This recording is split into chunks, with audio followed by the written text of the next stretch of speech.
Lin Yuan, who tragically perished in a car accident, unexpectedly traversed into a parallel universe and transformed into a formidable creature Godzilla equipped with a unique sign-in system. Upon signing in at the Mariana Trench, he was rewarded with the ability to devour. At Skull Island, he received the power of atomic breath.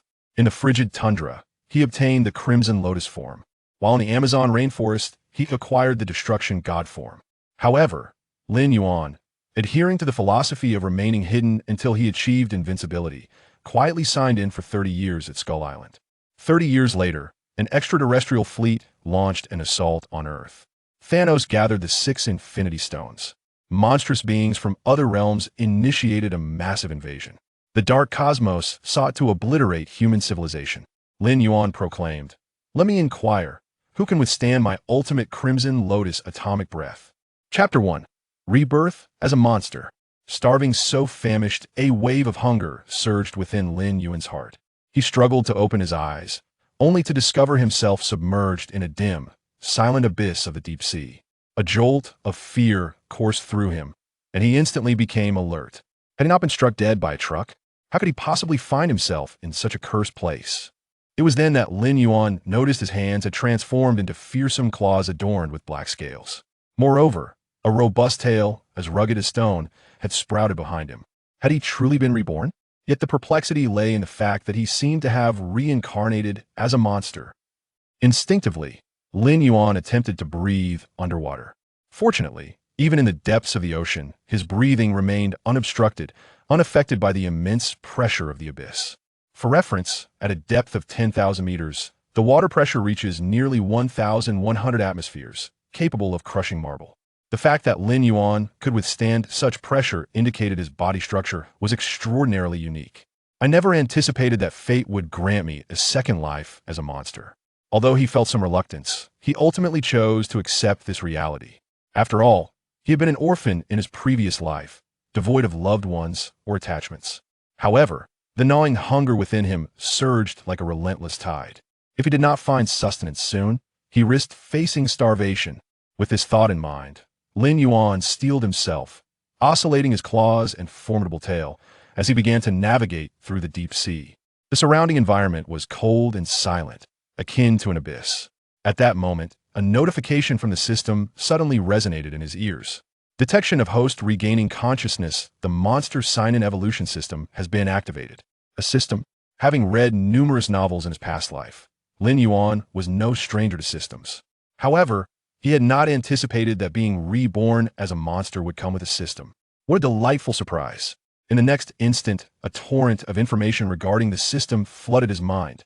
How considerate it even came with a manual. Lin Yuan's eyes sparkled as he quickly grasped the system's purpose.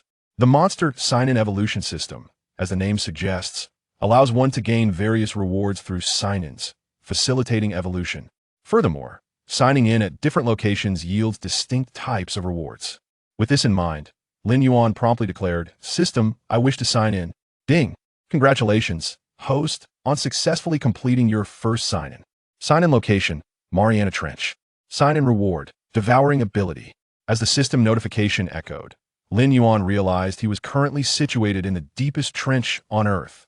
The depths here can reach up to 12,000 meters, explaining the desolation and silence surrounding him. Nonetheless, at that moment, Lin Yuan's focus was primarily on the sign-in reward. With a mere thought, his attribute panel materialized before him. Host, Lin Yuan race, Godzilla form. Juvenile can evolve bloodline. Dominant can upgrade height, 7. 9 meters weight, 125 tons attack methods. Biting, clawing. Throwing special skill. Devouring. When devouring, there's a chance to comprehend corresponding abilities' evolution points. 0 system assessment. You possess the bloodline of the ancient overlord Godzilla, yet you are merely an unripe juvenile. To his astonishment, not only did he embody a monstrous form, but he had also been reincarnated as the legendary king of monsters Godzilla. It is worth noting that an adult Godzilla stands over 120 meters tall and weighs more than 90,000 tons. A single step can fracture continents, rightfully earning the title of Earth's Sovereign. Regrettably, Lin Yuan was currently just a juvenile Godzilla. He required time to mature. However, with the sign-in evolution system at his disposal, Lin Yuan was confident that he would soon reclaim the cataclysmic might of the king of monsters. Just then, a flicker of light emerged in the pitch-black depths of the sea. Is that a lanternfish? Lin Yuan quickly recognized the creature before him. This species, known as the deep-sea anglerfish, is notorious for its fearsome appearance and long, sharp fangs. Its name derives from the bioluminescent organ at its tip, which it sways like a fishing rod to lure smaller fish closer. Once the prey approaches, it swiftly engulfs it whole. Yet, in Lin Yuan's presence, these lanternfish were destined to shift from predators to prey. Perfect, a chance to test my newly acquired devouring ability. Lin Yuan flexed his claws, his body taut with anticipation. Even with his immense size, he swam swiftly through the deep sea. Before the lanternfish could react, Lin Yuan opened his colossal jaws. A powerful suction created a whirlpool, forcibly drawing the lanternfish into his mouth. Though still in his juvenile form, devouring several deep-sea fish was well within his capabilities. In the next moment, the devouring ability activated. Ding! You successfully devoured deep-sea anglerfish, gaining 5 evolution points. Ding! You successfully devoured deep-sea anglerfish, gaining 5 evolution points. Ding! You successfully devoured deep-sea anglerfish, triggering evolution and comprehending the skill. Illumination. The system notifications left Lin Yuan momentarily stunned. Such a powerful devouring ability? Not only did it grant him substantial evolution points, but it also allowed him to swiftly acquire a new skill. After a brief moment of contemplation, Lin Yuan immediately opted to activate the illumination ability. Subsequently, a faint blue glow began to emanate from the dorsal fin on his back. The azure light flickered, twinkling like stars in the night sky. Attracted by the radiant glow, a multitude of deep-sea fish began to converge towards Lin Yuan's location. He naturally showed no courtesy to these naive little fish immediately, opening his massive jaws to swallow them whole. Ding! You have successfully consumed the deep-sea dragonfish, gaining 15 evolution points. Ding! You have successfully consumed the deep-sea ghost eye fish, gaining 8 evolution points. Ding! You have successfully consumed the deep-sea lutefish, gaining 9 evolution points. It must be said, although these deep-sea fish appeared increasingly grotesque, they were remarkably delectable. After all, the immense pressure of the deep sea rendered the flesh of these fish exceedingly firm.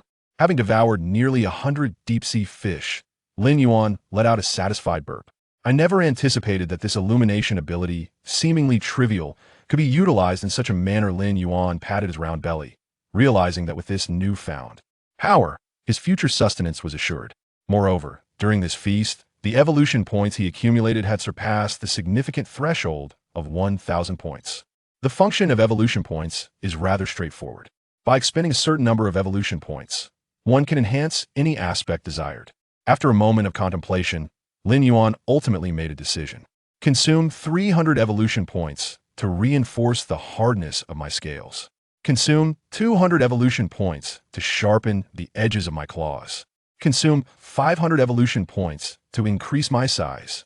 As soon as he finished speaking, his evolution points were instantaneously depleted. Simultaneously, Lin Yuan felt a surge of energy flowing through him, as if electric currents were being absorbed into the cells of his body. Roar! Lin Yuan's body stiffened, letting out a low roar that resonated with comfort. Now, as a monster, he could no longer articulate human speech. However, the good news was that the effects of the evolution points were remarkably pronounced. In addition to the significant enhancement of the hardness of his scales and the sharpness of his claws, his size had increased from 7.9 meters to 8 meters. Having merely expended 500 evolution points resulted in nearly a meter of growth. Considering this, the aspiration to evolve into a colossal beast exceeding 100 meters in length seemed imminent. When I truly become the king of monsters, I shall first submerge the land of cherry blossoms, then flatten America, crushing warships with a single claw and indulging in missile massages while bathing in magma. Realizing the astounding rate of his growth, Lin Yuan found himself lost in fanciful daydreams. It appeared that he required even more evolution points. With this thought, Lin Yuan intensified the glow emitted from his dorsal fin, a mesmerizing azure light. An increasing number of deep-sea fish were drawn to the brilliance he radiated, gathering around him. For Lin Yuan at this moment, these deep-sea fish were living evolution points. Without further ado, he commenced his feast.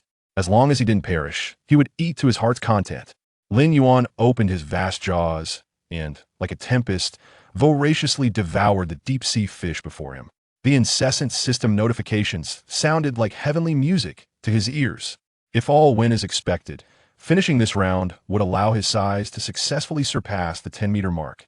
However, just as Lin Yuan reveled in this sumptuous banquet, an enormous shadow gradually approached him in an instant. A chill surged down Lin Yuan's spine. Before he could react, a massive, dark crimson tentacle began to coil around his body. Lin Yuan's heart raced as he instinctively glanced toward the source of the encroaching tentacle. Before him loomed a colossal squid, measuring over 20 meters in length, its form reminiscent of a towering skyscraper. If he was not mistaken, this giant squid was none other than the illustrious giant squid, a sovereign of the deep sea. Undoubtedly, it was the faint glow emanating from Lin Yuan's dorsal fin that had attracted the attention of this formidable giant squid. Chapter 2.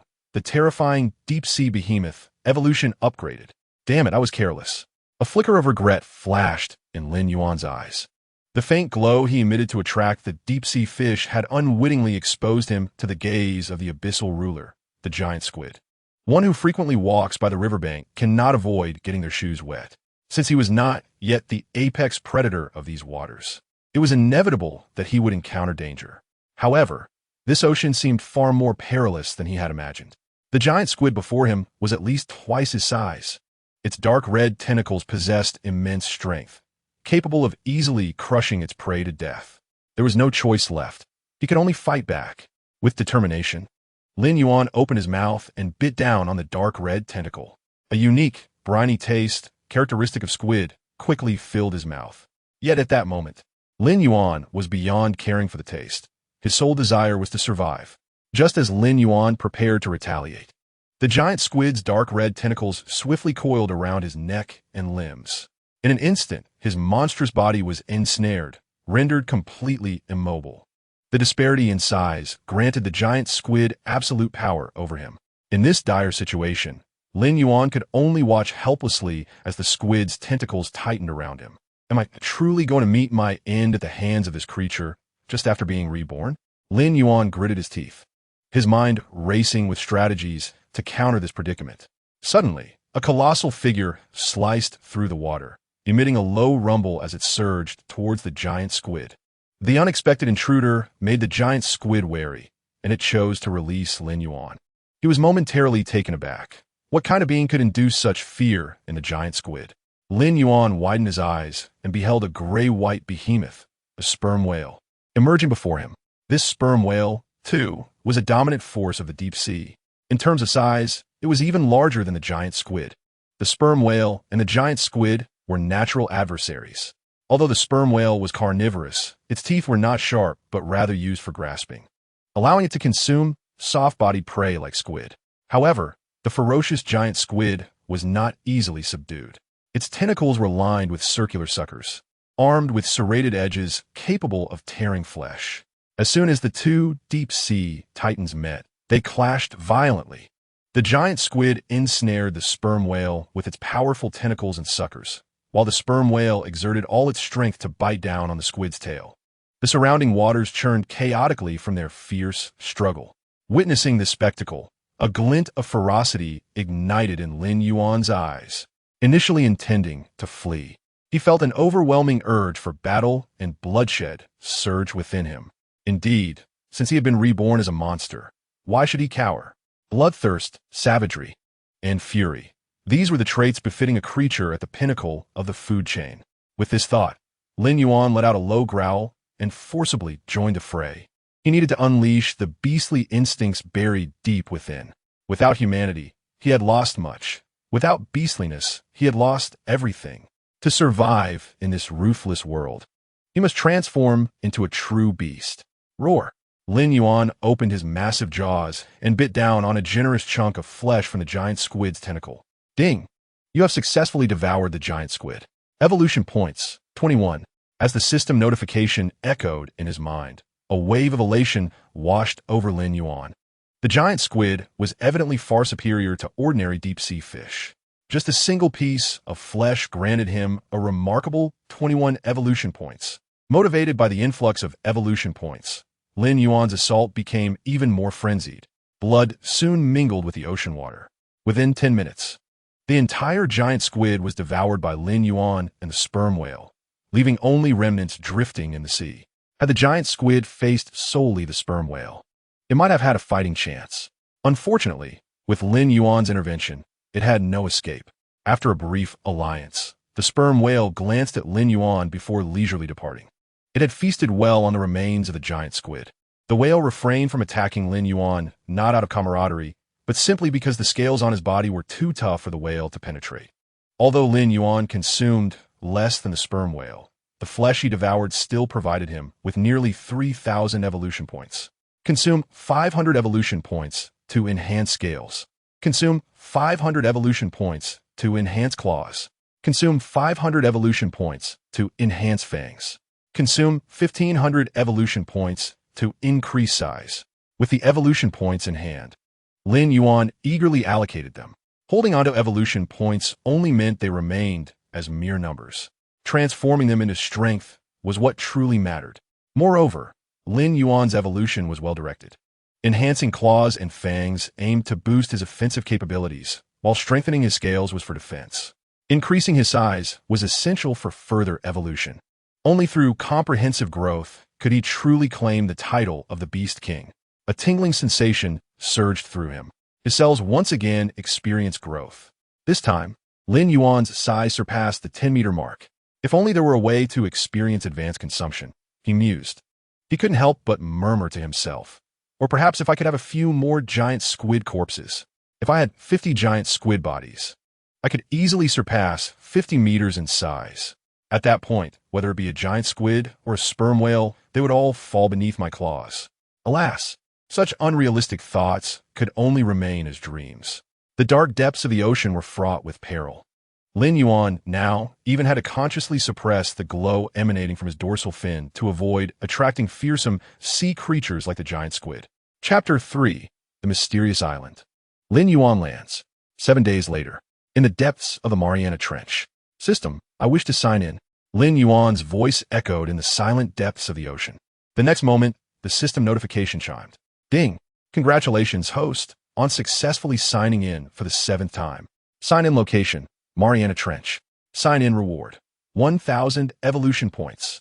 This marked the 7th day since Lin Yuan's rebirth as a monster, and simultaneously, it was his 7th day signing in at the Mariana Trench. However, aside from acquiring the skill Devour on the first day of signing in, the reward for the subsequent days were largely limited to mere evolution points.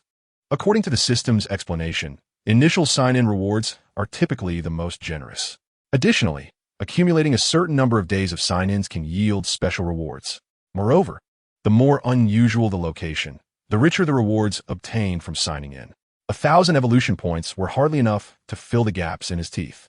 Lin Yuan wore a gloomy expression as he tore off a massive dark red tentacle from the corpse of the giant squid and began to gnaw on it voraciously. Ding! You have successfully devoured the giant squid, gaining 34 evolution points. Ding! You have successfully devoured the giant squid, gaining 45 evolution points. Ding!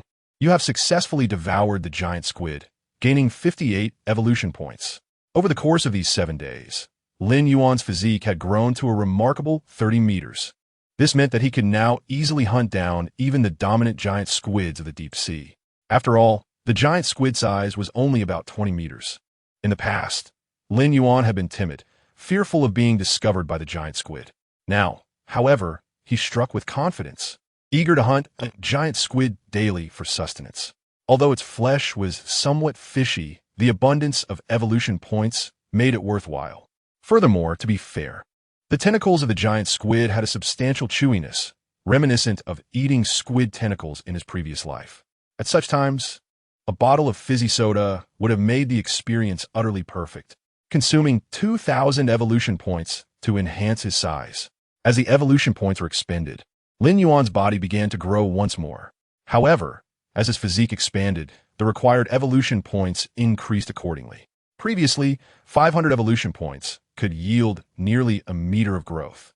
But now, spending 2,000 evolution points barely increased his size by half a meter. It seemed that the path to evolving into a 100-meter monster was far more arduous than he had imagined. It appeared to be time for him to change his sign-in location. After pondering for a moment, Lin Yuan made his decision. Firstly, the prey in this marine region was limited. Aside from the giant squid, the other deep-sea fish offered hardly enough evolution points to fill his gaps. Secondly, he wished to see if a change in location would grant him better rewards. Moreover, with his current size of 30 meters, he possessed a certain degree of self-preservation capability. Having resolved himself, Lin Yuan resolutely departed from this sea area. Farewell, giant squid. I shall return when time permits to savor your kind once more. Lin Yuan waved his claw in farewell as he swam deeper into the trench, a hint of nostalgia flickering in his eyes. If the giant squids possessed human-like sentiments, they would surely be cursing at this moment. After so many days, they were finally rid of this calamity. However, upon leaving the Mariana Trench, Lin Yuan quickly encountered a more pressing issue. He was utterly lost. He had always been directionally challenged in his previous life, let alone in this pitch-black abyss of the deep sea. With no other choice, he could only follow his instincts. Lin Yuan sighed in resignation and arbitrarily chose a direction to proceed. Will be. He would simply charge forward. The only certainty he had was that he was still on Earth. Otherwise, it would be impossible for him to sign in within the Mariana Trench. Surely, there could not be another Mariana Trench in a different realm, for that would be absurd. Lin Yuan prepared for the worst, contemplating that he might be discovered by humans upon nearing the coastline. If discovered, it would mean he must flee immediately. After all, a creature of his size would be regarded as a threat by any nation's authorities. Though Godzilla could withstand nuclear weapons in his current undeveloped state, missiles, rocket artillery, and other heavy weaponry could pose a serious danger to him. Furthermore, although this was Earth, Lin Yuan was unaware of the current era. If it were modern times, it wouldn't be a problem, but if it were a prehistoric age, there would be many more threats to contend with. Nevertheless, based on his observations of marine life over the past few days, it was likely not a prehistoric era. At the very least, there were no signs of ancient creatures like the ichthyosaur, Anomalocaris, Megalodon, Leviathan, or Dinosuchus, which were evidently not to be trifled with. Compared to such beings, the giant squid seemed almost adorable. As the days passed, Lin Yuan no longer needed to remain in the dark depths of the ocean after leaving the Mariana Trench. Now capable of effortlessly tearing apart giant squids, he was a dominant presence in the shallow waters. However, Lin Yuan's appetite was astonishing. He spent 2 to 3 hours daily just searching for food to satiate his hunger. This left him feeling somewhat regretful. Had he known the shallow waters offered so little sustenance, he would have prepared a few more giant squids, even if it meant drying them out. Dried squid tasted quite delightful as well. Moreover, the evolution points provided by the fish in shallow waters were minuscule, merely enough to sustain his own consumption, making any hopes of advancing in evolution levels seem utterly futile. His singular thought was to find a prosperous location for sign-in and strive to become a 100-meter behemoth. Once that was achieved, bathing in magma, receiving missile massages, and even devouring nuclear weapons would be trivial matters. After 8 days, amidst a ripple of water, Lin Yuan emerged from the ocean's surface. Before him lay an island. This was the first time he had seen land in over a week. However, what struck him as peculiar was the layer of dense black clouds enveloping the island's perimeter. Within the dark clouds, faint flashes of dark purple lightning could be seen rolling. Even more strangely, beyond this island was a clear blue sky, creating a stark contrast. It felt as though this island was a place of divine retribution. I must see what makes this island so extraordinary.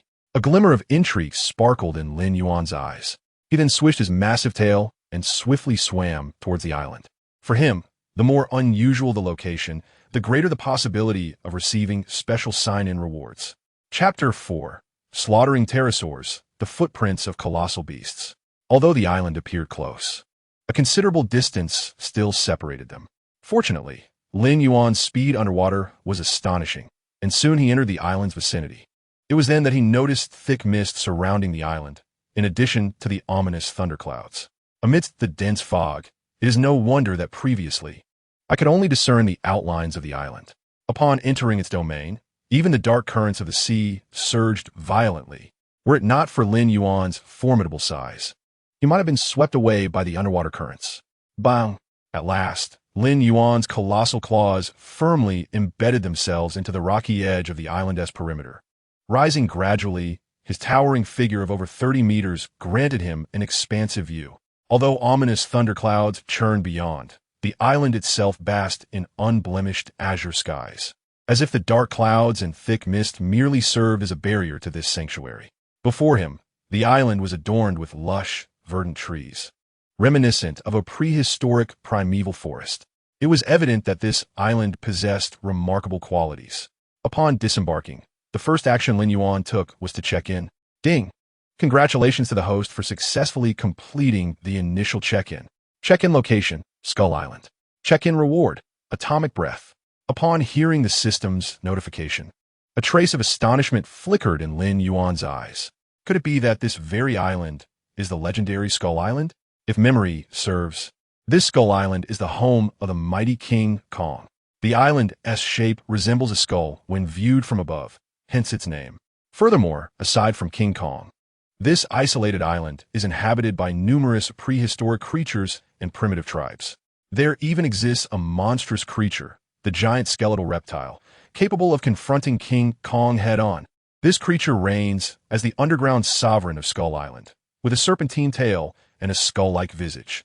Moreover, it possesses formidable biting power, is elusive, and is known for its ferocity, dubbed the Skull Demon.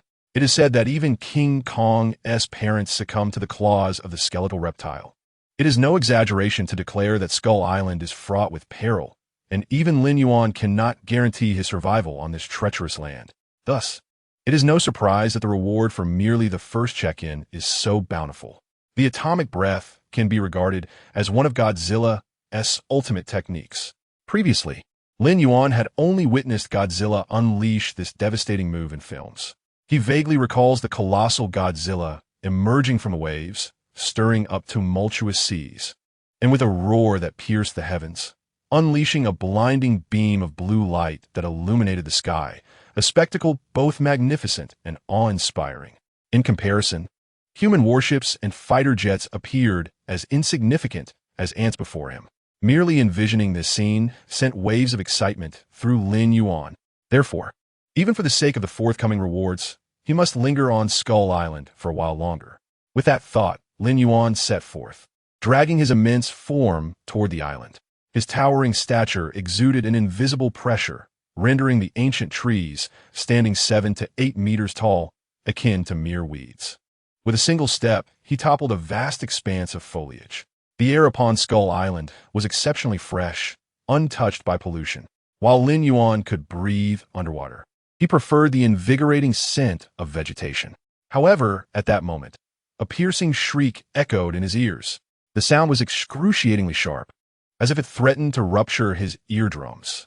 Lin Yuan looked up to see several massive pterosaurs circling above him, seemingly brimming with hostility.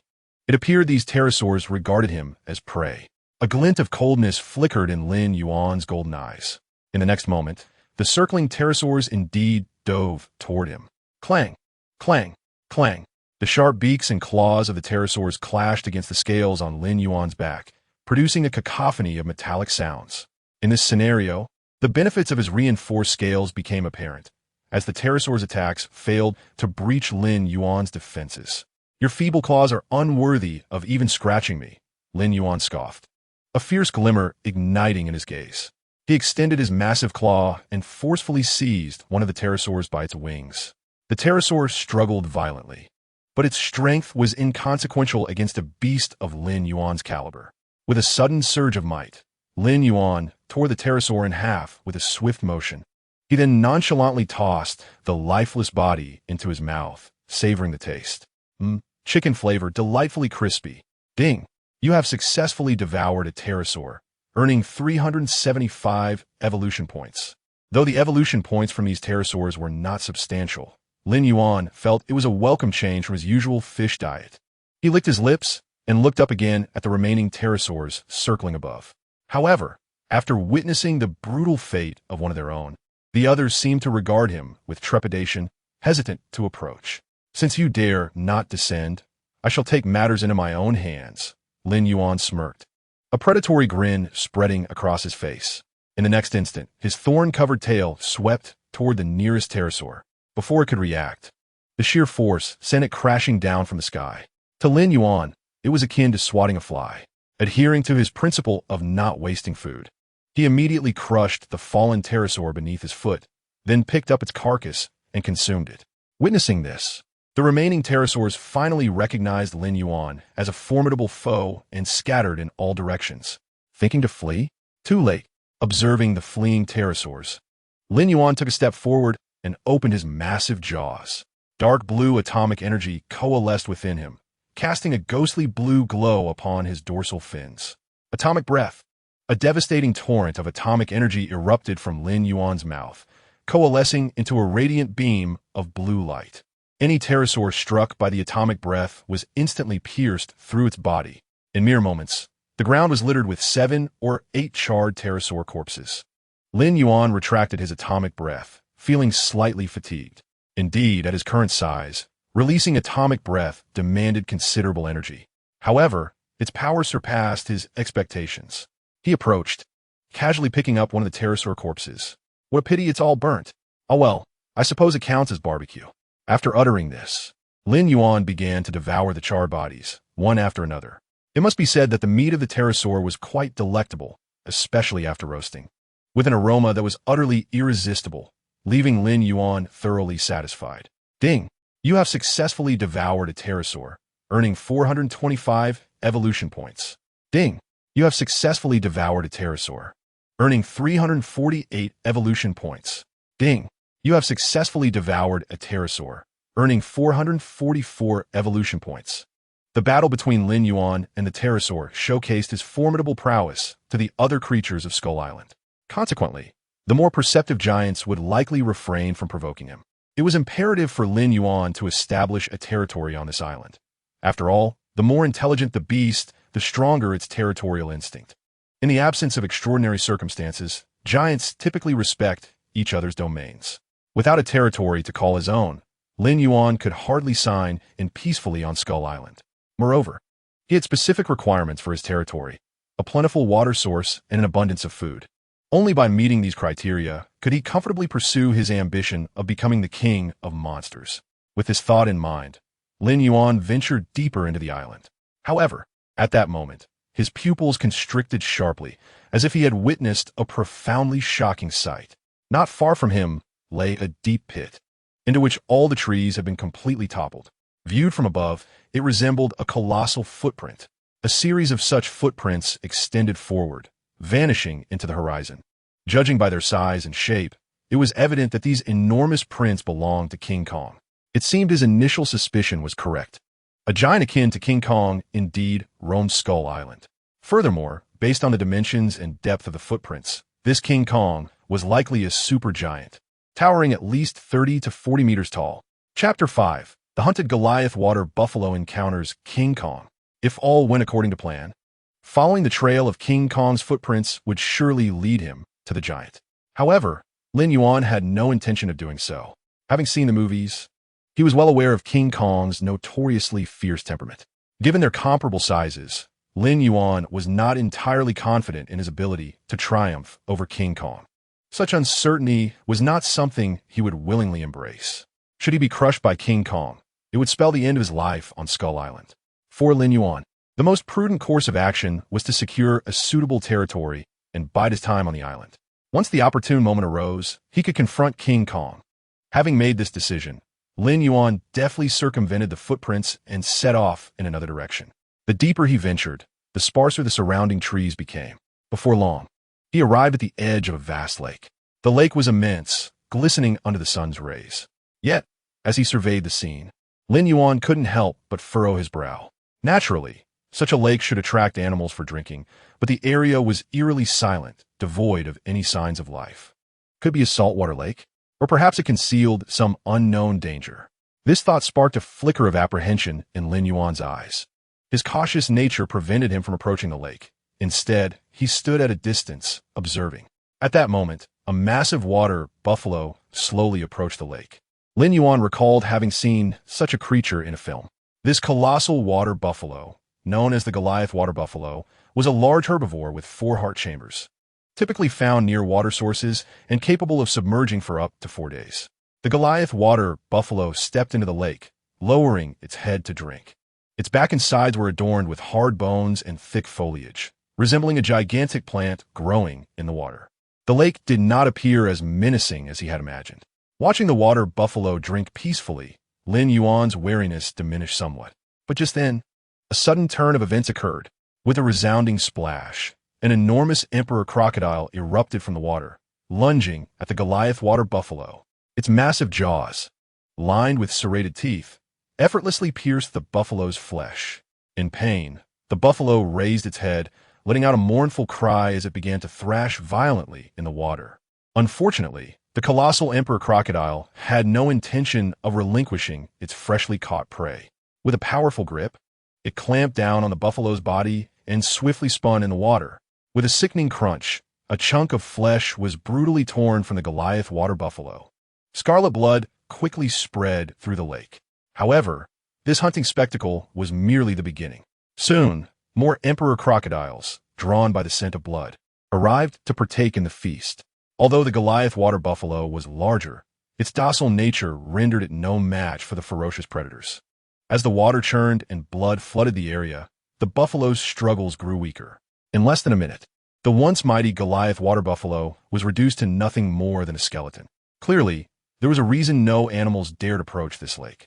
Observing the emperor crocodiles within the water, Lin Yuan's eyes flickered with determination. Yet, these crocodiles alone could not hope to stand against him. Taking a deep breath, he stepped forward. It was time for these colossal predators to witness what a true apex predator looked like. Suddenly, the ground beneath Lin Yuan trembled violently. Before he could react, a shadow as massive as a mountain emerged from the depths of the lake. This towering figure was none other than the ruler of Skull Island, the King Kong. Lin Yuan's expression darkened. He had deliberately avoided King Kong, yet here he stood, face to face with it. The King Kong's stature was immense, surpassing even Lin Yuan's own. Even while standing in the lake, the water barely reached its waist. Roar! The King Kong pounded its chest, unleashing a roar that reverberated through the forest. The emperor crocodiles, sensing the overwhelming pressure emanating from King Kong, scattered in all directions. Unfortunately, it was clear that King Kong had no intention of letting them escape. With a swift motion, it reached into the water and effortlessly seized one of the emperor crocodiles. The crocodile, trapped in King Kong's grip, offered no resistance whatsoever. Subsequently, King Kong forcefully pried open the jaws of the colossal crocodile, tearing it apart with astonishing ferocity. Under the might of this terrifying force, the crocodile was mercilessly split in two. Although the giant crocodile was a top predator in these waters, it appeared as fragile as paper in the presence of the mighty King Kong. With resounding roars, King Kong swiftly dispatched over 20 of these behemoths within mere seconds. Only when the remaining crocodiles fled the scene did King Kong relent. However, this paltry feast was clearly insufficient to satiate King Kong's appetite. Scanning the surroundings for more prey, he soon noticed Lin Yuan above the lake. After observing Lin Yuan for a few moments, King Kong furrowed his brow and unleashed a thunderous roar. This was both a display of dominance and a warning. This was his territory, and he was cautioning Lin Yuan to vacate his domain. Until now, he had never encountered Lin Yuan on this island, yet he sensed an ominous presence emanating from him, one that posed a significant threat. Chapter 6. The fierce battle between King Kong and the power of atomic breath. After a brief silence, Lin Yuan retaliated with a fierce roar. Although he did not wish to engage King Kong so soon, he had no intention of retreating now that their paths had crossed.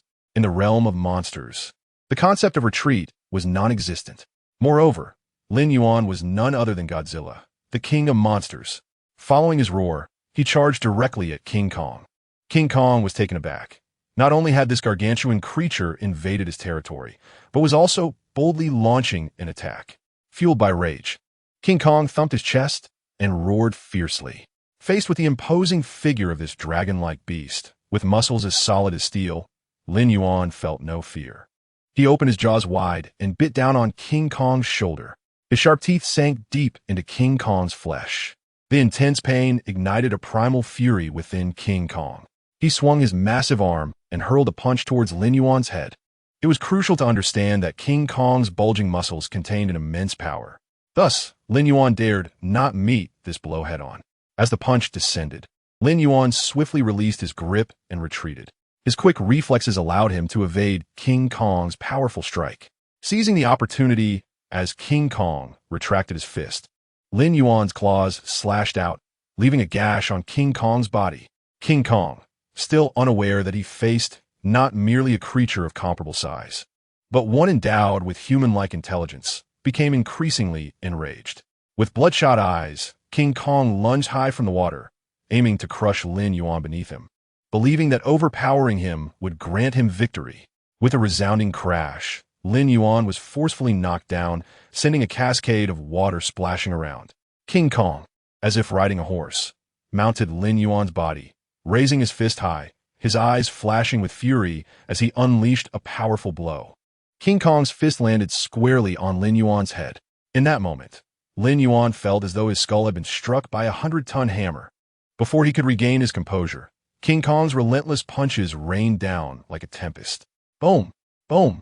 Boom! The sounds echoed across the lake.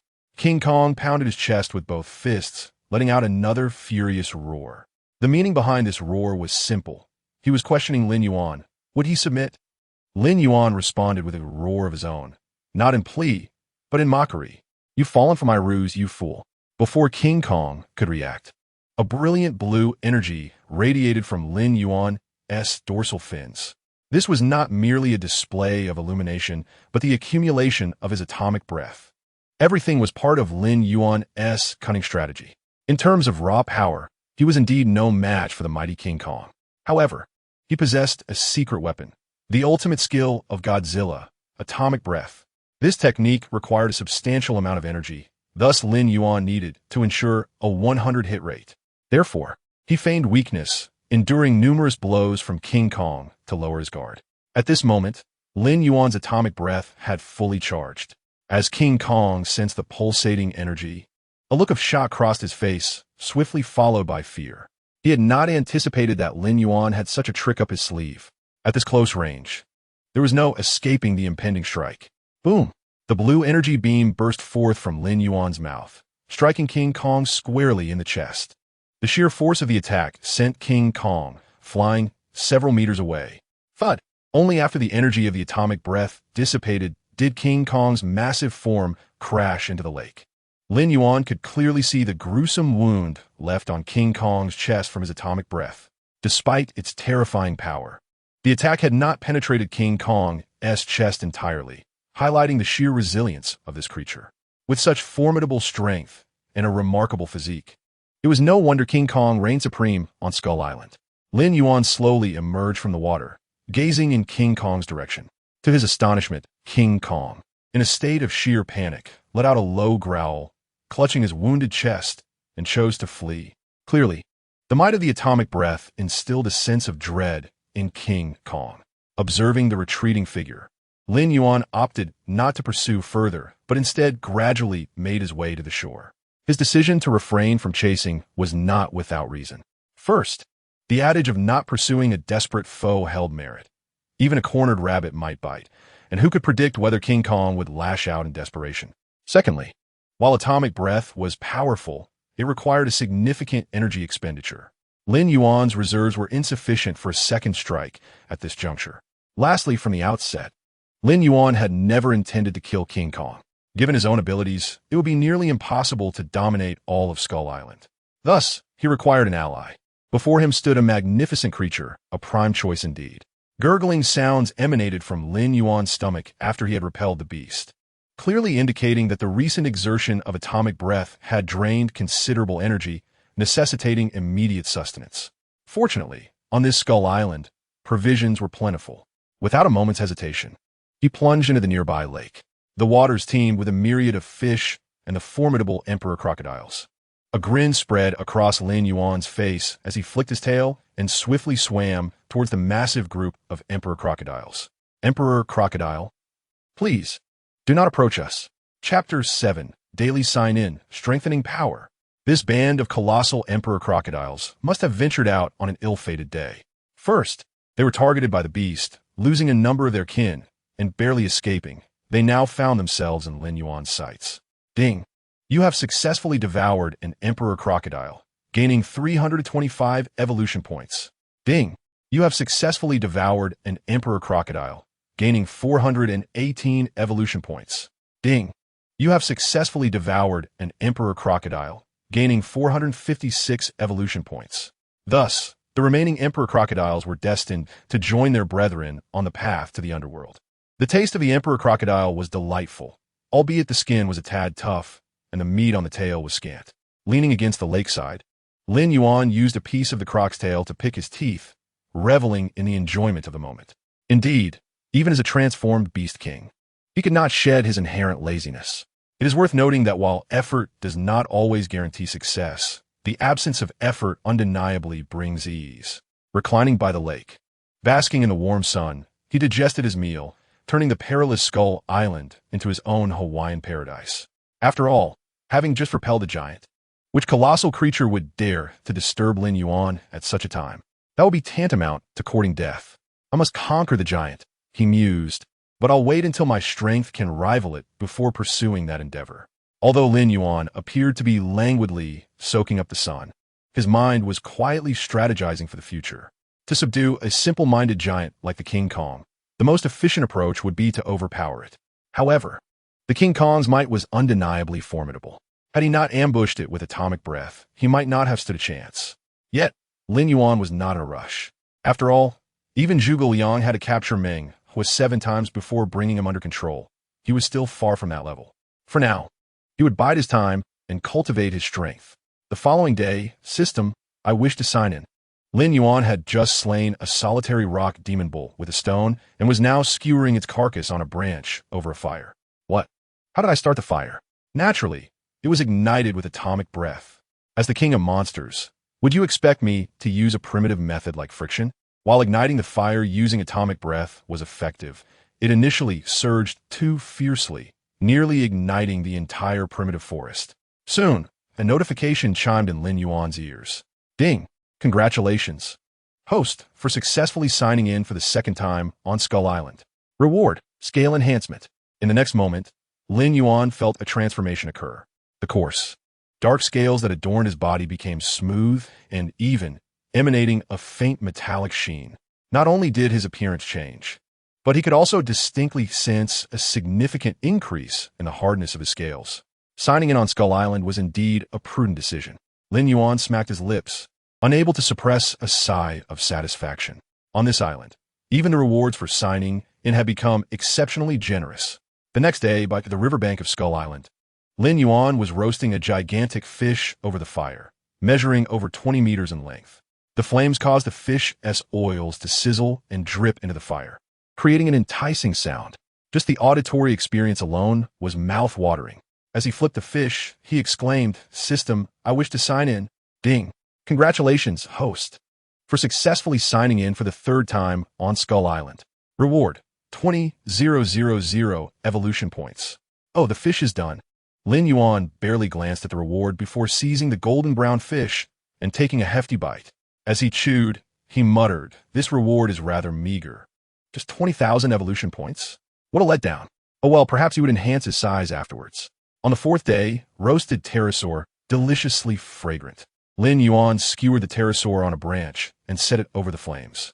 Since he had tasted cooked food, he had no desire to revert to raw flesh. Once the pterosaur was done, Lin Yuan devoured it in just a few bites. Although it appeared large, it offered very little meat. After consuming 5 or 6 skewers, he was barely satisfied. Patting his belly, he declared, "System, I wish to sign in." Ding! Congratulations, host, for successfully signing in for the 4th time on Skull Island. Reward, thorn armor. Upon receiving the system's reward, countless black spikes sprouted from Lin Yuan's back. Moreover, these spikes could extend and retract at his will.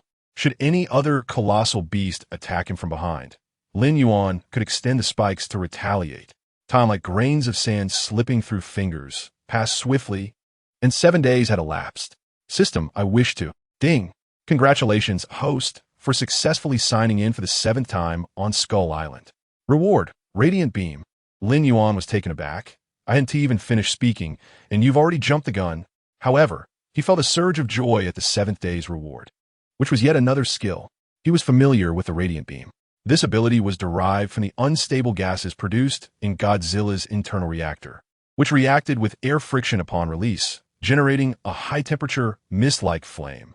As one of Godzilla's minor skills, the radiant beam was remarkably practical.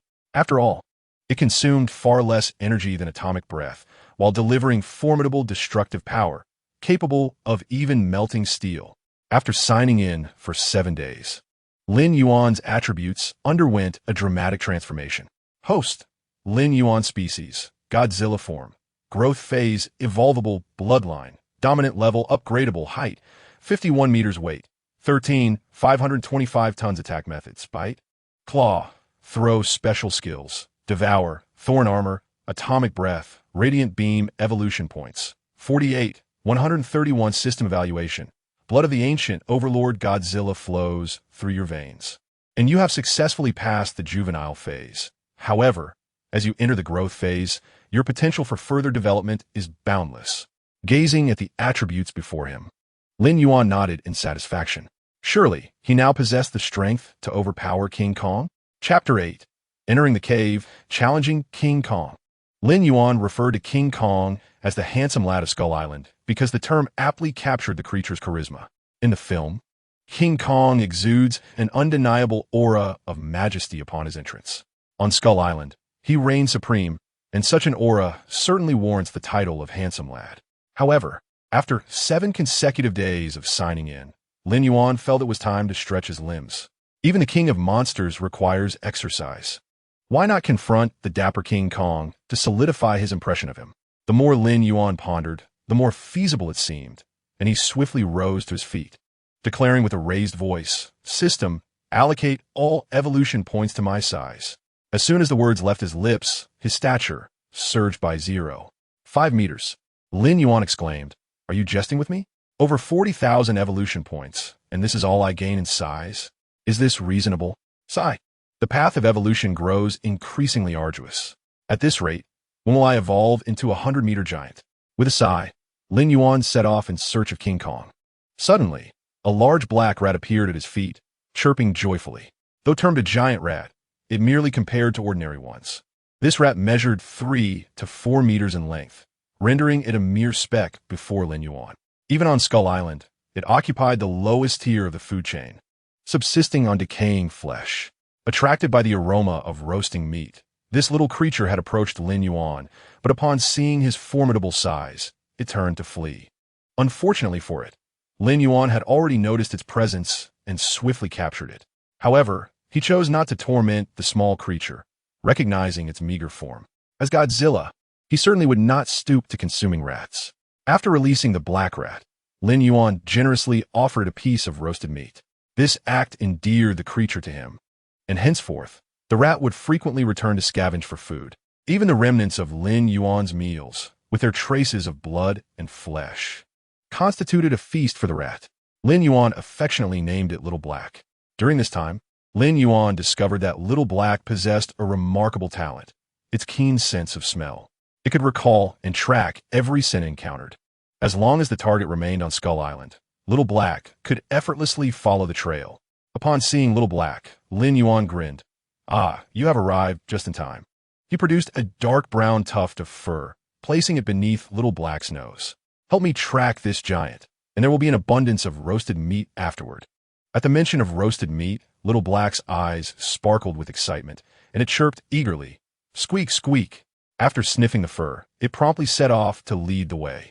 This fur had originally been plucked from King Kong during their battle, and Lin Yuan had initially intended it as a keepsake, never anticipating its utility today.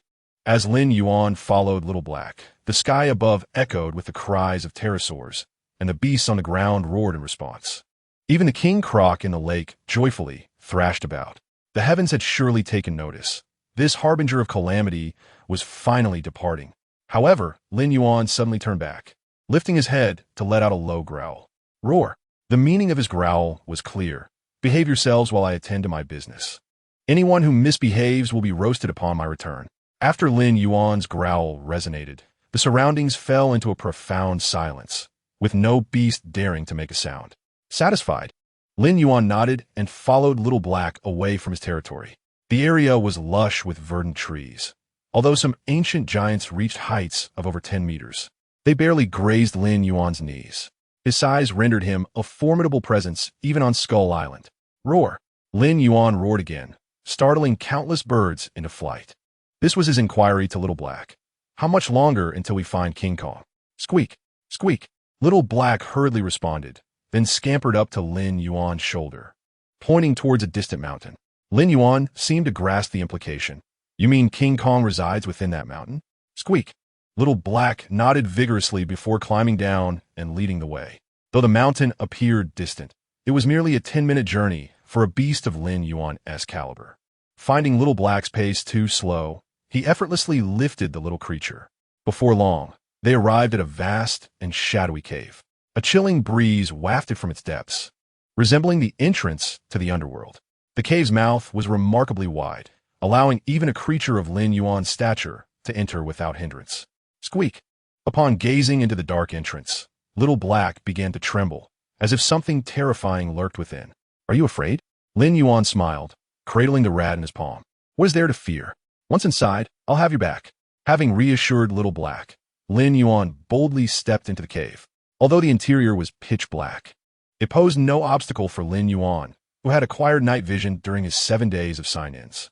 Thus, even in utter darkness, he could discern the cave's features with clarity. If Little Black's sense of smell was accurate, the colossal King Kong should indeed be lurking within this cave. Chapter 9. Deep within the cave, the skeleton reptile. Lin Yuan traversed the cave.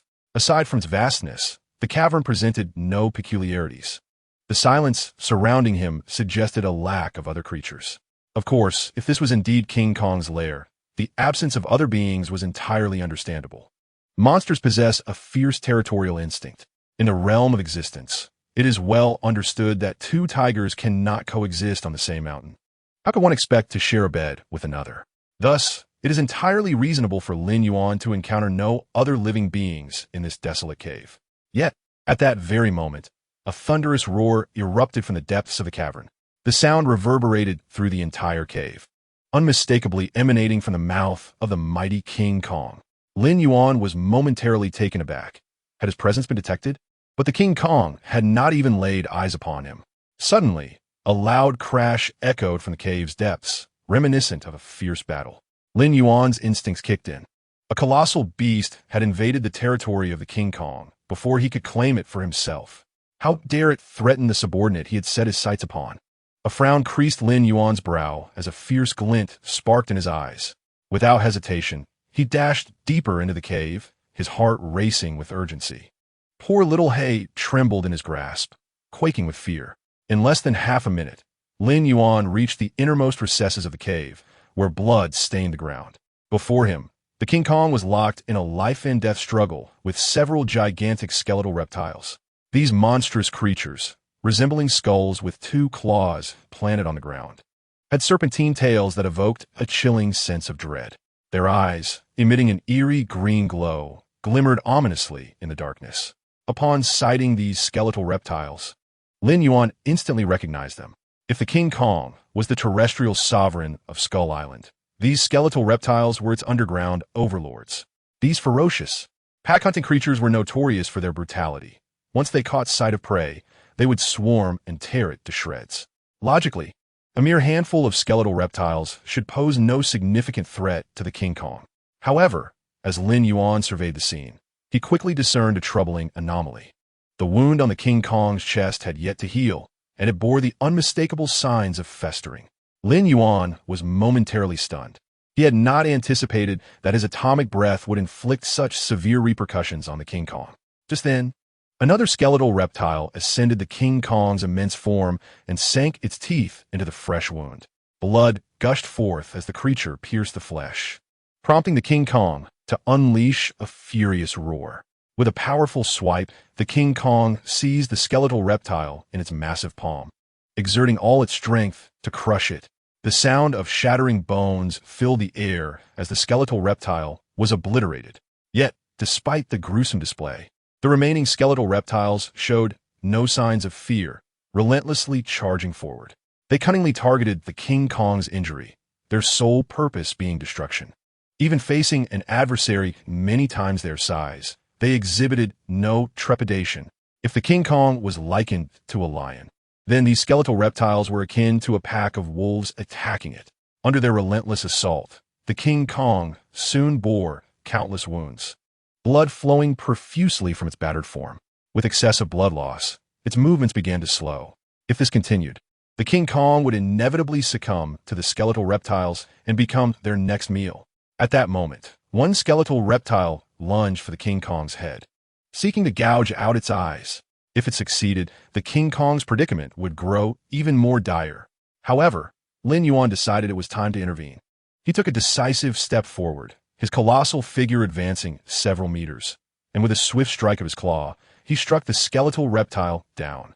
With a sharp sound, Lin Yuan's blade-like claws severed the skeletal reptile in two.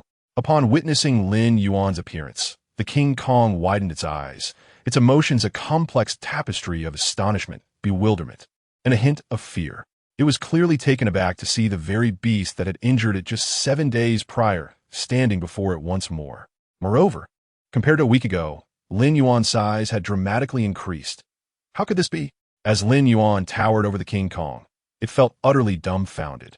Just 7 days ago, this creature had been shorter than it. Now, it seemed to have grown a full head taller. This was no ordinary growth. It was as if Lin Yuan had been nourished with growth hormones. Lin Yuan's sudden presence drew the attention of the skeletal reptiles, who swiftly descended from the King Kong's form, their serpent-like green eyes fixated on him. Why merely stare? Come at me, Lin Yuan taunted, surveying the surroundings with a cold smile. As soon as he finished speaking, the skeletal reptiles charged at him. One reptile swiftly coiled around Lin Yuan's arm and bit down on his shoulder. Yet, Lin Yuan's scales remained unscathed, not even leaving a mark. His expression remained calm, and he scoffed. Is that all the strength you possess? Merely tickling me? The skeletal reptile hesitated momentarily before launching another fierce bite at his shoulder. With a sharp crack, its teeth shattered against Lin Yuan's impenetrable scales. Chapter 10. Is this magic? Even the skeletal reptile itself could not have anticipated that its bite would result in its own teeth being broken. Lin Yuan smirked, revealing a condescending grin. His scales had been enhanced by the system, rendering them as hard as diamonds. Did it truly believe that such a feeble creature could breach his defenses? Lin Yuan wasted no time and grasped the skeletal reptile, slamming it into the ground. Just as it struggled to rise, Lin Yuan stomped down upon it, his immense weight crushing the unfortunate creature into pulp. The remaining skeletal reptiles clung to him, biting furiously. Enough, little reptiles. The game is over. Lin Yuan let out a cold laugh and resolutely unleashed his ability, Thorned Armor. In an instant, countless sharp black spikes erupted from his back, piercing through the bodies of the skeletal crawlers with ease. With this skill, Lin Yuan effortlessly dispatched 5 skeletal crawlers. He then retracted all the spikes into his body at will, and the slain skeletal crawlers fell lifeless to the ground. Lin Yuan glanced at them and chuckled. Splendid. The corpses are remarkably preserved, perfect for a barbecue. Beside him, the mighty King Kong was utterly astonished at the sight. These vicious, bloodthirsty skeletal crawlers were rendered so feeble before this colossal beast. After suffering significant losses, the remaining skeletal crawlers finally contemplated retreat. They scurried off Lin Yuan's body and dashed towards the cave's exit with incredible speed. Unfortunately, it was evident that Lin Yuan had no intention of letting them escape. I shall use you to test my new skill. Lin Yuan stepped forward, causing the entire cave to tremble. He then opened his massive jaws, and a searing white beam of light swiftly gathered within. Radiation beam. Boom! The scorching radiation beam pierced forward, instantly turning the 3 skeletal crawlers into charred remains. Done, that essay wrap. Lin Yuan patted his massive claws, unable to suppress a smirk. He turned to find King Kong staring at him with a face full of fear and despair. Roar! At last, King Kong overcame his dread and unleashed a furious roar at Lin Yuan. In his eyes, Lin Yuan had come specifically to hunt him. Now that the skeletal crawlers were dealt with, it was his turn next. Nevertheless, the warrior spirit within King Kong refused to submit so easily. Even in death, he would rather perish in battle. However, just as he gathered his courage to roar, The colossal beast before him raised a massive claw and slapped him across the face. What the hell? I saved you, and you dare to roar at me. King Kong was taken aback, covering his face as he looked at Lin Yuan. The latter shot him a fierce glare. What are you staring at? Keep it up, and I might just pluck your eyes out. King Kong scratched his head, letting out a confused growl, questioning Lin Yuan. Are you not going to kill me? Rest assured, I will not harm you. Lin Yuan spoke plainly. However, from this day forth, you must submit to me. Submit? A hint of confusion flickered in King Kong's eyes. With his current intellect, he could hardly grasp the meaning of the word. After pondering for a moment, Lin Yuan elaborated. It means from now on, I am your elder brother, and you're my younger brother. King Kong's look of confusion deepened. He growled again at Lin Yuan. What is an elder brother? Can it be eaten? Lin Yuan's expression darkened as he raised his claw and delivered another slap to his left cheek. Damn it, all you think about is eating. King Kong, looking aggrieved, covered both sides of his face, bewildered as to why he had been slapped again. However, his reaction made Lin Yuan realize that King Kong had yet to fully mature. His intellect was comparable to that of a 7- or 8-year-old child. In other words, it seemed he was attempting to subdue the King Kong beast, but it was akin to coaxing a 7- or 8-year-old child. With this thought, Lin Yuan's heart sparked with an idea. He turned to the little black mouse beside him and instructed, "Go and gather some firewood for me. The more flammable, the better." It must be said, although the little black mouse was not large in size, its intellect surpassed that of King Kong by far. With a single sentence, it grasped Lin Yuan's intent and swiftly darted out of the cave. After the little black mouse departed, only Lin Yuan and King Kong remained in the cavern. They exchanged glances, neither daring to speak. Lin Yuan refrained from conversation, while King Kong was hesitant, fearful that uttering a wrong word might provoke another slap from the giant. Fortunately, the little black mouse was efficient, returning shortly with a heap of dry twigs stacked in the cave. King Kong gazed at the pile of wood with a puzzled expression, utterly clueless as to what this colossal beast intended to do. Watch closely. The moment of witnessing a miracle is upon us. Lin Yuan opened his massive jaws and unleashed a scorching radiation beam, igniting the pile of twigs. As he beheld the flames, King Kong's eyes sparkled with excitement, resembling a child who had discovered a fascinating new toy. Soon, thick smoke quickly filled the cavern. Lin Yuan, cough, cough, cough, cough, cough. Damn it, this was a miscalculation. I should have started a fire in the cave. Without a second thought, he moved the fire outside the cave. In the open air, the smoke was far less suffocating. Lin Yuan snapped a few branches and sharpened them with his claws, skewering the corpses of the skeletal crawlers. He strung them together and placed them over the fire.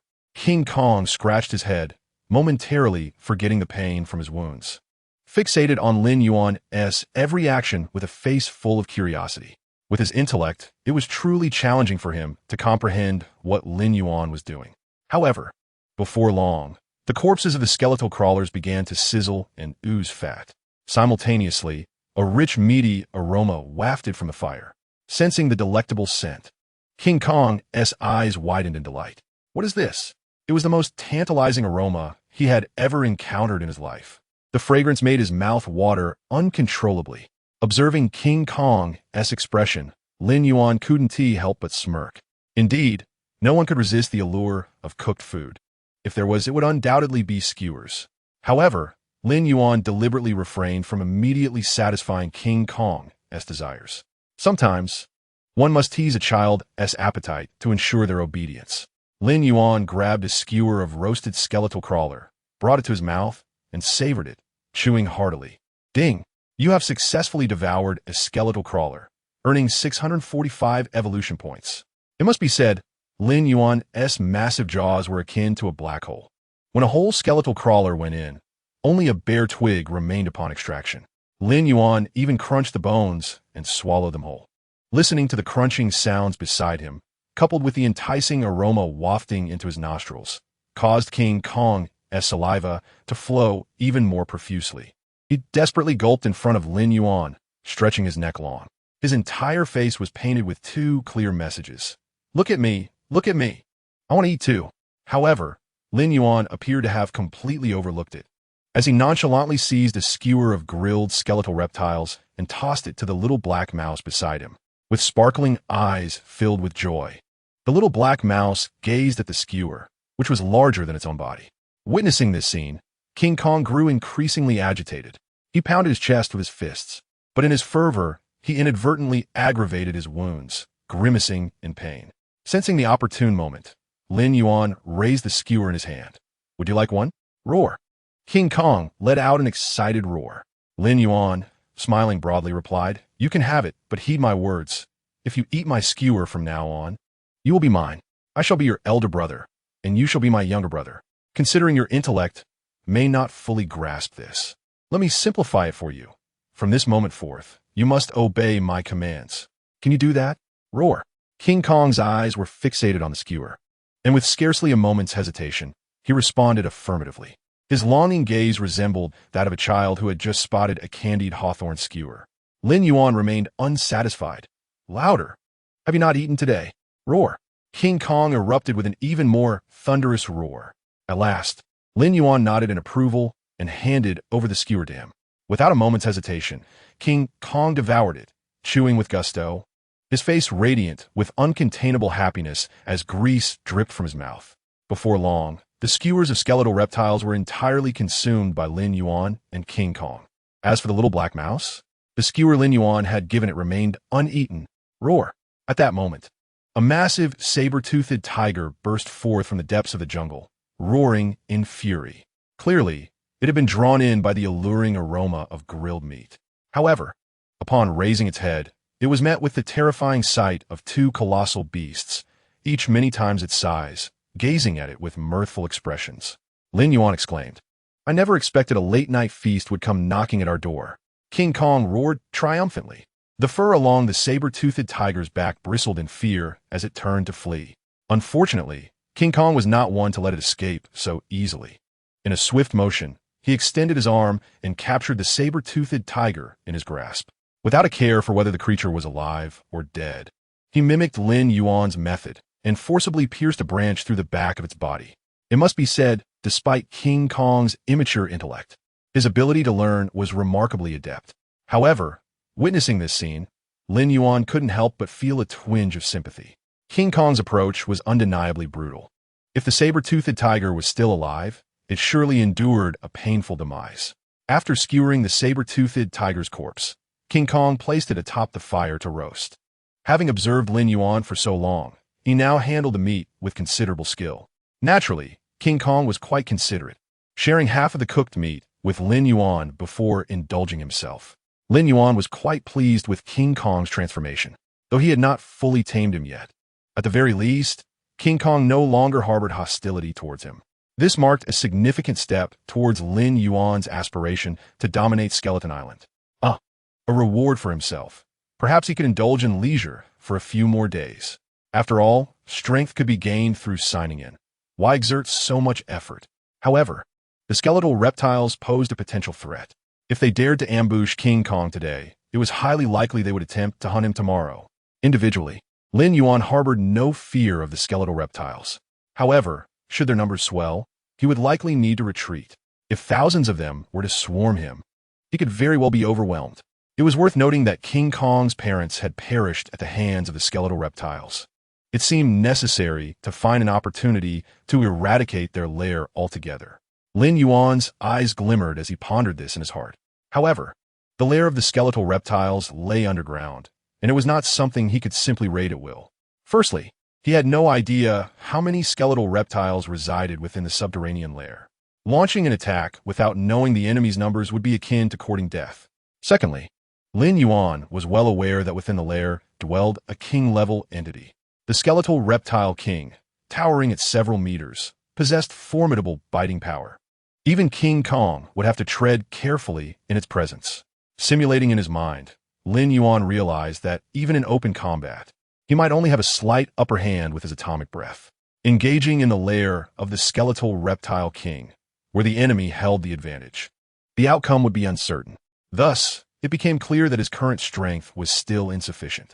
To claim dominion over Skeleton Island, he must acquire even greater power.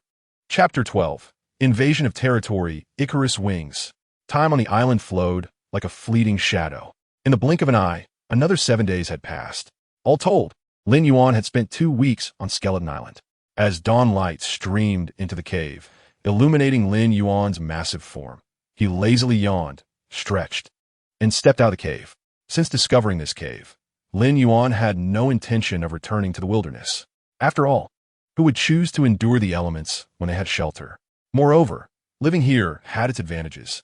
He could wake up naturally every day because someone would bring him food. Roar! Outside the cave, a sudden roar echoed. Lin Yuan, accustomed to this, emerged and scolded. Enough with the howling. I just woke up. The source of the roar was none other than King Kong. He pounded his chest while letting out an excited roar. Surrounding him were the bodies of several enormous beasts: mammoths, saber-toothed tigers, imperial crocodiles, and even a few large spiders. Clearly, this was the result of his hunting efforts throughout the morning. His daily task was to bring the hunted prey to Lin Yuan, who merely needed to kindle the fire. Lin Yuan approached and, with evident disdain, began to pick through the pile. I've told you countless times, stop bringing back those poisonous spiders. Although their monstrous physique means they can handle a bit of poison, the taste is simply dreadful, which is why I express such aversion. Meanwhile, the little black mouse had diligently gathered dry wood. Now, it was Lin Yuan's turn to perform. Behold, it opened its enormous maw, unleashing searing rays that instantaneously ignited the wood below. Roar! Witnessing this scene, King Kong once again excitedly pounded his chest. Lin Yuan cast a glance at King Kong and, with a hint of exasperation, remarked, "If you do not amend this dreadful habit of yours, your chest wound will never heal." Now he understood why King Kong's chest injury had persisted for so long without healing, even festering. It was due to this creature's penchant for ferociously striking his own chest whenever he was exhilarated. With each strike, the wound naturally reopened. Once the fire was well established, King Kong skillfully skewered the prepared meat onto the flames. Nowadays, King Kong had become a proficient grill master. Lin Yuan pondered whether he should someday impart the skill of fire starting through friction to King Kong. If he did, he could simply enjoy the meal without lifting a finger, merely relishing the act of eating. Such a life was truly delightful to contemplate. After satiating their hunger, Lin Yuan suddenly recalled the matter of signing in. Rubbing his round belly, he promptly announced, "System, I wish to check in." Ding. Congratulations, host. You have successfully checked in for the 14th time on Skull Island. Reward: 3 life tree fruits. Upon hearing the system's notification, a glimmer of joy flickered in Lin Yuan's eyes. The previous day's rewards had solely been evolution points. Today, he had finally struck gold. With a mere thought, 3 forest green fruits materialized in his palm. If he was not mistaken, these should indeed be the life tree fruits he had earned as a reward. However, these fruits were only the size of apples. For a creature as colossal as Godzilla, such diminutive fruits would scarcely suffice. Yet, to Lin Yuan's astonishment, simply holding the life tree fruits in his palm, he could sense a profound vitality emanating from them. "Here, have some fruit after your meal." He tossed one of the life tree fruits to King Kong, saying, "Consume it, and your injury shall heal." His reason for sharing one of the fruits with King Kong was twofold: to test the effects of the life tree fruit and to expedite the healing of King Kong's wounds. King Kong received the fruit, which appeared as small as a candy to him, wearing a bemused expression. However, out of trust for Lin Yuan, he chose to swallow the fruit whole. Unexpectedly, the moment the fruit entered his belly, a torrent of warmth surged forth from the tiny fruit, swiftly radiating throughout his limbs and body. Moreover, the wound on King Kong's chest, which had remained unhealed for so long, began to mend at an astonishing rate, leaving no trace behind. In addition, the muscles across King Kong's physique, as solid as iron, bulged forth, propelling his condition to its zenith. Witnessing the transformation in King Kong, even Lin Yuan's eyes widened in disbelief. Truthfully, he had not anticipated the life tree fruit's effects to be so formidable. It was no exaggeration to say that this was a miraculous remedy capable of bringing the dead back to life. With a smile, Lin Yuan inquired, "How is it?" "The fruit's effect is rather impressive, isn't it?" Roar! King Kong, brimming with excitement, resumed pounding his chest. He was expressing that he felt an overwhelming surge of strength coursing through his body. However, at that moment, a sharp shriek echoed from above. Caw! The sound was so piercing that Lin Yuan felt as though his eardrums might burst. Roar! King Kong looked up and unleashed a furious roar. Circling above them was a massive creature, a monstrous bird with wings so expansive they could blot out the sun. King Kong turned to Lin Yuan and growled repeatedly, making it clear that he harbored a grudge against this creature. It turned out that this bird, hovering above them, frequently invaded King Kong's territory, making it one of his arch-nemeses. Though this avian behemoth was not as colossal as King Kong, it often utilized its aerial advantage to harass him, rendering King Kong unable to retaliate effectively. Lin Yuan gazed upwards and instantly recognized the identity of the bird-like monster. If his memory served him correctly, this creature was none other than Icarus's wing, the undisputed ruler of the skies on Skull Island. Of course, this gigantic avian monster also had a more scientifically accurate name, the harrowing vulture. Chapter 13. Repelling Icarus's wing, King Kong's admiration. The harrowing vulture, the absolute sovereign of the skies on Skull Island. When it spreads its wings, it can even obscure the heavens. This creature's wings possess a soft tissue membrane, yet they are as resilient as steel, easily withstanding fierce winds. Furthermore, the harrowing vulture is blind. It hunts using thermal sensing and utilizes bone vibrations to produce sounds for echolocation. If Lin Yuan were to assess it, he would argue that this flying beast resembles a bat more than a vulture. However, there are likely no bats larger than this in the world. Given Icarus's wing size, it could be considered a king among its kind. No wonder it dared to intrude upon King Kong's domain. The Icarus's wing, circling above, swiftly dove toward King Kong. Emitting a sharp cry, roar.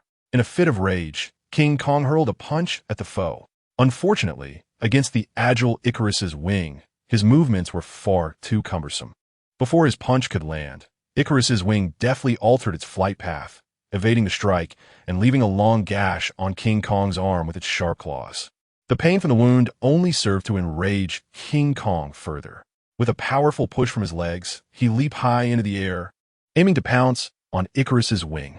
However, Icarus's wing was significantly faster than King Kong. Before he could reach it, the creature flapped its wings and soared into the clouds, leaving King Kong standing dumbfounded in its wake. Caw! The Icarus's wing emitted several strange calls, seemingly mocking King Kong. Infuriated, King Kong seized a massive rock nearby and hurled it skyward. Alas, despite his immense strength, his aim was off, and Icarus's wing easily dodged the projectile. Subsequently, the Icarus's wing began to dance in the sky, ascending and descending while continuously emitting mocking caws. Kong clutched the wound on his arm, his eyes fiercely fixed on the monstrous bird above, his gaze almost igniting with fury. The Icarus wing had invaded Kong's territory with a clear intent, to expand this realm into its hunting ground. Despite it being Kong's domain, he could do nothing but endure its hunting forays. After taunting him, the Icarus wing finally set to its grim task. Its bones resonated, producing a sound akin to ultrasonic waves. It then dove swiftly towards the forest, its talons seizing a saber-toothed tiger, lifting it rapidly to a height of several thousand meters. The saber-toothed tiger struggled desperately, but the Icarus wing's claws were embedded deeply in its flesh, rendering its efforts futile. Subsequently, the Icarus wing released its grip, allowing the saber-toothed tiger to plummet to the ground, meeting its demise upon impact. This was the Icarus wing's method of hunting, soaring high with its prey before letting it fall to its death. Once more, it dove down to retrieve the carcass of the saber-toothed tiger, preparing to depart. Acknowledging its inability to contend with a monstrous bird, Kong could only seethe in frustration. Just then, Lin Yuan unexpectedly patted Kong on the shoulder, grinning broadly. "What's this? Are you upset? Do you want your boss to take care of it for you?" Kong, momentarily stunned, quickly let out a low growl. He clearly did not anticipate Lin Yuan would offer assistance. Kong harbored a deep-seated hatred for this bird. It not only invaded his territory at will, but also taunted him beforehand. On one egregious occasion, after mocking him, it even urinated on his head. At that moment, Kong was infuriated, wishing to pluck every feather from the creature. Yet, in reality, he couldn't even touch a single feather of the Icarus wing. After agreeing to Kong's plight, Lin Yuan raised his gaze towards the retreating Icarus wing. Roar! Watching it ascend further into the sky, Kong involuntarily let out a low growl of impatience. Lin Yuan waved his hand with a calm demeanor, saying, "No need to rush. Even if it flies 39 meters, my 40-meter greatsword is no trivial matter." Kong tilted his head in confusion, scratching it. What was a 40-meter greatsword? Could it be eaten? Just as the Icarus wing was about to vanish from sight, Lin Yuan finally made his move. He stepped forward, gathering a searing orb of energy in his maw, emitting copious white steam. Roar! With a fierce roar, the scorching beam shot through the heavens towards the Icarus wing. The Icarus wing, initially gliding leisurely, sensed the impending danger behind it. Without a moment's hesitation, it flapped its wings vigorously, attempting to evade the radiant beam. However, the speed of the beam unleashed by Lin Yuan was astonishingly swift. In an instant, the searing wave enveloped the Icarus wing, causing it to plummet from the sky, akin to a downed aircraft. Fortunately, the Icarus wing managed to evade just in time, suffering only a charred right wing and extensive burns on its flank. Had it been any slower, it might have lost its life. Injured and desperate, the Icarus wing abandoned its prey, flapping its remaining left wing to flee in panic. Observing the bird's disheveled retreat, Kong clutched his belly and erupted into hearty laughter, his glee unmistakable. Roar! The thrill of vengeance filled him with exuberance, leading him to dance excitedly before Lin Yuan, his face radiating respect for the latter. Chapter 14. Other Beasts on Skull Island. Special Training for Kong. Look at how excited you are. Lin Yuan regarded Kong with a look of disdain. It was hard to believe this creature would one day be the formidable king of Skull Island. Hee, Kong sheepishly scratched his head, grinning.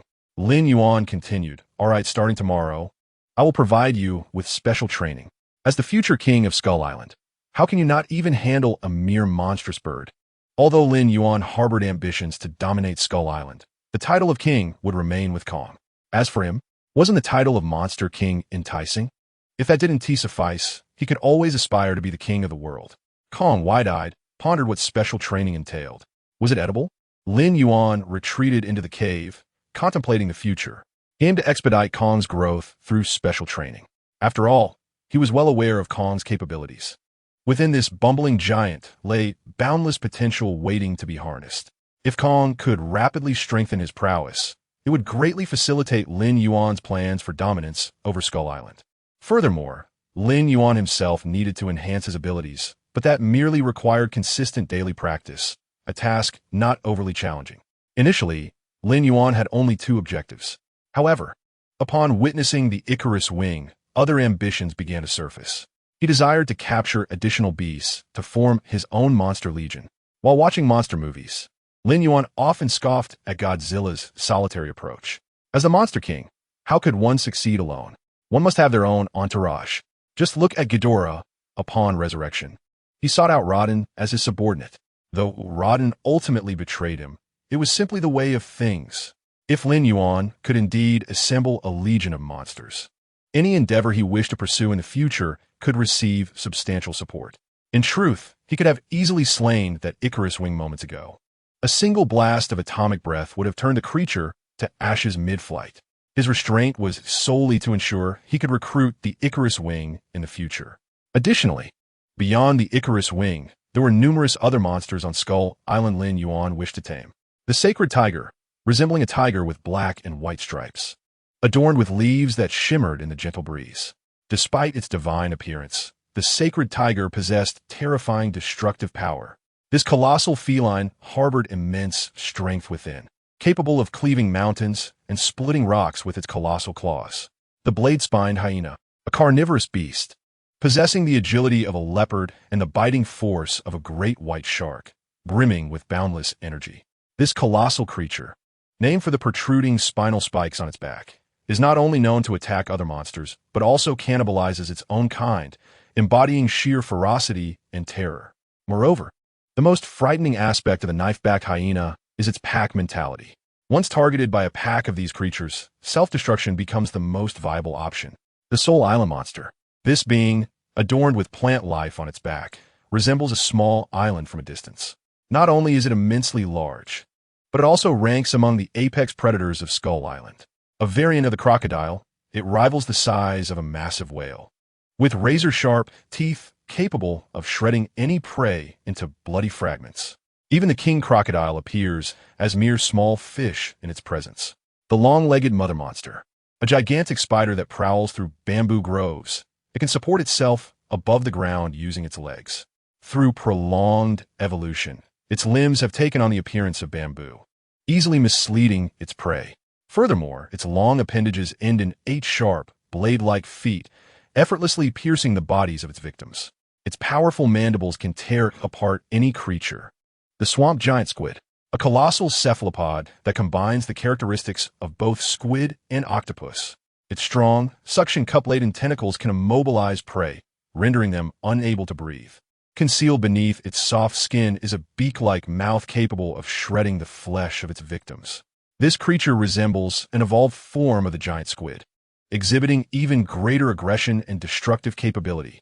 Lin Yuan recalls a fierce confrontation between the colossal beast and a swamp giant squid in a film, where the former, on the brink of adulthood, had shed its naive demeanor in favor of a kingly presence. Ultimately, the unfortunate swamp giant squid was torn apart by the colossal creature, becoming a sumptuous meal.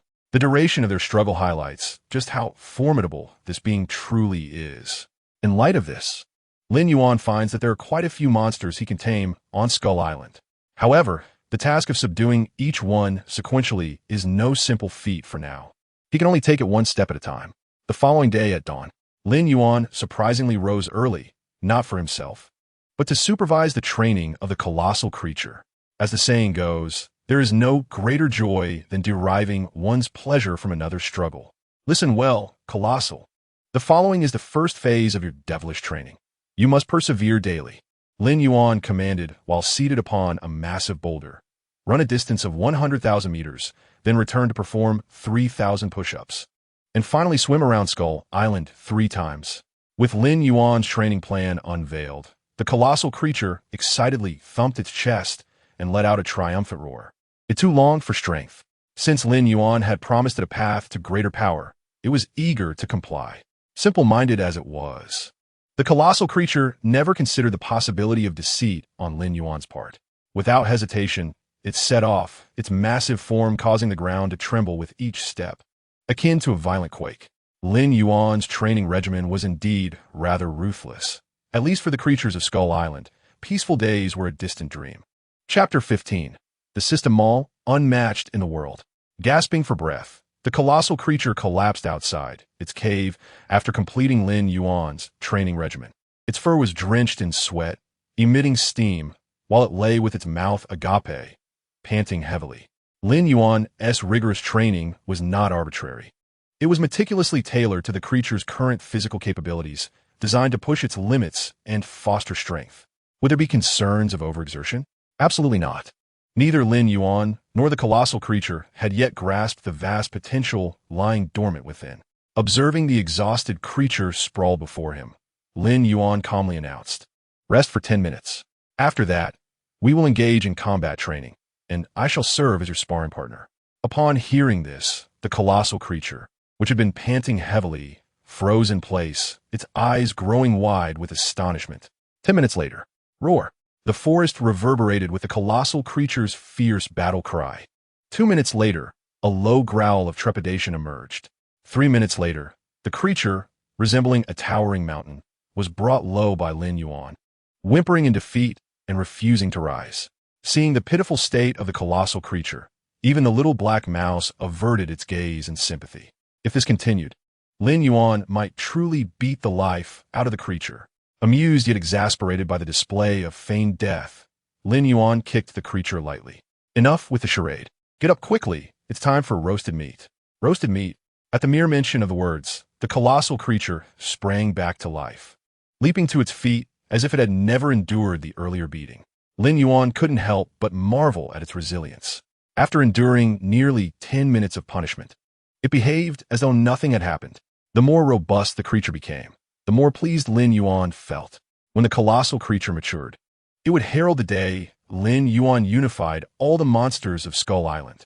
Before long, another fortnight had passed. "System, I wish to sign in."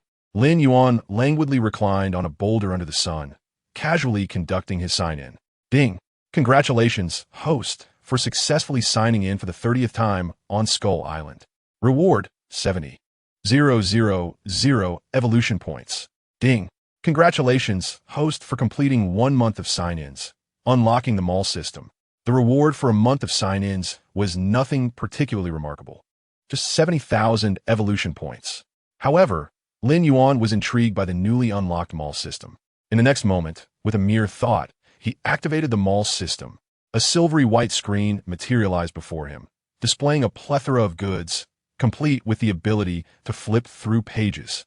To Lin Yuan's surprise, the items within the system shop could predominantly be exchanged for evolution points.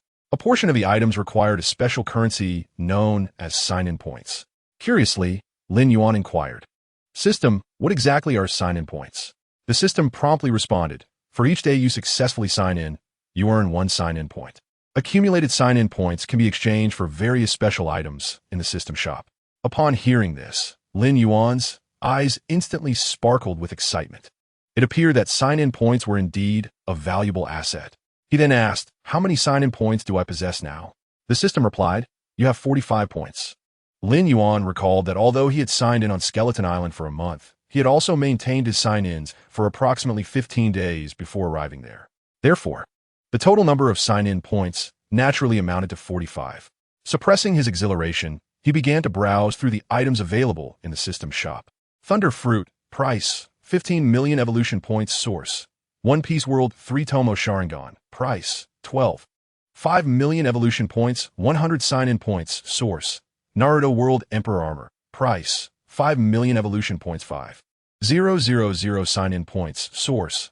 Armor Warriors World Hulk Potion, price, 8 million evolution points source. Marvel World Tree of Life Fruit, price, 15 sign-in points Charge Particle Cannon, price, 4,88 million evolution points 1,000 sign-in points Infinite Spiral Burning Line, price, 6,88 million evolution points 1,200 sign-in points. After reviewing the prices of these items in the system shop, Lin Yuan felt a chill run through him, as if his heart had turned cold.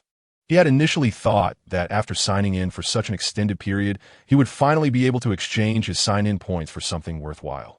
Yet, he was met with the disheartening reality that each item was priced exorbitantly, akin to being robbed.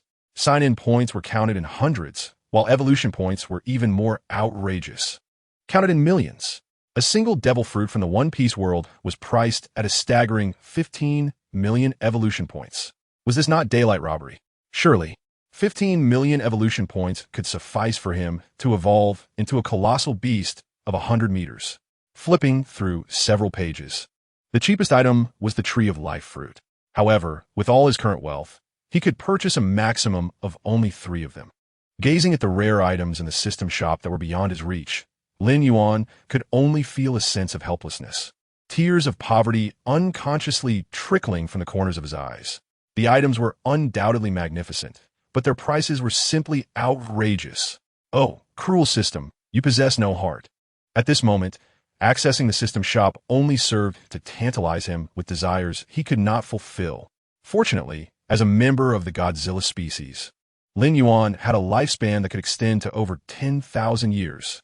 If he could earn 365 sign-in points in a year, that would amount to 650 points over a decade.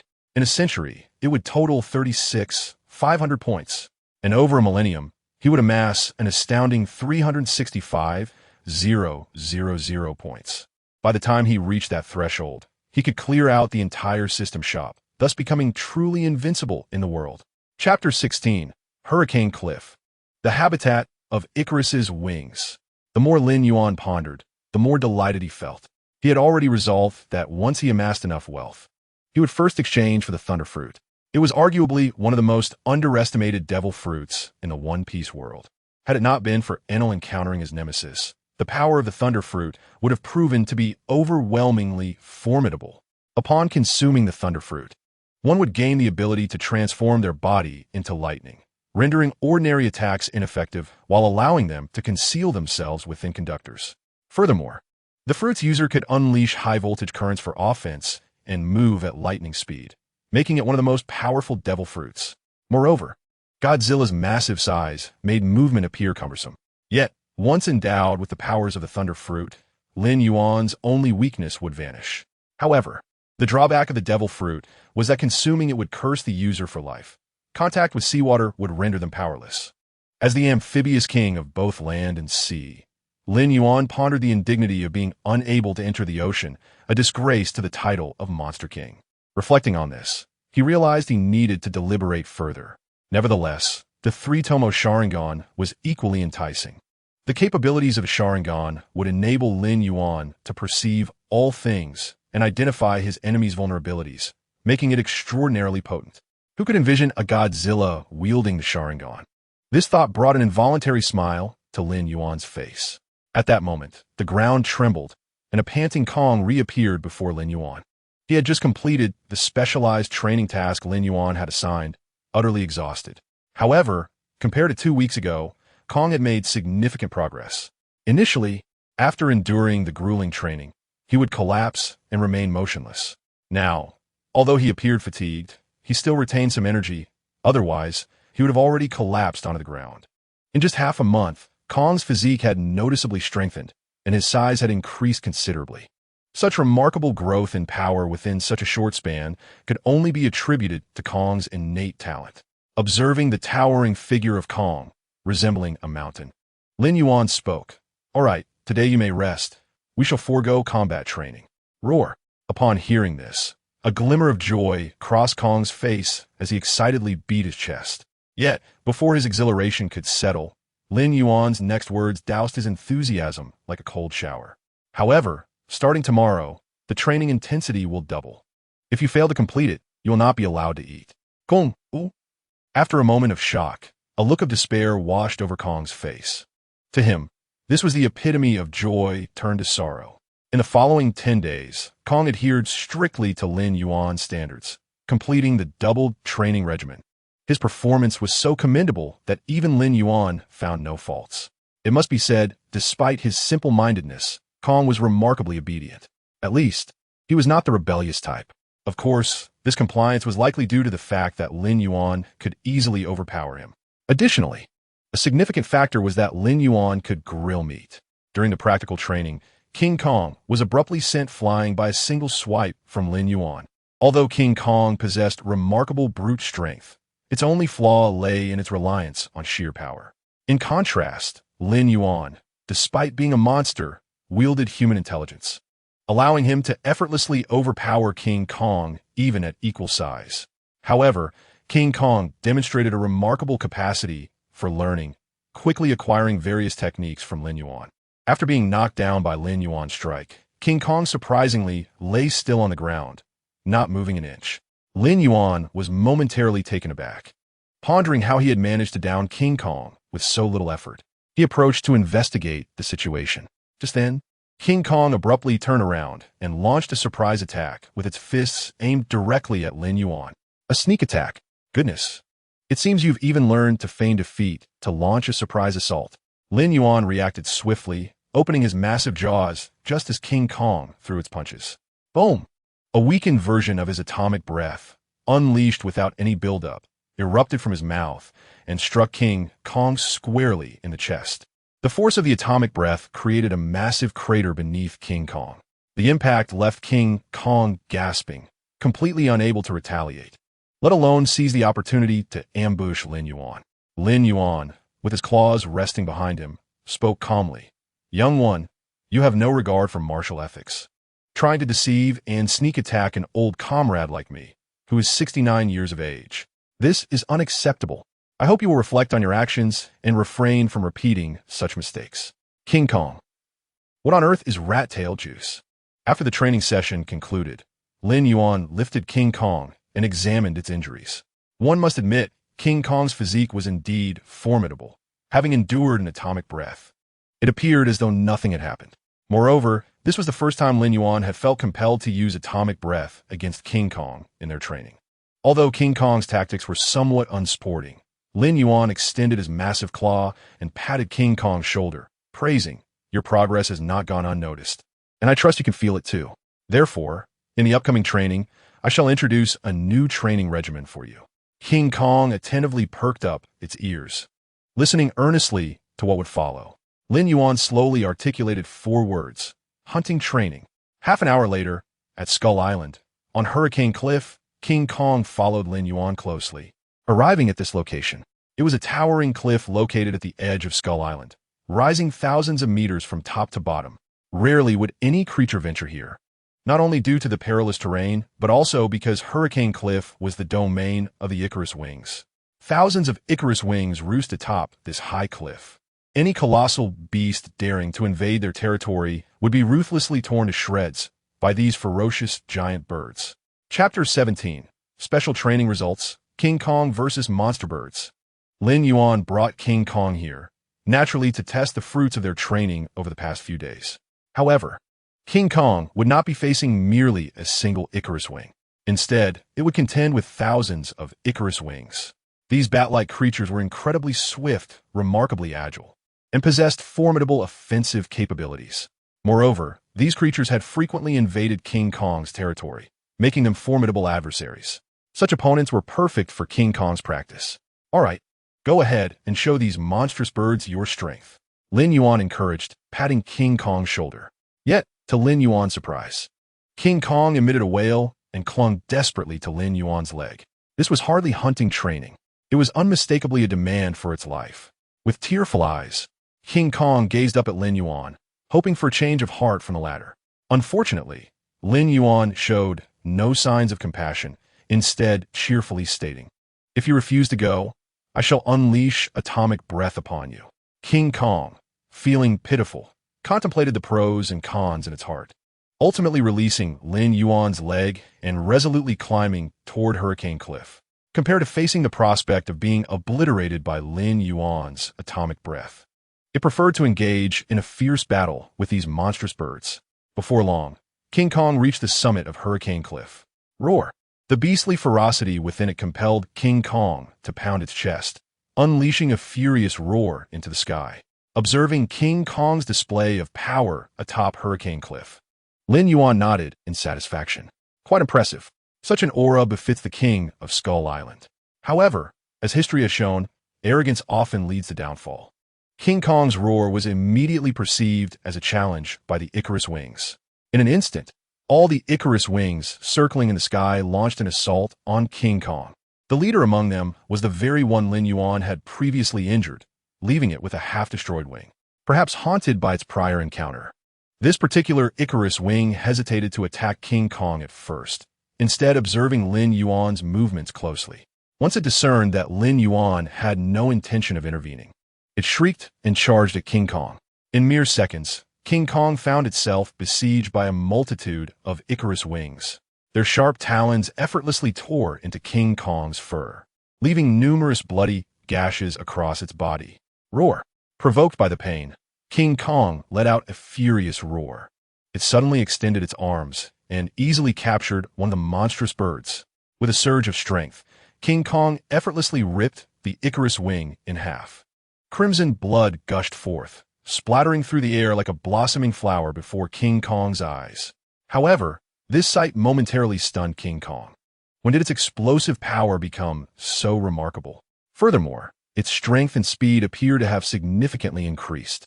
To put it into perspective, in the past, it would have been impossible for King Kong to capture an Icarus wing known for its agility so easily.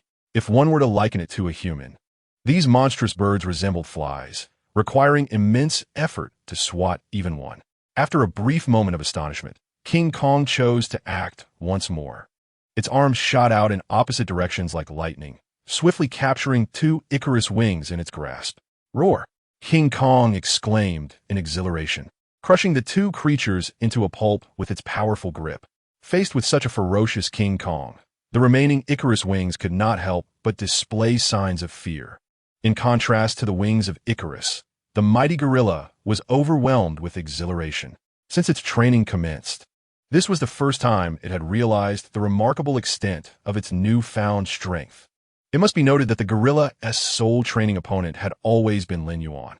Although it was continuously growing stronger, Lin Yuan was also becoming more formidable each day with his training. In fact, Lin Yuan's rate of improvement often surpassed that of the gorilla. This meant that Lin Yuan's capabilities consistently outshone those of the gorilla. To put it simply, in recent days, the gorilla had been on the receiving end of relentless beatings. This had led to the gorilla's lack of a clear understanding of its own progress. However, now, faced with the wings of Icarus, the gorilla revealed its ferocity. When confronted by Lin Yuan, it was submissive, yet against the scruffy avian creatures, it unleashed a powerful assault. Roar! Upon realizing its strength, the gorilla's offensive became increasingly frenzied. Regardless of how deep the wounds inflicted by those strange birds were, the gorilla remained steadfast, retaliating with even greater ferocity. After all, it was only enduring injuries while the avian creatures were risking their very lives. An ever-increasing number of Icarus wings were torn asunder by the gorilla, their remains carelessly strewn upon the ground. Vivid crimson blood stained the entirety of the hurricane cliff. Even the leader of the Icarus wings could not help but reveal a hint of trepidation. Just moments ago, it had narrowly escaped the grasp of this colossal beast. Having brushed against the specter of death, it now harbored a sense of fear towards the gorilla. Just days prior, it had been able to effortlessly toy with this giant due to its speed, yet in a mere span of days. Who could fathom how this colossal gorilla had grown to such an extent? Minutes later, battered and bruised, the gorilla descended from the hurricane cliff, fatigue etched upon its visage. Not a single one of the Icarus wings dared to pursue it. The avian creatures had been thoroughly intimidated by the gorilla's ferocity. The leader of the Icarus wings, particularly wary of Lin Yuan, did not dare to approach any closer. Roar! Upon reaching Lin Yuan, the gorilla let out an exuberant roar, seemingly inquiring, "Boss, how you find my performance?" Lin Yuan cast a calm glance at it and replied, You performed admirably, but there was some wastefulness." Roar? The gorilla paused, a look of confusion crossing its face. Lin Yuan pointed toward the hurricane cliff, chuckling as he posed a rhetorical question, with so many corpses left behind. "Don't you wish to savor the taste of roasted birds?" Chapter 18. Can barbecue be enjoyed without seasoning? Roar! At Lin Yuan's prompting, the gorilla smacked its forehead, awakening to the realization. Goodness, it indeed had been wasteful. Those numerous corpses of the Icarus wings could provide ample sustenance. With that thought in mind, the gorilla swiftly turned and dashed back up the hurricane cliff, gathering all the remains, cradling them carefully in its arms before returning to Lin Yuan's side. The unfortunate Icarus wings, believing that the gorilla was launching a counterattack, grew apprehensive. Roar! The gorilla beamed with pride. Its roar expressed, "All right, boss, we can now return home to roast some birds." However, Lin Yuan had no intention of departing just yet. He turned to face the Icarus wing he had previously injured, locking eyes with it. He could clearly discern its fear. Yet, mere fear was insufficient. What Lin Yuan sought was their submission, the submission of the entire Icarus wing clan. Roar! Lin Yuan opened his massive jaws and unleashed a thunderous roar. The meaning of his roar was simple: submit to me. If you refuse to submit, I shall annihilate you. In the realm of monsters, there is no need for subtleties. Everything is determined by strength. As long as one possesses sufficient power, they wield the authority to compel other monsters to submit. After leaving this proclamation, Lin Yuan turned without hesitation and departed. He was confident that this Icarus wing would make the right choice, unless it wished to witness the annihilation of its kin. Night fell. The moon hung high, stars scattered across the sky. Outside the cave, a massive bonfire blazed.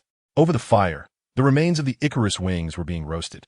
Lin Yuan, while cooking, chastised, "Next time, be more careful with your strikes, do you hear me? Damn it. What was once a fine bird has been torn asunder. Some are even ripped into 4 pieces. How am I supposed to cook that?" The gorilla scratched its head, a sheepish grin spreading across its face. Truth be told, during battle, it had indeed gotten carried away, completely lost in the excitement. Roar! The gorilla then asked, "Boss, shall we go after those scruffy birds again tomorrow?" Clearly, the success of this battle had instilled immense confidence in the gorilla, to the point where it nearly wore its inflated ego on its face. However, Lin Yuan shook his head and replied with a smile, "Is there any merit in perpetually bullying the weak? Moreover, we just issued them an ultimatum today. We ought to grant them a few more days, don't you think? If these avian creatures are willing to submit, they will become our subordinates. Ponder this. Who would constantly beat up their own subordinates?" Roar! The gorilla earnestly responded, "Aren't you doing just that, boss?" With a series of sharp slaps, Lin Yuan's claws descended upon the gorilla's head like a tempest. "I told you to stop talking. Do you think you'll perish if you remain silent?" After delivering a thorough reprimand, Lin Yuan continued, "All right, from now on, no more unnecessary chatter, understood? Honestly, Haven T, I treated you well?" When have I ever struck you? The gorilla replied, I can't contend with you. You're always right. Subsequently, Lin Yuan leisurely remarked, well then, let us retire early tonight. You've only taken down a few scruffy birds, yet you're so exhilarated. After tomorrow's training, I'll take you for something thrilling. Upon hearing this, the gorilla's eyes sparkled, and it began to dance with excitement. At that moment, the skewers roasting over the fire were nearly done, emitting an enticing aroma. Just as the gorilla was about to reach out, Lin Yuan called out to it once more. Hold on before you eat. The gorilla looked at Lin Yuan in confusion, puzzled as to why he had halted it at that moment. However, a smile crept across Lin Yuan's face. Is this unseasoned meat fit for human consumption? System. Exchange for some seasoning packets. In the next moment, a prompt from the system echoed in Lin Yuan's ears. Ding!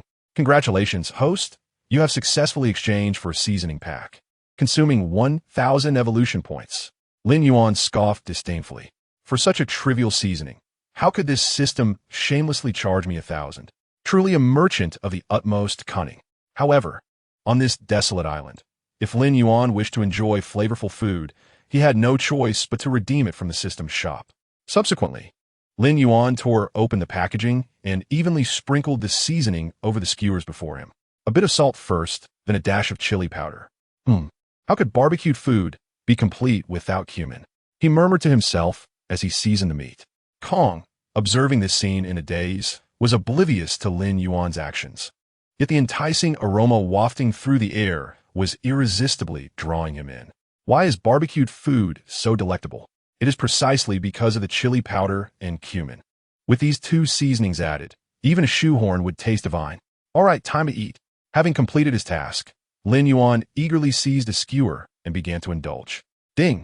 You have successfully devoured the wings of Icarus, gaining 485 evolution points. Ding! You have successfully devoured the wings of Icarus, gaining 448 evolution points. Ding! You have successfully devoured the wings of Icarus, gaining 479 evolution points. One must admit, the flesh of these peculiar birds was far more succulent than that of pterosaurs, particularly the membranous wings, which offered an exquisite texture. After applying various seasonings, the aroma was so intoxicating that Lin Yuan nearly bit his own tongue. Meanwhile, Kong had never tasted anything so delightful. Grasping a skewer in each hand, he devoured them voraciously, soon reaching a state of greasy bliss. The following day, at 10 in the morning, Lin Yuan completed his daily check-in as usual and then supervised Kong in fulfilling his training tasks. Afterward, he casually remarked, today's hunting task is quite arduous, so we shall forego the practical training segment. As agreed yesterday, I will take you for some excitement. Upon hearing this, Kong instantly perked up, enthusiastically thumping his chest.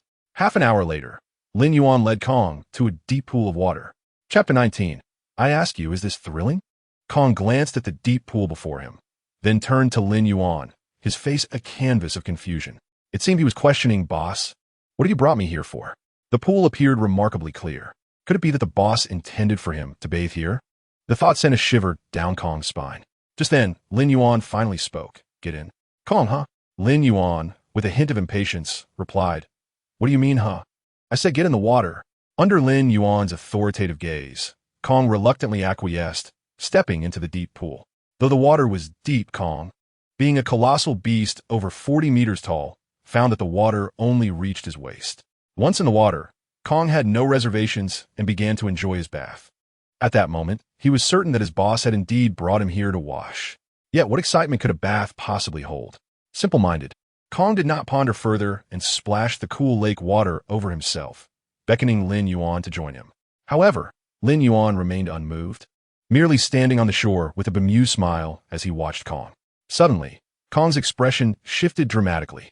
He distinctly felt something wrapping around his legs in the pool. Roar! Kong let out a furious roar, thrusting his arms into the water, quickly grasping two massive tentacles. Indeed, this was the giant creature residing in the pool, the swamp giant squid. This creature, living in the waters of Skull Island, was a colossal cephalopod. The swamp giant squid was every bit as large as Kong and possessed the characteristics of both squids and octopuses. When threatened, it could expel a thick cloud of black ink, which burned like fire. allowing it to scald its prey to death. Although Kong had seized 2 of its tentacles, the remaining appendages swiftly coiled around his massive form. Lin Yuan had brought Kong to this body of water precisely for him to battle this swamp giant squid. In the films, Kong had faced off against such a creature before. However, back then he was already the king of Skull Island, standing 60 meters tall, effortlessly tearing the swamp giant squid to shreds. Now, however, dealing with such a gigantic octopus would undoubtedly prove challenging for Kong. Standing on the shore, Lin Yuan grinned and remarked, "How does it feel? Bound by tentacles. Tell me, is it thrilling or not?" Fortunately, Kong was currently engaged in a fierce struggle with the swamp giant squid, and thus did not hear Lin Yuan's words. Otherwise, he would have surely been infuriated to the point of spewing blood. Is this what you call thrilling? The tentacles of the swamp giant squid, like chains, tightly bound Kong's massive body. Moreover, hidden within the tentacle muscles were razor-sharp barbs that embedded themselves into Kong's flesh, causing him excruciating pain with every struggle. And the onslaught of the swamp giant squid was far from over.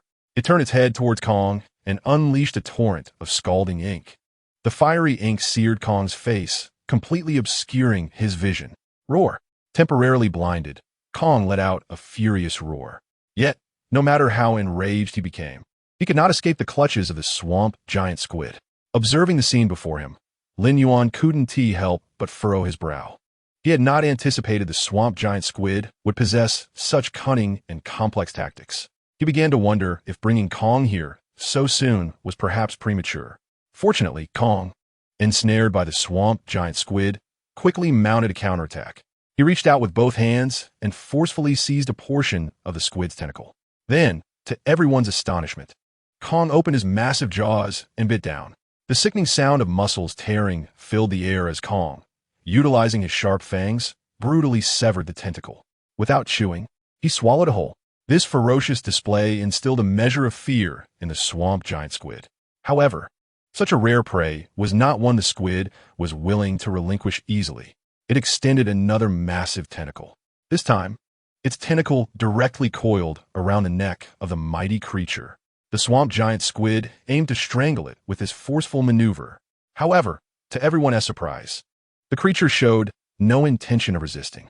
Instead, it unleashed its full strength, forcing its right arm out from the tentacle's grasp, and seized the head of the swamp giant squid.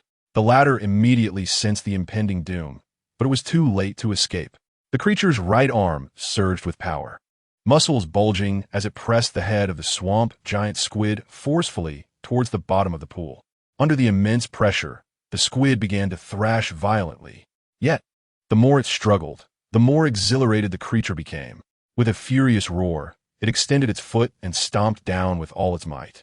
Despite the squid's head being composed of soft tissue, it was brutally crushed under the force of the stomp. Ink gushed out, spreading throughout the pool. After the swamp giant squid perished, its tentacles hung limply. The creature washed the ink off its face in the pool water and lifted the squid's carcass triumphantly towards the direction of Lin Yuan, a brilliant smile illuminating its face.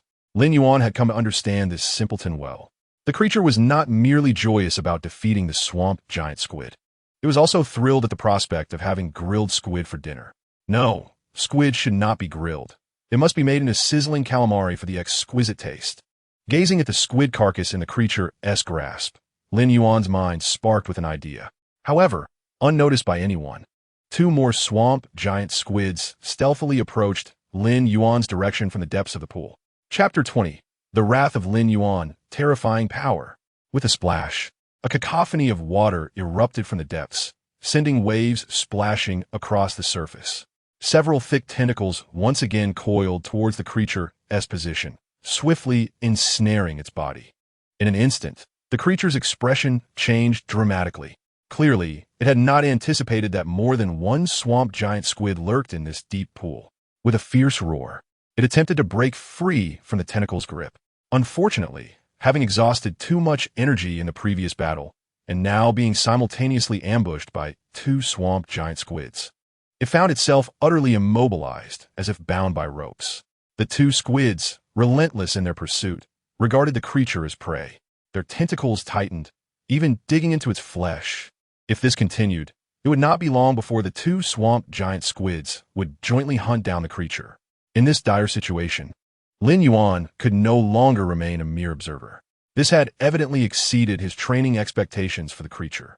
With a steely gaze, he plunged into the depths of the pool. He swiftly made his way towards the creature's location. The two swamp giant squids seemed to sense Lin Yuan's threat, tightening their grip in a frenzied attempt to eliminate the creature quickly before turning their attention to him. Unfortunately, Lin Yuan had no intention of granting them that opportunity. "Begone!" Lin Yuan bellowed, unleashing a thunderous roar that resonated throughout the deep pool. As his voice echoed, the water trembled violently. Although Lin Yuan's furious roar was formidable, the two swamp giant squids remained undeterred. A glint of murderous intent flickered in Lin Yuan's eyes. Did they not hear him? Just as the thought crossed his mind, he opened his mouth once more. This time, however, it was not a roar that emerged, but a searing beam of energy. With a blast, an energy ray, akin to concentrated sunlight, surged forth, piercing through the head of one swamp giant squid with deadly precision. The remaining energy penetrated into the pool, causing a significant amount of water to evaporate due to the extreme heat. Vapor instantly spread across the surface. Witnessing this scene, the creature stood frozen in disbelief. Was this truly the power of its master? It had struggled mightily to defeat the swamp giant squid, yet Lin Yuan had effortlessly dispatched it with a single energy ray. This was utterly astonishing. At that moment, however, Lin Yuan was too focused to revel in the creature's admiration. After sensing the overwhelming pressure he exerted, the other swamp giant squid chose to flee. Attempting to escape? Did it truly believe it could evade him? Lin Yuan's gaze turned colder than ancient ice. He quickly locked onto the fleeing squid's direction. Then, he opened his mouth, gathering a ghostly blue energy orb within. With a mighty blast, this atomic breath pierced through the pool, forcefully obliterating half of the fleeing swamp giant squid's body. The water's presence significantly diminished the power of the energy ray. Thus, Lin Yuan opted for the atomic breath instead. Before the might of atomic energy, all obstacles became mere illusions. Any target Lin Yuan locked onto would inevitably be reduced to dust. Having secured his spoils, Lin Yuan hoisted the carcasses of the two swamp giant squids over his shoulder and made his way back to the shore. The creature finally snapped out of its stupor and hastily followed his lead. Lin Yuan was blissfully unaware that his display of power had ingrained a deep-seated belief in the creature's mind. Its master was an invincible being, akin to a deity. The night breeze was particularly pleasant. Above, the stars twinkled brilliantly, a breathtaking sight. Lin Yuan kindled a fire and set up an iron griddle, pouring a layer of oil onto it. Once the oil heated and began to sizzle, he tossed and shredded squid tentacles, flipping them on the griddle. The subsequent steps were straightforward, requiring only the application of sauces and seasonings. The creature squatted eagerly in front of the griddle, drooling with anticipation. Lin Yuan playfully kicked its rear.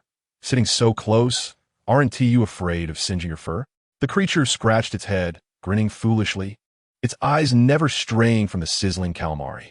As the squid became thoroughly cooked, Lin Yuan leisurely announced, "All right, dig in." The moment the words left his lips, the creature pounced like a ravenous beast, as if fearing someone would snatch its meal. Lin Yuan casually picked up some for himself, savoring the taste while contemplating his future plans. He knew he had to subdue both the Icarus wings and the swamp giant squids. Ultimately, these two factions, one capable of dominating the skies and the other the waters, could provide immense assistance to Lin Yuan in unifying Skull Island. As for other monsters, those that can be tamed will be, while those who refuse to bow will be ruthlessly exterminated. Lin Yuan must ensure that all creatures on Skull Island submit to his command. Subsequently, he will select the most promising monsters to form his own monster legion. With this thought, Lin Yuan promptly retrieved a jade vial from the system space. Inside the vial lay dozens of black pills exuding a rich medicinal aroma. These black pills, known as bee spirit pills, were sourced from a realm of cultivation. Although they appeared unremarkable, Lin Yuan had exchanged 200,000 evolution points along with 20 sign-in points for them. Once the monsters he had subdued consumed these bee spirit pills, their latent potential would be greatly unleashed. Moreover, their loyalty to him would increase. However, Even after unifying all the monsters on Skull Island, Lin Yuan could not rest easy. This was because a significant threat loomed beneath the surface, the skeleton reptile king residing in the underworld. As long as that skeleton reptile king remained alive, Lin Yuan would never find peace. In the following month, Lin Yuan, accompanied by the formidable King Kong, roamed Skull Island, subjugating its monsters. In just a month, King Kong bore countless scars, yet it compelled the vast majority of the island's monsters to surrender. The Icarus Wing tribe submitted. The Holy Tiger tribe submitted. The Blade-backed Hyena tribe submitted. The Soul-Eater Island creatures submitted. The Swamp Giant Squid tribe submitted. The Long-Legged Spider Monster tribe submitted, with each tribe pledging allegiance to King Kong. It finally rightfully became the king of Skull Island. Nevertheless, King Kong understood that its ability to command such a multitude of monster factions and attain kingship was entirely due to Lin Yuan. In its eyes, the boss would always be the boss. Should Lin Yuan ever request it to relinquish the title of king, King Kong would do so without hesitation. Its thoughts were pure, and its loyalty to Lin Yuan unwavering. As these monster factions were successively conquered, Lin Yuan's next plan was set to unfold. So, are these the leaders of the various monster tribes? Lin Yuan raised his head to gaze forward. Before him gathered a multitude of monsters: the Holy Tiger, as massive as a mountain; the Blade-backed Hyena, with claws sharper than blades; the Icarus Wing, with wings capable of obscuring the sky; the Long-Legged Spider Monster, boasting 8 sharp legs; and the Swamp Giant Squid, the overlord of the waters. All of these creatures were the elite, or even the leaders among their respective tribes. Therefore, the potential within them far exceeded that of ordinary monsters. Lin Yuan's task was to cultivate these monsters, establishing a foundation for his future legion. Lin Yuan produced the beast spirit pills and approached these creatures. He then spoke calmly. "I understand that your choice to submit is primarily due to fear of King Kong's might, or my own." Upon hearing Lin Yuan's words, the enormous Holy Tiger instinctively took a step back. Although King Kong had rapidly grown and learned numerous combat techniques from Lin Yuan, there remained monsters among them that it could not defeat. The Holy Tiger was one of them, its massive form rivaling that of King Kong. Tigers are inherently the kings of beasts, the apex predators of the jungle. This Holy Tiger possessed sharp claws and terrifying fangs, capable of unleashing immense power in an instant. During their clash, King Kong was swiftly brought down by the Holy Tiger within 5 minutes, nearly having its neck bitten through. Perhaps in time, King Kong would grow to rival the Holy Tiger. However, at present, it was no match for this formidable creature.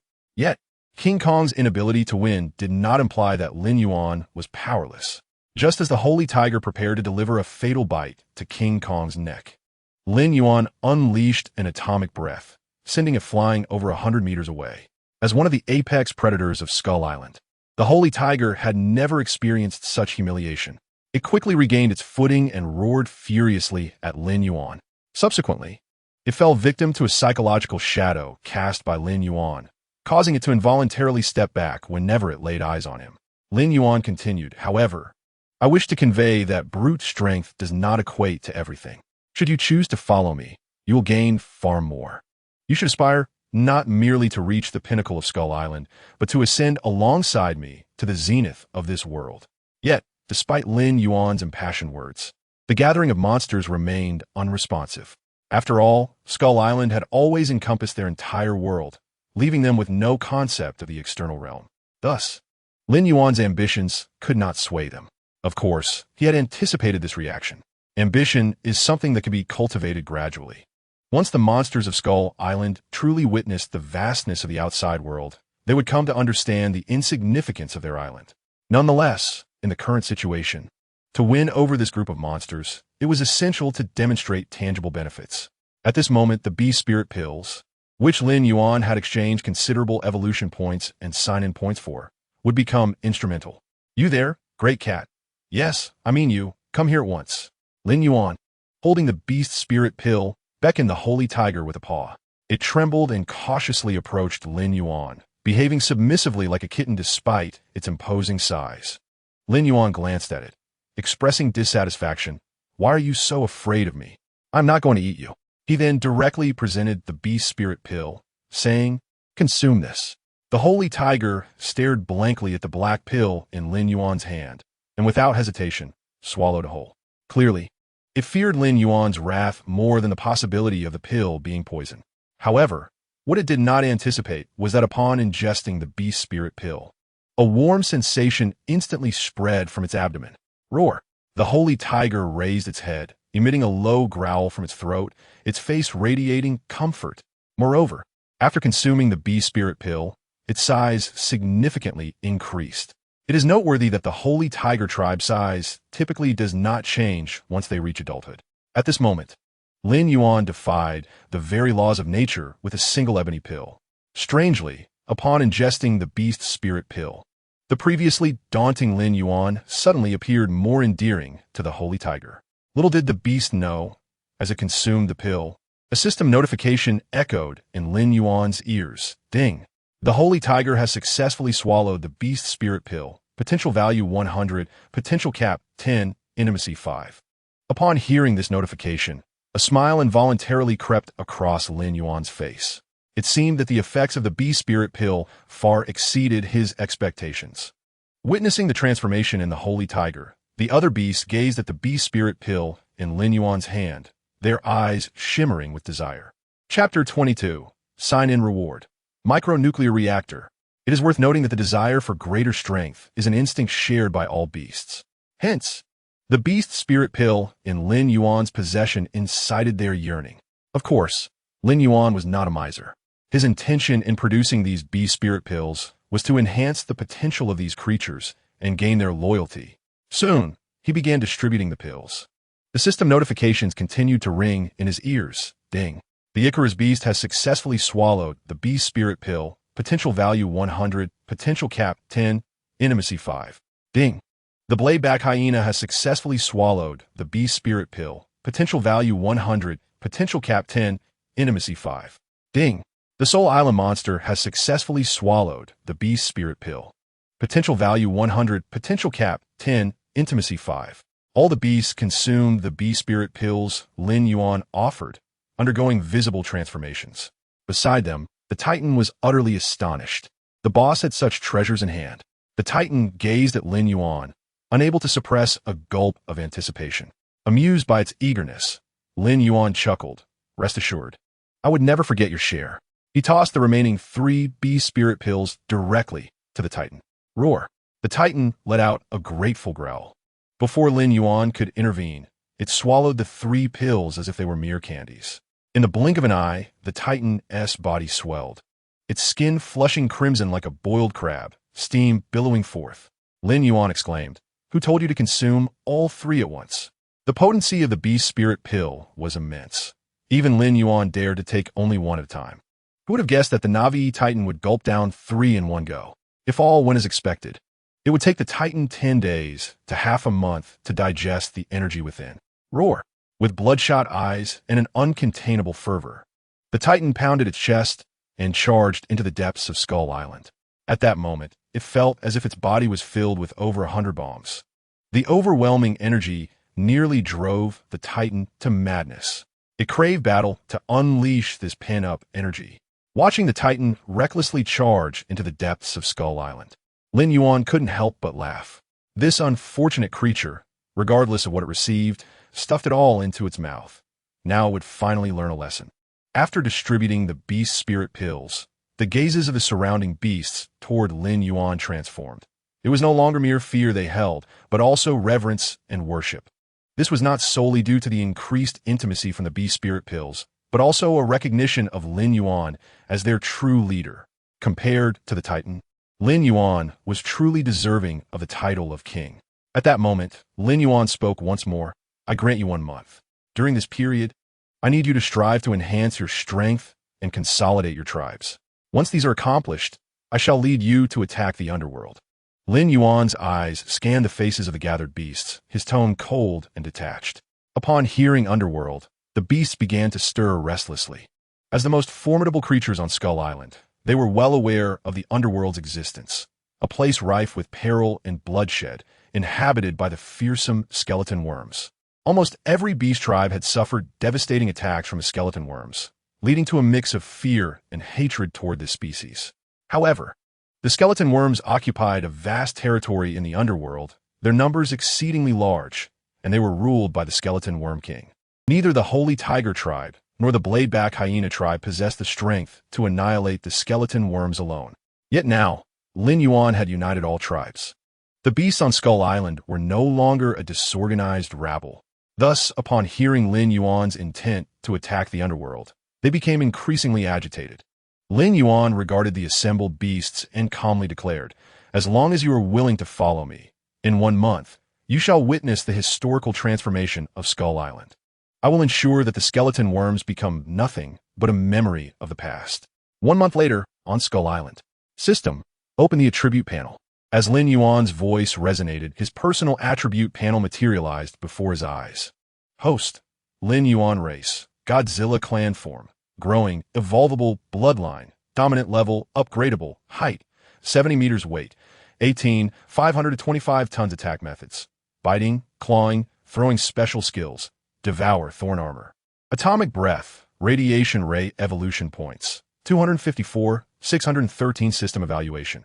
The blood of the ancient Dominator Godzilla flows through your veins, and you have successfully surpassed the juvenile stage. However, in your growing phase, you still possess infinite potential for growth. After spending 3 months on Skull Island, Lin Yuan had finally surpassed the 70-meter mark. He had now become a true giant. Even the Titan appeared as a mere undeveloped middle schooler in his presence. Regrettably, during this month, Lin Yuan had scarcely received any notable sign-in rewards.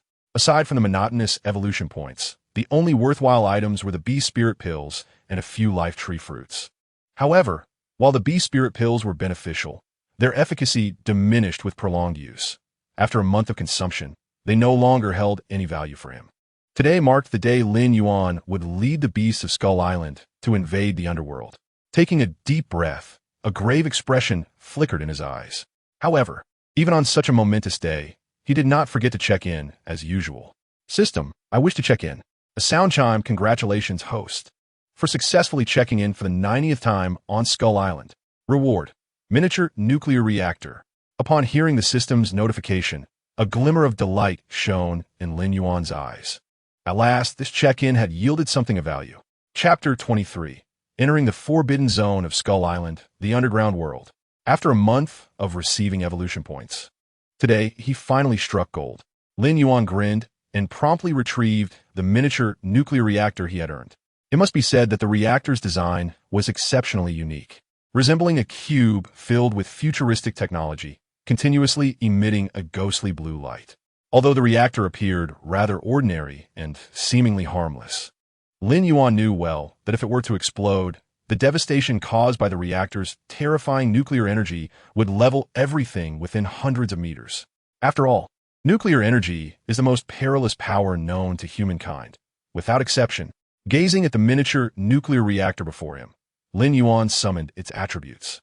Miniature nuclear reactor, special item. Usage description. A nuclear reactor, also known as an atomic energy reactor, is an apparatus capable of sustaining a controllable chain reaction of nuclear fission for the purpose of harnessing nuclear energy.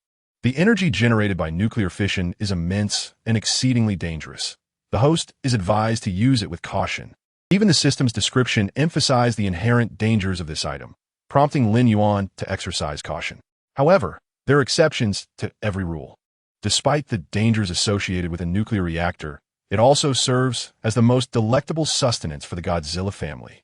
In the lore of the monster universe, the Godzilla lineage has been feasting on nuclear energy and radiation since ancient times.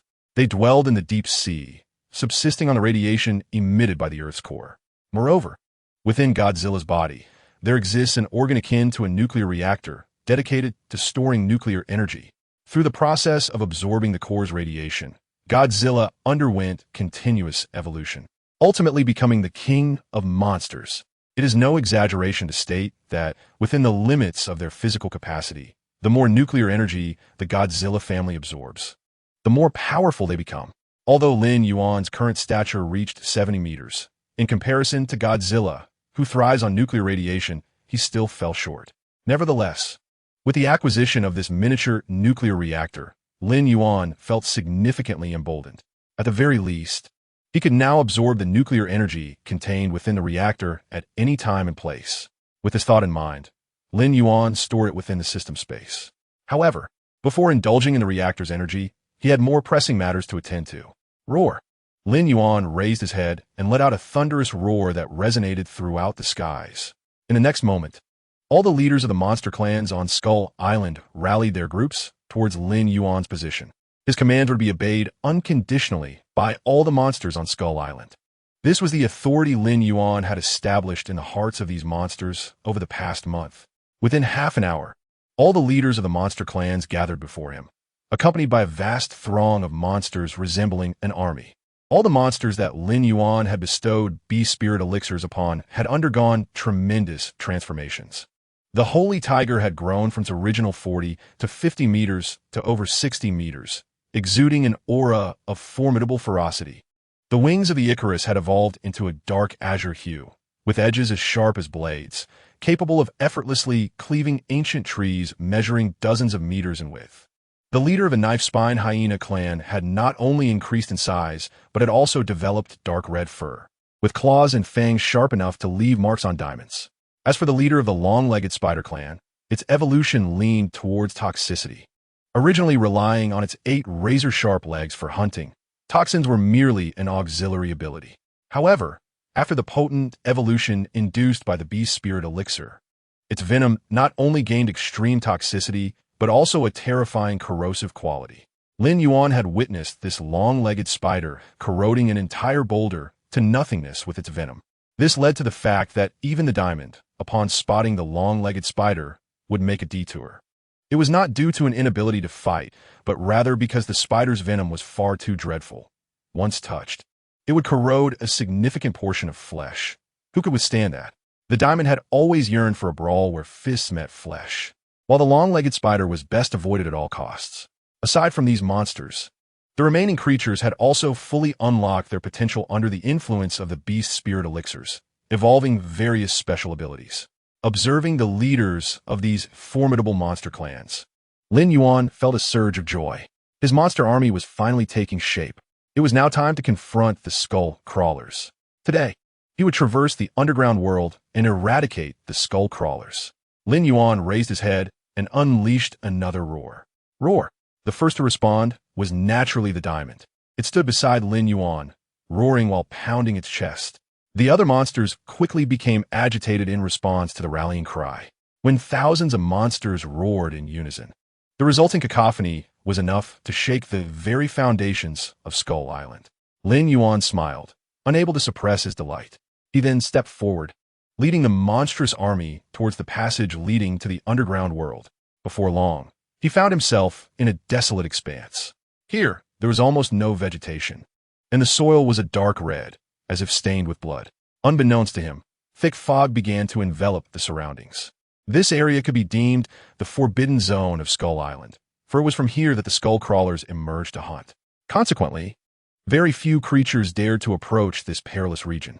Despite the desolation surrounding him, Lin Yuan pressed on fearlessly. As he ventured deeper, skeletal remains, gnawed to mere bones, began to appear. The deeper he delved, the larger and more numerous the bones became. If all went as anticipated, the entrance to the underground world should be just ahead. Chapter 24.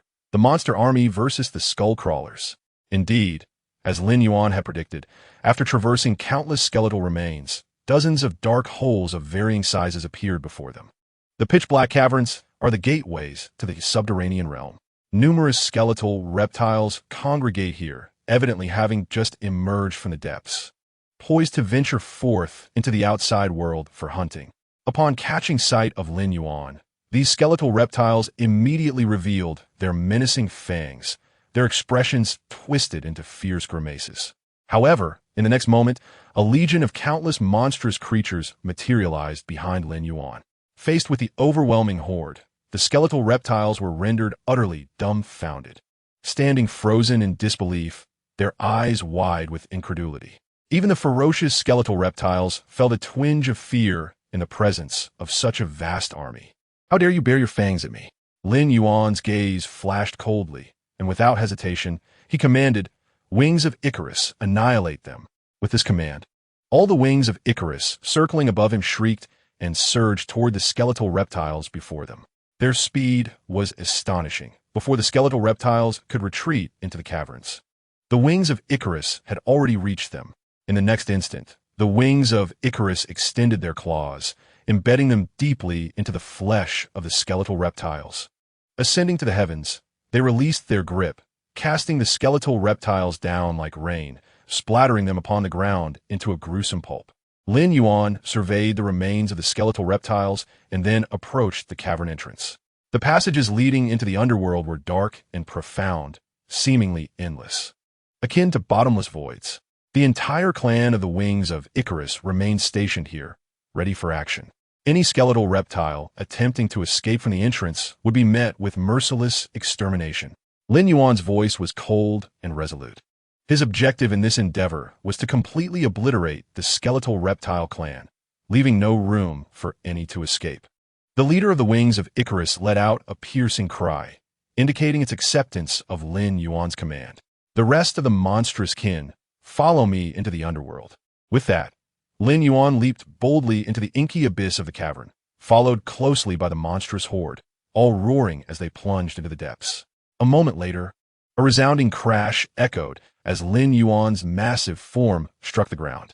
The depth of the cavern exceeded his expectations. It took an astonishing 10 seconds for his considerable bulk to reach the bottom. Once stabilized, he lifted his head, and the sight before him made his pupils constrict sharply. Instead of a mere underworld, he found himself in an immense subterranean cavern, teeming with thousands of skeletal reptiles of varying sizes. The largest among them exceeded 50 meters in length. Such a species would indeed make for an intriguing challenge to eradicate. A fierce glint surged in Lin Yuan's eyes. His previous thoughts proved correct. These skeletal reptiles represented the greatest threat to his unification of Skeleton Island. Should such a vast number of them emerge, no faction on Skeleton Island could withstand their ferocity. Fortunately, after this war concludes, the skeletal reptile clan shall cease to exist. Thus, he would be the one to initiate the grand unfolding of this conflict. Just as Lin Yuan pondered this, a colossal figure descended from above, crashing down upon his head and nearly staggering him. Initially thinking he was under attack, he prepared to retaliate, only to discover it was none other than the Diamond Beast. Could he not find a different entrance to descend? Lin Yuan exclaimed, nearly amused to the point of laughter as he swatted the creature on its head. In the face of impending danger, the atmosphere was tense. Yet this fool had merely followed him down, almost causing his demise. The Diamond Beast scratched its head, offering an apologetic smile. However, there was no time for further conversation, as the furious skeletal reptiles unleashed shrill cries directed at Lin Yuan. For the first time in many years, beasts dared to invade their territory. In response to the cacophony, Lin Yuan's reaction was simple. He opened his immense jaws, the dorsal fin shimmering with an eerie blue light. In the next moment, atomic energy rapidly coalesced within his mouth, forming a devastating azure beam that shot forth. With a thunderous roar, dozens of skeletal reptiles were instantly reduced to ashes under Lin Yuan's atomic breath. Following the display of his power, the monstrous horde behind him erupted into a frenzy of exhilarated roars. Kill! Lin Yuan growled, unleashing his murderous intent. As his roar resonated, all the beasts surged toward the skeletal reptiles before them. In this fervent atmosphere, even the Diamond Beast could no longer contain itself, charging forward with a savage roar.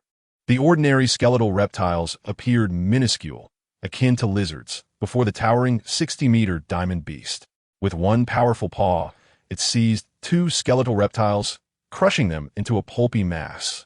Meanwhile, the pack of blade-spined hyenas plunged into the throng of skeletal reptiles. Though not particularly large, these hyenas were among the most ferocious creatures on Skeleton Island.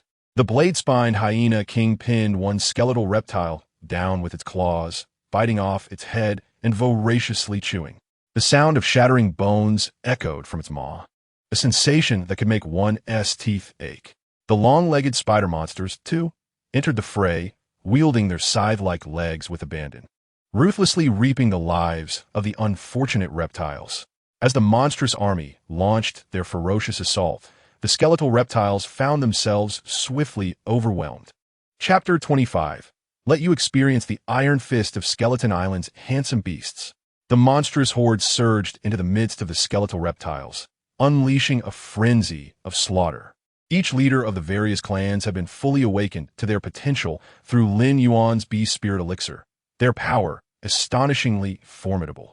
Just like the 60-meter-long sacred tiger, which made the skeletal reptiles seem as insignificant as ants. With a single swipe, it could rend several skeletal reptiles to bloody shreds. After the initial chaos of the invasion subsided, the skeletal reptiles quickly responded, revealing their frenzied side. Led by two 50-meter skeletal reptiles, the swarm of reptiles launched their counterattack. Before one's eyes, dozens of skeletal reptiles surged forth in an instant, ruthlessly tearing apart a blade-backed hyena until only its skeleton remained. They aimed to demonstrate their ferocity to the monstrous army before them. Here, in the subterranean world, lay the dominion of the skeletal reptiles. As the battle between the two sides escalated into an intense frenzy, two 50-meter-long skeletal reptiles could no longer contain themselves and plunged into the fray. The strength of these two skeletal reptiles was far beyond that of ordinary ones, a fact evident from their sheer size. Indeed, upon entering the battlefield, these two skeletal reptiles swiftly showcased their terrifying prowess. One emitted a low hiss akin to that of a venomous serpent, its movements so swift they seemed ghostly. In an instant, its head lunged forward, opening its bloody maw, and two rows of sharp teeth effortlessly bisected another blade-backed hyena. Subsequently, this skeletal reptile seized the corpse and, with a proud tilt of its head, swallowed it whole. Given its formidable size, this skeletal reptile could easily annihilate such hyenas. Meanwhile, the other skeletal reptile had set its sights on a long-legged spider creature. With a sudden push of its forelimbs against the ground, its massive body leapt into the air, pouncing directly toward the long-legged spider creature. Fortunately, the spider creature was well prepared, not granting the opponent an opportunity for a surprise attack. It opened its mouth and spewed forth a murky white web, aiming to ensnare the approaching skeletal reptile. Upon being entangled, the skeletal reptile hesitated momentarily before plummeting from the sky. In tandem, the long-legged spider creature raised its blade-like legs to stomp down upon the skeletal reptile's head. Should it strike true, the spider's legs would pierce the skeletal reptile's skull. Alas, the spider creature made a fatal miscalculation, underestimating the skeletal reptile's strength. In the realm of monsters, to err is to invite death. With a sharp crack, the skeletal reptile harnessed its brute force, snapping the web that ensnared it. As the spider leg descended, the skeletal reptile lunged from the side and bit through the spider leg with a single snap. Losing its balance, the long-legged spider creature tilted toward the ground, and the skeletal reptile seized the opportunity, leaping and sinking its teeth into the creature's torso. After a brief struggle, the spider creature succumbed to its fate at the hands of the skeletal reptile. Observing the havoc wreaked by these two skeletal reptiles on the battlefield, Lin Yuan could not help but furrow his brow. Truly, they were apex predators of the subterranean realm, their might exceeding his expectations. However, this did not imply that Lin Yuan was without means to confront them. Saint Tiger, King Kong, I entrust these two skeletal reptiles to you, he commanded, lifting his head with calm authority. With a ferocious roar, King Kong and Saint Tiger acknowledged Lin Yuan's orders. The two colossal beasts shifted their gazes and identified their respective targets. King Kong moved with greater speed. With a thunderous roar, it charged toward one of the skeletal reptiles. Despite its massive size, it exhibited astonishing velocity, a testament to Lin Yuan's rigorous training. Before the skeletal reptile could react, King Kong had already dashed to its front. The skeletal reptile lifted its head, emitting a sharp, warning growl, seemingly cautioning King Kong to keep its distance. Yet, what awaited it was King Kong's devastating punch. With a resounding crash, King Kong unleashed all its might, striking the skeletal reptile squarely on the head. In that moment, King Kong was filled with fury. How dare you look at me? Who permitted you to gaze upon me? You dare to roar at me? Who gave you the right? Prepare to feel the might of my iron fist. The force of King Kong's blow was tremendous, leaving the skeletal reptile dazed. Nonetheless, King Kong showed no intention of relenting. With a growl, it reached down and grasped the skeletal reptile's tail. Swinging it in a wide arc, King Kong hurled it toward the ground with a thunderous crash. creating a massive crater upon impact. King Kong was now thoroughly exhilarated, gripping the skeletal reptile's tail as it continued to batter it against the earth. This 50-meter-long behemoth was nothing more than a toy in King Kong's hands. Ordinary skeletal reptiles dared not approach, fearing the wrath of this mountain-like beast. After being smashed against the ground multiple times, the skeletal reptile could bear no more. With a faint crack, it severed its own tail in a desperate attempt to escape. Much like a lizard. However, King Kong was not so easily deterred. Stepping forward, it seized the skeletal reptile and lifted it effortlessly. The skeletal reptile, unwilling to surrender, shrieked and attempted to bite back, but King Kong was prepared, delivering a punch to its jaw. With a faint crack, the skeletal reptile's jaw dislocated from the force of the blow. Witnessing this scene, surrounding skeletal reptiles recoiled in terror, afraid to approach this fearsome giant that resembled a demon. Chapter 26. The Emergence of the Skeletal Reptile King. This battle was a one-sided massacre. The colossal skeletal reptile stood no chance against King Kong. Following King Kong's decisive strike, it lost all capacity to fight back. With one hand clutching its prize, King Kong pounded its chest with the other, clearly elated. Yet, as King Kong reveled in triumph, Lin Yuan could not help but twitch his lips in exasperation. Day in and day out, I'm either training you for battle or feeding you beast spirit pills. If you can't even handle a mere little reptile, what use do I have for you? Once the thrill of victory subsided, King Kong's gaze returned to the skeletal reptile it held. This sizable creature must surely possess a delectable flavor, King Kong mused, bringing its prize to its mouth and preparing to take a bite. However, the very next moment, King Kong's expression contorted as if it had donned a mask of agony. With a violent retch, the mighty King Kong expelled the chunks of meat from his mouth. What sort of meat is this? Tough and foul-smelling. Observing the scene, Lin Yuan couldn't help but chuckle. This naive King Kong, accustomed to cooked food, how could it possibly get used to gnawing on raw flesh again? Meanwhile, the battle between the sacred tiger and another skeletal crawler was nearing its conclusion. Undoubtedly, that skeletal crawler was no match for the sacred tiger either. Having fully unleashed its potential through the beast spirit pill, the sacred tiger surpassed the skeletal crawler in terms of offense, explosive power, and sheer strength. Thus, it did not take long for the skeletal crawler to become battered and bruised under the sacred tiger's relentless assault. Roar! The sacred tiger let out another mighty roar. In the next moment, it propelled itself forward with a powerful leap, akin to a tiger descending from the mountains, moving with the swiftness of lightning. In an instant, the sacred tiger pounced upon the skeletal crawler. It opened its bloody jaws and sank them into the creature's neck. The latter struggled violently, but alas, the sacred tiger's bite force was astonishingly powerful, refusing to release its grip despite the skeletal crawler's resistance. Gradually, the struggles of the skeletal crawler diminished, and ultimately, it lost all semblance of life. Both 50-meter-tall skeletal crawlers had been dealt with by King Kong and the sacred tiger in succession. The situation on the front lines was decidedly favorable. These skeletal crawlers were simply no match for the monstrous army. It is worth noting that this monstrous army was meticulously assembled by Lin Yuan, integrating all the monster clans from Skeleton Island, consisting entirely of elite beings. Although these skeletal crawlers were ferocious, they stood no chance against the overwhelming force of the advancing monstrous army. Despite the favorable situation, Lin Yuan remained vigilant. He understood that the true formidable presence within the skeletal crawler clan had yet to reveal itself, the skeletal crawler king. Though this was a universe of monsters, many aspects diverged from cinematic portrayals. Thus, Lin Yuan could not ascertain the true nature of the skeletal crawler king that had yet to appear before him. Thud, thud, thud. Suddenly, a sound akin to heavy hammers striking the ground echoed in the ears of all the monsters. Even the entire underground cavern began to tremble violently. Lin Yuan's expression shifted slightly. He knew that only the skeletal crawler king could create such commotion. Sure enough, after the trembling subsided, the imposing form of the skeletal crawler king emerged before Lin Yuan. Gazing at the skeletal crawler king, Lin Yuan furrowed his brow, involuntarily inhaling sharply. The size of this skeletal crawler king exceeded even that of King Kong and the sacred tiger, measuring an impressive 80 meters in length. Even Lin Yuan's form barely surpassed 70 meters. If the previous two massive skeletal crawlers could be likened to ordinary dinosaurs, then this skeletal crawler king was akin to a Tyrannosaurus rex. Roar! The skeletal crawler opened its massive jaws and unleashed a deafening roar.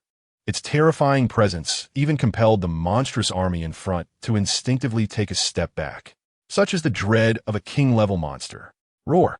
Before Lin Yuan could issue any commands, King Kong and the sacred tiger lunged fiercely at the skeletal crawler king. They understood that only by defeating the skeletal crawler king could the victory in this war be firmly established.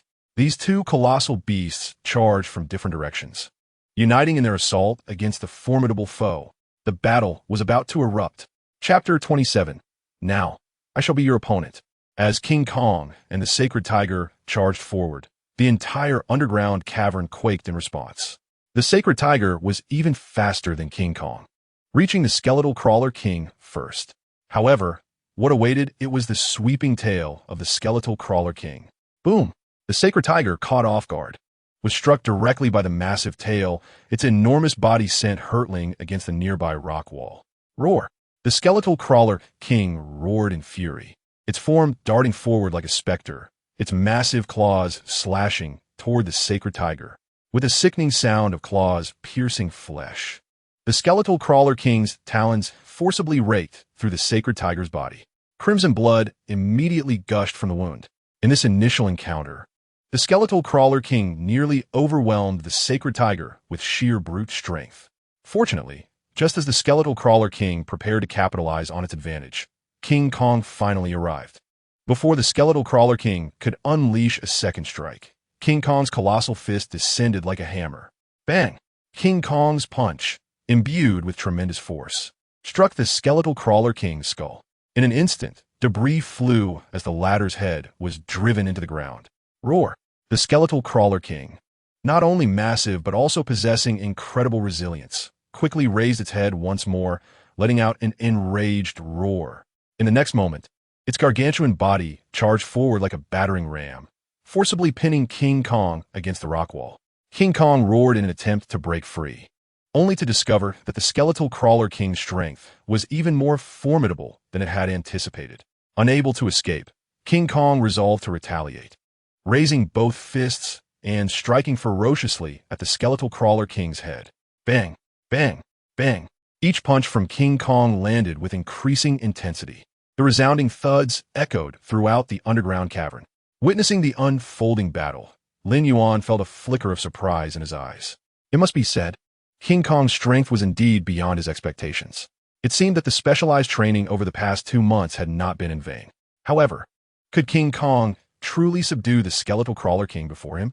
Just as Lin Yuan pondered this, an unexpected turn of events occurred. After enduring a series of heavy blows, the skeletal crawler king became enraged. With a furious roar, a crimson hue flickered in its dark golden eyes. In the next moment, its body expanded further, muscles rippling like steel. The skeletal crawler king before them had clearly entered a state of frenzy. In this frenzied state, its size surged to an astonishing 90 meters. Even to the naked eye, it was evident that such a colossal form harbored terrifying power. The skeletal crawler king's body swayed to the side, and its tail, like a steel whip, lashed out towards King Kong. Boom! After a deafening explosion, the mighty form of the Titan was forcibly embedded into the rock wall by this overwhelming force. Such terrifying power could not even be withstood by the Titan itself. Pain was etched across its visage as it spat forth a mouthful of blood. At that moment, the sacred tiger seized the opportunity, charging forward with a fierce roar, sinking its massive jaws into the body of the skeleton reptilian king. Roar! The skeleton reptilian king immediately abandoned its assault on the Titan, pivoting sharply and lunging ferociously at the sacred tiger. Given the vast disparity in size, the sacred tiger was swiftly overpowered and pinned beneath the colossal form of the skeleton reptilian king. With its forelimbs tightly gripping the sacred tiger's shoulder, it bared its tooth-filled maw, preparing to savage the tiger's neck. Its crimson eyes gleamed with ferocity and cruelty, clearly intent on severing the sacred tiger's neck. Meanwhile, the Titan remained firmly lodged in the rock wall, unable to extricate itself and thus unable to save the sacred tiger. In this perilous situation, the skeleton reptilian king needed merely a second to end the sacred tiger's life. However, at this critical juncture, a searing beam of energy suddenly surged forth from a distance, crashing forcefully into the skeleton reptilian king. Boom! Before the skeleton reptilian king could react, it was violently hurled away, crashing into a massive boulder and shattering it to pieces. Lin Yuan stepped forward, still emanating the remnants of scalding steam. His voice resonated like thunder within the subterranean cavern. Now, let me take my turn as your opponent. Chapter 28. The Battle of Kings. Lin Yuan versus Skeleton Reptilian King. All the monsters within the cavern instinctively cleared a wide path for Lin Yuan and the Skeleton Reptilian King. For deep down, every creature understood that this impending clash was the true battle of destiny. The king of monsters against the king of the underground. A confrontation between kings. The mere aura radiating from Lin Yuan and the skeleton reptilian king easily intimidated all the surrounding monsters. Even the titan and the sacred tiger wisely retreated, yielding the battlefield to the two titans. After all, both Lin Yuan and the skeleton reptilian king stood nearly 100 meters tall. Moreover, upon entering a state of frenzy, the skeleton reptilian king grew even larger, almost reaching 100 meters in size. Yet, despite this, there was not a trace of fear in Lin Yuan's eyes. Roar! With a furious roar, the skeleton reptilian king took the initiative, charging toward Lin Yuan like a monstrous war chariot. This cunning creature sought to leverage its size advantage to overpower Lin Yuan swiftly. However, Lin Yuan would not allow such a maneuver to succeed so easily. You wish to challenge me in strength? I shall not grant you that satisfaction. Lin Yuan's expression hardened as he opened his massive jaws, unleashing a torrent of searing energy beams. Boom! Boom! The beams erupted from Lin Yuan's mouth like a laser cannon, racing toward the skeleton reptilian king. Though the trajectory of the energy beams was remarkably precise, the skeleton reptilian king's speed surpassed that of the projectiles. It darted toward Lin Yuan with uncanny agility, evading all the energy beams that whizzed past it. Finally, the skeleton reptilian king lunged directly at Lin Yuan. Its forelimbs surged with power as its immense form leaped into the air, aiming to strike Lin Yuan down. With a gaping maw and malevolent intent, it sought to sever Lin Yuan's neck in one swift motion. At that instant, a glint of cold determination flashed in Lin Yuan's eyes, for he awaited this very moment. Roar! Lin Yuan opened his jaws wide, his dorsal fin shimmering with a ghostly blue light, as terrifying atomic energy coalesced in his mouth, forming a massive orb. He was preparing to unleash his atomic breath. Lin Yuan's choice to employ atomic breath at this precise moment was not without reason. Firstly, the attack required an immense amount of energy, necessitating that he ensure it struck true. Secondly, the skeleton reptilian king's body was currently airborne, unable to adjust its position. Boom! The ghostly blue energy beam of the atomic breath surged forth, piercing through the skeleton reptilian king's form. This strike consumed nearly half of Lin Yuan's energy, delivering an astonishingly powerful blow. Faced with the terrifying energy wave, even the skeleton reptilian king's eyes betrayed a flicker of fear. The energy from the atomic breath cascaded over the skeleton reptilian king, tearing a massive, gaping wound into its body. The creature was sent reeling backward, crashing heavily against the rock wall. Witnessing this scene, all the monsters present could not help but display their astonishment. Though they knew of Lin Yuan's formidable power, they had never anticipated it would reach such terrifying heights. The sacred tiger's eyes were filled with dread, realizing that had it been struck directly by that atomic breath, it would have likely lost half its life. Standing before it, Lin Yuan was indeed the most formidable beast on Skeleton Island, without exception. As for the Titan, admiration gleamed in its eyes. It was well aware of its leader's overwhelming strength. Its aspiration was to one day become as powerful a beast as its leader. Yet, to the astonishment of all present, even after being pierced by the atomic breath, the skeleton reptilian king was still alive. It raised its head, struggling to rise from the ground, unleashing a roar of fury. However, this time, the skeleton reptilian king exhibited greater wisdom. Instead of rushing into attack, it grasped a massive boulder with its forelimbs and, channeling all its strength, hurled it toward Lin Yuan. As Lin Yuan beheld the enormous rock, his expression shifted. He wished to evade, but it was too late. In a moment of desperation, Lin Yuan opened his mouth once more, gathering energy for another atomic breath, unleashing it upon the approaching boulder. Chapter 29: Nuclear Explosion, Atomic Breath. Bang! Under the terrifying might of the atomic breath, the massive boulder exploded into fragments. In an instant, debris flew everywhere. However, there was not a trace of joy on Lin Yuan's face, for he understood that by shattering the boulder with his atomic breath, he had fallen into the skeleton reptilian king's trap. As anticipated, seizing the opportunity, the skeleton crawler king transformed into a streak of black lightning, instantly lunging towards Lin Yuan's position. The depths of its eyes were filled with a chilling ferocity. Its razor-sharp claws lunged violently toward Lin Yuan's chest. Clang!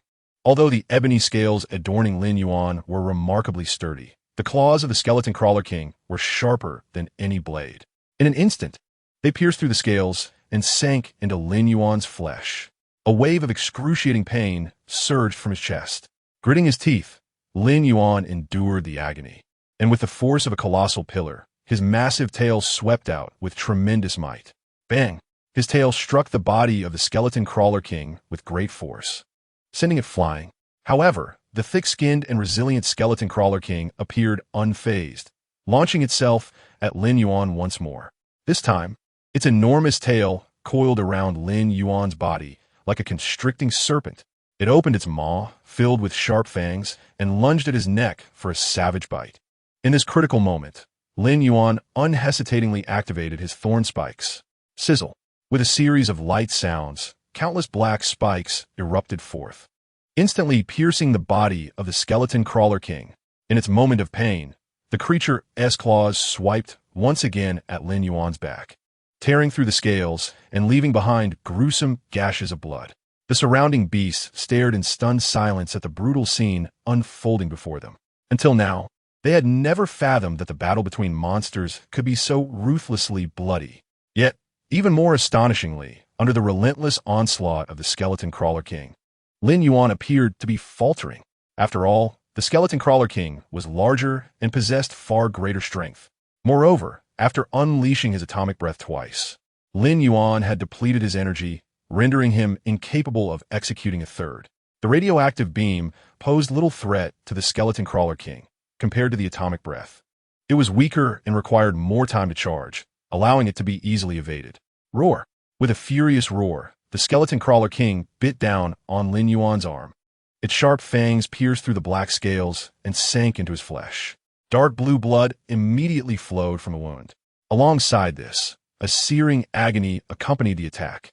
Simultaneously, the skeleton crawler king's massive tail tightened its grip, almost as if it sought to embed itself within Lin Yuan's flesh. The sensation was akin to being ensnared by a colossal constrictor. Roar! Just as it seemed Lin Yuan was on the brink of death at the hands of the skeleton crawler king, both King Kong and Holy Tiger let out furious roars. Upon hearing the roars of these two gigantic beasts, the skeleton crawler king's gaze remained as icy as ever, intensifying its lethal grip. To it, the demise of Lin Yuan would render the two colossal beasts inconsequential. Yet in that moment, Lin Yuan finally made his move. He retrieved a miniature atomic reactor from the system space. Without hesitation, he swallowed it whole. It was truly unexpected that it would come to this. Lin Yuan's voice was as chilling as the depths of the abyss. After consuming the miniature atomic reactor, his body underwent a dramatic transformation. A brilliant, ethereal blue light radiated from him, illuminating even the dorsal fin. Roar! The skeleton crawler king let out a terrified roar. Though it didn't comprehend what was happening, the overwhelming surge of energy filled it with dread. To perish beneath this atomic breath would be a privilege. Lin Yuan extended his mighty claw and forcefully tore the skeleton crawler king from his body. With the consumption of the miniature reactor, all of Lin Yuan's physical attributes, strength, speed, explosive power, and reflexes, experienced a qualitative leap. Bang! Lin Yuan showed no mercy, crushing his foot down upon the skeleton crawler king's body, driving it into the ground. Simultaneously, the ethereal blue atomic energy, akin to a hurricane, rapidly coalesced within his massive jaws, as if harboring cataclysmic energy. Enjoy this atomic breath to the fullest. Chapter 30: Victory in Battle. The death of the skeleton crawler king. After swallowing the miniature atomic reactor, Lin Yuan not only restored his energy to its fullest, but also significantly enhanced its potency. At this moment, the atomic breath he unleashed was truly capable of annihilating the heavens and the earth. With Lin Yuan's roar echoing. The terrifying atomic breath shot towards the head of the skeleton crawler king. Roar. The latter's eyes were filled with despair and reluctance. Nonetheless, even in such dire circumstances, the skeleton crawler king refused to concede. As the monarch of the skeleton crawler clan, it was the most powerful and vicious entity among its kind. Its innate ferocity would not allow it to fall.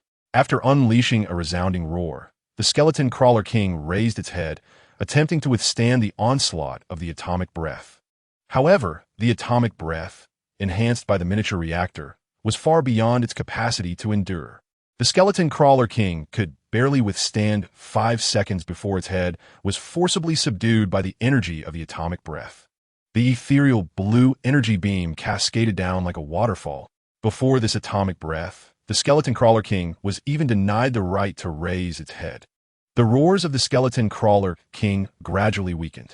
Its massive form collapsed to the ground, motionless. The atomic breath erupting from Lin Yuan gradually extinguished. Simultaneously, the ethereal blue light upon his dorsal fin dimmed. The energy of the miniature reactor had ultimately been consumed by Lin Yuan. However, his objective had been accomplished.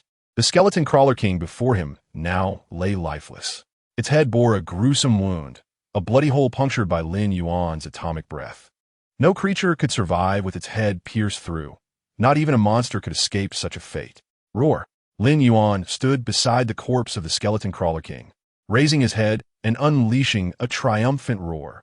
It was the roar of a victor. In this moment, Lin Yuan had thoroughly demonstrated his strength before all the beasts of Skeleton Island. This also signified that in the monster world, where strength reigned supreme, no beast faction would dare to defy his will again. King Kong would become the sole overlord of Skeleton Island. Lin Yuan is destined to become the sole ruler in the hearts of all monsters. Following the defeat of the Skeleton Lizard King, the remaining skeleton lizards naturally crumbled like a house of cards. It is important to note that the monster army already possessed an overwhelming numerical advantage. Without their leader, the thousands of skeleton lizards within the underground caverns were no match for the monster army. The mighty King Kong and the Saint Tiger roared fiercely, leading the monster army in a final charge. Under such a relentless assault, the skeleton lizard clan faced utter devastation. The battlefield was littered with corpses, a grim testament to the massacre of skeleton lizards, their blood staining the ground. These ferocious skeleton lizards, who had terrorized Skeleton Island for so long, were finally met with retribution. From this moment forth, they would no longer be the apex predators of Skeleton Island, but merely a pitiful band of filthy lizards clinging to life. Even after Lin Yuan had slain the Skeleton Lizard King, the battle within the underground cavern continued for a full half-hour. Thousands of skeleton lizards were nearly exterminated by his monster army, with only a small fraction managing to escape through an opening to the outside world. However, those fleeing skeleton lizards could not hope to survive, as thousands of Icarus wings awaited them outside. These vicious, monstrous birds would undoubtedly tear their bodies apart without mercy. After all, the skeleton lizards frequently attack the Icarus wings residing on Hurricane Cliff, stealing their eggs for sustenance. Such animosity could only be described as a blood feud. Another group of skeleton lizards, sensing the dire situation, retreated deeper into the underground caverns, managing to survive the monster army's fierce onslaught. However, Lin Yuan had no intentions of sparing these creatures. He understood the importance of eradicating them entirely. The rapid reproduction rate of these skeleton lizards was akin to that of cockroaches. If left unchecked, those that survived would soon proliferate into a sizable population. There was even a possibility that another skeleton lizard king could emerge from their ranks. For this reason, Lin Yuan was determined to exterminate every last one of them, leaving no chance for resurgence. Chapter 31. The mysterious purple light curtain at the end of the underground world, to Lin Yuan's astonishment, after consuming the miniature nuclear reactor. He not only gained an abundance of energy, but also experienced a remarkable transformation in his physical constitution influenced by the nuclear energy. The terrifying nuclear radiation that would instill fear in humans was akin to a potent elixir for Lin Yuan. Upon sensing the changes coursing through his body, Lin Yuan promptly accessed his attribute panel.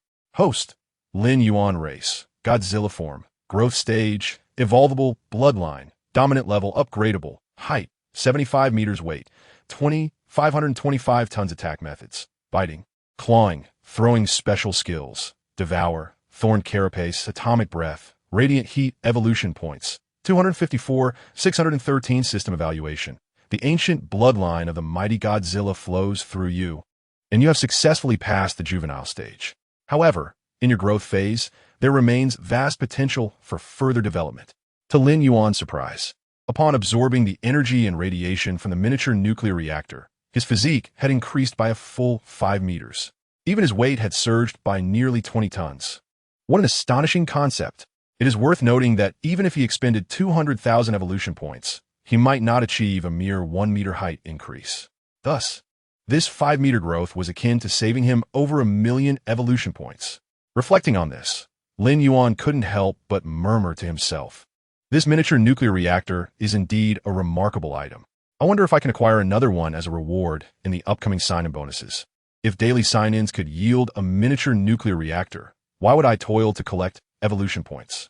I could effortlessly evolve into a 100-meter giant." The prospect of advancing without exertion was truly Lin Yuan's lifelong dream. Saint Tiger, remain here and guard this spot, especially the corpse of the skeleton lizard king. No other monsters are to disturb it, Lin Yuan instructed, knowing that such an entity was one he wished to enjoy exclusively. After all, the higher the rank of the monster, the more evolution points it would yield. With Lin Yuan's command, Saint Tiger let out a low growl, acknowledging the order. Lin Yuan then turned to King Kong and said, "Come with me." After uttering these words, he set forth deeper into the cave. If all went as anticipated, the fleeing skeleton lizards should have retreated into the depths of the underground cavern. King Kong, after a low growl, quickly followed Lin Yuan's lead, while the other monsters remained behind, awaiting further orders. The underground cavern before Lin Yuan was even more immense than he had imagined. His current form reached a staggering 75 meters. In such a context, each step he took spanned several meters. Yet, even after nearly 10 minutes of walking, he still had not encountered the end of this cavern. Goodness, this underground cavern is far too vast. Lin Yuan furrowed his brow, muttering to himself, "No wonder it is referred to as the underground world. There's indeed a reason for that." Even with the skeleton lizard king slain by his hand, Lin Yuan remained vigilant. After all, who could know what other perilous creatures lurked within this subterranean realm? In the face of the unknown, maintaining caution was the wisest choice. As the saying goes, weakness and ignorance have never been barriers to survival.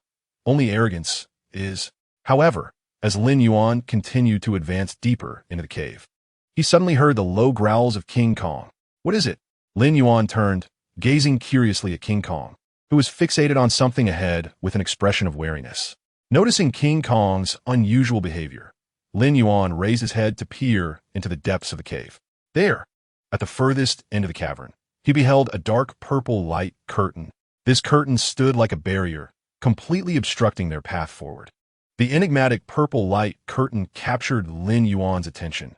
Why would such a phenomenon exist in this desolate place? Was it artificially created, or had it formed naturally? Intrigued, Lin Yuan felt compelled to approach the mysterious purple curtain. As a colossal figure of King Kong trailed closely beside him, Lin Yuan gazed at the ethereal violet barrier before him with utmost caution. He refrained from making direct contact and instead lifted a massive stone from the ground. With all his might, he hurled it towards the shimmering veil. Chapter 32. What lies beyond the barrier? Bang! To Lin Yuan's astonishment, the moment the stone made contact with the violet barrier, it was repelled back with force.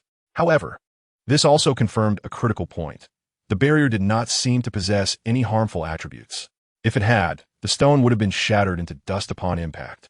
Yet, Lin Yuan was reminded of another matter.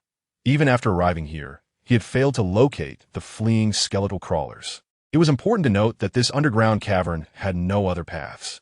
The only explanation for the disappearance of the skeletal crawlers was that they had ventured into the violet barrier before him. If that were the case, did it imply that only living beings could pass through this enigmatic veil? With this thought in mind, Lin Yuan called out, "King Kong, give it a try." Roar. Following Lin Yuan's command, King Kong let out a low growl and stepped forward to confront the violet barrier. Without hesitation, he raised his fists and, with a fierce roar, struck out at the barrier. Boom, boom, boom. King Kong's powerful punches crashed against the violet barrier like a tempest, causing it to ripple as if disturbed by waves. It showed no signs of fracturing. The force of King Kong's strikes was so immense that the very cavern trembled beneath them. Nevertheless, no amount of strength seemed sufficient to shatter the barrier. To Lin Yuan's surprise, it was King Kong who ultimately faltered. After a relentless barrage against the violet barrier, he was left panting heavily, scratching his head in disbelief. His expression seemed to convey, "This shouldn't be. I put forth so much effort." It shows no response whatsoever.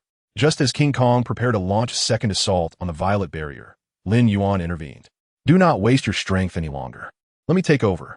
Upon receiving Lin Yuan's instruction, King Kong, though still reluctant, stepped aside obediently.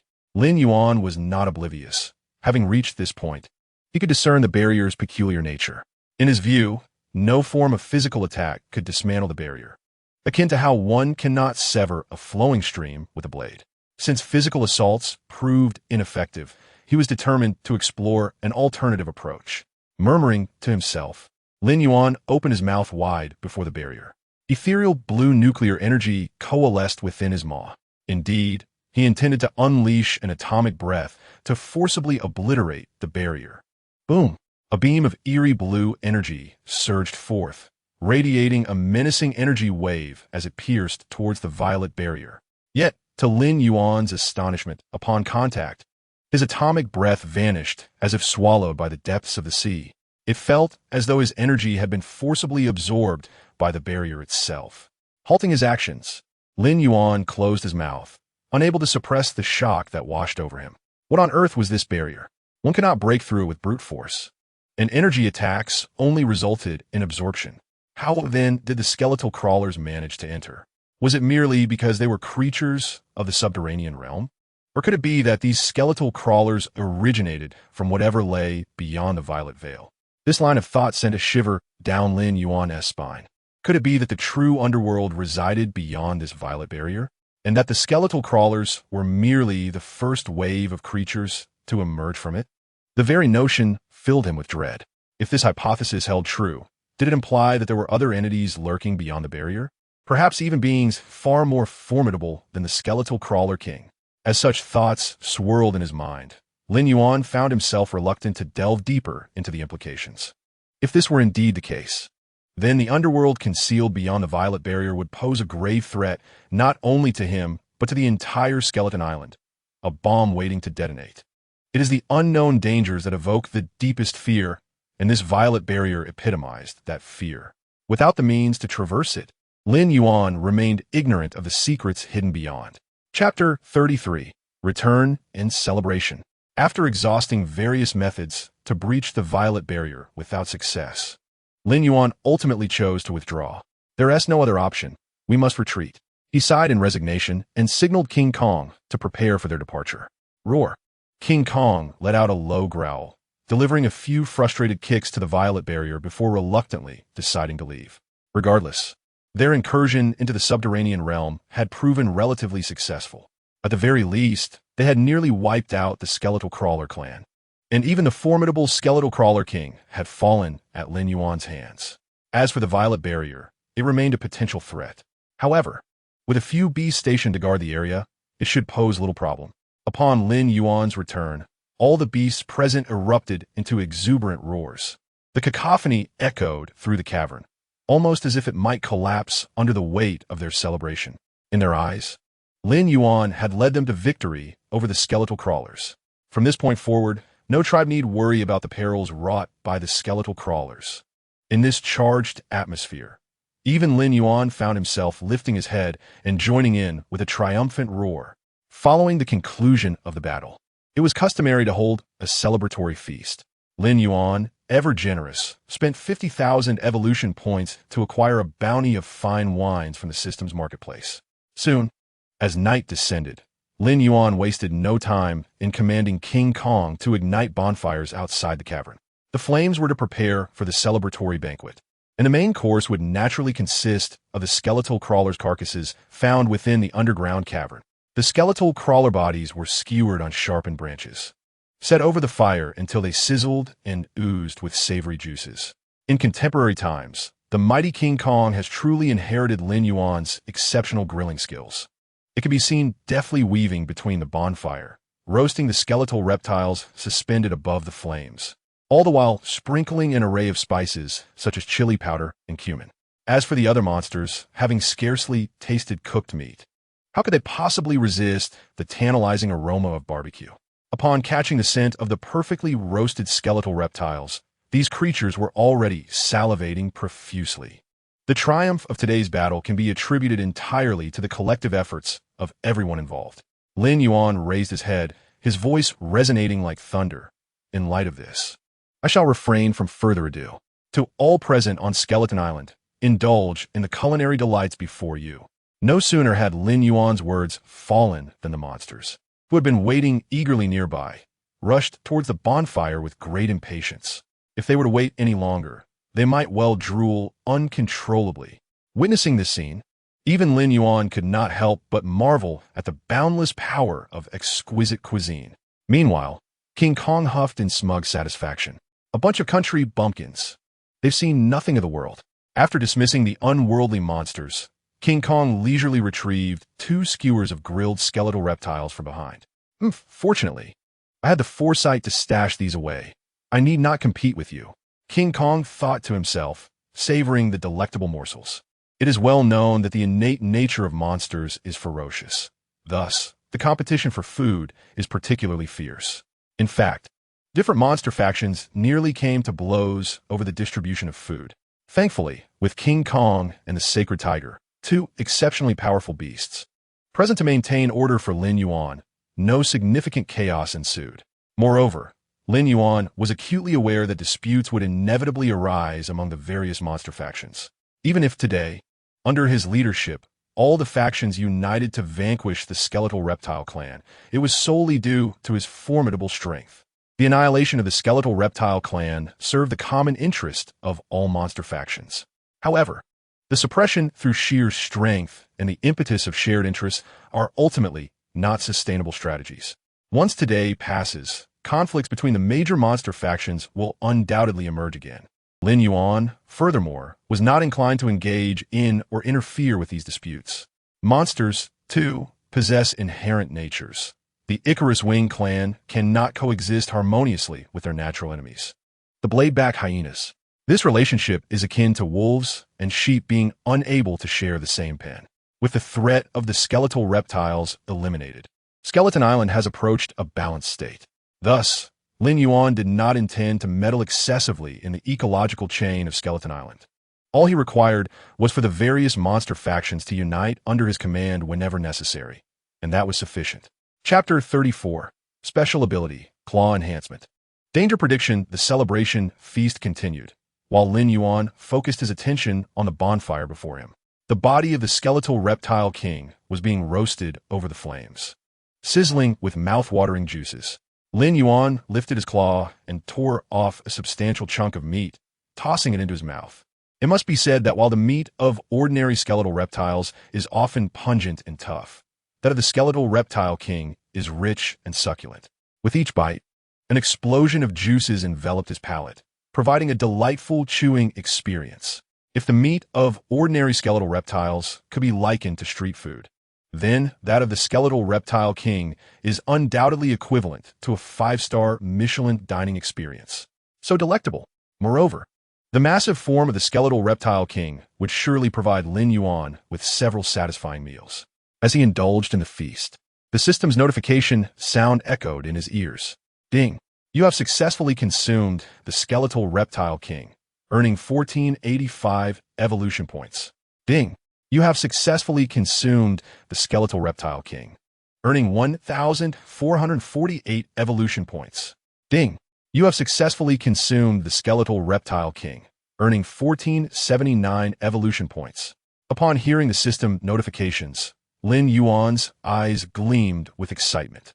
He had not anticipated that the meat of the skeletal reptile king would yield such substantial rewards. A single bite granted over 1,000 evolution points. If he were to consume the entirety of the skeletal reptile king, he could expect to amass at least 200,000 to 300,000 evolution points, right? Of course. What intrigued Lin Yuan even more than the evolution points was whether consuming the skeletal reptile king's body would grant him any special abilities. It is worth noting that the skill of consumption, which he had grasped on the very first day of signing in, holds the potential to bestow corresponding special abilities upon him. Regrettably, aside from the rather trivial illumination ability he acquired from consuming deep-sea fish on his first day, he had yet to gain any additional abilities. This indicated that the likelihood of triggering his consumption ability was quite low. However, Lin Yuan speculated that the lack of activation might also relate to the creatures he had consumed. Since arriving on Skeleton Island, he had primarily feasted on low-tier monsters. While this had sufficed to satiate his hunger and yield some evolution points, it was limited in scope. The skeletal reptile king before him, on the other hand, represented Lin Yuan's first genuine encounter with a high-tier monster since his arrival on the island. As he relished the sumptuous feast, Lin Yuan remained vigilant, attentive to the system notifications in his ears. After approximately 5 minutes of indulgence, a unique system notification finally rang out. Ding! You have successfully consumed the skeletal reptile king, triggering evolution and acquired the skill, Claw Enhancement. Hearing the evolution notification, Lin Yuan was momentarily taken aback, only for a wave of ecstatic joy to wash over him. It truly worked. Following the illumination ability, he had once again unlocked a new skill through consumption. Overwhelmed with excitement, Lin Yuan promptly set aside the unfinished morsels and unhesitatingly activated the Claw Enhancement skill. In the next instant, his massive claws underwent a visible transformation. What had once resembled rough bone claws suddenly turned jet black, gleaming with a metallic sheen. Furthermore, not only did the color change, but the length of his claws also significantly increased. Was this the effect of the Claw Enhancement skill? Lin Yuan mused, casually swinging his claw towards a nearby boulder. To his utter astonishment, with a light sound, the boulder was effortlessly cleaved by his claw. The sensation of slicing through the rock felt akin to cutting through tofu. Smooth and effortless. The cut surface was impeccably smooth and flat, truly breathtaking. Beside him, the mighty ape had initially approached, intending to request a taste of the flesh from the skeletal reptilian king. However, upon witnessing the scene before him, he was so astonished that he dropped the piece of meat he held, his mouth agape in disbelief. He could not comprehend the sight. He had clearly seen the enormous size of that rock. Even with all his might, he doubted he could shatter it with his fists. Yet Lin Yuan, with a mere swipe of his claw, had effortlessly cleaved the stone into several fragments. The ape was left in a state of shock. Could this be true? Was his master's claw fashioned from diamond? Involuntarily swallowing hard, the ape cautiously retreated, pretending he had never approached. After all, who would dare ask the master for meat now? If Lin Yuan's casual swipe were to be directed at him, it might very well send him flying. The prospect of losing his life was far more pressing than the desire for meat. He had never anticipated the astonishing effect of the Claw Enhancement. A glimmer of delight appeared in Lin Yuan's eyes. Initially, he had assumed the skill's name indicated a mere minor ability, but its potency surpassed all his expectations. Nevertheless, activating the Claw Enhancement required a drain on his own energy. Thus, under normal circumstances, he opted to maintain his claws in their ordinary state. Observing that he had only consumed a fifth of the skeletal reptilian king's flesh, Lin Yuan wasted no time in indulging further. 10 minutes later, the familiar sound of the system notification echoed in his ears once more. Ding! You have successfully devoured the skeletal reptilian king, triggering evolution and acquiring the skill. Danger prediction. Lin Yuan was momentarily taken aback. Danger prédiction? This skill was rather straightforward. It presumably allowed one to foresee impending peril. To test the efficacy of this newfound ability, Lin Yuan beckoned the ape to approach.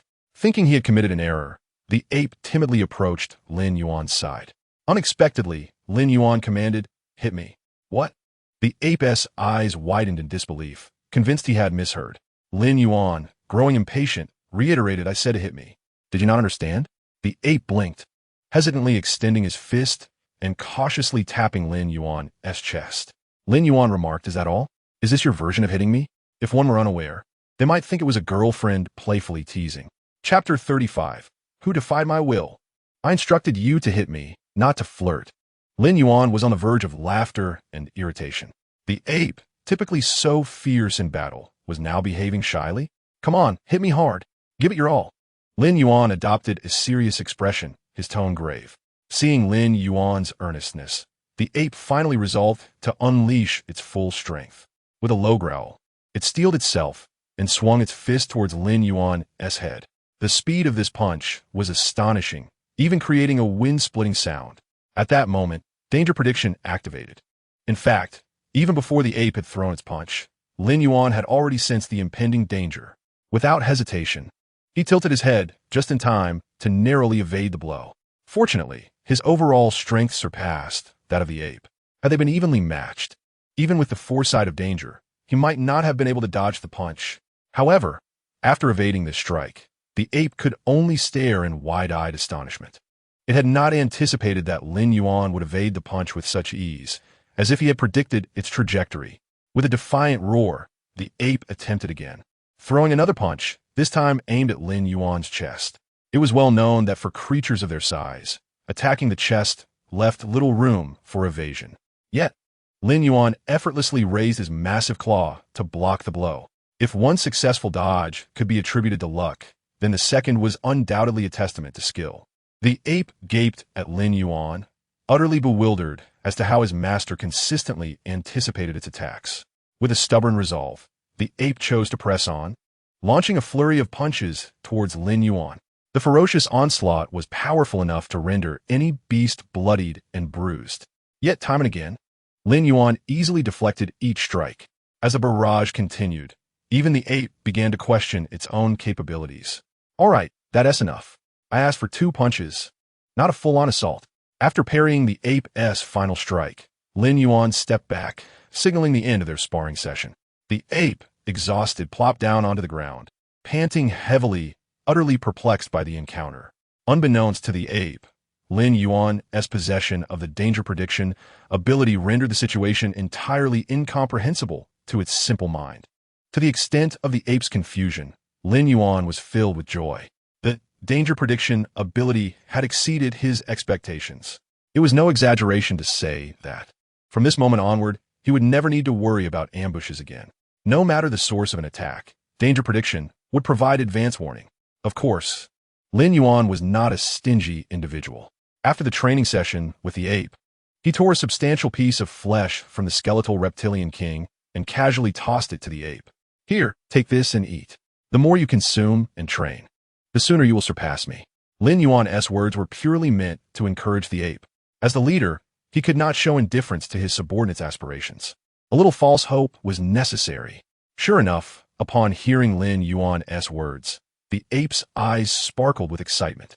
With an enthusiastic roar, it expressed its determination to one day match Lin Yuan's prowess. Lowering its head, it eagerly began to devour the reptilian flesh. Although Lin Yuan had gained 2 impressive skills through his absorption ability, it seemed that his luck had reached its limit. Over the next half hour, he consumed the entirety of the skeletal reptilian king, amassing an impressive total of 260,000 evolution points. Regrettably, even after such a feast, Lin Yuan did not acquire any further abilities. However, his voracious appetite left the ape utterly astonished. Initially, it had believed itself to be quite the eater. To Lin Yuan's surprise, he found himself utterly outmatched when compared to his superior. In that moment, a sense of melancholy washed over him. He had not only fallen short in strength, but also in his capacity to indulge in meals compared to his leader. As time flowed by, the celebratory banquet eventually drew to a close. The moon hung high in the sky, its silvery light bathing all the creatures in a serene and harmonious glow. In the blink of an eye, 3 months had passed without any significant events transpiring. Lin Yuan's daily routine consisted of eating, sleeping, checking in, and overseeing the training of the mighty King Kong. On days when he felt particularly jovial, he might even deliver a playful thrashing to King Kong. However, the creature's resilience had markedly increased. Now, even if it were to be struck by an atomic breath, it would be back to its lively self within 3 to 4 days. Indeed, the physical constitution of the King Kong race was enviable. Lin Yuan even mused that if he were to consume King Kong, he might acquire a new ability, physical enhancement. Yet, such thoughts remained mere fantasies. Despite his mischievous tendencies, he could never bring himself to devour his loyal subordinate. Notably, during these 3 months, the violet light curtain within the subterranean cave remained undisturbed. Although Lin Yuan remained oblivious to what lay beyond that shimmering barrier, he decided to ignore it as long as no disturbances arose. After 3 months of diligent check-ins, Lin Yuan found himself but a step away from achieving his long-desired goal. System, I wish to view my attributes. Upon uttering these words, his attribute panel reappeared before him. Host, Lin Yuan race, Godzilla form, growth stage, evolvable bloodline, dominant level upgradable height, 99 meters weight, 413 tons attack methods, bite claw, throw special skills, devour, thorned armor. Atomic breath, radiant heat ray, claw enhancement, danger precognition evolution points. 612 system evaluation. You possess the bloodline of the ancient overlord Godzilla, having successfully surpassed your juvenile phase. However, as you enter your growth stage, the potential for further development remains boundless. He was now but a single meter away from becoming a true 100-meter beast. Regrettably, even if Lin Yuan were to exhaust all his evolution points to enhance his size, he still fell short. At his current stage, achieving an additional meter in height would require no less than 500,000 evolution points. What does 500,000 evolution points signify? It meant he would need to consume 2 skeletal reptile kings to amass such a staggering amount. Setting aside Lin Yuan's appetite, he had no idea where to even locate these 2 skeletal reptile kings. As for devouring lower-tier monsters, that progress was exceedingly slow. Even if Lin Yuan were to indulge in gluttony 3 times a day, he would still require at least 7 to 8 days to accumulate 500,000 evolution points. Alas, what a vexing predicament. Lin Yuan lay upon the grassy expanse outside the cave, gazing forlornly at the sky. He found himself wishing for the emergence of several formidable monsters from that violet curtain.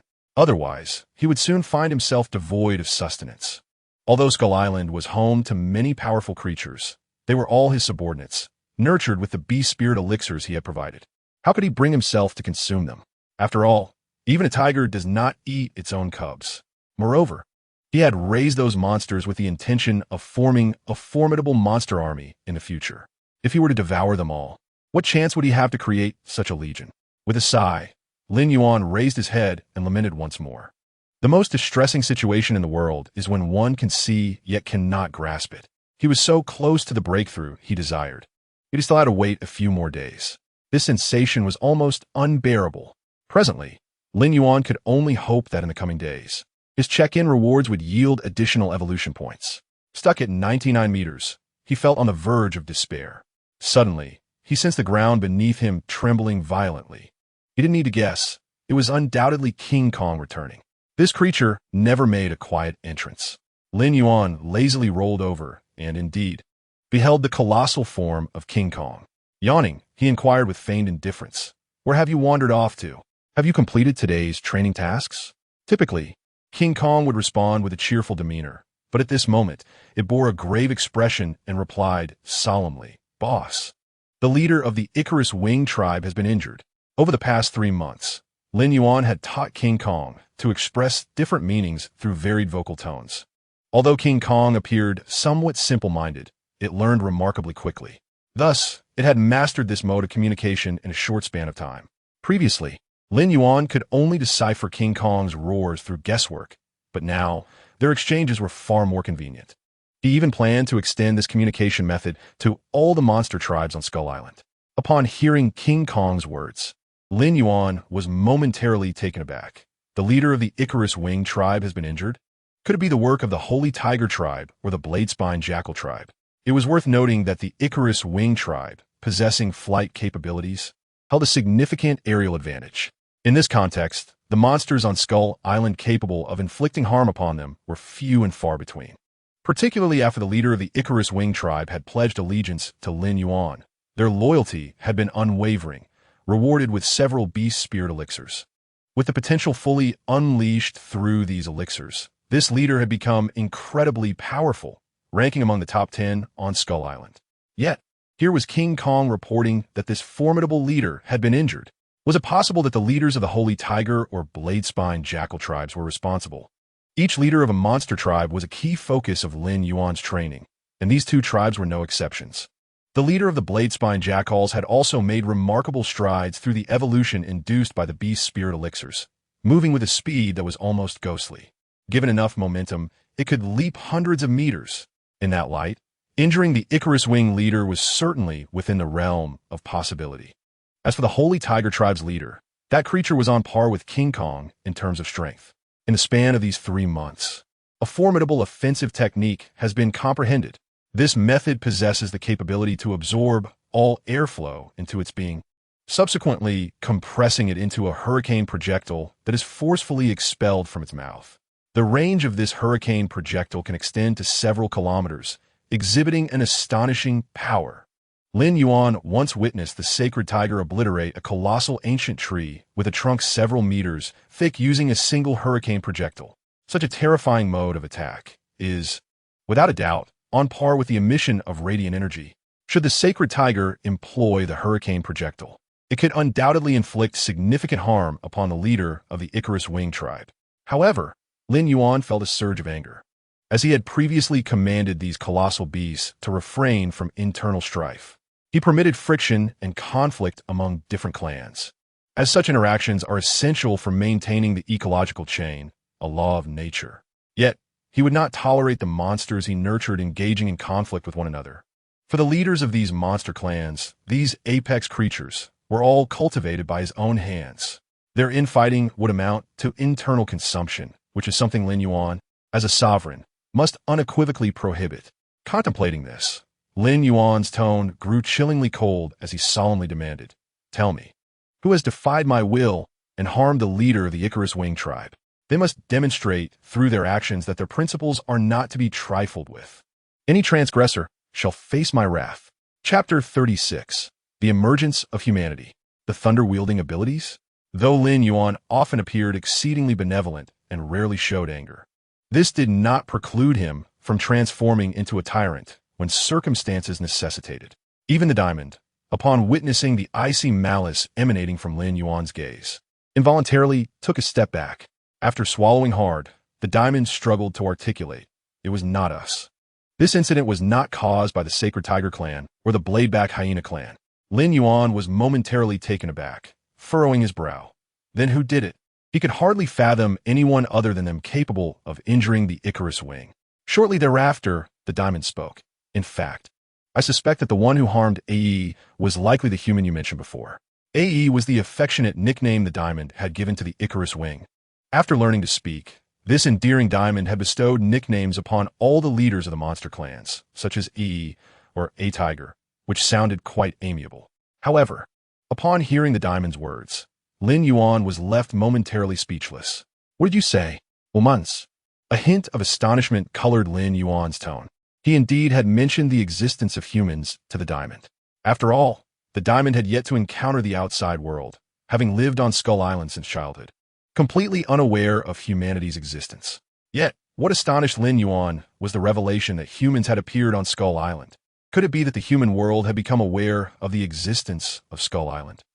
Without a moment's hesitation, Lin Yuan proclaimed, "Let us go. Show me the way." Seeing Lin Yuan's readiness to take matters into his own hands, the diamond dared not delay and promptly led the way. During their journey, Lin Yuan inquired, "Diamond, did you see humans on the island with your own eyes?" The diamond earnestly nodded and replied, "I witnessed a group of humans injuring E before they fled into the forest.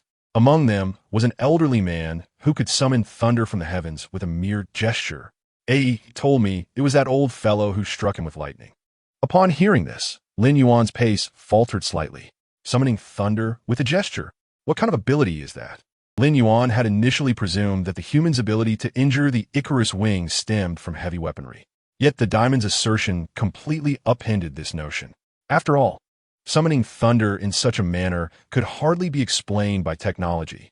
Could it be that beings with extraordinary powers had emerged in this world? In that moment, Lin Yuan found himself filled with curiosity about these unexpected guests. After all, since his arrival in this realm, it was the first time he had the opportunity to engage with humanity. To be frank, over the past few months, Lin Yuan had fully adapted to his identity as a monster. It was only in the depths of midnight dreams that he recalled his former existence as a human. "Let's go. Lead me to those humans," Lin Yuan declared, raising his head and speaking in a grave tone. On Skull Island, within the primordial forest, a foreign youth with curly brown hair and blue eyes furrowed his brow. What on earth is this place? He was a member of the North American Cole family. Named Ovis Cole, his intention for venturing into the sea was merely to hunt some marine aberrations to hone his skills. However, he had inadvertently stumbled upon this bizarre island. What filled him with trepidation was that it seemed as though all flora and fauna on this island had been magnified. Even the trees towered dozens of meters high, their dense foliage effortlessly obscuring the sky. Moreover, just moments ago, they had been attacked by a flock of monstrous birds. These creatures resembled giant bats, their wings spanning over 20 meters and their claws sharp as blades. The leader of this avian horde was even several times larger than the average monstrous bird. In such a perilous situation, they were fortunate that his protector acted swiftly, using his thunder-wielding powers to disperse the flock. Standing beside the brown-haired youth was a bald elder. He scanned their surroundings and solemnly remarked, "Young Master Ovis, it seems to me that the peculiar nature of this island may be connected to a hidden realm. We should hasten our return to report this news to your father, allowing the clan leader to make a determination." Hidden realm? Upon hearing those words, Ovis's eyes instantly brightened. As a scion of a noble family, despite his limited experience, he was well aware of the significance of hidden realms. An undeveloped hidden realm signified a wealth of resources. These resources could very well elevate their Cole family to new heights. With this thought, Ovis resolved within himself. He lifted his chin and commanded, "Since this island may indeed connect to a hidden realm, we should not retreat at this moment. Such a rare opportunity must be seized. We must locate the entrance to the hidden realm. Only then can we provide our family with an account." Ovis's ambition was straightforward.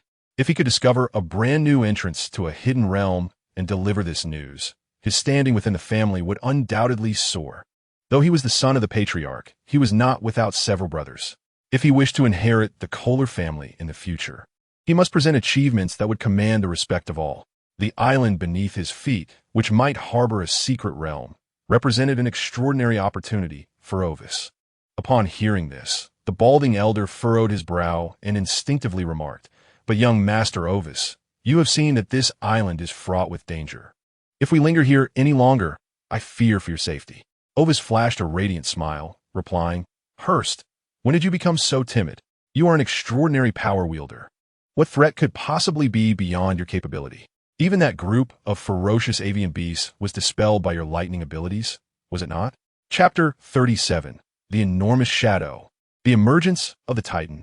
Ovis's tone was imbued with confidence in the balding elder.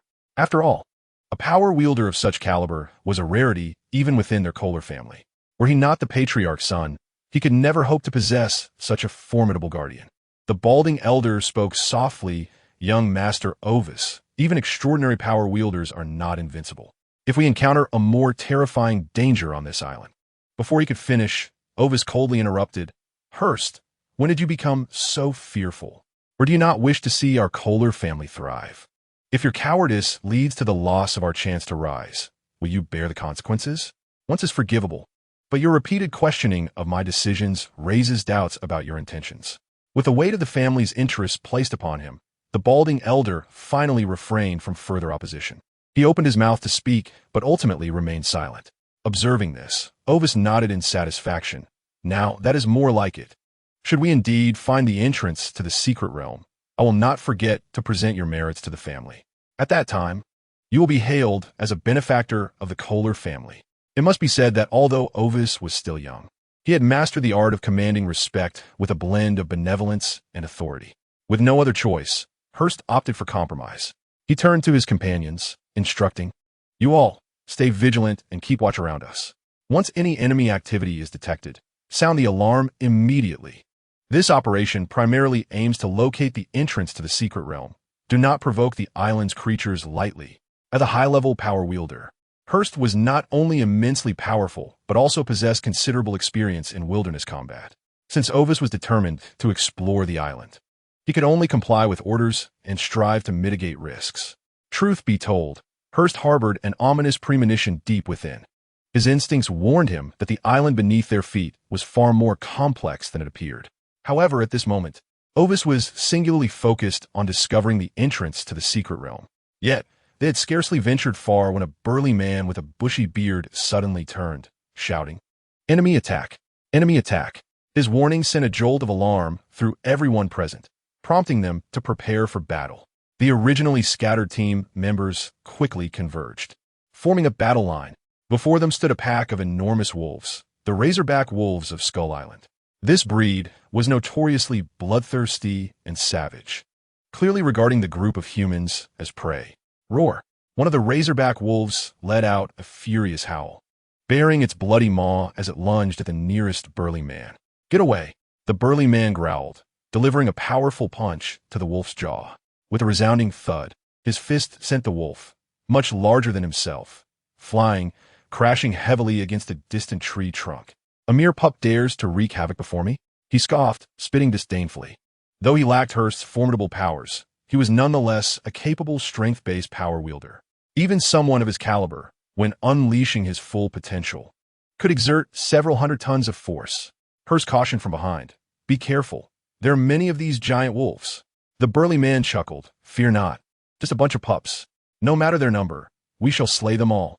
Upon saying this, he led several teammates into the fray against the razorback wolves. These teammates were all power wielders of diverse abilities, including strength-based, speed-based, and even those capable of transforming their bodies into rock.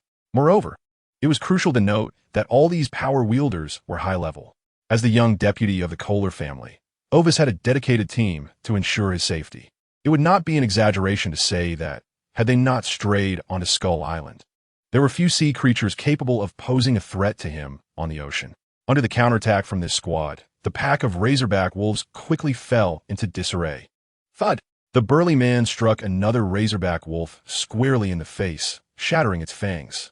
He then smirked, addressing Ovis, "Young master, I must say, this island is not as perilous as one might imagine. A few giant beasts hardly require Lord Hurst's intervention.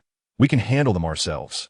Observing the scene, Ovis nodded in approval, offering praise. "Well done. The family will remember your contributions." Upon hearing his words, the burly man and his fellow teammates displayed expressions of joy. They knew that establishing a connection with young Master Ovis would provide them with a solid backing within the family.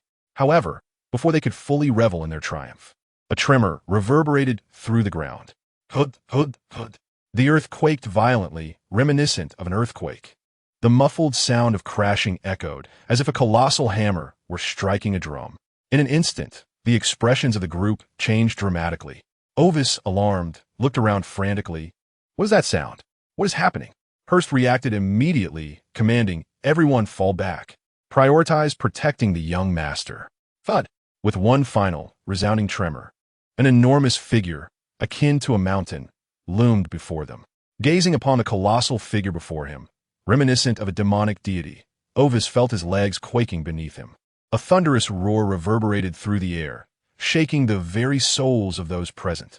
Chapter 38. The Titan and the Unyielding Battle. It is worth noting that the Titan now boasted a formidable size of over 60 meters. While it may have paled in comparison to Lin Yuan, it could still be deemed one of the most formidable monsters on the entire Skull Island. Its mere presence exuded an aura of intimidation that sent shivers down the spines of all who beheld it. "Oh God!" Ovis trembled, his voice quavering uncontrollably. "What manner of beast is this?"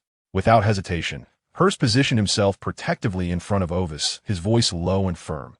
"Young master, do not approach this colossal beast." In that moment, a palpable sense of dread enveloped the group. After all, the pressure exerted by the Titan was overwhelmingly powerful and terrifying, enough to rattle one's very core.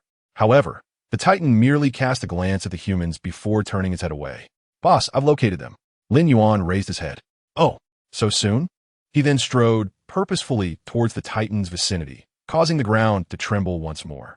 As they beheld Lin Yuan, who towered even larger than the Titan, the eyes of everyone in the group widened in astonishment. What in the world was happening? Why did such terrifying beasts exist on this island? Moreover, there seemed to be more than one. The Titan growled again. Boss, shall I eliminate them? In its eyes, these humans were intruders. The territorial instinct of beasts is deeply ingrained, a natural inclination. If they were intruders, they deserved to be exterminated. Yet, Lin Yuan waved his hand dismissively and replied, "Not so fast." It was a rare opportunity to encounter humans. He would not stand idly by while the Titan dispatched them without a second thought. After uttering this, Lin Yuan turned his gaze toward the group of humans before him. Oh, a gathering of foreigners? Upon observing their features, a glint of intrigue flickered in Lin Yuan's eyes. Moreover, it seemed these humans bore no heavy weaponry. Could it be that the military technology in this world was not advanced? Just as Lin Yuan pondered this, his attention was drawn to the scattered corpses of the blade-back hyenas around them. Instantly, his expression darkened. If this group had merely stumbled upon Skull Island, he might have considered allowing them to leave unharmed after extracting the information he desired. After all, Lin Yuan had once been human himself, and out of a semblance of kinship, he was reluctant to take lives. However, these individuals had slaughtered the beasts of Skull Island. Judging by the gruesome state of the blade-back hyenas, it seemed they had even subjected them to torture before death. The struggle for survival was understandable. Yet their cruelty ignited a flame of fury within Lin Yuan. Since they adhered to the law of the jungle, mercilessly slaughtering the creatures of Skull Island, he would reciprocate in kind, crushing them with his own strength. With a countenance as dark as storm clouds, Lin Yuan commanded, "Titan, eliminate them all, but leave one alive for questioning." With Lin Yuan's words, a look of exhilaration washed over the Titan's face. Had it not been for Lin Yuan's command, it would have eagerly pounced on these intruders long ago. The Titan let out a low growl and, in an instant, swatted a bearded man with great force. FK. The man, caught off guard by the Titan's sudden attack, cursed instinctively, raising his arms in a desperate attempt to block the Titan's colossal paw with all his strength. Alas, the disparity in power was insurmountable. Even as a strength-based enhancer, he was only marginally superior to the ordinary blade-back hyenas. To the Titan, crushing those hyenas was akin to squashing ants. With a single mighty blow, the Titan sent the bearded man crashing into the ground. Under the immense force, his arms were brutally shattered. The excruciating pain elicited a wail from him. The Titan, as if plucking a carrot from the earth, hoisted him back up. At that moment, the bearded man was bloodied and on the verge of death, stripped of his earlier bravado. Turning to Lin Yuan, the Titan chuckled, "Boss, these humans are rather amusing. Though they are so small, they survive my slap." Lin Yuan glanced over nonchalantly and replied, "No matter, just crush them." "All right." The Titan grinned, applying tremendous force to reduce the bearded man's body to mere fragments. Before such a creature, even a strength-type enhancer was but an insignificant insect, hardly worth mentioning. However, upon the bearded man's demise, his companions were filled with rage. "I will kill you." One of the enhancers transformed into a living rock, charging towards the Titan with the force of a stone giant. With a powerful leap propelled by his legs, he soared into the air, aiming for the Titan's face. Yet, before he could land a punch, the Titan seized him effortlessly, exclaiming with childlike curiosity, "Boss, come look. This guy can turn into stone." At that moment, the Titan resembled an inquisitive child, fascinated by this new phenomenon. Prior to this encounter, it had never seen a creature like humans, making this experience all the more exhilarating. Conversely, Lin Yuan had never encountered a human capable of petrification. He could now ascertain that these individuals possessed supernatural abilities. No matter how advanced technology might be, it seemed improbable to transform a human into stone without assistance. Lin Yuan was astonished to discover that the realm of humanity had indeed birthed supernatural beings. However, with the emergence of such beings, had the world's dynamics and societal structures undergone corresponding transformations? Fortunately, he would soon uncover the answers to these questions. Chapter 39. Hearst's Resistance. The Lightning Element Enhancer. After a brief examination of the rock-transforming enhancer in his grasp, the Titan quickly lost interest. With a fierce grip, it pulverized the rock enhancer into dust. The scene left all present feeling a chill run down their spines. Before them stood a colossal beast, which had effortlessly slain two extraordinary beings. At that moment, Hurst, who had been standing beside Ovis, finally made his move. The reason he chose to act under such circumstances is that he is acutely aware that these extraordinary beings are utterly no match for the colossal beast before him. Only he could engage with the opponent for a fleeting moment, yet that was merely a desperate struggle. Hurst truly could not fathom what method he might employ to vanquish the colossal beast before him. Moreover, one could hardly overlook the presence of Lin Yuan, an even larger creature, standing beside the behemoth. "Young master, wait for the right moment to escape," Hurst said, taking a deep breath and speaking in a grave tone. Although it was Ovis's erroneous decision that had led the entire team into perilous circumstances, as his protector, Hurst felt compelled to preserve the hope of survival for him. Even in such dire straits, the wrath of Thor, Hurst stepped forward, arms outstretched, his eyes gleaming as if lightning flickered within them. Meanwhile, the atmospheric thunder elements instantaneously descended into a state of tumultuous upheaval. Upon the crown of the Titan, a vast and inky black thundercloud began to coalesce. What is this? Even Lin Yuan could not have anticipated that the individual before him, possessing extraordinary abilities, also held the power to induce changes in the weather. Within the inky black clouds, the cerulean lightning surged and rolled like a celestial dragon. Thunderous roar. In the next moment, an extraordinarily thick bolt of lightning descended with a thunderous roar, piercing directly towards the formidable figure of the diamond-like being. Moreover, the formidable might emanating from this bolt of lightning was exceedingly terrifying, its speed astonishingly swift. Even before the diamond-like figure could react, the thunderous bolt had already struck down upon his very being, accompanied by a surge of excruciating pain. A charred mark immediately manifested upon the mighty form of the Titan, leaving his entire body enveloped in a numbing sensation. Seizing the opportunity while the formidable figure of King Kong was incapacitated by the thunderous strike, Ovis exhibited no hesitation whatsoever. He immediately took to his heels, sprinting with fervor in a desperate bid to escape the premises. His footsteps faltered, and it was evident that his heart was gripped by an overwhelming terror. Gazing at the retreating figure of Ovis, the balding elder could not help but let out a sigh. Although the very essence of a protector lies in safeguarding the life of the protected, when he truly arrived at this juncture, a sense of melancholy washed over him. The individual he had risked his life to save turned out to be such a coward, a reality that anyone would find difficult to accept. Nevertheless, despite this, Hurst was still resolute in his willingness to embrace death for the glory of the Kohler family. Hurst gritted his teeth and, without hesitation, summoned the dwindling remnants of his thunderous power, coalescing it into a bolt of lightning that he hurled towards the formidable Titan before him. However, the robust and resilient individual, even after enduring a thunderous strike head-on, swiftly recuperated. In its gaze, one could discern an unmistakable wariness. As the lightning projectiles hurtled towards it, it exhibited no hesitation in extending its hand, deftly swatting aside the barrage with a single, powerful motion. Before us stands Hurst, undeniably the first among all extraordinary beings to inflict genuine harm upon the mighty King Kong. However, this does not imply that Hurst possesses the strength to contend with King Kong on equal footing. The truth is that even without Lin Yuan's rigorous training, King Kong could likely vanquish this formidable opponent with ease. Perhaps, in the eyes of outsiders, the terrifying power of Thor's judgment may seem formidable, yet to King Kong, it merely felt akin to a fleeting bath in lightning. Although it was somewhat painful, it did not cause any significant harm. Roar! In the next moment, the colossal beast extended its massive claws and lunged towards the direction where Hurst was situated. However, what it did not anticipate was that a formidable barrier of lightning suddenly surged around the latter. As soon as the mighty palm of the giant made contact with the lightning barrier, it recoiled instantly as if struck by an electric shock.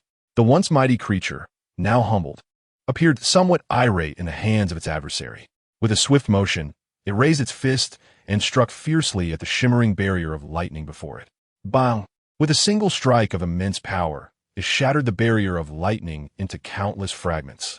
However, Hurst's figure was entirely absent from the lightning barrier. This left King Kong somewhat astonished. Could it be that this fellow had truly vanished into thin air? Yet before it could fathom the reasoning behind it, the voice of Hearst echoed once more behind it. Thunderous chains. Hearst had long since circled behind King Kong, and it was unclear when he had done so. He forcefully summoned several chains of thunder, radiating a brilliant azure light, which immediately ensnared the arms of the indomitable warrior. These thunderous chains, akin to serpents in their swiftness, swiftly entwined around the diamond-like arms. The furious thunder upon the chains incessantly sears the adamantine form, etching countless charred marks upon its body. A gleam of exhilaration instantly appeared in Hearst's eyes. He had truly succeeded. However, at that moment, a sudden roar of thunderous power erupted in his ear. Roar. As the roar echoed, an exceedingly terrifying glint of ferocity emanated from the depths of King Kong's eyes. Without the slightest hesitation, he extended both hands and fiercely grasped the thunderous chains before him, disregarding the searing pain that charred his palms. Hearst was utterly astonished by the scene before him. He clearly had not anticipated that this colossal beast could exhibit such a level of madness. In the next moment, with a sudden and forceful tug, King Kong exerted all his strength, astonishingly pulling Hearst right before him. As the colossal hand of the giant descended, this extraordinary individual finally met his demise in this very place. While the giant was momentarily restrained by Hearst, Lin Yuan resolutely pursued the fleeing Ovis.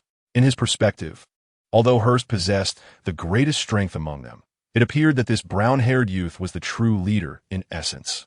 Individuals of such a nature often hailed from illustrious backgrounds.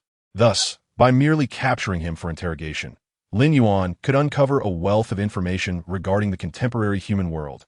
Chapter 40. This strength appears to be rather lacking. As Lin Yuan, a colossal figure, closely pursued him, Ovis was nearly paralyzed with fear. He exerted every ounce of strength to sprint forward, but inadvertently stumbled over a stone on the ground, faltering and crashing to the earth. With his hands braced against the ground, he desperately scuttled backward, wailing, "Do not approach me. Please, do not come any closer. Hearst, save me." In this dire circumstance, Ovis finally recalled his guardian. Regrettably, the balding elder was currently being mercilessly pummeled by the diamond hammer, rendering him utterly incapable of assistance. Lin Yuan extended his massive claws and effortlessly lifted the brown-haired youth before him. However, in his current form as a beast, he could only emit a series of low growls, which were entirely incomprehensible to the other party.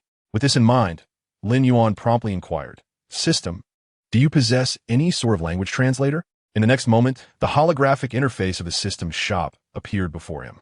The language synchronization translator was priced at 50 sign-in points. Lin Yuan couldn't help but curl his lips at this peculiar item. To think such a trivial gadget would cost him 50 sign-in points, the system was truly a mercenary. Fortunately, redeeming this item did not require evolution points. Otherwise, he might not have been able to afford it. With this device in his possession, he would be able to communicate effortlessly with humans. Without hesitation, Lin Yuan chose to redeem it. In the next instant, a tool resembling a communicator materialized in his hand. This device should be affixed near his mouth for use, right? Lin Yuan promptly activated the language communicator and positioned it at his mouth. He then turned to the individual before him, Ovis, and coldly inquired, "Who are you exactly?" Upon hearing this question, Ovis's eyes widened in disbelief. "Why, you can speak." It seemed the language synchronizer indeed functioned as intended. Lin Yuan spoke with an icy tone. "From now on, I will ask the questions and you will answer. Do you understand?" The fear within Ovis made him nod vigorously like a chick pecking a grain. "I understand." Lin Yuan pressed further. "Who are you truly? What is your purpose for coming to this island?" Ovis stammered. "I am the young scion of the Kohler family, merely out here for training and accidentally wandered into this place. I have no other intentions. If you are willing to spare me, I promise to leave this island immediately and never return." Although Ovis appeared exceedingly nervous in Lin Yuan's presence, his response was quite astute, as he refrained from mentioning anything about the secret realm. In his view, the two colossal beasts could very well be the guardians of that realm. Revealing their search for the secret would likely lead to dire consequences. "Very well, I have another question for you." After listening to Ovis's answer, Lin Yuan nodded, feeling somewhat convinced. After all, Ovis did resemble the young master of a certain Western family. "Are all your subordinates capable of wielding abilities?" Upon hearing this question, Ovis hesitated momentarily, then nodded affirmatively. Lin Yuan's gaze sharpened at the confirmation. He had not misjudged. Indeed, there existed individuals with extraordinary powers in this world. Therefore, was there a specific hierarchy among these ability wielders? For Lin Yuan, understanding the power structure of this world was of utmost importance. After all, having spent so long on Skull Island, he knew little of the outside world. If there truly existed powerful beings like Magneto, Superman, and Captain Marvel, venturing out from Skull Island recklessly would be tantamount to courting death. Ovis lifted his head, a hint of surprise in his voice. You mean you don't know? Lin Yuan's expression darkened, and he pressed his claw close to Ovis's neck, coldly stating, I do not recall granting you the privilege to pose questions. Remember, my patience is limited. Do not respond to a question with another question. Feeling the icy sharpness of Lin Yuan's claw, fear surged within Ovis. He dared not hesitate and immediately replied, Ability wielders are divided into 8 ranks. The lowest rank has abilities nearly indistinguishable from ordinary people. Those at this level typically awaken abilities that are rather feeble and possess little combat effectiveness. Ranks 2 and 3 are considered to have some combat capability, marking their formal entry into the realm of ability wielders. Across the globe, these 2 ranks constitute the majority of ability wielders. It takes at least 100 rank 2 ability wielders to produce a single rank 3. Higher ranks are exceedingly rare, with such individuals often possessing powers beyond common imagination. Of course, not all awakened abilities are combat-related. There are also support, healing, and functional abilities. Before Ovis could finish, Lin Yuan interrupted. What rank do you and your companions belong to? Ovis paused briefly, then answered earnestly, I have recently awakened, though my destructive lightning ability is quite powerful. I am merely a rank 2 ability wielder. All my attendants are also rank 2, while my protector, Hurst, is the only rank 3 among us, having awakened the same lightning ability. Under the intimidation of Lin Yuan's power, Ovis dared not conceal anything and divulged the entire composition of his team. However, upon hearing this, a look of doubt crossed Lin Yuan's face. He turned to observe Hurst, who was currently being beaten by King Kong, and fell into deep contemplation. Was this fellow truly the rank 3 ability wielder Ovis spoke of? His strength seemed rather lacking. In Lin Yuan's eyes, even King Kong could be regarded as weak. Yet this individual could not even best King Kong, leaving Lin Yuan somewhat disappointed in the capabilities of ability wielders. Chapter 41. The Terror of Rank 3 Ability Wielders. Ovis stared at Lin Yuan's disdainful expression, finally realizing the implication. The towering beast before him appeared to regard rank 3 ability wielders as utterly feeble. In Ovis's mind, the rank 3 ability wielder was immensely powerful, yet to Lin Yuan, they seemed akin to ants that could be crushed effortlessly. What filled Ovis with despair was the undeniable fact that this colossal beast truly possessed such strength. In the human realm, rank 3 ability wielders were indeed a rarity. Lin Yuan's sole misconception lay in equating the power of ability wielders with his own and King Kong's strengths. It must be understood that, as a monster, he had no relation to humanity. Moreover, Lin Yuan was not just any monster. He bore the bloodline of the king of monsters, Godzilla. Even King Kong belonged to the apex predator class. Additionally, King Kong was fortunate to encounter Lin Yuan and, through specialized training and the Beast Spirit Pill, had fully unleashed his potential. Under such circumstances, King Kong's strength was, naturally, far beyond that of rank 2 ability wielders. Nonetheless, Lin Yuan did not underestimate the human world. After all, rank 2 ability wielders were not the strongest entities. Above rank 2 existed ranks 3, 4, and even 5. He was deeply curious about the formidable power possessed by ability wielders of such higher ranks. Contemplating this, Lin Yuan inquired, in your opinion, what rank of ability wielder could match the strength of that colossal beast? The beast he referred to was, of course, King Kong. Ovis hesitated slightly before replying. It would likely be comparable to a rank 4 ability wielder. Upon hearing this, Lin Yuan could not help but frown. A beast capable of overwhelming rank 2 ability wielders is merely on par with rank 4 ability wielders? Ovis cautiously nodded, fearing he might provoke Lin Yuan, and spoke softly. The higher the level of an ability user, the greater the disparity in strength among them. if 3-level ability users can threaten a single-level user, then even 10-level ability users may not be able to inflict any harm on a level user. Upon hearing this, a glimmer of intrigue appeared in Lin Yuan's eyes. If that were indeed the case, then the strength of the diamond was likely on par with that of a level user. Lin Yuan replied nonchalantly, "So, it seems that the human world is not devoid of formidable beings." Ovis immediately responded, "Indeed, there has always been no shortage of strong individuals among humans. My father, the patriarch of the Kohler family, is a level user, ranked among the top 100 in North America. His thunder abilities have been developed to their utmost potential, and the lightning he can conjure is capable of shattering a mountain." Ovis's words were not merely for boasting about his father's strength. They were a plea for survival. His life was in Lin Yuan's hands. Whether he lived or died hinged upon Lin Yuan's whims. Thus, Ovis mentioned his father, hoping to instill a sense of caution in the formidable creature before him. Only by evoking such wariness could he hope to secure a slim chance of survival. In fact, Lin Yuan was indeed attentive to his words. The ability to summon lightning powerful enough to obliterate a mountain? Such destructive capability was impressive. However, if he were to unleash his atomic breath, he could likely achieve a similar effect. This suggested that his strength might rival that of a level user. Yet, Lin Yuan keenly observed that even such powerful beings were merely ranked among the top 100 in North America. This implied that within the region alone, there were nearly 100 individuals whose strength surpassed that of the Kohler family patriarch. Clearly, the strong among humanity were not to be underestimated. Reflecting on this, Lin Yuan felt a wave of relief wash over him. It was fortunate that he had initially sought refuge rather than foolishly stepping into human territory. Otherwise, he might have found himself oblivious to his own demise. As Lin Yuan fell into contemplation, a flicker of hope appeared on Ovis's face, prompting him to seize the moment and plead, "Beast brother, if you are willing to let me go, you will be a lifelong friend of the Kohler family. You will gain the friendship of a level user."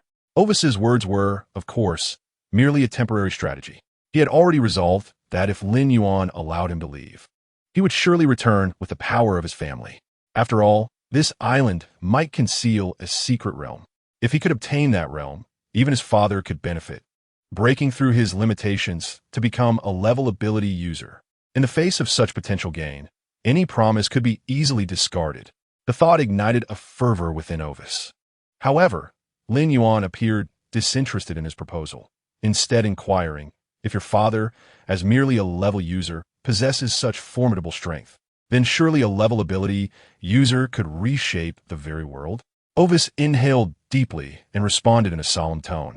"Though I have never witnessed such a powerful being in action, I have heard tales of their exploits. In 2027, a colossal meteor threatened the lives of millions. The sun god Apollo unleashed stellar power to incinerate it. In 2031, a secret passage opened outside New York, unleashing a beast tide of millions.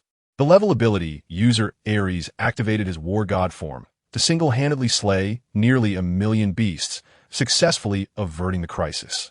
In 2033, a massive tsunami erupted, on the brink of annihilating coastal cities. Once again, the level ability user, the ocean goddess Anna, intervened, using her powers to quell the waves. These individuals represent the pinnacle of strength among humanity on Earth today. Should these top-tier ability users unite, they would possess the terrifying destructive power to obliterate the world. Thus, their might is beyond question and far exceeds the comprehension of ordinary ability users like us. This is precisely why they are designated as level users. Ovis's voice grew increasingly impassioned, clearly filled with admiration and reverence for the elite beings he spoke of. Chapter 42. Kill Ovis, Devour the Ability User. Upon hearing Ovis's words, astonishment flickered across Lin Yuan's face. Destroying meteors, suppressing beast tides, halting tsunamis? Is this the strength of a level ability user? It seems I have greatly underestimated the power of human beings. Those who stand atop the pyramid as level ability users indeed possess strength beyond my imagination. This further solidified Lin Yuan's resolve to remain concealed on Skull Island. Venturing out under such circumstances would surely lead to a dead end. Lin Yuan did not believe that humanity would be benevolent enough to allow the existence of such a threatening beast. Should he emerge, he would likely face a coordinated assault from human ability users. Moreover, if Ovis's words held any truth, it was highly probable that a single-level ability user could take his life. At that moment, Ovis gritted his teeth and spoke again. So if you kill me, the strong among humans will undoubtedly not spare you. Upon hearing this, Lin Yuan's expression darkened. Should I interpret that as a threat? Ovis raised his chin defiantly and replied, that is the truth. If I were to die, the Kohler family would certainly investigate the cause of my death. Prepare to face the wrath of my father and other human ability users. Realizing Lin Yuan's unwavering intent to not spare him, Ovis finally lost his composure and resorted to verbal threats.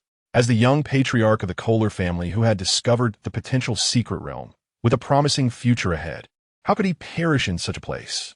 Finally, Lin Yuan spoke. Are you suggesting that as long as I spare you, you and your family will never set foot on this island again? Ovis's face brightened, and he eagerly responded, of course. I swear on my honor. Lin Yuan nodded, chuckling lightly. I must admit, your resolve is quite commendable. Unfortunately, I do not believe a word of what you say. In that instant, Ovis's complexion turned pale. Why? Lin Yuan did not beat around the bush, but stated directly, because of your character. If I recall correctly, it was your protector who attempted to stop that beast, sacrificing his life to save you, while you fled without a second thought, as if you cared not for his life. Individuals like you, even if you pledge your life, are bound to be disloyal. Moreover, after you have slaughtered numerous beasts on Skull Island, do you not find it rather facile to simply wish to depart? My greatest flaw is my propensity to hold grudges. You have taken the lives of my kin, and thus, you must pay with your own. Upon uttering these words, an overwhelming aura of menace enveloped Lin Yuan. The palpable intensity of this murderous intent caused Ovis to tremble uncontrollably. No, you cannot kill me. I'm the firstborn of the Kohler family. If you dare to take my life, you will inevitably face the consequences.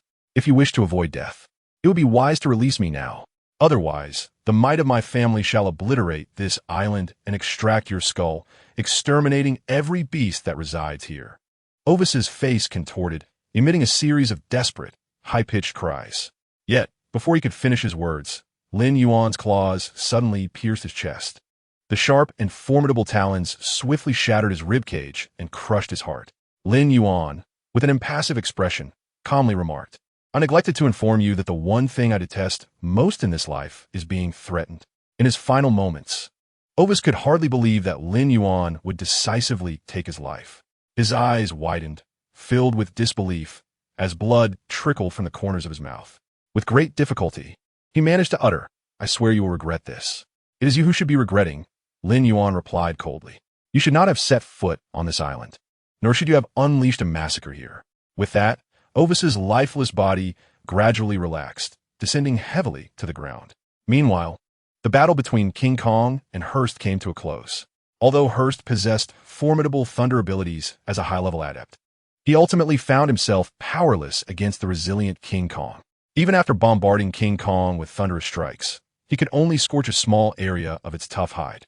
Conversely, a single punch from King Kong could reduce him to a state of unrecognition. The disparity in their strengths was insurmountable. The remaining high-level adept opponents were swiftly dealt with by King Kong as well. Hey, boss, are you done over there? King Kong turned to Lin Yuan with a goofy grin, still chewing on the remains of an adept. This was King Kong's first encounter with a human, and its curiosity about the taste was hardly surprising. In a generous gesture, King Kong tossed Hurst's corpse over to Lin Yuan, saying, Boss, you must try this. Although there's not much meat on these humans, the flavor is quite delightful. Lin Yuan paused for a moment, instinctively glancing at the corpse before him. Admittedly, even though he had killed Ovis, he felt a twinge of resistance toward the act of cannibalism. After all, in his previous life, he had been human. However, this sentiment did not linger for long. To him, these individuals, despite being human, were also invaders of Skull Island. Had he and King Kong not possessed sufficient strength, they too might have fallen victim to this group. With this realization, Lin Yuan's internal conflict dissipated. As a monster, why should he adhere to the rules of this world? As long as his power was formidable enough, his words would become the law. Once he attained true strength, humanity would not dare to step even a foot into his domain. With these thoughts clarified, Lin Yuan unhesitatingly seized Hurst's corpse and consumed it whole. He was eager to discover what transformations might occur from devouring a high-level adept. Chapter 43, Special Skill, Thunder Scales. Ding. You have successfully devoured a high-level adept, earning 485 evolution points. Upon consuming the adept, the system's notification resonated in his ears. A look of astonishment crossed Lin Yuan's face. A high-level adept had bestowed upon him an astonishing 70,000 evolution points. For comparison, even the flesh of the skeleton reptile king yielded only a little over 1,000 points per bite. However, after a brief moment of surprise, Lin Yuan quickly deduced the reason for such a substantial reward. The adept's small stature allowed him to swallow a whole. While the massive skeleton reptile king's size resulted in the points being distributed across its many pieces of flesh. Thus, if conditions permitted in the future, he could indeed consume more adepts. After all, they occupied little space in his stomach and provided a bountiful supply of evolution points, truly the perfect sustenance. With this in mind, Lin Yuan felt a pang of guilt. Previously, he had agonized over the morality of consuming humans, yet in an instant, he had begun to regard adepts as prime ingredients. Indeed, nothing in this world escapes the law of true flavor. Just as Lin Yuan contemplated this, another system notification chimed in his ears. Ding. You have successfully devoured a high-level adept, triggering evolution and acquiring the skill, Thunder Scales. Upon hearing this notification, a look of delight spread across Lin Yuan's face. Following the last occasion, he had once again obtained a special skill. Soon, the method of utilizing Thunder Scales naturally materialized in his mind. With a mere thought, energy surged within him, and the azure lightning danced across the scales adorning his form. Observing this spectacle, King Kong's eyes nearly bulged out of its sockets. Is my boss truly this monstrous? He just swallowed a person and immediately learned their ultimate technique? Noticing King Kong's astonished expression, Lin Yuan called out, "Come here and place your hand on it to try." What? King Kong, caught off guard by Lin Yuan's attention, reluctantly approached. As it gazed at the flickering lightning, it could not help but swallow nervously before extending its hand to make contact. However, the moment its massive paw brushed against Lin Yuan's scales, a surge of violent electricity coursed through its hand. The intense sensation of paralysis caused King Kong to recoil as if struck by lightning, involuntarily stumbling back a step. Ouch! That hurt! I'm being electrocuted! King Kong howled, shaking its right hand while casting incredulous glances at Lin Yuan's scales. Clearly, it had not anticipated that the lightning shimmering upon the scales could unleash such formidable power, even when struck directly by Hearst's thunder earlier. King Kong had not felt such an overwhelming jolt.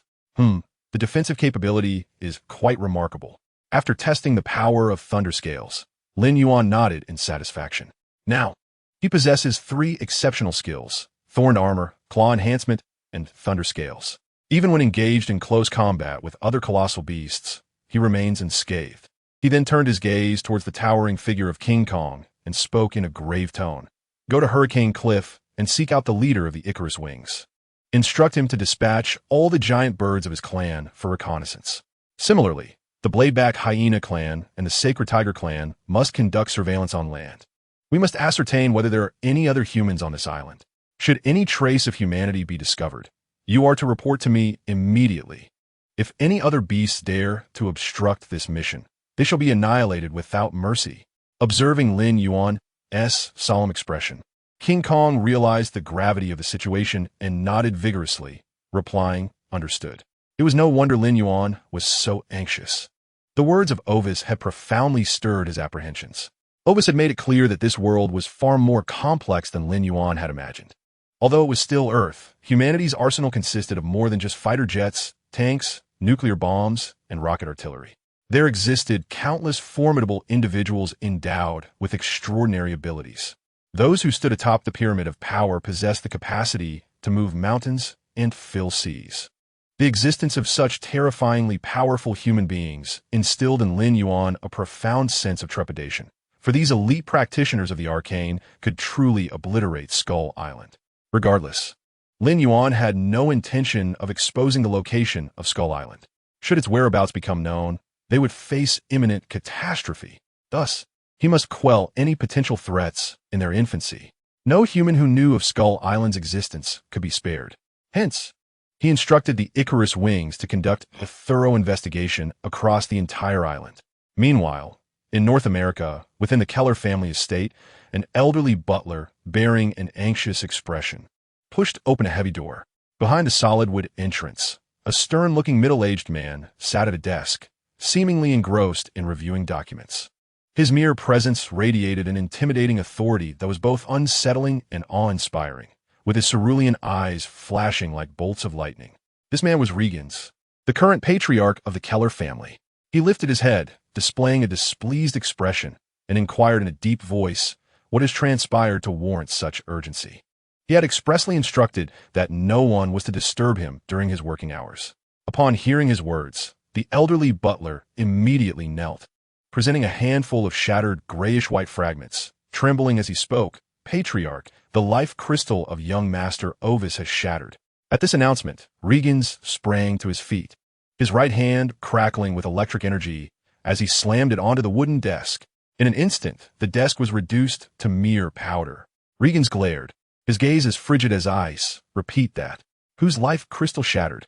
Under Regans' oppressive presence, the elderly butler struggled to breathe. Regans inhaled deeply and spoke gravely. "Isn't Hurst supposed to be by Ovis's side? How could he possibly have perished?" The life crystal was a unique gem that bonded with the human body. If the crystal corresponding to an individual shattered, it signified that the person had met their demise. The fragmented crystals in the butler's hand indicated that Ovis was dead. "Tell me, what exactly transpired?" Regans' eyes flickered with an ominous fire. The butler, not daring to delay, recounted the events in detail. Regans' expression darkened with disbelief. "Are you suggesting that Ovis died during his trials, with a powerful practitioner protecting him? I refuse to believe there is any beast in these waters that could endanger his life." The butler pressed his lips together and replied solemnly, "Regans, the life crystal bound to Hurst has also shattered. Moreover, all of young Master Ovis's attendants perished without exception." Hearing this, Regans fell into a long silence, grappling with the enormity of Ovis's fate and the annihilation of his entire team. After a considerable pause, Regans finally spoke. "Very well, you may leave." The butler hesitated, murmuring, "Patriarch, the death of the young master." Regans waved his hand, shutting his eyes in anguish. "Leave me. I will investigate this matter thoroughly. Even if it requires the full might of the family, I will unearth the murderer of my son, and they shall pay in blood." Once the butler departed, Regans resumed his seat, his expression shrouded in gloom. Though he had other offspring, Ovis was his firstborn and the one he held in highest esteem. Had fate not intervened, Ovis would have been the future leader of the Keller family. Who could have anticipated that Ovis would fall during his trials? What enraged Regans further was that whoever was responsible had openly challenged the Keller family. While they were not among the elite forces, they were certainly a notable presence in North America. After a prolonged silence, Regans resolved to take action. He retrieved his mobile phone from his pocket and dialed a number. "Hello, Regans, it's a rare occasion for you to contact me. What can I do for you?" A low voice responded from the other end. Regans replied in a somber tone, "My son is dead." The other party seemed to grasp the gravity of the situation and inquired softly, "And what of it?"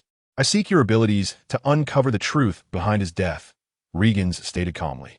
"In return, I shall offer you $100 million. Upon hearing this figure, the voice on the other end paused momentarily before responding. "Regans, you certainly know how to make a grand offer. However, rest assured if I so desire, there is no secret I cannot unveil." On Skull Island, the Icarus Wings and the Bladeback Hyena clan had thoroughly scoured the entire island. Yet, despite their exhaustive search, they had found no trace of other humans. Thus, Lin Yuan concluded that there were likely no other humans remaining on Skull Island. Roaring, King Kong stood beside Lin Yuan and, with a puzzled expression, asked, "Boss, why are you so concerned about humans? They don't seem particularly formidable. Aside from that one who could generate electricity, the rest were easily torn apart by me." At this point, King Kong wore a somewhat proud smirk. Now, it was entirely satisfied with its own strength. Apart from still being unable to surpass Lin Yuan, virtually no beast on Skeleton Island stands as its adversary. Even the sacred tiger is no exception. However, after these words were uttered, Lin Yuan calmly shook his head, stating, "You are mistaken. Humanity is a formidable existence.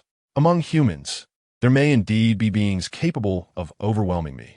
It is precisely for this reason that we must diligently conceal our presence, lest Skeleton Island be exposed to the outside world.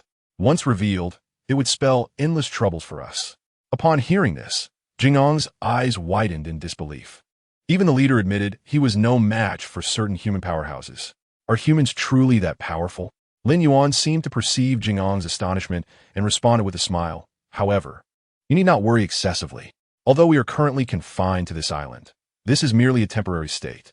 One day, we shall grow truly powerful, and when that time comes, we will leave Skeleton Island. At that moment, all of humanity shall bow before us, and our existence will send tremors throughout the world. Lin Yuan's words ignited a fervor within Jingang. It nodded vigorously, its fists colliding triumphantly upon its chest, exclaiming, "That day will surely come." By the way, Chief, you often speak of the world beyond. Just how vast is it? Jingang boldly speculated. Surely it must be dozens of times larger than Skeleton Island? Upon hearing this, Lin Yuan couldn't help but chuckle. This Navi Jingang was adorably foolish. However, having lived solely on Skeleton Island and never having ventured beyond, Jingang naturally possessed little understanding of the outside world. Lin Yuan calmly explained, "How large is Skeleton Island? The outside world is at least several 100,000 times larger, if not more. Moreover, in the outside world, humans are the true rulers, occupying nearly half of the globe. Several 100,000 times larger." Upon hearing this figure, Jingang gasped in astonishment. Goodness, the outside world must be overwhelmingly vast. Yet, the more daunting it seemed, the more Jingang yearned for the outside world. It eagerly anticipated the day Lin Yuan would take it away from Skeleton Island to truly experience that boundless expanse. As for the humans who inadvertently stumbled upon Skeleton Island, they were merely a fleeting interlude. Once the crisis was averted, they swiftly faded from memory. In the ensuing days, Lin Yuan resumed his leisurely and comfortable life. Aside from signing in, he indulged in eating, sleeping, and basking in the sun. Jingang expressed immense envy. It toiled tirelessly, yet its strength grew only marginally. Meanwhile, Lin Yuan, despite sleeping daily, saw his physique swell rapidly, and even his power rose correspondingly. A month later, Lin Yuan finally surpassed the 100-meter mark. He had become a colossal monster he had long aspired to be. However, this newfound size brought both advantages and disadvantages. The advantage lay in the fact that with his vast physique, his strength naturally increased as well. Now, even without employing any skills, Lin Yuan could effortlessly tear apart a skeleton reptile king with sheer force. The downside, however, was that the relentless pursuit of size had left many of Lin Yuan's attributes lagging behind, such as the hardness of his scales, the sharpness of his claws, and his stamina's capacity. All these required him to invest evolution points to enhance them. Lin Yuan was akin to a towering skyscraper built upon an unstable foundation.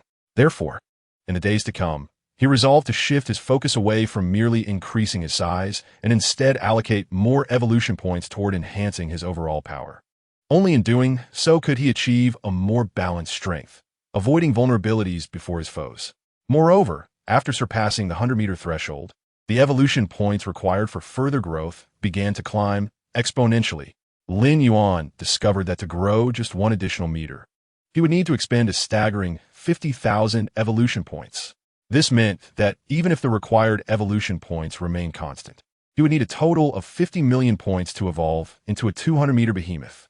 Yet the question remained, with such an abundance of evolution points, why not pursue other endeavors?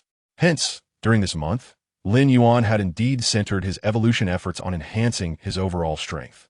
To Jingang's eyes, the leader's prowess was becoming increasingly unfathomable.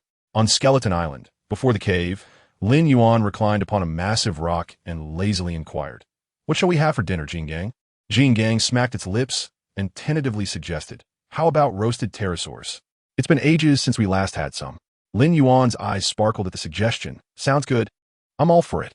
In recent days, he had pondered most about what to eat for each meal.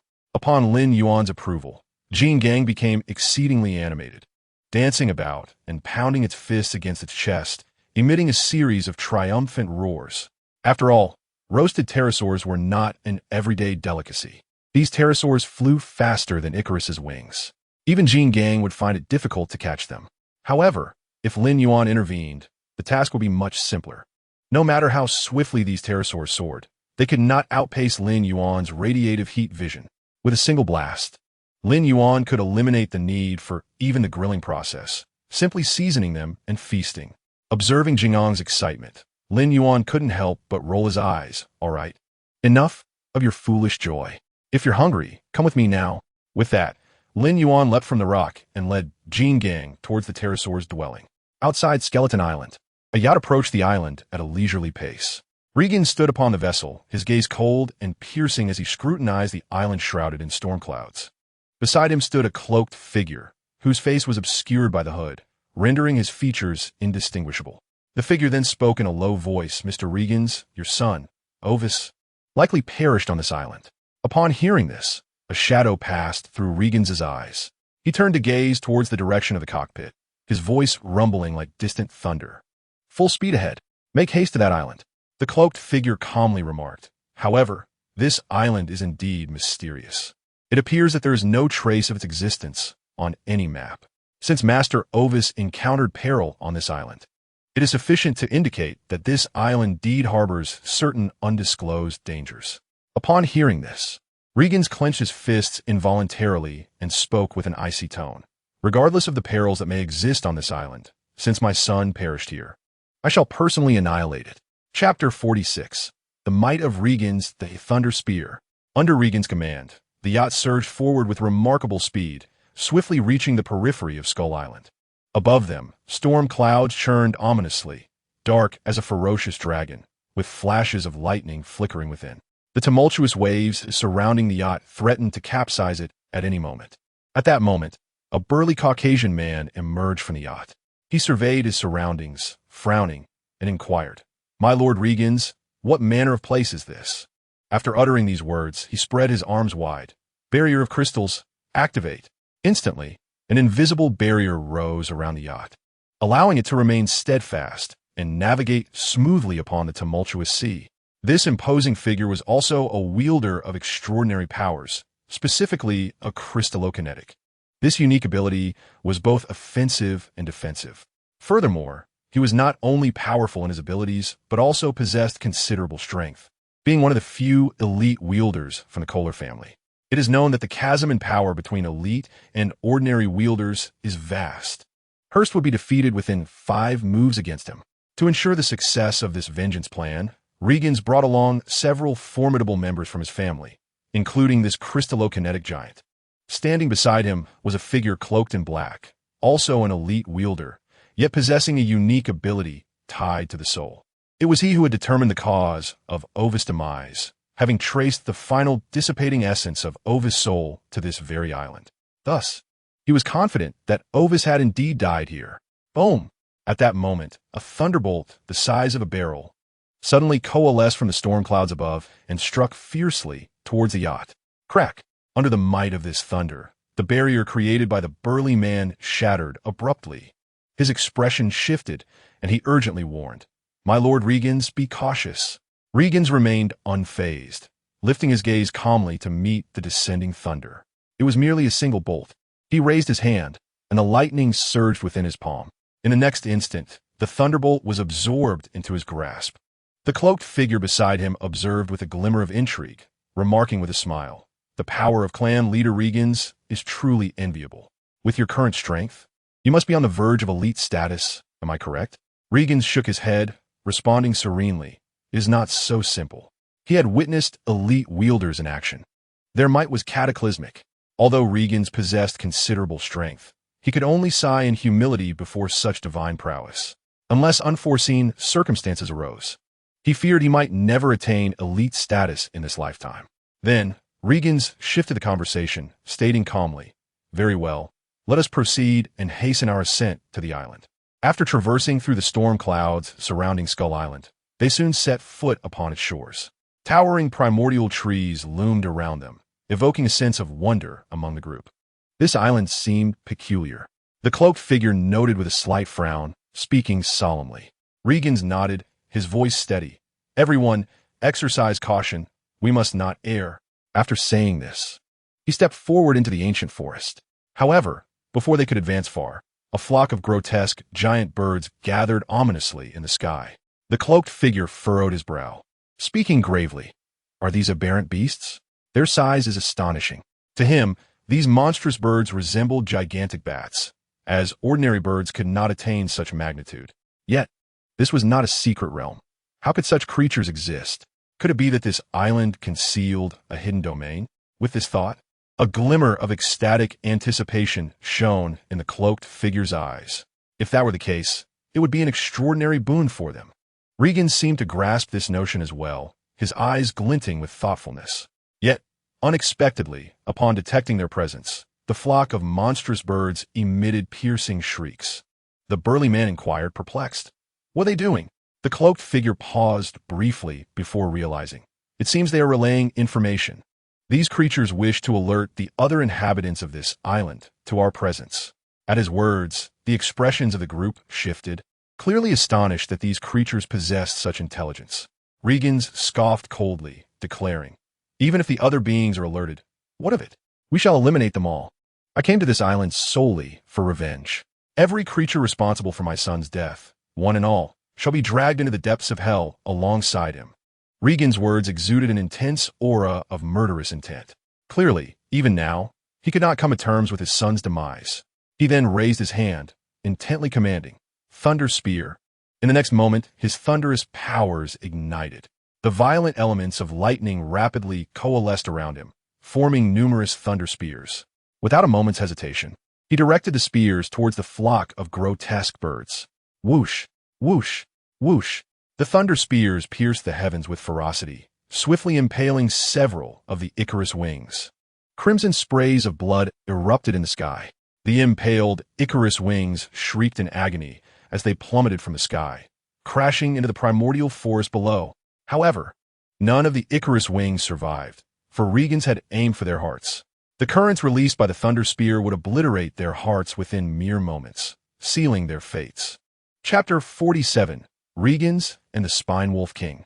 Regans, known for his decisive nature, would not show mercy towards these colossal beasts, especially since they might have contributed to his son's demise.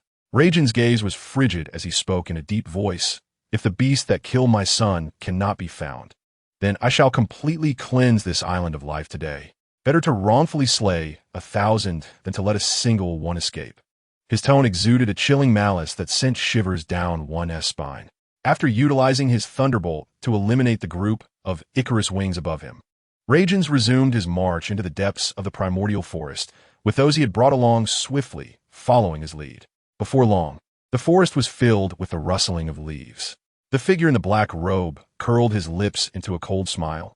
It seems another beast approaches. It was known that the black-robed individual's powers were linked to the soul. Even before the beast appeared before him, he could sense the energy emanating from it. Indeed, just as he spoke, dozens of blood-red, beastly eyes swiftly appeared beside them. The pack of blade-spined hyenas had arrived. Upon hearing the cries of the Icarus wings, the hyena clan rushed to the scene almost immediately. Although these two factions typically harbored numerous grievances, they united at once in the face of an external threat. For this was the lesson imparted by Lin Yuan and his command. In the eyes of these colossal beasts, Lin Yuan was akin to a deity. They would unconditionally obey his orders. Lin Yuan had also instructed that upon encountering humans, they must report immediately. Thus, the moment the Icarus wings transmitted their message, the blade-spined hyena king dispatched its subordinates to seek out Lin Yuan and the diamond. Their current task was to delay these humans for as long as possible. Gazing at the surrounding pack of blade-spined hyenas, Regans felt no fear. To him, these beasts posed no threat whatsoever. His gaze quickly fell upon the body of the blade-spined hyena king. He could discern the distinction between this king and the other hyenas, for the king's size was significantly larger. Furthermore, Regans could faintly feel a sense of oppression emanating from the king. He turned to the black-robed man and asked in a low voice, "Was it that killed my son?" The black-robed man raised his head, glanced at the blade-spined hyena king, and calmly shook his head. "No, it bears no trace of the soul energy emitted at the time of your son's death. In that case, I shall grant it a swift end." Regans raised his hand, and a tempestuous bolt of thunder instantly coalesced into a lightning blade. He gripped the hilt of the lightning blade and declared, This great wolf is mine. You are to exterminate the rest. Very well, the burly white man sneered, cracking his knuckles. The black-robed man chuckled lightly. Such a pack of small pups hardly requires my intervention. You may remain here to observe. The white man let out a low growl, charging towards the pack of wolves like a ferocious beast. One of the blade-spined hyenas immediately bared its fangs and lunged at him with ferocity. Yet, the white man did not hesitate to wield his power, crystal barrier. At the moment his words left his lips, the charging blade-spined hyena collided with an invisible crystal barrier. Unfamiliar with such an attack, the hyena displayed a glimmer of wariness after being repelled. However, the white man had no intention of halting his offensive. With a swift motion of his right hand, he unleashed another ability, Crystal Blade. In the next instant, a sharp blade formed from transparent crystal appeared before him, slicing towards the blade-spined hyena. In a mere heartbeat, the crystalline blade severed the hyena's head. Crimson blood gushed forth from the severed neck. For an ability user of his caliber, the blade-spined hyenas were utterly defenseless. Under the leadership of the white man, the remaining powerful members of the Kohler family joined the fray. These formidable ability users swiftly gained the upper hand on the battlefield. One blade-spined hyena after another fell victim to their might. The air was filled with anguished howls and cries. Meanwhile, the battle between Radians and the blade-spined hyena king officially commenced. Witnessing the slaughter of its kin, the blade-spined hyena king's eyes turned blood-red, revealing its fury. With a roar, it attempted to charge towards the burly white man. However, Radian's figure suddenly transformed into a bolt of lightning, appearing right before the king. Your opponent is me. The lightning blade in Radian's hand shimmered with a brilliant blue light. Do you not think it disrespectful to ignore me so? As the words left his lips, Radian swung the blade towards the blade-spined hyena king. A fierce arc of lightning surged forth like a crescent moon. Faced with such a relentless assault, the blade-spined hyena king dared not hesitate, rolling aside just in time to evade the deadly strike. You managed to evade? Impressive speed. A flicker of intrigue crossed Radian's eyes. For some reason, this blade-spined hyena king seemed to possess significantly greater strength than the others. Yet, even so, it could not possibly rival him. Radians held absolute confidence in his prowess.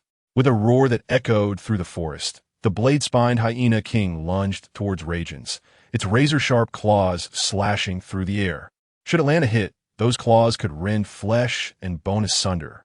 Yet, before the king could react, Radians vanished from sight. Simultaneously, a voice echoed in its ears. In a race of speed, do you not know that the fastest thing in this world is lightning? As the voice resonated, Radians had already positioned himself directly above the blade-spined hyena king. His right arm crackled with violent lightning. Boom! With an icy gaze, Radians struck downwards with a thunderous fist. The hyena king was utterly incapable of evading such blinding speed. The thunderous punch crashed into its spine, driving the creature forcefully into the ground, eliciting a pained howl. Although the blade-spined hyena king had consumed the bee-spirit pill gifted by Lin Yuan, greatly enhancing its potential. However, before the formidable Regans, it remained no match for him. In fact, with Regan's strength, he could effortlessly dominate it without any resistance. To Regans, the giant wolf towering at several dozen meters was akin to a mere toy. Roar! The Blade-Baku Wolf King let out a furious cry, raising its head once more. As the leader of its pack, it could not afford to concede easily. Yet, a sneer of disdain appeared on Regan's face. What's this? Are you unwilling to concede? If so, allow me to make you submit thoroughly. Just as his words fell, Regans raised his hand again. A flash of azure lightning flickered in his eyes. Simultaneously, several lightning spears coalesced around him, emanating an energy so violent it could send shivers down one's spine. With a mere thought, these spears would instantly pierce the Blade-Baku Wolf King's body. Roar! The Blade-Baku Wolf King sensed the threat posed by these lightning spears, and a flicker of trepidation crossed its eyes. What is this? Now you know fear? Regans chuckled coldly, a cruel expression gracing his features. In the name of the Thunder God, pierce it. At his command, all the lightning spears surged forth, aimed at the Blade-Baku Wolf King.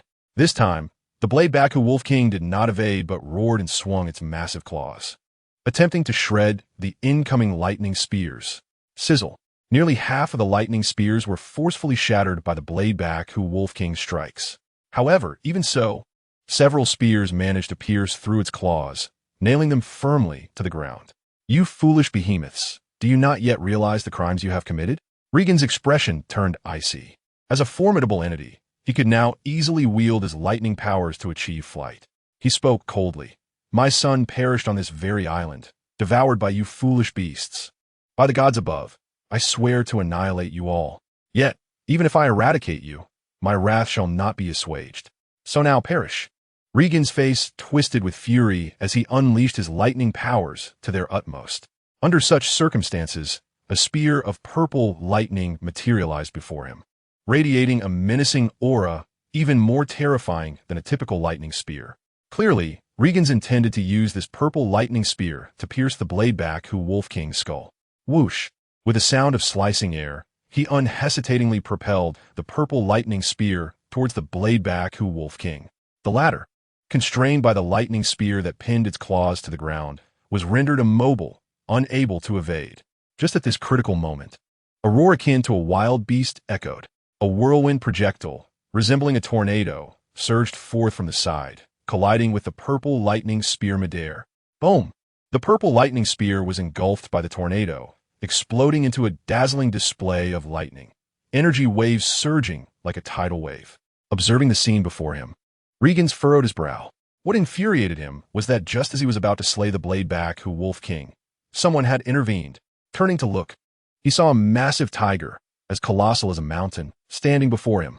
The whirlwind projectile had indeed erupted from the mouth of this giant tiger. The leader of the Sacred Tiger clan, the Sacred Tiger King. It is worth noting that before the emergence of the formidable Jin Gang, this Sacred Tiger King was among the few capable of restraining him. Even when Jin Gang matured under Lin Yuan's guidance, the Sacred Tiger King's strength remained formidable. Upon learning of human intrusion on Skeleton Island, the Sacred Tiger King had immediately rushed with his clan to save the blade back Hu Wolf King. However, his actions had clearly enraged Regan's. With a darkened expression, he coldly stated, "Since you seek death so eagerly, let be you who dies in its stead." As his words fell, Regan's blade slashed down in fury. A streak of thunderous blade light sliced towards the Sacred Tiger King. Yet, the Sacred Tiger King's power was incomparable to that of the blade back Hu Wolf King. As the thunderous blade light approached, the Sacred Tiger King let out a low growl, opening its massive jaws to clamp down on the incoming blade light. With a thunderous roar, the blade light was shattered into fragments by the Sacred Tiger King's bite. Quite impressive. Regan scoffed. He recognized that this giant tiger, both in size and strength, surpassed the blade back Hu Wolf King by a significant margin. Before he could make his next move, the Sacred Tiger King launched its counterattack. It opened its giant mouth and inhaled sharply, a fierce whirlwind converging within. This move was the same hurricane projectile it had previously used to disrupt the purple lightning spear, a technique it had grasped after awakening its potential. Once formed, the whirlwind projectile surged towards Regan's. Its overwhelming force bent the trees along its path. Faced with the oncoming gale, Regan's did not dare to be negligent. He extended his hand, lightning swirling from his palm, and conjured a shield of thunder before him. In the next moment, the whirlwind projectile collided fiercely with the thunder shield. Chapter 49. I do not appreciate your gaze upon me. The thunder shield that Regan's conjured was immensely thick, radiating a powerful energy wave. The Sacred Tiger King's whirlwind projectile could not penetrate it. Thunder not only shapes the spear of attack, but also serves as a shield of defense. A hint of scorn flickered in Regan's eyes. How could you foolish beasts comprehend the might of thunder? Roar. Seeing its attack fail, the Sacred Tiger King let out a furious roar, charging fiercely towards Regan's. The sheer size of the Sacred Tiger King caused trees to snap under its weight. However, in the presence of such a ferocious charge, Regan showed no sign of fear. I never expected my son to fall at the hands of such oblivious, foolish giants. Since you do not understand the meaning of fear, allow me to teach you. Regan spread his arms wide, and violent lightning elements began to coalesce above him, forming what appeared to be a storm cloud. Observing the ominous thundercloud, the Sacred Tiger King could not help but emit a low growl of unease. Until now, it had only sensed such terrifying energy fluctuations from Lin Yuan. However, at this juncture, the arrow is knocked, and must be released. Even if there were a desire to retreat, there exists no path to turn back. One can only charge forward relentlessly towards the direction of Regan's. From this moment forth, you shall fear me as you dread the thunder. Veins bulging on Regan's arms, it was evident that he had pushed his extraordinary abilities to their utmost limits. Thunder God's punishment. Just as Regan's finished speaking, countless bolts of lightning, resembling gigantic serpents, surged violently from the tempestuous clouds. These ferocious lightning serpents unerringly targeted the enormous form of the Holy Tiger King. The area shrouded in thunderclouds was so vast that the Holy Tiger King had no means of evasion and was left with no choice but to endure the onslaught head-on. Its entire body was engulfed in thunder. Under the tumultuous waves of lightning, the Holy Tiger King's form was marred with charred marks. Enduring such a catastrophic blow, even the formidable Holy Tiger King was compelled to crash heavily to the ground, emitting a chilling wail. Though its spirit yearned to resist, its body, under the baptism of thunder, had become so paralyzed that it could barely move. Moreover, the thunderous energy contained within the lightning serpents continued to wreak havoc on its internal organs. At this pace, it would not be long before the Holy Tiger King met its demise. Yet at that moment, a colossal figure darted rapidly towards Regan's. This figure was none other than the Blade Ridge Hyena King. Having been saved by the Holy Tiger King in the past, it now rushed to assist without hesitation. With its sharp claws raised, it unflinchingly slashed towards Regan's. Regan's, initially oblivious to the unfolding scene, reacted swiftly, transforming into a flash of lightning and retreating to the side. However, even so, the wind from the claws still left several gashes upon his face. Although he was a high-level extraordinary being, his combat prowess was primarily rooted in his abilities, and his physical form was not particularly robust. Without deliberately employing his thunder abilities for defense, the Blade Ridge Hyena King was still capable of inflicting injury upon him with ease. This sudden assault ignited Regan's fury. "Damn beast," he growled, his visage contorted with rage. "If you seek death, I shall grant it to you." Thunder Dragon. Regan's raised his hand, and a thunderous azure dragon coalesced in the air beside him. In the next instant, this dragon surged forth, directly assaulting the Blade Ridge Hyena King. The speed of this thunder dragon was astonishing. Even the Blade Ridge Hyena King could merely catch a fleeting glimpse of a lightning shadow. In the blink of an eye, the massive form of the Hyena King was violently pierced, creating a gaping wound. Crimson blood flowed forth from the injury. The Thunder Dragon's velocity was so rapid that the Blade Ridge Hyena King had yet to comprehend what had transpired before it collapsed, its breaths becoming faint. Roar! Witnessing the grievous state of the Blade Ridge Hyena King, the Holy Tiger King erupted with a roar of fury. Though they belonged to different factions, they were all colossal beasts of Skull Island. Regardless of their frequent skirmishes, they would unite against external threats. This was the lesson imparted by Lin Yuan. Yet now, as a comrade faced imminent death, how could the Holy Tiger King not be enraged? Upon hearing the roar, Regan's turned his head, coldly stating, "What is there to howl about? I shall send you on your way to accompany it." Following his words, the thunderclouds above radiated an even more terrifying energy. The surging lightning serpents became significantly thicker.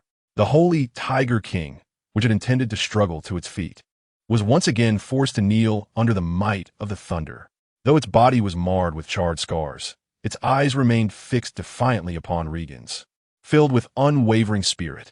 After locking gazes with the giant tiger, Regan's eyes turned icy. "Listen well, I do not appreciate being regarded with such eyes. If you continue to stare at me, I shall personally pluck out your eyeballs." Yet, despite Regan's threat, the Holy Tiger King remained undeterred. Even under the oppressive force of the thunder, it clenched its teeth, its eyes radiating a ferocious hunger for vengeance. Regan's, having lost all patience, sneered, "Since you cannot comprehend human speech, allow me to assist you." He raised his hand, conjuring two thunder spears that hovered in midair, aimed directly at the Holy Tiger King's eyes. In other words, with a mere thought, these spears would instantaneously dart forth, forcibly piercing the giant tiger's eyes. Chapter 50. The Dominant Diamond, a fist that shatters the crystal wall. It must be said that the death of Ovis had indeed driven Regan's to a state of madness. However, there were further reasons. This island, devoid of laws and rules, had entirely unleashed the ferocity that lay dormant within him. Now, he desired nothing more than to eliminate the Holy Tiger King in the most brutal fashion. Yet, just as Regans prepared to blind the Holy Tiger King with the thunder spears, a roar reached his ears, abruptly interrupting his actions. Boom! The next instant, a figure was hurled directly before him. Regans frowned, focusing his gaze to discover that this figure was one of the ability users from the Kohler family. Though merely a common power-type extraordinary being, this individual had honed their abilities to perfection, standing at the threshold of high-level extraordinary beings. Yet at this moment, this high-level extraordinary user lay twisted and discarded before him like a dead dog. Regans turned to see a terrifying, colossal shadow before him. From a human perspective, this beast appeared almost godlike. In an instant, a glimmer of surprise flickered in Regan's eyes. How many colossal beasts existed upon this island? Moreover, this beast appeared even larger than the Holy Tiger King. Roar! Upon witnessing the tragic fates of the Holy Tiger King and the Blade Ridge Hyena King, the Diamond King immediately fell into a frenzied state. It held no complex thoughts. To it, these colossal beasts cohabiting Skull Island were its companions. Now, with the Blade Ridge Hyena King gravely wounded and the Holy Tiger King subjugated by thunder, how could the Diamond King not feel enraged?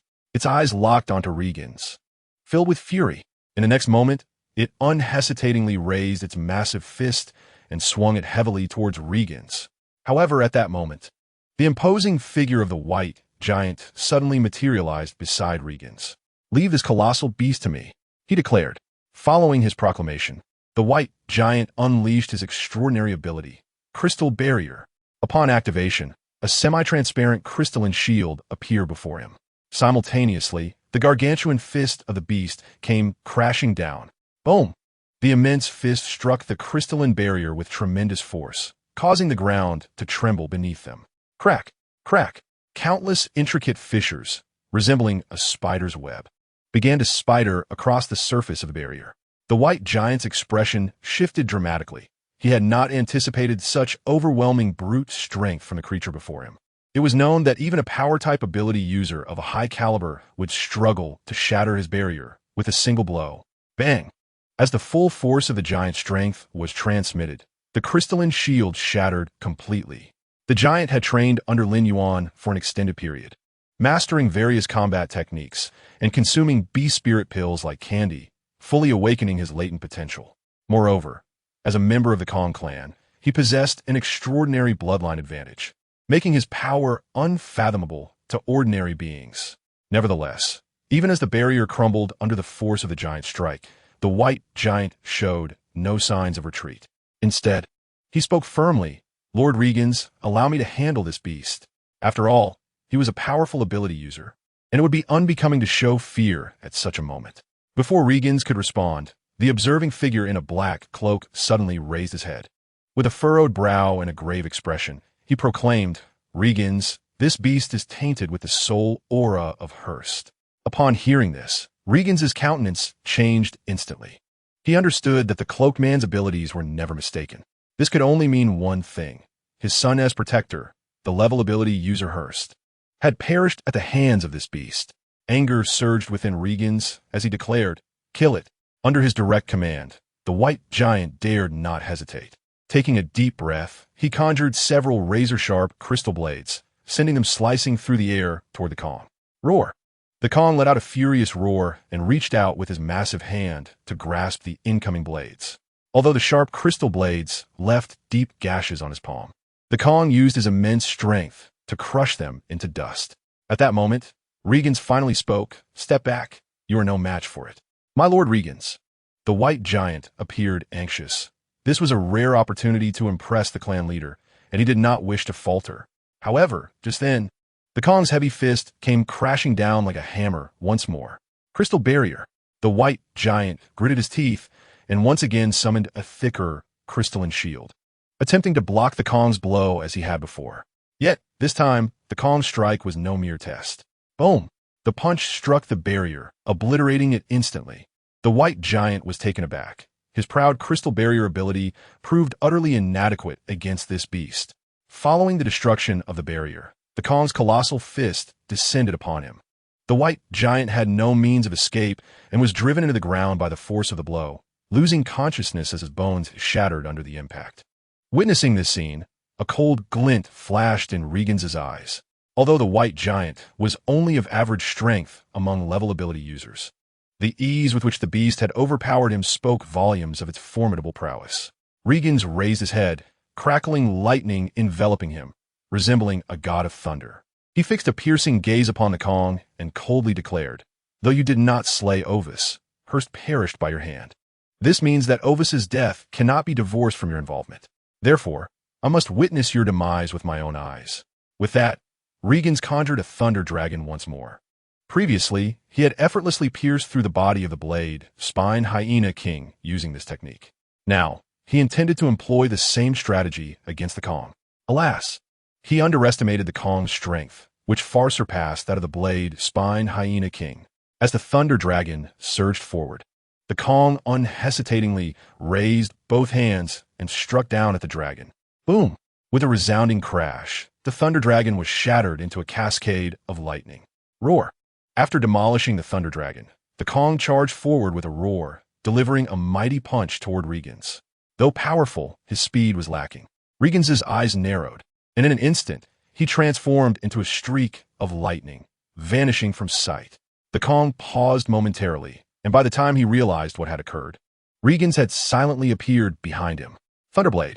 Regan's raised his hand, instantly summoning several lightning blades, which he forcefully slashed toward the back of the Kong's neck. With a series of sharp sounds, the flesh around the Kong's neck was brutally severed. Indeed, had it not been for the Kong's tough hide, those razor-sharp thunderblades would have cleanly severed its neck. Chapter 51. Do you find delight in bullying? Roar. In pain, the Kong let out a furious roar and turned to unleash a heavy punch toward Regan's. Unfortunately, before the punch could land, Regan's, leveraging his speed advantage, once again vanished from sight. After evading the punch, Regan's conjured dozens of lightning spears, piercing toward the Kong. All the lightning spears forcibly penetrated the Kong's flesh, dealing further damage. The advantage of thunder abilities lies in their explosive force and speed. At that moment, Regan's fully harnessed the potential of his powers. In such circumstances, the Kong could not even hope to injure him, let alone touch the hem of his garment. However, facing this colossal creature, even Regan's felt somewhat challenged. After all, the Kong's size was truly overwhelming, and its tough, resilient skin made it exceptionally formidable. Some skills that are highly damaging prove to be of little effect against the behemoth before him. For instance, the thunder dragon he previously manifested was effortlessly shattered by a single swipe from this colossal creature. Thus, all that Legends can do is to gradually wear down this giant beast. In the past, Hurst fell at your hands, and today, I shall ensure that you perish in endless despair and agony. Legends transformed once more into a bolt of lightning, weaving around the Titan with remarkable agility. Yet, his assault remained relentless, striking towards the behemoth with the ferocity of a tempest. Thunder swords, thunder blades, thunder spears, thunder pikes, and thunder needles. Legion's arsenal was nothing short of inexhaustible. Within a mere 3 minutes, the giant was already riddled with wounds, each a testament to the pain inflicted upon it. Though these injuries were not fatal, they were sufficient to evoke immense suffering. However, regardless of the Titan's fury, it could not match Legion's speed. The disparity in their power was not something that mere anger could bridge. While the giant possessed formidable strength, it was only marginally superior to an average level of extraordinary abilities. Facing an exceptional like Legion's, it found itself at a distinct disadvantage. Not far away, the figure cloaked in black smirked, murmuring, "Indeed, Chief Legends still wields his prowess. It seems I need not intervene in this battle." Legends turned his gaze towards him. Speaking calmly, "You need do nothing but assist in locating the beast that took my son's life. As for this giant, it is nearly time for me to send it on its way." Though Legends was capable of slaying the Titan, it would demand a significant expenditure of energy. Yet, with the situation having escalated to this point, there was no time to quibble over trivial energy reserves. With that thought, Legends unleashed his thunderous energy without reservation. Divine punishment of thunder. He bellowed as storm clouds coalesced above him. A colossal thunder serpent surged forth, crashing down upon the Titan with unparalleled ferocity. In an instant, the giant's form was pressed downward, overwhelmed by the violent power of thunder that coursed through it, rendering its movements sluggish and lethargic. In such a state, evasion was no longer an option. Legions grinned savagely, declaring, "I am a man of my word. I shall ensure you meet your end in despair and suffering." The thunderous energy continued to surge from his being, coalescing before him into one thunder dragon after another, each brimming with chaotic energy. It was evident that Legions aimed to amass a multitude of thunder dragons while the Titan was still grappling with its paralysis, intending to obliterate it completely. The number of thunder dragons surrounding Legions grew, radiating an aura of terrifying energy. Witnessing the spectacle, even the figure in black couldn't help but gasp in awe. This overwhelming display of power was not something he could withstand. No, it was certain that even the most colossal of beasts would be reduced to ashes under the onslaught of dozens of thunder dragons. Legions uttered icily.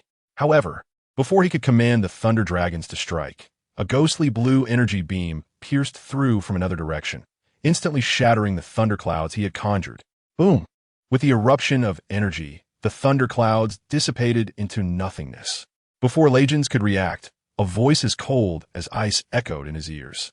"I merely arrived a tad late, but it seems you have been enjoying the torment of my younger brother." In an instant, Legion's countenance shifted dramatically. Chapter 52, Titan, stop him. Boom! Lin Yuan's foot struck the ground, leaving an enormous impression that sent tremors through the very earth. His gaze was as frigid as the depths of the ocean, brimming with fury as he surveyed the scene before him. The Blade Ridge Jackal King was gravely injured, and the Holy Tiger King was also severely wounded. Though the Titan had yet to suffer a life-threatening blow, it was indeed covered in wounds, a sight that ignited Lin Yuan's rage. Glaring at the humans before him, a fierce glint shone in his eyes. With Lin Yuan's arrival, both the Titan and the Holy Tiger King could not suppress a flicker of hope. After all, in their eyes, Lin Yuan was the most powerful entity on Skull Island. There was nothing he could not resolve, including the current predicament with these human extraordinary beings. "You, a colossal beast, can speak?" Legions exclaimed, his eyes reflecting a mix of surprise and intrigue. To be honest, he had encountered intelligent beasts before, but one as articulate as Lin Yuan was a first. This revelation left him astounded. At that moment, the figure in black interjected, "Legions. The residual energy emanating from this giant corresponds to the soul wave of Ovis." Legions turned sharply, his voice heavy with suspicion. "Are you certain?" The figure in black affirmed resolutely, "There is no mistake." Upon hearing this, a flicker of malice crossed Legion's gaze as he directed his full attention to Lin Yuan, declaring, "At last, I have found you. You are the one who killed my son." Lin Yuan met his gaze unapologetically, retorting, "Ah, so you are referring to the one who rampaged upon arriving on the island?" "Indeed, I ended his life." "What of it? If your son lacked discipline, I merely took it upon myself to teach him a lesson." Legions was evidently taken aback that such words could come from a beast. He was almost convinced that this creature was a human in disguise. Veins bulged on Legion's forehead as he shouted angrily, "What are you to dare harm my son?" Lin Yuan growled back, unapologetically, "And what are you to dare wreak havoc upon Skull Island?" With that roar, the imposing presence of Lin Yuan, the king of beasts, radiated outward. The figure in black paled, instinctively taking a step back. He couldn't help but tremble at the thought of what kind of entity stood before him, capable of exuding such terrifying power. Yet, it wasn't just him. Even the Titan felt a momentary pause in its breath under Lin Yuan's overwhelming aura. However, it was unperturbed, for in its eyes, Lin Yuan was meant to possess such formidable strength. Roar! Lin Yuan opened his massive maw and unleashed a thunderous roar directed at Legions. He aimed to make it clear that no one other than him could act with impunity upon Skull Island. In a fit of extreme fury, Regans too chose to strike. Thunder God's judgment. He summoned his thunderous powers to their zenith, rapidly condensing a tempest of thunderclouds. It was evident that Regans intended to employ the same tactic against Lin Yuan. Unfortunately, he underestimated Lin Yuan's capabilities. Gazing at the looming thundercloud, Lin Yuan hesitated not for a moment and unleashed a furious claw swipe. Simultaneously, he activated his claw enhancement. Under the influence of this skill, his massive claws instantaneously surged in hardness and sharpness by several levels. The obsidian claws transformed into a fleeting shadow, forcefully slashing through the thundercloud before him. With a resounding boom, Lin Yuan audaciously tore the thundercloud apart with his claws. Regan's expression darkened like stormy waters, and he resolutely shifted his offensive strategy. Thunder Dragon. He raised both palms, surging with lightning, as several thunder dragons coalesced, each radiating a wild aura of thunder. With a mere thought, all the thunder dragons surged towards Lin Yuan. However, Lin Yuan was equally prepared for the onslaught. Thunder Scales. Without a moment's hesitation, Lin Yuan activated the Thunder Scales. This skill was acquired after he devoured Hurst. Once the Thunder Scales were activated, a tumultuous glow of lightning enveloped the scales surrounding him. This lightning not only bore immense destructive power, but also granted Lin Yuan formidable defensive capabilities. Subsequently, Lin Yuan stood his ground, choosing to confront the Thunder Dragons head-on. Boom! Boom! Boom! The Thunder Dragons conjured by Regans crashed mercilessly against Lin Yuan's form. The explosive sounds of thunder echoed relentlessly.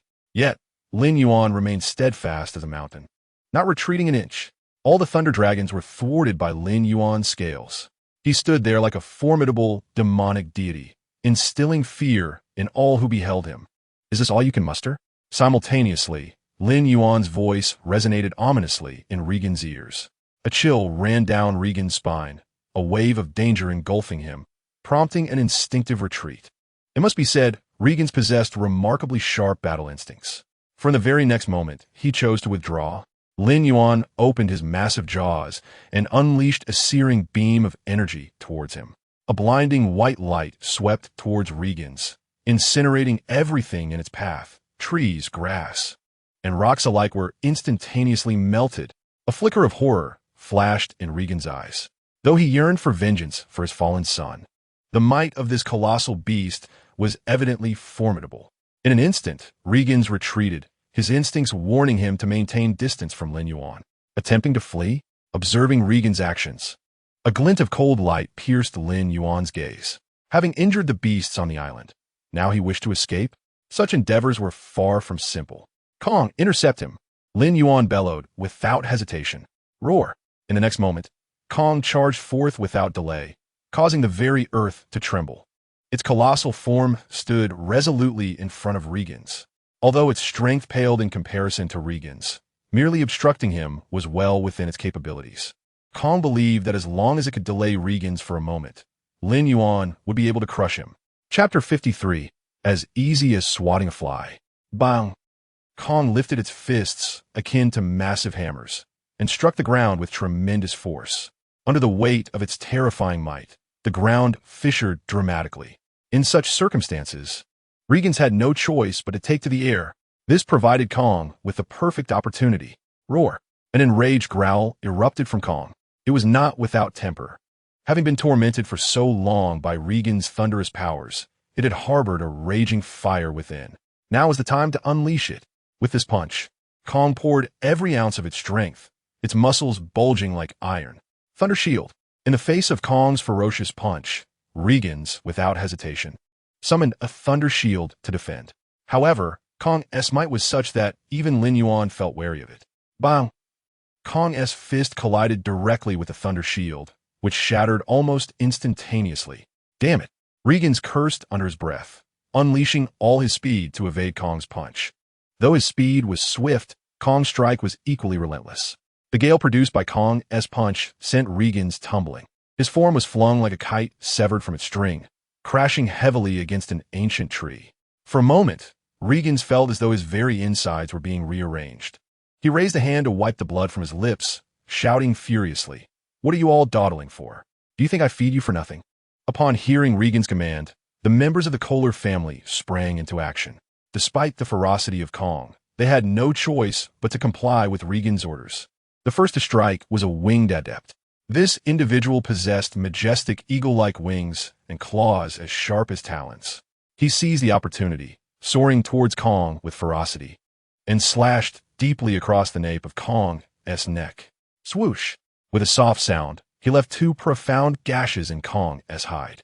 A flicker of delight flashed in his eyes upon landing the hit. At that moment, Regan's voice rang out once more. Whoever eliminates this beast shall be rewarded with $50 million upon returning to the family. $50 million. Upon hearing this figure, excitement ignited in the eyes of all the adept. It was well known that even a top-tier adept could earn merely $10 million a year. Regan's reward was an irresistible lure for all present. Under the promise of a substantial reward, the previously hesitant adept surged forward like they had been invigorated, unleashing their abilities to charge at the colossal beast. Even the initial winged adept became fervent, shouting, "That $50 million is mine. No one dares to take it from me." As his words fell, his figure transformed once more into a fleeting shadow, darting towards the direction of King Kong. However, this time, King Kong turned around directly, his fierce and icy gaze locking onto him with unwavering intensity. A chill ran through the heart of the winged psychic, as a wave of fear and unease swiftly spread within him. Nonetheless, King Kong had no intention of granting him an opportunity for regret. With a resounding crash, King Kong unhesitatingly extended both palms, ruthlessly striking down upon the winged psychic before him. In the blink of an eye, the latter's body erupted, dissolving into a cloud of blood mist. King Kong did not even spare him a glance, casually discarding the corpse of the winged psychic onto the ground.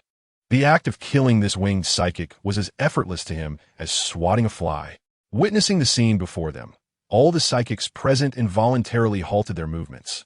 Swallowing hard, they finally realized that what stood before them was not merely an opportunity for a quick $50 million, but a terrifying behemoth capable of effortlessly dispatching a high-level psychic.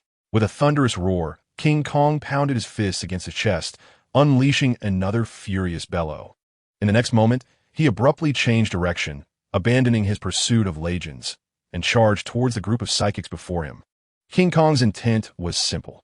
"If you seek to kill me, then I shall eliminate you all first." As the deafening roar reverberated in their ears, all the members of the Kohler family felt their hearts race, their faces paling in fear. Chapter 54. The Soul-Type Psychic. In an instant, King Kong was embroiled in combat with the psychics before him. Although these psychics possessed formidable abilities and a diverse range of powers, King Kong remained unfazed. After all, sheer strength could overcome any skill.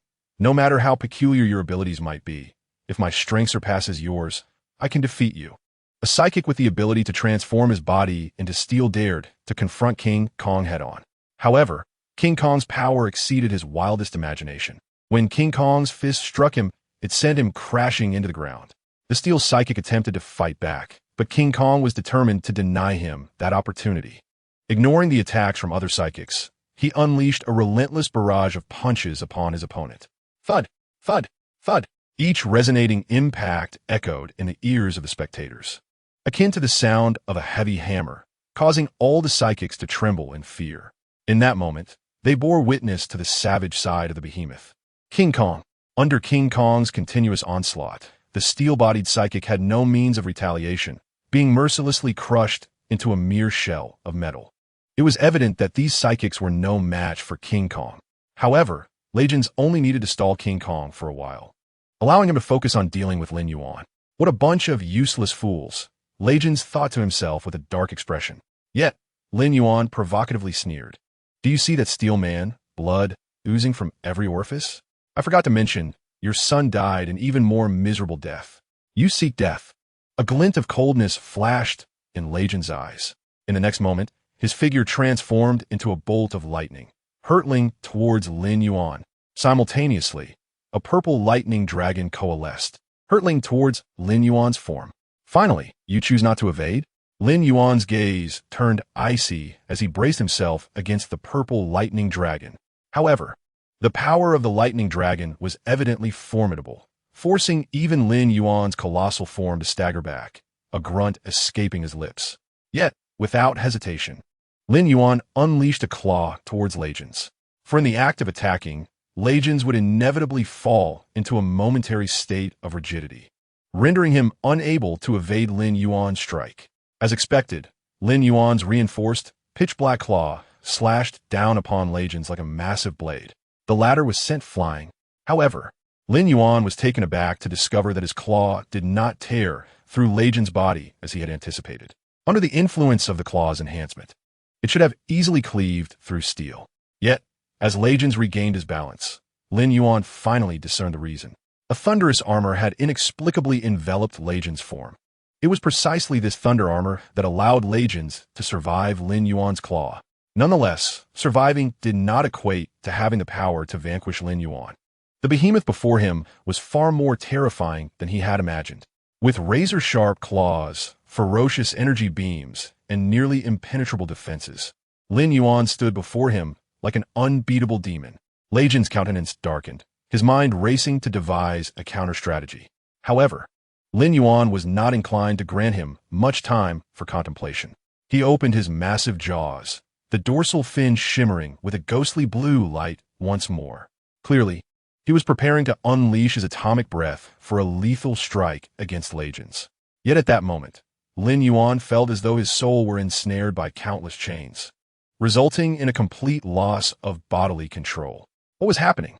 This was the first time since his rebirth that Lin Yuan had encountered such a situation. As his soul became bound, Lin Yuan's atomic breath ceased its buildup, the ghostly blue light rapidly dimming. Observing the unfolding scene, a flicker of wariness appeared in Legion's eyes. For he too was uncertain of what was occurring. Just then, the cloaked figure, who had remained silent, finally spoke. His voice was chilling and grave as he urged Legions. "What are you waiting for? Hurry and kill this behemoth before you." Upon hearing this, Legions immediately understood. It was this cloaked figure who had ensnared Lin Yuan. Although merely a high-level psychic, his methods were so insidious that even those of higher rank than him would tremble in fear. Chapter 55, A Method to Enhance Soul Strength. Such a golden opportunity was not to be missed. Legions promptly raised his hand, utilizing his lightning powers to conjure dozens of lightning blades. However, rather than launching an immediate attack, he focused on compressing the lightning blades before him. Legions understood that ordinary lightning blades would not deal significant damage to the behemoth. So he had no choice but to enhance their power through compression. With a thought, the lightning blades in Legion's grasp surged forth with a whistling sound.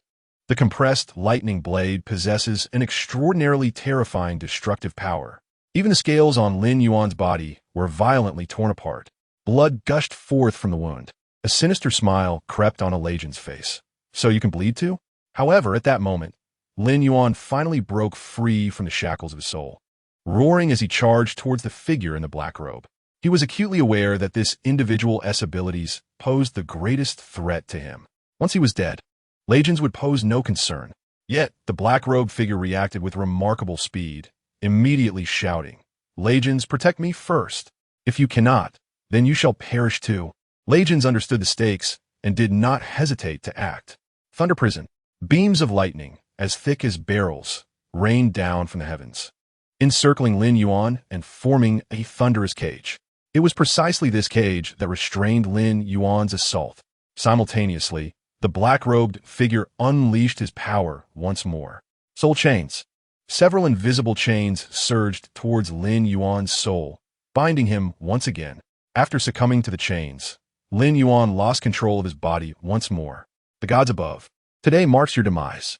Excitement flickered in Legion's eyes. With Lin Yuan unable to retaliate, he could gather energy without restraint, accumulating enough power to annihilate Lin Yuan. Soon, 3 massive purple lightning orbs materialized around Legions.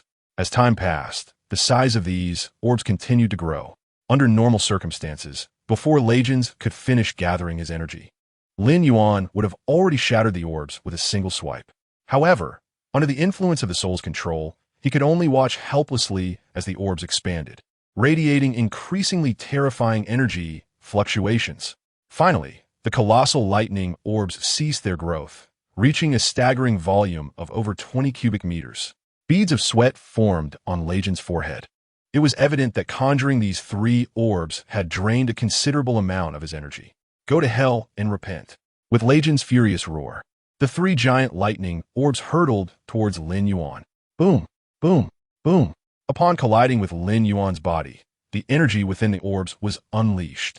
The terrifying energy waves threatened to tear apart the very fabric of the surrounding space. In the face of such violent and colossal, thunderous energy, No matter how resilient Lin Yuan's scales were, they ultimately could not withstand it. Fracturing and caving in, blood flowed from the wounds, creating a ghastly gash. After the three massive lightning orbs struck Lin Yuan in the same spot, even his chest was nearly pierced through. An intense pain radiated from around Lin Yuan. Since his rebirth, he had never endured such severe injuries. The situation was dire. With Legions and the Soul Manipulator working in tandem, they had effectively subdued him. One focused on offense while the other on control. They had ensnared Lin Yuan completely, rendering his formidable strength utterly impotent. The root of the problem lay in the fact that Lin Yuan currently lacked any means to counter soul attacks. Yet, under the stimulus of pain, Lin Yuan's mind grew increasingly calm. Since the opponent's attacks targeted the soul, did that imply that enhancing his soul's strength could grant him immunity to their assaults? With this thought, Lin Yuan decisively opened the system shop. He silently pondered. System, do you have any items that can temporarily enhance soul strength? As soon as he uttered this thought, a series of soul-related items appeared before his eyes. Faced with imminent danger, Lin Yuan dared not waste precious time and focused only on items he could exchange. Soon, his gaze fell upon an item named Soul Crystal. In the system shop, the Soul Crystal is on par with the Soul Gem. Lin Yuan was well aware of the Soul Gem. Initially, Thanos sought to destroy half of the life in the universe by creating an infinity gauntlet and began collecting 6 gems throughout the cosmos. Among these gems was the Soul Gem. The power of such a gem was, of course, extraordinary. However, the price of the Soul Gem was exorbitantly high, reaching 17 million evolution points. To put things into perspective, a devil fruit only costs between 1 to 2 million evolution points. Although Lin Yuan had amassed quite a few evolution points over the past month, it was still insufficient to redeem the Soul Gem. He couldn't even afford a fraction of it.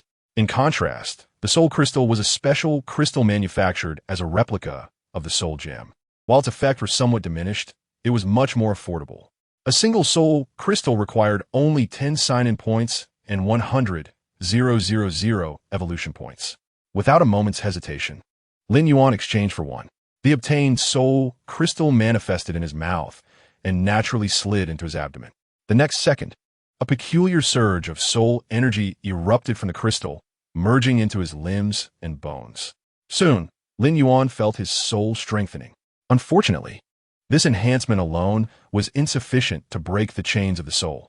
Indeed, cheaper items often yielded somewhat inferior results. Gritting his teeth, Lin Yuan exchanged for 3 more soul crystals. At this moment, it was no time to be stingy with evolution points. If he did not act swiftly, he could indeed perish here. The 3 soul crystals entered his abdomen, unleashing a torrent of powerful soul energy that flowed into Lin Yuan's very essence. In an instant, Lin Yuan felt as though his soul was rapidly inflating like a balloon. The 4 soul crystals combined elevated his soul to an entirely new level. At this moment, Lin Yuan could fully perceive the chains that bound his soul. Moreover, he sensed that, should he wish, he could break these chains at any time. Just as Lin Yuan became aware of his soul, Legions unleashed another wave of attack. You shall experience the despair my son felt before his death. Legions bellowed, once again summoning a thunder dragon to charge towards Lin Yuan. Meanwhile, the figure in the black robe smiled and remarked, Legions, I suppose I have aided you greatly this time. Haven TI? Requesting additional remuneration does not seem excessive, does it? However, rest assured, as we are friends, I shall not ask for more than an additional $50 million. Upon hearing this, Regan's expression darkened instantly. He was evidently taken aback by the audacity of the other party to extort him at such a moment. Although $50 million was not an exorbitant sum for the Kohler family, Regan's found the demand rather distasteful. Nevertheless, at such a critical juncture, he dared not refuse the terms proposed. He replied solemnly, Do not worry. I will ensure you are well compensated.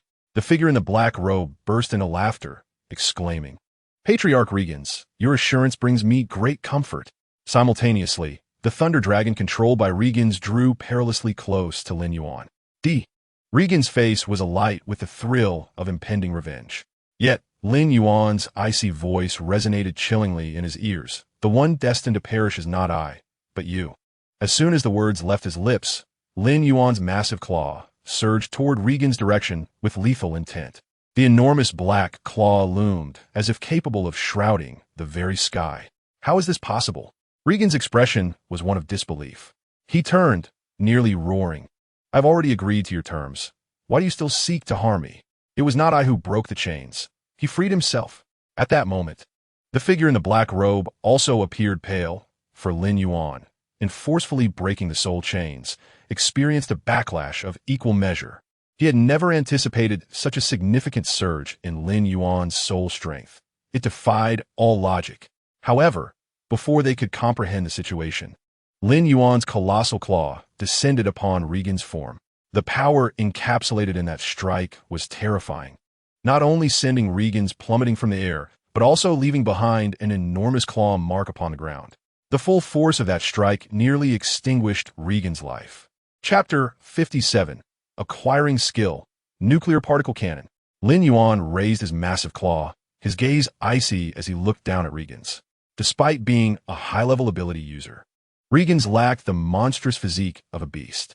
With Lin Yuan's claw striking him directly, his lightning armor shattered, and a deep gash, revealing bone, marred his body.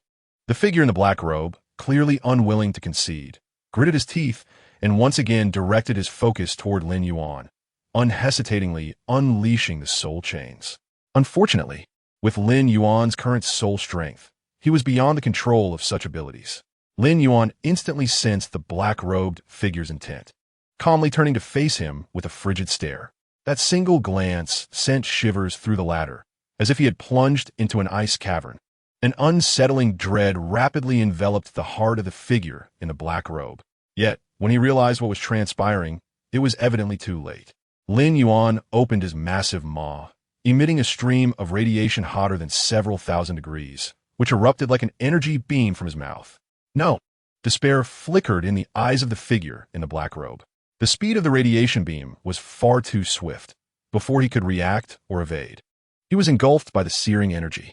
When the radiation dissipated, the figure in the black robe had been utterly reduced to charred remains. Lin Yuan then turned his gaze back to Regan's, who had just managed to rise. Now, it is your turn.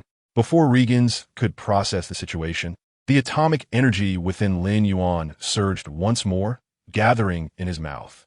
Boom! The ghostly blue atomic breath surged forth, instantly engulfing Regan's form. Under such a torrent of energy, Regan's stood no chance of survival. His eyes, filled with despair and reluctance, ultimately lost all trace of life. Regan's and the figure in the black robe had finally met their demise at Lin Yuan's hands. Roar! Beside him, the Titan roared with exhilaration, pounding his chest in a frenzy as if celebrating Lin Yuan's triumph. The remaining ability users of the Kohler family, however, lost all glimmer of hope. It was over.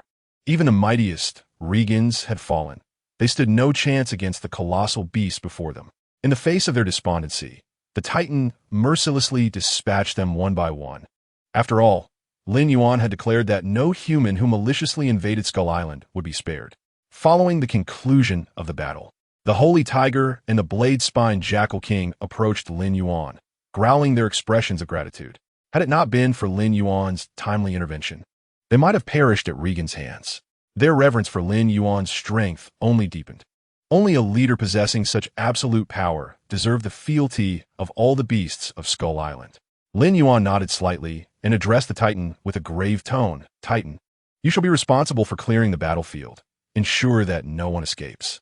The Titan nodded earnestly, understood. Then Lin Yuan continued, Holy Tiger King, Blade-Spine Jackal King, you two shall lead your respective clans to patrol the island, ensuring that no other humans remain. Roar! The two colossal beasts emitted low growls in response, turning to fulfill Lin Yuan's orders. Lin Yuan then picked up the bodies of Regan's and the black-robed figure from the ground. To him, they were not merely corpses. Previously, when he had consumed Hearst, he had validated a crucial fact. The higher the rank of the ability user, the more likely their consumption would grant him unique abilities. With this thought, a fervent glimmer ignited in Lin Yuan's eyes. Without hesitation, he devoured Regan's corpse. The next moment, the system notification echoed in Lin Yuan's ears once more. Ding! You have successfully devoured a high-level ability user, gaining 214,485 evolution points. A dual-class ability user has provided a staggering 210,000 evolution points. Thus, it could be inferred that a high-level ability user's strength was likely comparable to that of the Skullcrawlers. However, after the system notification, Lin Yuan did not rush, but patiently awaited further developments. Sure enough, after several seconds, another notification resonated in his ears. Ding! You have successfully devoured a high-level ability user, triggering evolution, and gained a skill, Charge Particle Cannon. Indeed, it had come. A spark of joy illuminated Lin Yuan's eyes. He had anticipated that this act of consumption would bestow upon him a new skill. However, what he had not anticipated was that the new skill he had comprehended this time would be the Charge Particle Cannon. It is known that the Charge Particle Cannon is also one of Godzilla's signature moves. Before firing, it gathers positive and negative particles to collide, generating immense energy. When the energy reaches a certain threshold, the Charge Particle Cannon unleashes its full power, capable of effortlessly obliterating everything in its path. Furthermore, if Lin Yuan's memory serves him right, the price of this skill in the shop is 4,880,000 evolution points, along with 1,000 sign-in points. This meant that he would originally have to sign in for nearly 3 years to obtain this skill. Yet now, under the power of his devouring ability, he had acquired it ahead of schedule. This was an unexpected delight for Lin Yuan. Moreover, he had begun to grasp the underlying patterns. The skills he could acquire seemed to be linked to the attributes of the ability users he devoured. Since Hurst and Regan's were both lightning attribute users, the powers he obtained from devouring them were naturally related to lightning. Given this, what changes would occur in his own body after devouring the cloaked figure before him? Lin Yuan's eyes flickered as he seized the corpse and swallowed it whole. Ding! You have successfully devoured a level 1 ability user, gaining 485 evolution points. Huh, why is it so little? After consuming the cloaked figure's corpse, Lin Yuan immediately sensed something amiss. After all, this cloaked figure was a level 1 ability user. Yet his remains had only provided him with 60,000 evolution points, even less than Hurst, who was also a level 1 ability user. Lin Yuan frowned. What was going on? Chapter 58. Every step is like treading on thin ice. Could it be because this fellow was a soul ability user? Did soul users differ from other ability users in some way? Moreover, after waiting for over 10 seconds, Lin Yuan did not receive the system notification for comprehending a related skill, which left him feeling somewhat disappointed. Perhaps it was simply a matter of bad luck. After the Titan had cleared the battlefield, Lin Yuan unceremoniously devoured the corpses of all the ability users. After all, even the smallest morsel counts. These corpses were all tangible evolution points. Lin Yuan's devouring speed was swift, and the system notification echoed in his ears continuously. Ding! You have successfully devoured a level 1 ability user, gaining 115 evolution points. Ding! You have successfully devoured a level 1 ability user, gaining 485 evolution points. Ding! You have successfully devoured a level 1 ability user, gaining 485 evolution points. Ding! You have successfully devoured. After consuming nearly all the ability users, Lin Yuan astonishingly accumulated over 700,000 to 800,000 evolution points in one go. This was already quite a fortune for him. However, Lin Yuan felt a twinge of regret that, despite this situation, he still had not comprehended any other skills. It was as if the previously acquired Charge Particle Cannon had drained all his luck. Had he known that devouring ability users would yield evolution points so rapidly, he would have attracted more of them to Skull Island. After tallying today's gains, Lin Yuan couldn't help but let his imagination run wild. However, such thoughts were merely fanciful. If top-tier level 1 ability users were to discover the existence of Skull Island, Lin Yuan might not be able to withstand the consequences. Yet, what puzzled Lin Yuan was that after he had killed Ovis, he had ensured that all living witnesses were dealt with, confirming that no one left the island alive. How? Then, did Regan's know that his son had perished on this island? Moreover, after his arrival, the cloaked figure had immediately turned its attention towards him. It seemed that in this world, there existed many abilities whose functions were beyond his comprehension. He had to be cautious, exceedingly cautious, to navigate through these initial stages smoothly. At the very least, until he could ascertain whether he could stand against level 1 powerhouses, Lin Yuan would not easily leave Skull Island. He was not yet in a position to be reckless. Each step he took was filled with trepidation, as if treading on thin ice. After Lin Yuan, the Titan, and the other colossal beast had retreated from the area, a previously deceased spiny wolf suddenly began to rise slowly from the ground. Its eyes flickered with a surprisingly human-like expression of fear. That was close. I was just a step away from being killed by that beast. The thought of the earlier scenario sent shivers down his spine. Indeed, this spiny wolf was the very soul user from earlier. To be precise, he had transferred his soul into the body of this deceased spiny wolf. Detaching his soul and inhabiting another's body was also one of his abilities. Thus, he had managed to extract his soul just before his original body was incinerated, fortuitously escaping death. Therefore, even though Lin Yuan had devoured him, he had only gained a meager 60,000 evolution points, as his soul was not within that body. What Lin Yuan had consumed was merely an empty shell. However, such a tactic could not be employed at will. In this world, every action incurs a corresponding cost. Even abilities are no exception. Each time his body was destroyed, even if he found a new vessel, his own strength would diminish by a tier. Yet for him, surviving was already a stroke of luck in the midst of misfortune. After all, everyone, including Regans, had perished here, except for himself. The mere thought of that terrifying beast made him shudder with fear. Truth be told, over the years, he had encountered numerous extraordinary beasts. However, he had never encountered one as imposing as Lin Yuan. In fact, he was beginning to regret following Regans onto this island. At the same time, he understood that what he should be doing now was not lamenting, but rather finding a way to escape. In this cursed place, no communication devices had any signal. The only way to leave this island was to swim away, if that were the case. Even he was uncertain how long this spiny wolf's body could hold out. However, if he could truly escape this island, the information he possessed about it could undoubtedly fetch a high price in the outside world. He believed that there was nearly an 80% chance that a hidden realm existed on this island. Chapter 59. The Giant Serpent Emerging from the Purple Light Curtain. Night fell. After clearing the battlefield, Lin Yuan returned to the cave. After experiencing a fierce battle and searching for most of the day on Skull Island, the Titan was utterly exhausted. At this very moment, King Kong lay soundly asleep within the cave, his snores echoing like thunder. However, Lin Yuan found himself unable to slumber.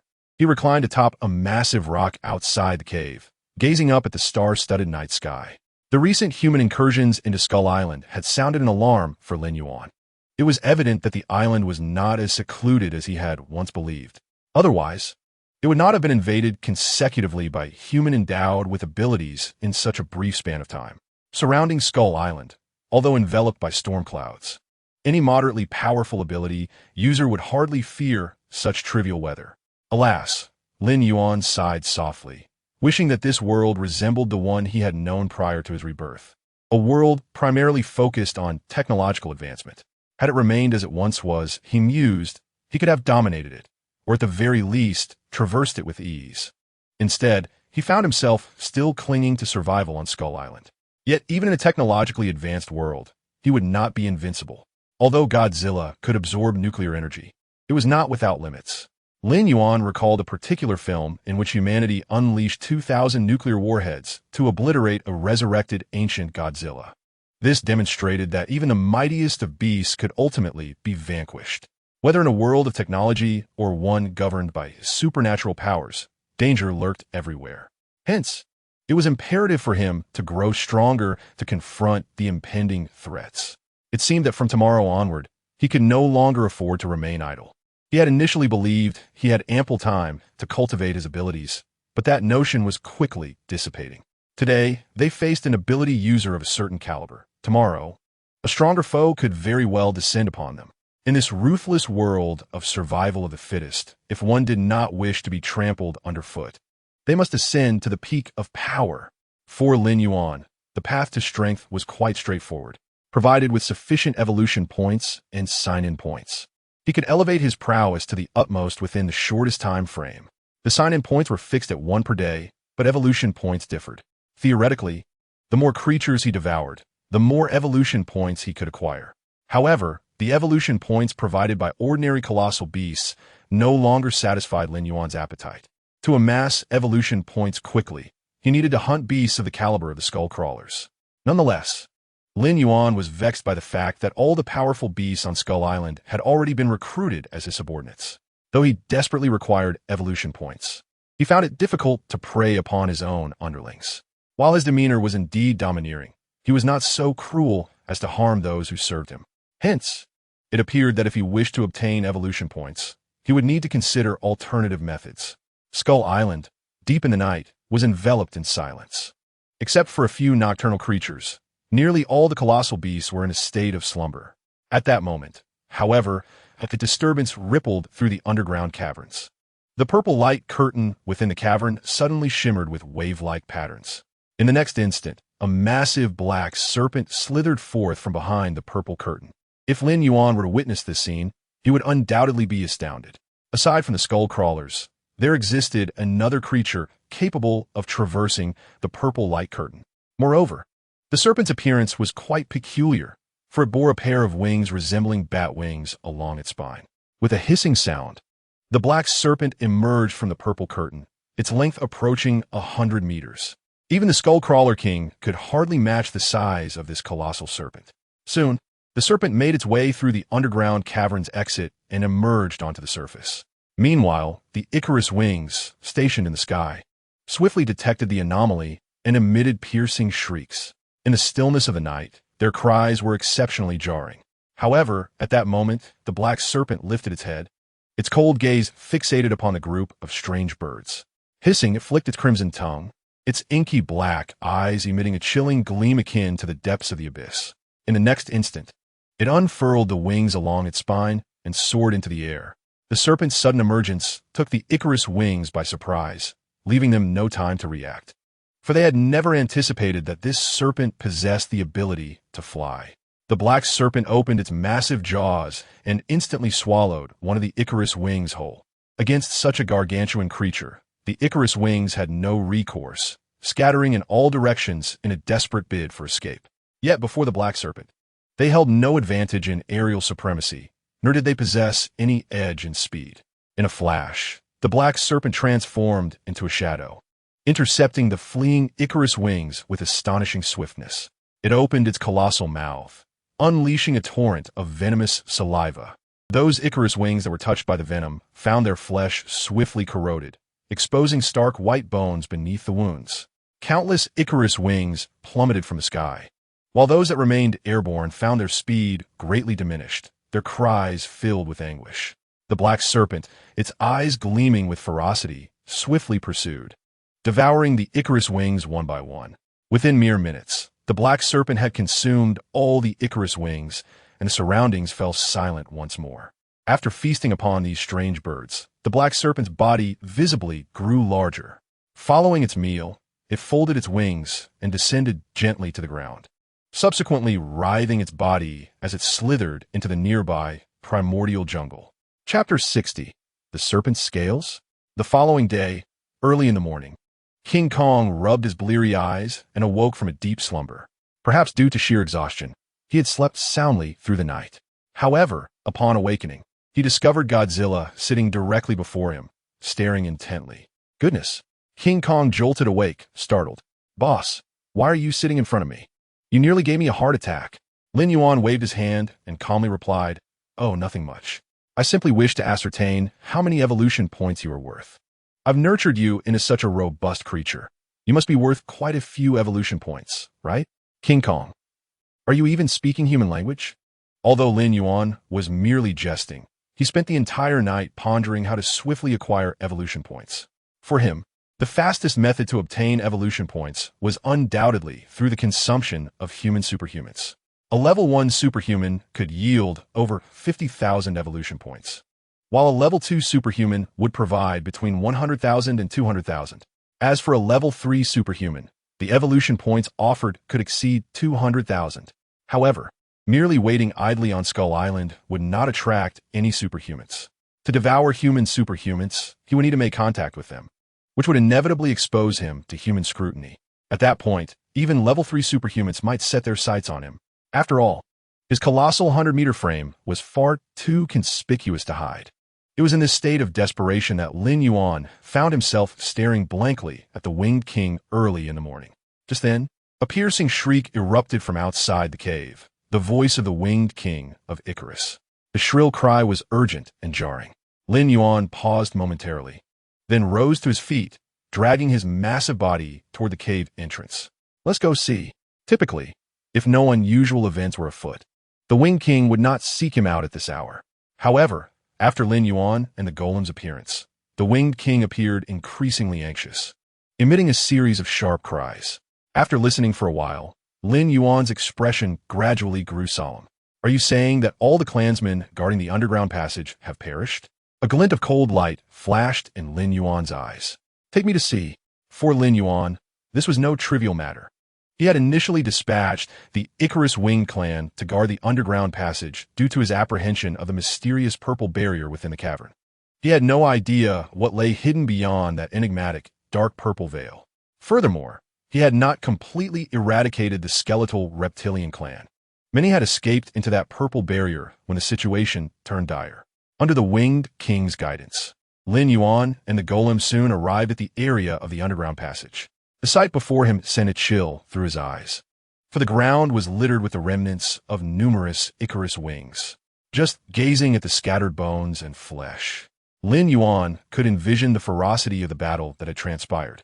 In his estimation, the opposing force must have been extraordinarily powerful. For nearly 100 Icarus wings had gathered here, yet none had managed to escape. All had perished.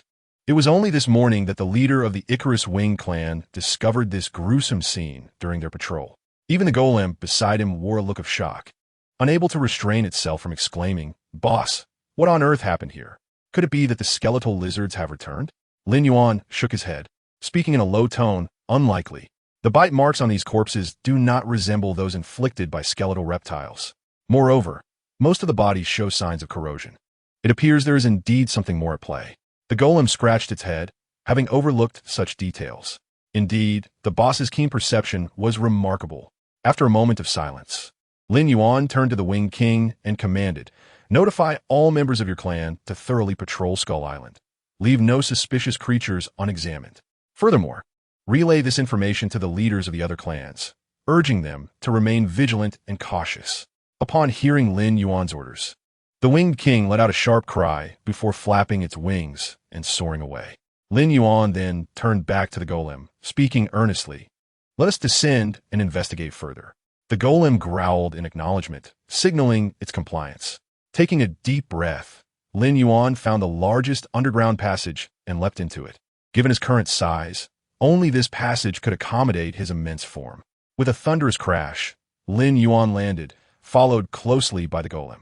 The impact of their descent reverberated throughout the cavern. Once inside the underground grotto, Lin Yuan wasted no time, heading directly toward the depths, where the purple barrier awaited him. Before long, he arrived once more at the enigmatic purple veil. Although a month had passed, the barrier appeared unchanged.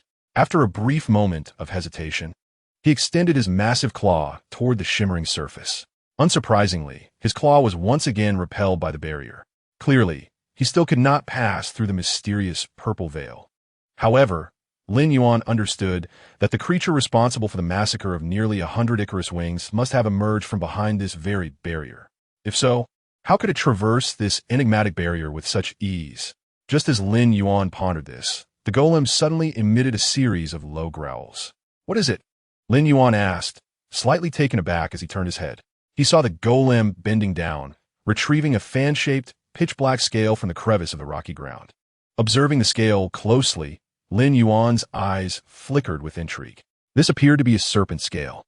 Could it be that the creature emerging from the purple veil was a colossal serpent? Lin Yuan took the scale from the golem and examined it carefully. Surprised by its size, it was remarkably large, nearly occupying half of his palm. Given that Lin Yuan was a 100-meter beast, this suggested that the serpent shedding the scale was an extraordinarily massive python. No wonder it could so effortlessly slaughter nearly 100 Icarus wings after emerging from the underground grotto. It seemed that the adversary emerging from the purple veil was formidable indeed. Lin Yuan murmured to himself, excitement glimmering in his eyes. Although the monstrous creature beyond the purple barrier posed a terrifying threat, it also presented a challenge and an opportunity. After all, what Lin Yuan currently lacked most were evolution points. Only powerful beasts or superhumans could provide him with a substantial supply of evolution points. Moreover, Lin Yuan's ambitions clearly extended beyond mere survival. He sought to uncover the secret that allowed this enormous python to traverse the purple barrier at will. Regardless of the world concealed behind this enigmatic curtain of light, Lin Yuan was resolute in his desire to venture forth and behold it with his own eyes. With a low growl, King Kong inquired, "Boss, what should we do now? Should we alert the other colossal beasts on Skeleton Island to be wary of this giant python?" However, Lin Yuan merely shook his head and calmly replied, "There is no need. With this scale in hand, we shall soon locate it." King Kong was momentarily taken aback, clearly unprepared for Lin Yuan's assertion. Yet, a confident smile adorned Lin Yuan's face as he continued, "What? Have you forgotten our old friend?" With that, he promptly shifted the conversation, commanding, "Gather all the giants and summon them to meet me here." In his view, no matter how formidable this giant python from the underworld might be, once it graced the surface, its fate would be sealed. After all, Skeleton Island was his domain. Summoning the leaders of various tribes across the vast expanse of Skeleton Island was no simple task. Nevertheless, since Lin Yuan had spoken, King Kong had no choice but to comply. Fortuitously, despite being Lin Yuan's subordinate, King Kong commanded a cadre of lesser beasts. He immediately relayed this order to the Icarus Wings tribe and the Bladeback Jackal tribe, entrusting the swiftest among them with the task of disseminating the message. Thus, within the span of an hour, the leaders of the various monstrous clans convened before Lin Yuan. "I trust you're all aware," Lin Yuan stated, surveying the assembly with a grave demeanor, "that we are once again faced with invaders from the underworld on Skeleton Island. You may not be aware, but within the subterranean caverns lies a violet curtain of light. The giant python that threatens our island originates from the world beyond that curtain. Though this adversary is not a skeleton reptile, its ferocity may well surpass that of the skeleton reptile king. What I wish to convey is this. This is our territory. Neither human psychics nor intruders from the underworld shall act with impunity upon our land. They possess no such right. On Skeleton Island, all invaders share but one fate, death."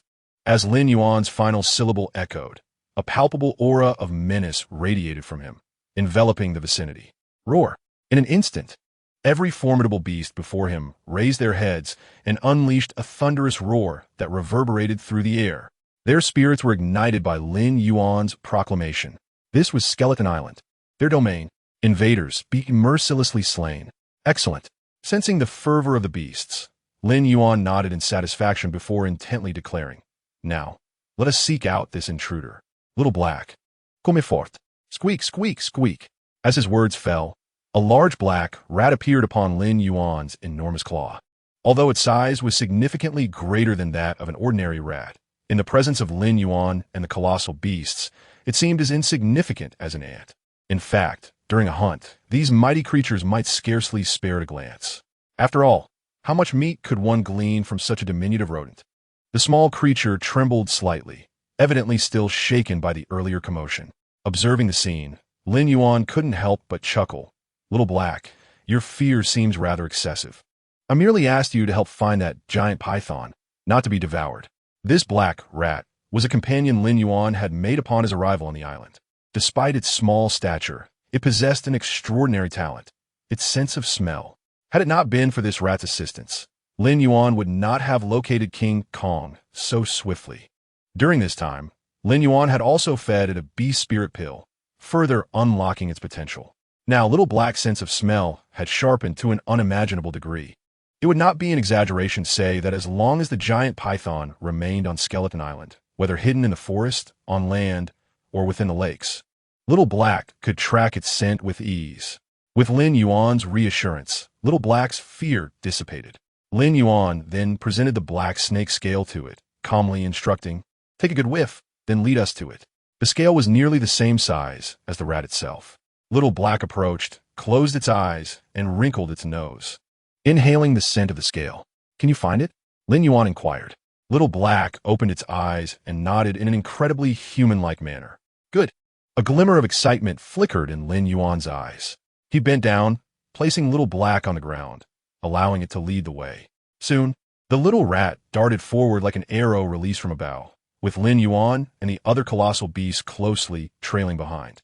For Little Black, this was undoubtedly the most significant day of its life. Chapter 62. Do you know who the true master of Skeleton Island is? On Skeleton Island, the great black serpent continued its hunt. Before it lay a massive Soul Island beast, resembling a crocodile but colossal enough to rival an island itself. The black serpent folded its wings and glided silently into the nearby lake, stealthily approaching the oblivious Soul Island beast, which swam languidly like a turtle.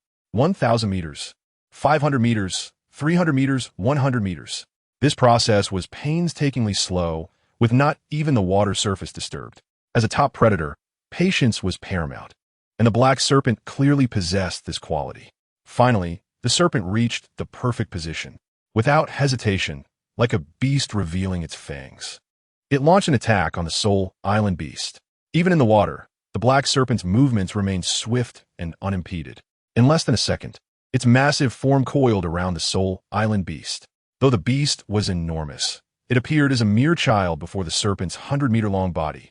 As the black serpent constricted, the Soul Island beast emitted a mournful cry.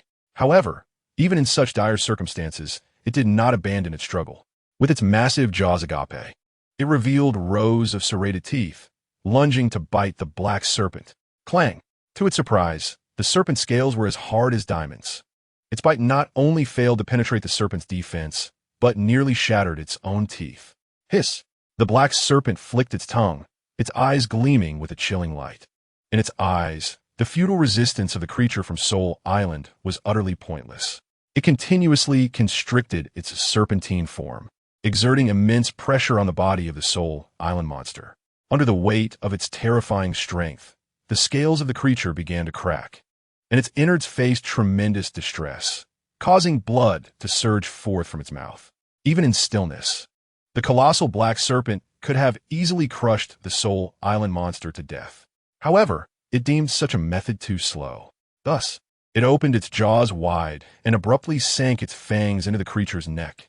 The potent, corrosive venom instantly coursed into the creature's bloodstream.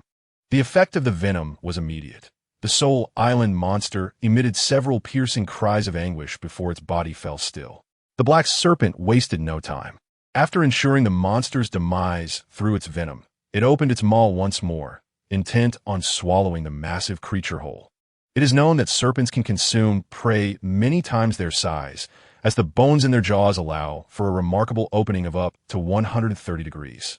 In this context, devouring a Soul Island monster was not a daunting task. The act of consumption lasted nearly 5 minutes, during which the serpent's belly visibly expanded. Upon completing its meal, the black serpent slowly glided toward the shore, needing a considerable amount of time to digest its quarry. A wave of drowsiness washed over it as it squinted its eyes and coiled its body, wishing to rest for a moment. However, just then, an unusual sound pierced its awareness.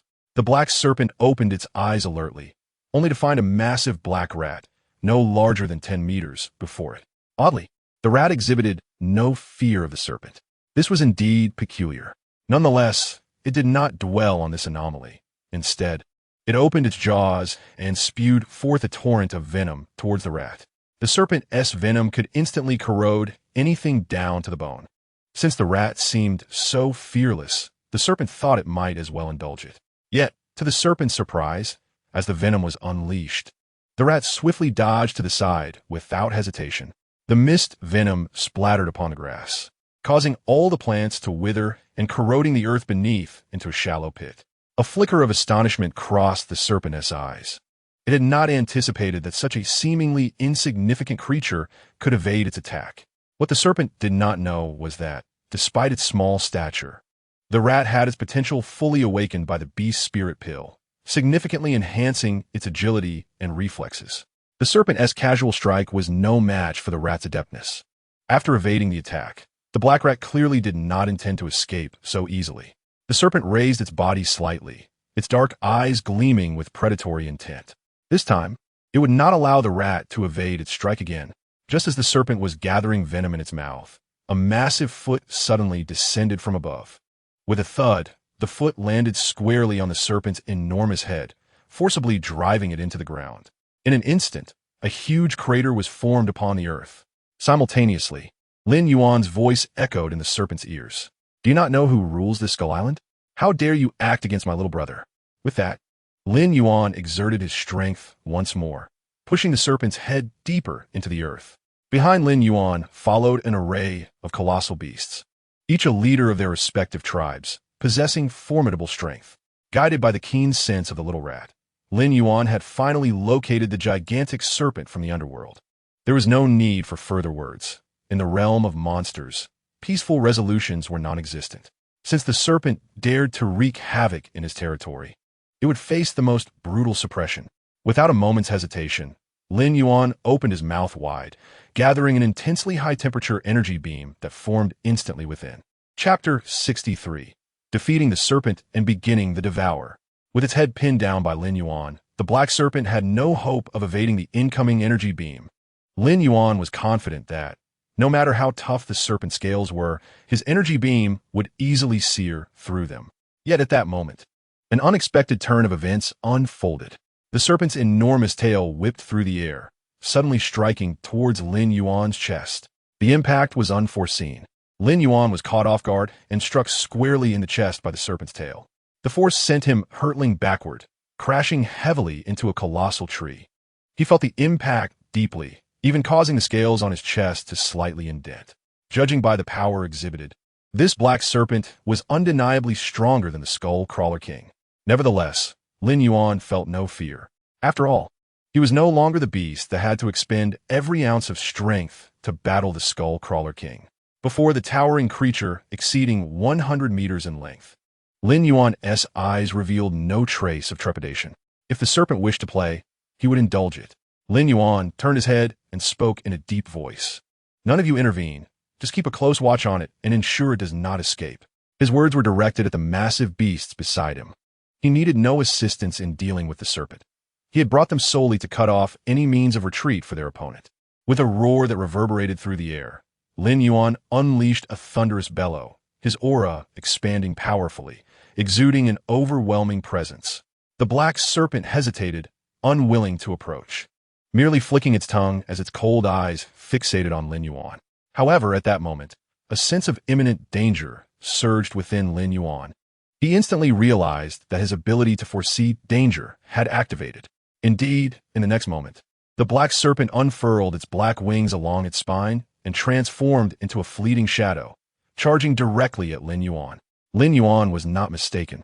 This black serpent possessed the ability to fly. It is precisely for this reason that the group known as the Wings of Icarus, tasked with guarding the underground passage, met their demise within the serpent's belly. Under ordinary circumstances, Lin Yuan would have been unable to react in time. However, thanks to the foresight granted by his danger prediction ability, he had anticipated his opponent's assault well in advance. Get away from me. Without hesitation, Lin Yuan activated his claw enhancement, unleashing a massive, pitch-black claw that swept toward the direction of the colossal serpent, stirring up a tempestuous gale. The dark serpent, caught off guard by Lin Yuan's astonishing speed, found itself with no retreat.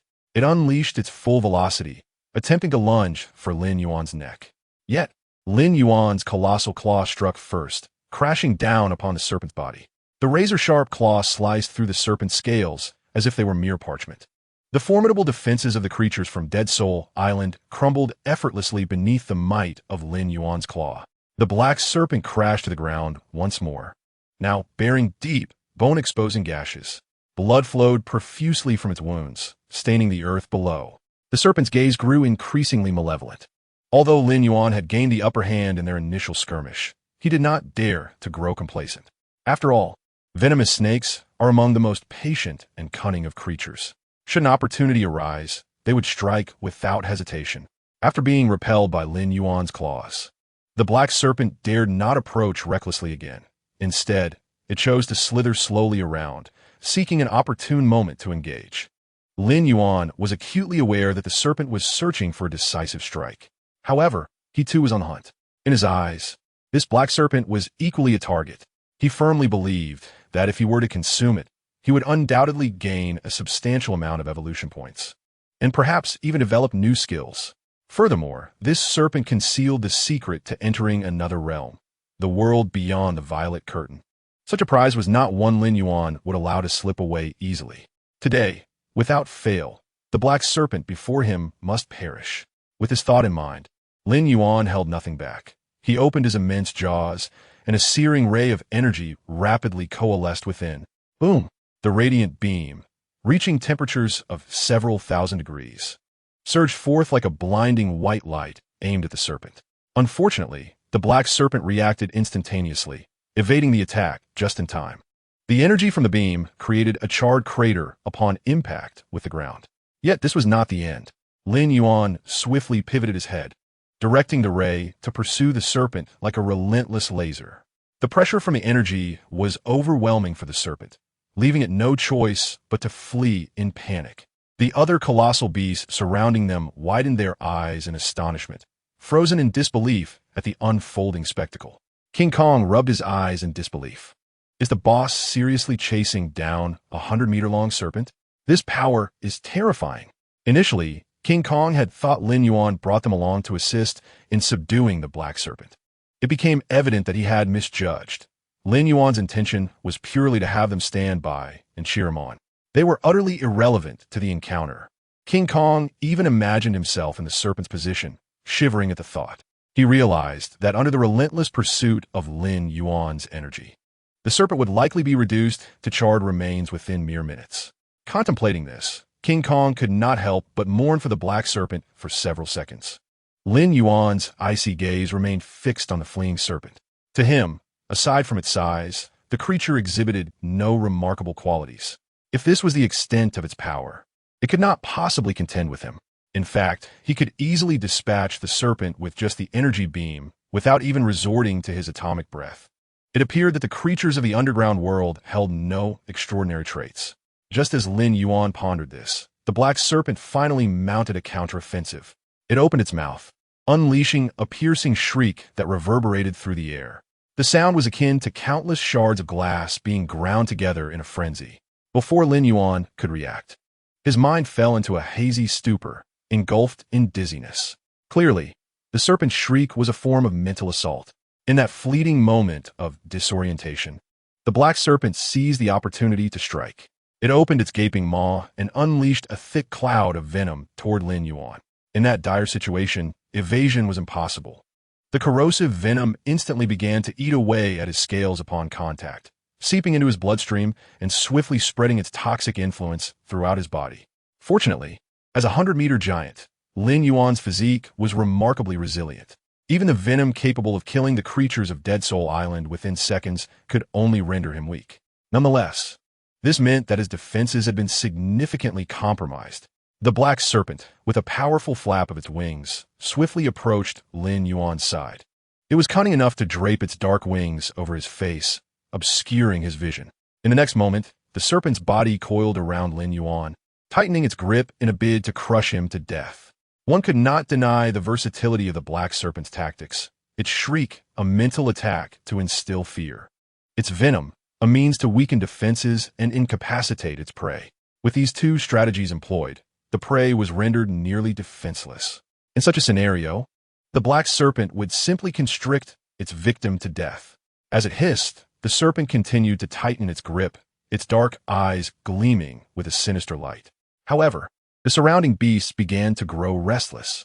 The Holy Tiger King let out a low growl, eager to rush in and rescue Lin Yuan. Yet before it could act, King Kong swiftly intervened. Roar! King Kong issued a low growl, signaling to all the beasts to refrain from acting recklessly. It was not that it did not worry for Lin Yuan's safety, but rather it understood Lin Yuan's strength better than any of the other beasts. King Kong knew that Lin Yuan would never fall to the black serpent. As events would prove, it was right. Just as the black giant serpent believed that Lin Yuan was doomed, the latter finally recovered from the piercing mental assault. I never anticipated you possessed such a method, Lin Yuan remarked, a radiant smile spreading across his face. However, you made the gravest mistake, approaching me. No sooner had he spoken than Lin Yuan unleashed his skill, thorned armor. In an instant, countless sharp black spikes erupted from his back. With the two combatants so close, the black serpent had no opportunity to evade and was swiftly impaled by the vicious spikes. In less than a second, numerous gaping wounds appeared on the serpent's body. eliciting a heart-wrenching wail of agony. Severely injured, the black serpent sought to flee, but Lin Yuan would not permit such an easy escape. Thinking of fleeing now? That's a bit too late, he scoffed, activating his second skill, Thunder Scales. With a crackling sound, brilliant azure lightning radiated from the scales on Lin Yuan's back. The ferocious thunderbolt pierced through the serpent's body, leaving it paralyzed before it could utter another cry. Witnessing the spectacle, the mighty King Kong could not suppress his laughter. The black serpent was experiencing the very torment he had endured during his training with Lin Yuan, although he had once suffered immensely. Seeing another endure the same fate filled him with exhilaration. Perhaps this was the joy derived from another's suffering. As for the other colossal beasts, they gazed in awe and reverence. Lin Yuan's might surpassed their wildest imaginations. With Lin Yuan as the leader of Skull Island, none dared entertain thoughts of rebellion. After the serpent was incapacitated, Lin Yuan extended his massive claw, seizing the serpent's tail and lifting it high before smashing it down onto the ground with tremendous force. Bang! With all his strength, Lin Yuan drove the black serpent deep into the earth. Yet unsatisfied, he yanked it back and slammed it down again. Boom! The sound resonated in the ears of all the beasts present. That's what you get for your incessant wailing. Boom! And for attempting to poison me. Bang! You like climbing on me, didn't you? Go ahead, keep climbing. Observing this brutal scene, a chill ran down the spines of all the creatures. Lin Yuan was usually kind to them, causing them to forget his savage, demonic side. In less than 5 minutes, the black serpent lay lifeless at Lin Yuan's feet. Is this it? You truly can't take a beating. Lin Yuan scoffed disdainfully at the serpent's corpse. He then seized the body and took a hearty bite. Ding!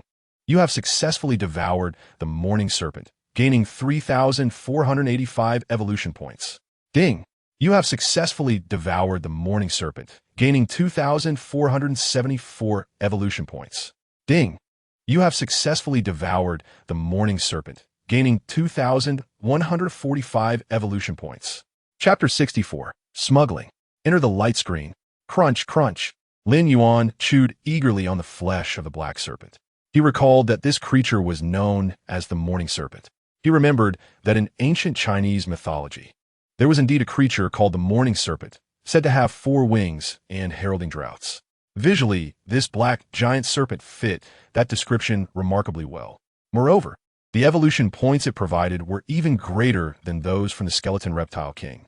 Unperturbed by the gazes of the surrounding beasts, Lin Yuan continued to feast on the morning serpent's flesh. Despite being raw, the meat was firm and flavorful. However, as he consumed, he was careful to peel off the serpent's skin. He had an experiment to conduct. Just as Lin Yuan was halfway through his feast, the system's notification chimed in his ear once more. Ding! You have successfully devoured the morning serpent, triggering evolution and acquiring the skill. Roar of the King. Ding! You have successfully devoured the morning serpent, triggering evolution and acquiring the skill. Poison resistance. Even Lin Yuan was taken aback that the body of the morning serpent had granted him 2 distinct abilities. Poison resistance was evidently a passive skill. Yet even a passive skill was incredibly useful. Once learned, ordinary toxins would no longer pose a threat to him.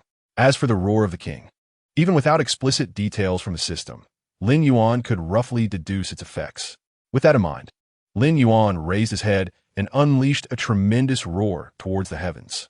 The sound waves surged forth like a tempest, instantly reverberating around him. Countless birds were startled from the trees, while all the colossal beasts trembled involuntarily in response to his roar. Not only them, but even the likes of King Kong, the Holy Tiger King, and Icarus the Winged King, top beasts of Skull Island, quaked with fear.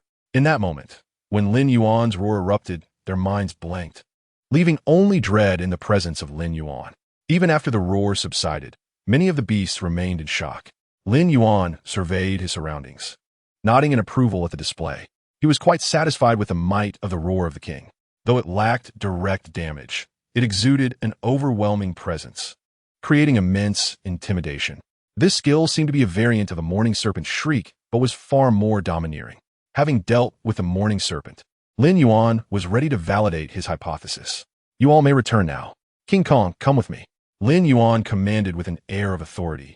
prompting the surrounding beasts to emit low growls as they dispersed. King Kong scratched his head and approached Lin Yuan, his expression puzzled. "Boss, the intruder has been dealt with. Where are we headed now?" Lin Yuan smiled. "I'm taking you to a special place." 20 minutes later, within an underground cavern, King Kong gazed at the violet light screen before him, bewildered. "Is this the good place you mentioned? Haven't we been here many times before?" They have indeed tried numerous methods, yet none have enabled them to penetrate the violet curtain before them. However, in response to King Kong's bewilderment, Lin Yuan merely smiled faintly and spoke with a steady voice. "It matters not. Let us attempt once more. This time, I intend to sneak in." After uttering these words, Lin Yuan promptly produced the layer of snake skin he had stripped from the morning serpent and affixed it to his scales. Observing the situation, even the dim-witted King Kong should grasp Lin Yuan's intention.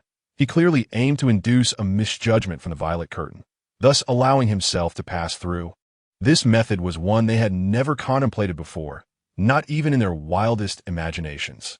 Soon, Lin Yuan had firmly adhered the morning serpent's skin to his massive form. The only challenge lay in the fact that his physique was exceedingly vast. Just a single layer of snake skin was insufficient, akin to a 200-pound individual attempting to fit into a size-small garment. Nevertheless, Lin Yuan had no better alternatives and resolved to gamble on this desperate measure. Taking a deep breath, he declared, "All right, I shall proceed. You remain here and keep watch for me. Should there be valuable treasures inside, I will devise a way to bring you in." King Kong nodded, letting out a low growl, which conveyed his concern for Lin Yuan's safety. Lin Yuan turned, holding his breath and concentrating as he approached the violet curtain. To his astonishment, this time the violet curtain did not repel his massive form. This method had indeed proven effective. Lin Yuan dared not hesitate. He exerted all his strength to push through the curtain. However, it seemed that the violet curtain sensed his intentions, quickly generating a force of repulsion. The deeper he pushed, the stronger this force became. "By the heavens, I refuse to be thwarted. I am determined to enter." Lin Yuan, feeling the repulsive force pressing against him, showed no signs of retreat. Instead, he gritted his teeth and summoned every ounce of power within him, striving to breach the violet barrier. At long last, he succeeded. By sheer brute force, he forced his way into the curtain. In the next moment, the repelling force vanished, nearly causing him to stumble. Finally, he had entered. Lin Yuan surveyed his surroundings, discovering that he was still within an underground cavern. However, this space lay concealed beyond the violet curtain. With this realization, he turned to gaze back at the violet barrier. The curtain obscured his view of King Kong entirely. Subsequently, Lin Yuan emitted a series of low growls toward the curtain, but no response came, as if no one had heard him. Faced with this predicament, Lin Yuan had no choice but to leave this place temporarily. He was exceedingly curious about the world concealed behind the violet curtain. Chapter 65. The Underground World and the Gathering Beasts. Lin Yuan traversed the underground cavern, moving steadily outward. The cavern was eerily silent, devoid of any signs of life. Soon, he arrived at the exit of the subterranean cave. To his surprise, this exit also led upward. Initially, Lin Yuan had assumed that what lay beyond the violet curtain was an underground realm. However, it appeared that the situation was far more complex than he had envisioned. Ascending through the passage, Lin Yuan struggled due to his lack of flight capability and his massive size. Fortunately, his formidable claws allowed him to easily grip the rocky walls, facilitating his ascent. After several minutes of exertion, he successfully reached the surface. What a challenge it had been. Yet, as he prepared to speak, his words faltered, as if a hand had clutched his throat, leaving him speechless. He widened his eyes, staring in disbelief at the scene before him. Surrounding him was a desolate expanse of crimson earth, devoid of any vegetation. Even the sun above shone a blood-red hue, casting an eerie glow. The air carried a faint scent of blood, resembling the fabled battlefield of the Shura. The spectacle before him clearly exceeded Lin Yuan's comprehension. He found himself murmuring, "What in the world is this place?" At first, Lin Yuan had believed that the violet curtain concealed an undiscovered underground world. Yet now, it was evident that this was no mere underground realm. It was an entirely new world. If not for his consciousness remaining intact, he might have suspected that he had been transported to another dimension. Moreover, the air here seemed to harbor a peculiar radioactive energy.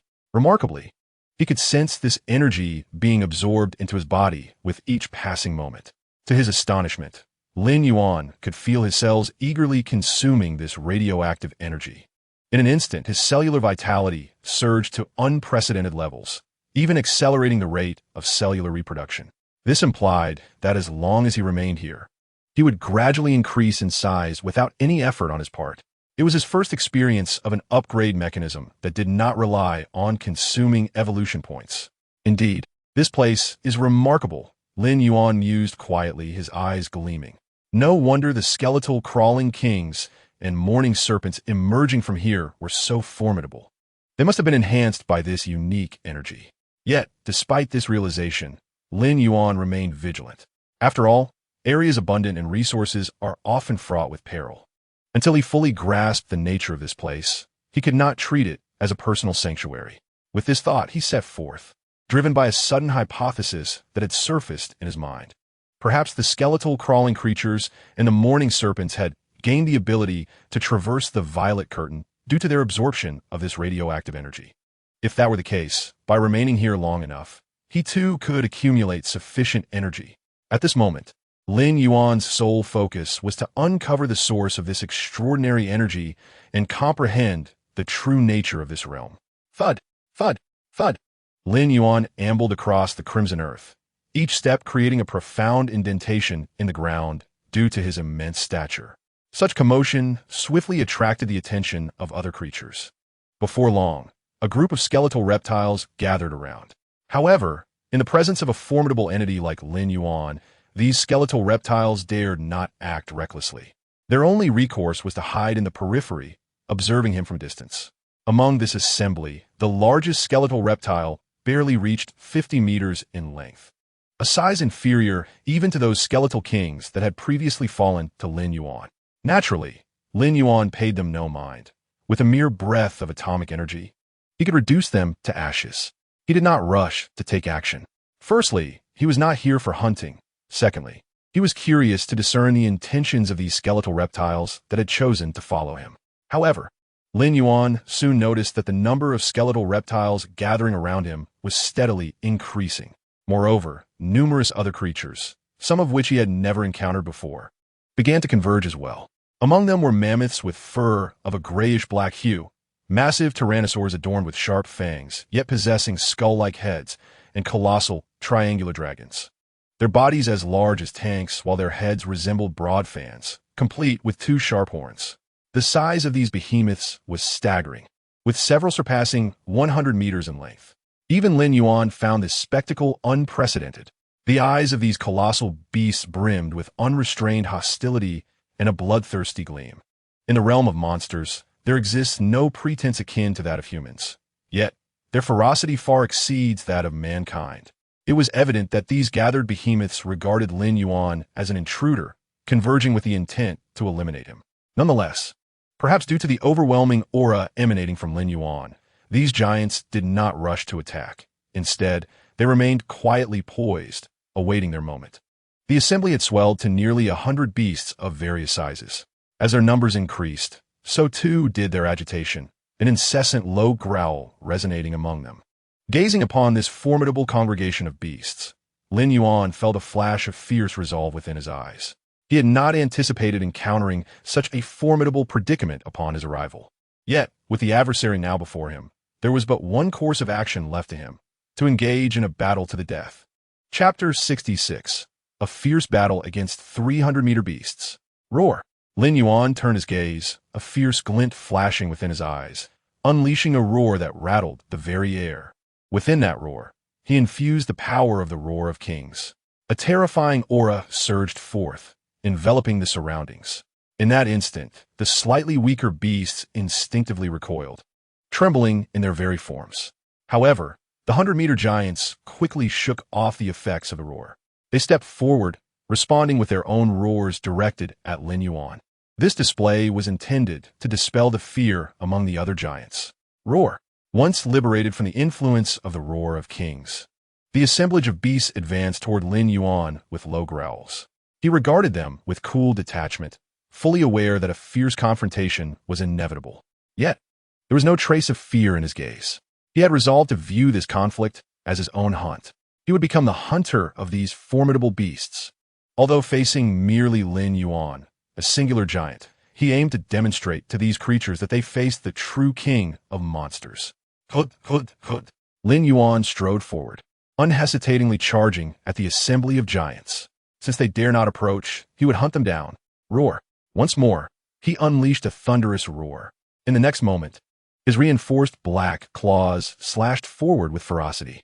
With a swift sound, Lin Yuan's claws tore a 50-meter skeletal reptile asunder. In the face of Lin Yuan's current stature, such a creature was as insignificant as a mere insect. Its scales proved utterly ineffectual against Lin Yuan's lethal claws. This display evidently intimidated the surrounding giants, who momentarily hesitated to advance. However, this did not imply that Lin Yuan would let them off easily. It is well known that battles between monsters are a matter of life and death. If one does not slay the opponent, they themselves will be slain. Roar! Lin Yuan's massive tail swept out, forcibly sending a mammoth, towering at 60 to 70 meters, flying. This mammoth weighed thousands of tons, and as it was propelled through the air, it crashed into several other beasts, toppling them. At that moment, several skeletal reptiles seized the opportunity to ascend Lin Yuan's form, ensnaring his limbs with their coils. They wrapped around his joints, rendering him unable to exert force. A triangular dragon charged in, its colossal head colliding forcefully against Lin Yuan's chest. Boom! With a muffled thud, Lin Yuan was forced to stagger back several meters from the impact. Following this successful strike, the surrounding beasts erupted in fervent low growls. Yet, just as they prepared to press their advantage, none noticed the sinister smile that had inexplicably appeared at the corner of Lin Yuan's mouth. I must say, you truly do not know when to quit. As the thought crossed his mind, the thunder scales activated. Crackle. Violent lightning surged from Lin Yuan's scales, instantly penetrating the bodies of the skeletal reptiles. The power of the thunder scales was such that even the thunder serpent could not withstand it, let alone a mere handful of skeletal reptiles. In an instant, these skeletal creatures were reduced to charred remains, plummeting from Lin Yuan's form. He paid them no mind, crushing their corpses underfoot into powder. In the next moment, he lifted his gaze, casting a cold stare upon the assembly of beasts before him. Ordinary giants posed no threat to him. The true challenge resided solely with those colossal beasts exceeding 100 meters. Perhaps it is due to the peculiar environment here, but there are already 3 colossal creatures, each towering over 100 meters, gathered in this place. One is a skeletal Tyrannosaurus rex, another is a gigantic mammoth, and the last is a massive stegosaurus, its form stretching to an astonishing 150 meters. This stegosaurus not only boasts an enormous size, but also possesses a fearsome appearance, adorned with triangular bony plates along its back, resembling a series of deadly swords embedded within. Among all these titans, it exudes the most formidable presence, instilling a deep sense of dread in Lin Yuan. To secure victory in this battle, he must first eliminate this leading trio of behemoths. With this thought in mind, Lin Yuan wasted no time. He opened his massive jaws and unleashed an atomic breath towards the seemingly cumbersome giant mammoth. As the blue light on his dorsal fin illuminated, the ethereal energy of atomic nuclei swiftly gathered in his mouth, radiating a terrifying aura that spread outwards.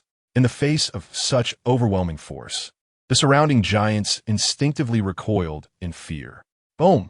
The atomic breath, infused with colossal energy, transformed into a cerulean beam that thundered towards the direction of the giant mammoth. To ensure a decisive strike, Lin Yuan unleashed his most powerful technique. As anticipated, the giant mammoth moved sluggishly, unable to evade the oncoming atomic breath. The blue beam collided violently with its massive form. Under the sheer force of the impact, the giant mammoth was sent crashing to the ground, toppling a multitude of surrounding creatures. Success! A glimmer of joy flickered in Lin Yuan's eyes. However, in the next moment, that smile froze on his face. 4. After being struck by the atomic breath, the giant mammoth staggered back to its feet. Aside from patches of charred fur, it appeared to have suffered no significant damage. Lin Yuan could hardly comprehend the astonishing resilience of this giant mammoth. The beasts of the subterranean world were far more powerful than he had imagined, especially since this was their domain. Nevertheless, with an arrow already knocked, it must be released. If Lin Yuan wished to survive, he had to defeat these three colossal creatures. Roar! At that moment, the skeletal Tyrannosaurus Rex, with a skull-like head, charged towards Lin Yuan. The surrounding giants hastily dispersed. In such a scenario, failure to retreat would only result in being crushed into fragments by the skeletal Tyrannosaurus. Lin Yuan dared not underestimate his opponent. He focused his mind, directing his attention to the advancing behemoth. He had intended to take down the three giants one by one, and now that one was approaching him, it played right into his hands. Roar! Lin Yuan refused to back down, unleashing his own roar. Simultaneously, a beam of radiation, heated to thousands of degrees, shot forth towards the skeletal Tyrannosaurus. Boom! The radiation beam struck the skeletal Tyrannosaurus head-on, leaving behind a charred scar across its body. Yet, to Lin Yuan's astonishment, the creature withstood the radiation's assault, advancing towards him step by step. Roar! The skeletal Tyrannosaurus finally reached Lin Yuan, letting out a furious roar as it unsheathed its claws without hesitation. However, Lin Yuan was equally resolute. He activated his claw enhancement, his razor-sharp claws clashing with those of his opponent in mid-air. Clang! The collision of 200-meter monstrosities emitted an ear-piercing metallic sound that reverberated through the air. Yet, in terms of strength and claw sharpness, Lin Yuan held the advantage. His claws began to overpower the skeletal Tyrannosaurus, forcibly pushing it back. His eyes gleamed with a fierce light. At that moment, a singular thought consumed him: to slay this beast. He could hardly contain his eagerness to taste their flesh and blood. The ferocious and wild Lin Yuan resembled the ultimate predator from a monster movie. The malevolent aura radiating from him even caused the skeletal Tyrannosaurus to tremble in fear. However, just then, a massive shadow suddenly barreled into him. Thud! Lin Yuan's body was forcefully thrown aside, crashing heavily to the ground and creating a large crater. The assailant was none other than the giant mammoth. Seeing that the skeletal Tyrannosaurus was struggling against Lin Yuan, it unhesitatingly joined the fray. "Are you all coming at me together?" Lin Yuan sneered. "That saves me the trouble of wasting time. I shall dispatch you all at once." No sooner had he spoken than he began to gather a swirling mass of energy in his mouth, resembling a bolt of lightning. This energy was the charge particle cannon, a skill he comprehended after consuming the essence of legends. Dazzling lightning coiled around Lin Yuan, finally converging within his massive jaws. "Since atomic breath failed to harm you, let us see how you fare against this," Lin Yuan bellowed, unleashing the charge particle cannon towards the giant mammoth. To ensure he inflicted damage upon this imposing creature, Lin Yuan spared no expense in energy consumption. Thus, this charge particle beam possessed even greater power than the atomic breath. The giant mammoth attempted to endure this attack, but alas, this assault was not as simple as it had anticipated. With a thunderous roar, the charge particle cannon tore through its thick hide, forcefully penetrating its body. By the time the giant mammoth realized what had happened, it bore a grotesque, gaping wound upon its form. Moreover, the charged particles contained within the cannon continued to wreak havoc upon its body. In an instant, currents of up to several 100,000 volts surged through it. The overwhelming sensation of paralysis rendered the giant mammoth unable to control its own body, causing it to collapse to the ground. Lin Yuan, of course, would not let this opportunity slip by. He swiftly approached, his sharp claws plunging into the enormous form of the giant mammoth. Roar! Faced with the utterly defenseless giant mammoth, Lin Yuan let out a roar as he withdrew his claws, grasping its heart. Without a moment's hesitation, he exerted tremendous force, crushing the still-beating heart into fragments. Crimson blood flowed down from Lin Yuan's clawed fingertips. After losing its heart, the colossal mammoth emitted a painful lament, succumbing to death before Lin Yuan's eyes. Simultaneously, an excruciating pain surged from his shoulder. Lin Yuan turned his gaze and discovered that it was the skeletal Tyrannosaurus. Its maw, brimming with jagged fangs, was viciously clamped onto his right shoulder, its claws piercing through the scales on his back. The skeletal Tyrannosaurus seemed utterly indifferent to the demise of its companion. Instead, it seized this opportunity to launch a fierce assault on Lin Yuan. With a furious roar, Lin Yuan activated Thunder Scales and Thorned Armor. These two skills were renowned for countering all melee-type monsters. The sharp black spines instantly pierced the abdomen of the skeletal Tyrannosaurus. The raging thunder that surged from his scales inflicted substantial damage upon the beast. However, much to Lin Yuan's astonishment, even in such dire circumstances, the skeletal Tyrannosaurus showed no signs of retreat. On the contrary, it disregarded its own injuries and relentlessly continued to gnaw at Lin Yuan's back. The skeletal Tyrannosaurus appeared intent on perishing alongside Lin Yuan. He had indeed underestimated the ferocity of these colossal beasts. They were as cruel and unyielding as the previous skeletal reptile king, embodying a savage indifference to death. Under the leadership of the skeletal Tyrannosaurus, the other beasts in the horde bared their fangs and claws, charging at Lin Yuan. Though he had successfully slain the colossal mammoth, the situation had deteriorated once more. Chapter 68. Encountering a formidable foe, the terrifying colossal Stegosaurus. In less than 10 seconds, Lin Yuan's body bore dozens of wounds, large and small, inflicted by the skeletal Tyrannosaurus and other giants nearby. The formidable defenses of Thorned Armor and Thunder Scales could not withstand the onslaught of these titanic creatures. At this moment, Lin Yuan could accurately be described as a mass of injuries.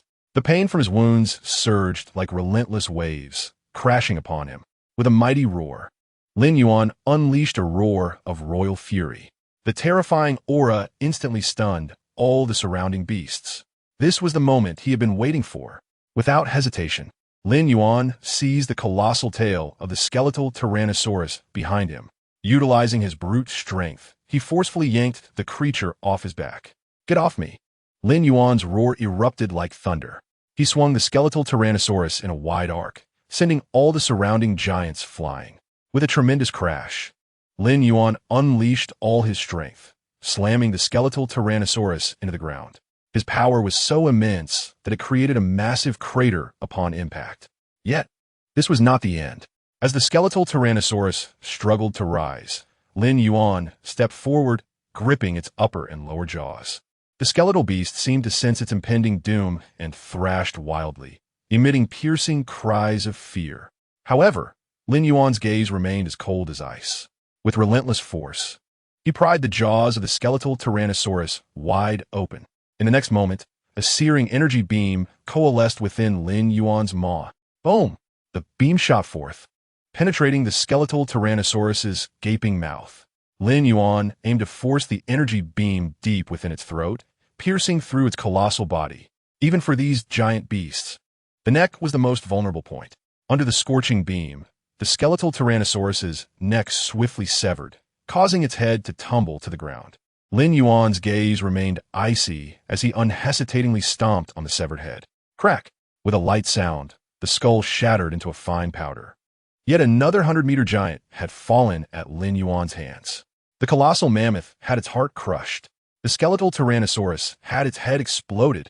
Through his actions, Lin Yuan demonstrated to the remaining giants the sheer brutality of his combat style. Thus, among the monstrous horde before him, only the colossal Stegosaurus remained as a potential adversary. However, this behemoth was also the one that instilled the greatest trepidation in Lin Yuan. The aura emanating from the colossal Stegosaurus was even more terrifying than that of the previous two beasts combined. With a subtle motion, Lin Yuan retrieved several life tree fruits from his system space, promptly consuming them and chewing vigorously.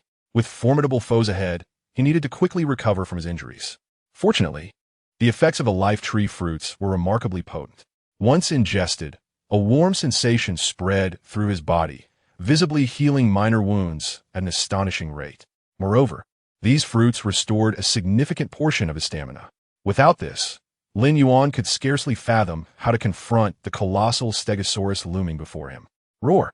Just as Lin Yuan sought to buy time and recuperate, the colossal Stegosaurus unleashed a furious roar directed at him. Its size surpassed 150 meters, making it the largest entity Lin Yuan had ever encountered. Moreover, the colossal Stegosaurus exuded an air of pride, seemingly disdaining to join the other two beasts in attacking Lin Yuan. Instead, it appeared ready to confront him alone after the demise of its companions. The The colossal stegosaurus moved with remarkable speed, its massive frame in no way hindering its agility. In mere seconds, it charged toward Lin Yuan with ferocity. Stop right there. A glimmer of cold determination flickered in Lin Yuan's eyes. He opened his maw as energy coalesced rapidly, erupting into an enormous azure beam of energy. The formidable beam surged forth, aimed directly at the colossal stegosaurus. However, the latter showed no inclination to evade. With a thunderous roar, the colossal stegosaurus barreled towards Lin Yuan, charging head-on like a heavily armored tank. How is this possible? Lin Yuan's eyes widened in disbelief. Even the colossal mammoth, with its incredible defenses, had been sent flying after enduring a single breath of atomic energy. Yet this colossal stegosaurus was brazenly charging through it? How could it achieve such a feat? Before Lin Yuan could fully comprehend the situation, the colossal stegosaurus had already reached him. In the next moment, a tremendous force surged forth as the colossal sword dragon beast's head collided brutally against his chest, after a charge spanning over 1,000 meters. This impact from the giant sword dragon beast knocked Lin Yuan down to the ground. Roar! The giant sword dragon beast bellowed, directly stomping its massive, elephant-like paw onto Lin Yuan's body. Thud! Thud! Thud! The muffled sound of the collisions reverberated around them. The giant paw of the sword dragon beast repeatedly trampled upon the fallen Lin Yuan. Within its enormous form lay an unfathomable strength. The scales on Lin Yuan's chest were soon shattered under the relentless assault. Roar! Infuriated by such trampling, Lin Yuan finally erupted with rage. He roared, lightning crackling from his mouth, unleashing a charged particle cannon aimed directly at the giant sword dragon beast. However, in the next moment, an astonishing scene unfolded before Lin Yuan's eyes. The giant sword dragon beast opened its massive jaws and forcibly swallowed the electrical energy beam of the charged particle cannon hole. How could this be possible? Lin Yuan's eyes widened in disbelief. This giant sword dragon beast not only withstood atomic breath, but could also easily consume charged particle cannon. Chapter 69. The Weakness of the Giant Sword Dragon Beast. It is worth noting that his charged particle cannon could easily penetrate even the massive body of a giant mammoth. Yet, before this giant sword dragon beast, it seemed utterly powerless. No matter how hard Lin Yuan pondered, he could not comprehend the situation. While the beast's size was indeed colossal, it was not beyond Lin Yuan's imagination. However, the scene unfolding before him had completely exceeded his understanding. Could it be that this giant sword dragon beast's power was truly this terrifying? Roar! Before Lin Yuan could gather his thoughts, the giant sword dragon beast delivered another heavy headbutt, striking his skull with tremendous force. The sheer power nearly shattered Lin Yuan's head. Damn it! Lin Yuan gritted his teeth, his eyes filled with a crimson haze. Since his rebirth, he had never felt such despair. Not even during his encounter with the colossal squid beneath the sea had he felt this hopeless. Bang! The giant sword dragon beast's head struck Lin Yuan's chest once more. This time, the cracking of his scales was even more severe. Blood gushed forth from the shattered scales as if it were limitless. Lin Yuan even felt the bones in his chest fracture from the brutal impact of the giant sword dragon beast. Intense pain surged through him like a tidal wave, causing his consciousness to gradually blur. Yet, despite this dire situation, Lin Yuan still could not conceive a way to deal with the giant sword dragon beast before him. Damn it! How could I possibly die in such a cursed place? Lin Yuan clenched his jaw, fury boiling in his eyes. He was unwilling to die like this. So even in this seemingly fatal predicament, Lin Yuan resolved to make one last attempt. Roar! Lin Yuan roared, and a beam of radioactive heat quickly coalesced in his mouth, radiating an almost terrifying heat as it erupted towards the giant sword dragon beast that loomed over him. Boom! This searing beam struck the giant sword dragon beast's head, leaving Lin Yuan utterly astonished as it left a large charred mark upon it. The pain of being scorched elicited a wretched howl from the giant sword dragon beast. Due to their close proximity, Lin Yuan could even smell the acrid scent emanating from its scorched flesh. For a moment, Lin Yuan was left dumbfounded. The giant sword dragon beast, which had easily withstood atomic breath and charged particle cannons, was injured by the radioactive heat. Seizing the opportunity as the beast writhed in pain, Lin Yuan suddenly flipped it off his body with his massive claws. In the instant he rose, the blue glow on his dorsal fin sparked to life once more. Clearly, Lin Yuan intended to unleash atomic breath again. Before the giant sword dragon beast could react, the atomic breath struck its body. This time, Lin Yuan finally discerned something unusual. The energy beam of atomic breath, upon contact with the giant sword dragon beast's body, was immediately conducted to the triangular bony plates that rose along its back. Those triangular plates, like sharp blades, embedded themselves into the beast's body. Lin Yuan had initially thought these plates served only for defense. Yet he was shocked to discover they also had the capability to conduct energy. The reason his atomic breath and charged particle cannon had failed was precisely because all the energy was transmitted away by the giant sword dragon beast through its triangular plates. In this context, even if the power of the atomic breath were to increase tenfold, as long as it did not exceed the conduction capacity of the triangular plates, it would still fail to harm the giant sword dragon beast. The radioactive heat, however, was effective because it released thermal energy. The triangular plates on the beast's back were incapable of conducting heat. Damn it, I thought you were formidable, but it turns out you were just cheating. Lin Yuan's expression gradually turned feral. Once he discerned the opponent's weakness, this giant sword dragon beast no longer seemed so formidable. Roar! The giant sword dragon beast roared once more, lunging toward Lin Yuan with ferocity. However, Lin Yuan showed no mercy, unleashing a beam of radioactive heat from his gaping maw. Having witnessed the power of the radioactive heat, the giant sword dragon beast dared not take it head-on and hastily dodged to the side. However, Lin Yuan had anticipated this move. Before the giant sword dragon beast could regain its balance, Lin Yuan's massive tail swept out, striking forcefully against its body. Thud! With a resounding crash, the giant sword dragon beast was sent tumbling to the ground. Roar! Lin Yuan growled lowly, advancing toward the giant sword dragon beast, his massive claw descending with immense force. Crack! With the sound of shattering bones, Lin Yuan violently broke the triangular bony plates on the beast's back. Struck by this heavy blow, the giant sword dragon beast emitted another pitiful wail. Yet for Lin Yuan, this was merely the beginning. With the triangular plates forcibly broken, the giant sword dragon beast lost its capacity to conduct energy. Lin Yuan stomped down on its immense body, gathering colossal atomic energy once more within his maw. This time, I shall see how you evade. Lin Yuan roared, the energy beam of atomic breath cascading down upon the giant sword dragon beast like a torrential flood. The horrifying energy erupted with a thunderous roar, instantly creating a gaping wound in the colossal Stegosaurus's body. The frenzied atomic energy, akin to a meat grinder, mercilessly ravaged its insides. Lin Yuan exhaled a torrent of atomic breath that persisted for a full 20 seconds, only dimming as the energy within him was depleted. Once the atomic breath ceased, the giant Stegosaurus beneath his foot had completely lost its vitality. At last it was over.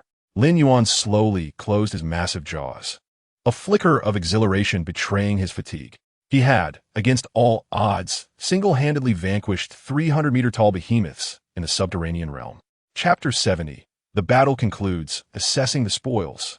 With the demise of the three leading behemoths at Lin Yuan's hands, the surrounding beasts emitted fearful growls. Lin Yuan surveyed his surroundings, a fierce and brutal light gleaming in his eyes as he spoke in a low, menacing tone. If there are any who do not fear death, let them come forth. Though his energy was nearly spent, the monstrous creatures before him posed no threat whatsoever. Suddenly, a pack of ferocious, gray-black wolves, bearing their fangs, charged toward Lin Yuan with reckless abandon. So, there are indeed those unafraid of death, Lin Yuan remarked, a cold smile gracing his lips. In the next moment, his gigantic claw seized one of the charging wolves, holding it firmly in his grasp. The wolf struggled violently, emitting distressed howls, but the disparity in size was insurmountable. No matter how fiercely it fought, Lin Yuan's claw remained as unyielding as an iron vise, pinning it in midair. With a swift motion, Lin Yuan exerted his strength, and with a faint crack, the gray-black wolf was brutally torn apart, a cloud of blood mist exploding in the air, a sight both shocking and gruesome. Meanwhile, another wolf, eyes filled with malice, launched a surprise attack from behind him. Yet, Lin Yuan did not even turn his head, his massive tail swept out, delivering a devastating blow to the wolf, sending it flying over 100 meters away, its bones shattered upon impact.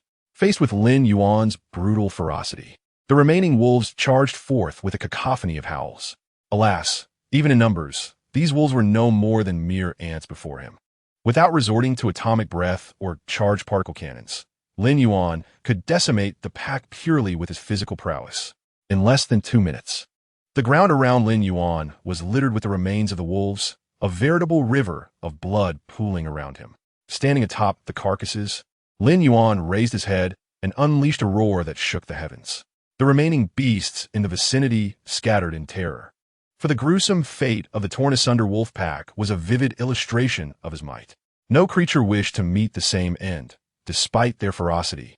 They were not foolish enough to offer themselves to Lin Yuan.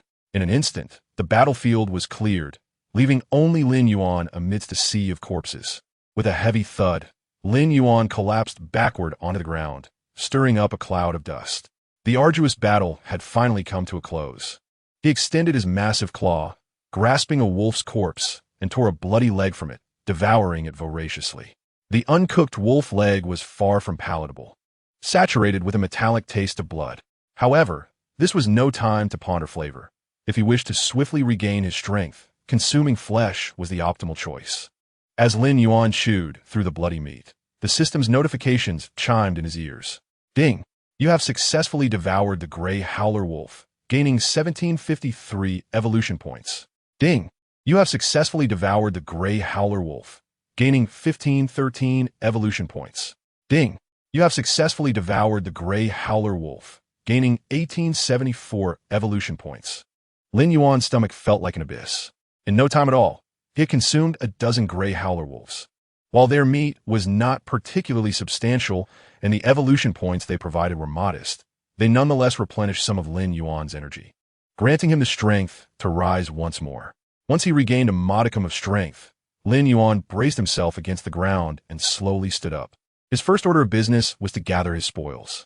Before long, Lin Yuan had amassed the corpses of the skeleton Tyrannosaurus, the giant mammoth, and the colossal Stegosaurus into a pile.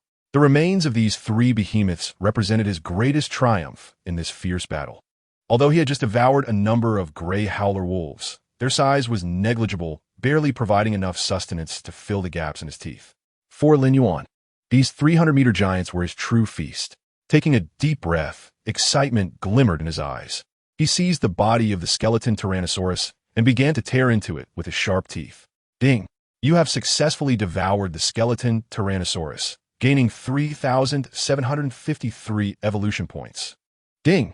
You have successfully devoured the skeleton Tyrannosaurus, gaining 2,745 evolution points. Ding! You have successfully devoured the skeleton Tyrannosaurus, gaining 2,684 evolution points. Based on Lin Yuan's rough estimates, the skeleton Tyrannosaurus would provide him with nearly 300,000 evolution points.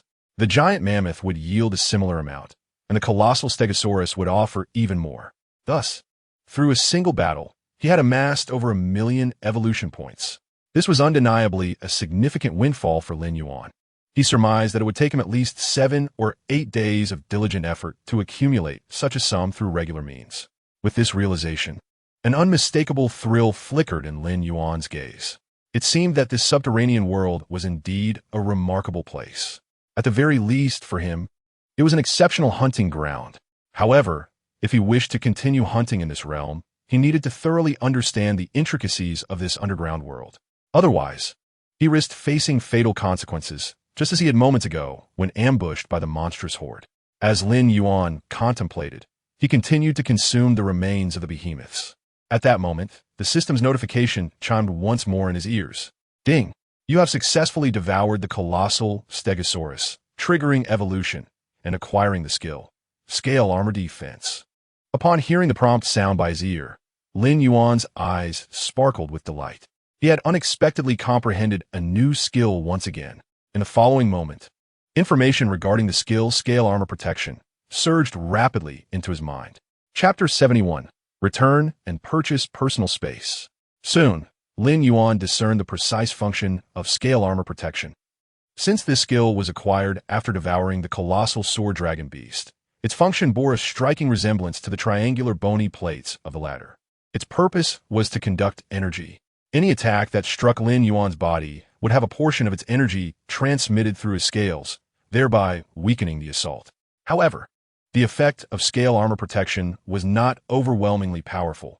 It could only transmit a fraction of energy from within him. Fortunately, this skill was passive, remaining perpetually active, thus providing Lin Yuan with a measure of defensive capability. It was rather satisfactory. Lin Yuan felt quite content with this newly acquired ability. However, his luck this time was not overly favorable. Having devoured 300-meter behemoths, he had garnered 1,000,000 evolution points, but had only received a single new skill. In the next moment, with a thought, Lin Yuan summoned his attributes. Host, Lin Yuan race, Godzilla form, complete, evolvable bloodline, dominant upgradable height, 108 meters weight, 29. 525 tons attack methods, bite claws, throwing special skills, devour, thorn armor, atomic breath, radiation ray, claw enhancement, danger prediction, thunder scales, charge particle cannon, roar of the king. Passive skills, poison resistance, scale armor protection, evolution points, 4, 761, 203, system evaluation. You have successfully transcended a lengthy growth phase. You have now evolved into a complete form, becoming a monster king capable of shaking the world. Upon seeing the system's evaluation, Lin Yuan could not help but smile. He had successfully transformed into a complete entity. Yet, for Lin Yuan, even in this complete form, it was still not the pinnacle of his evolution. Furthermore, given his current strength, achieving the ability to make the entire world tremble would likely still pose considerable difficulty. After all, this world was vastly different from the one he had previously known. On this planet, while nuclear weapons might not exist, there were numerous individuals with supernatural abilities far more terrifying than nuclear arms. Even in his complete Godzilla form, he might not measure up against those elite powers. Sometimes, the higher one stands, the more one realizes their own insignificance. Thus, Lin Yuan's path of evolution still stretched far ahead. After devouring 300-meter behemoths, Lin Yuan finally felt a long-lost sense of satiety. Quite frankly, even he had not anticipated his own immense appetite. However, Lin Yuan did not intend to venture deeper just yet. First, after enduring a fierce battle, he had not fully recovered. If he were to encounter another onslaught from a horde of beasts, even he might struggle to survive. Second, he was uncertain what dangers awaited him in the depths of the underground world. To this day, he had yet to unveil the mysteries of this subterranean realm. He still did not know what manner of world this was, or why it could nurture such colossal beasts. Moreover, the source of the pervasive radiation energy in this underground domain remained a mystery. To Lin Yuan, the underground world was shrouded in countless enigmas. Rather than charging in recklessly like a brute, he deemed it wiser to devise a meticulous plan before re-entering. After all, he now fully understood how to access the underground world. However, Lin Yuan found himself grappling with a dilemma: how to deal with the corpses of the colossal beasts before him. Aside from the 300-meter behemoths, Lin Yuan had engaged in a protracted battle with the horde, naturally slaughtering nearly 100 beasts of various sizes. If he were to consume them, it would be impossible for Lin Yuan to eat them all. After all, his stomach was not a black hole, no matter how strong his digestive capacity. It was inconceivable to digest so many colossal beasts all at once. Yet, if he simply left them here, it felt wasteful. The corpses of these giants represented a wealth of evolution points. If abandoned here, even if not consumed by other beasts, they would likely decompose quickly. After a moment of contemplation, Lin Yuan inquired, "System, can these beast corpses be stored in the system space?" If he could not consume them all at once, why not pack them up and savor them later? Just as Lin Yuan reveled in his clever idea, the system promptly responded, "The system space does not support the storage of miscellaneous items. Please purchase the personal space service in the system shop." Must he purchase it? Lin Yuan's lips twitched involuntarily, a foreboding feeling creeping into his heart. He then asked, "How many evolution points are required to open a personal space?" The system replied, "For 100 cubic meters, it costs 10,000 evolution points." Lin Yuan, system scoundrel, you indeed harbor ill intentions. 100 cubic meters would likely accommodate only 2 or 3 colossal beasts. It would cost him 10,000 evolution points? This was utterly outrageous. Truly, there is no business without deceit. However, when one stands under a roof, one must bow their head to bring back the corpses strewn across the ground. Lin Yuan had no choice but to acquiesce to the system.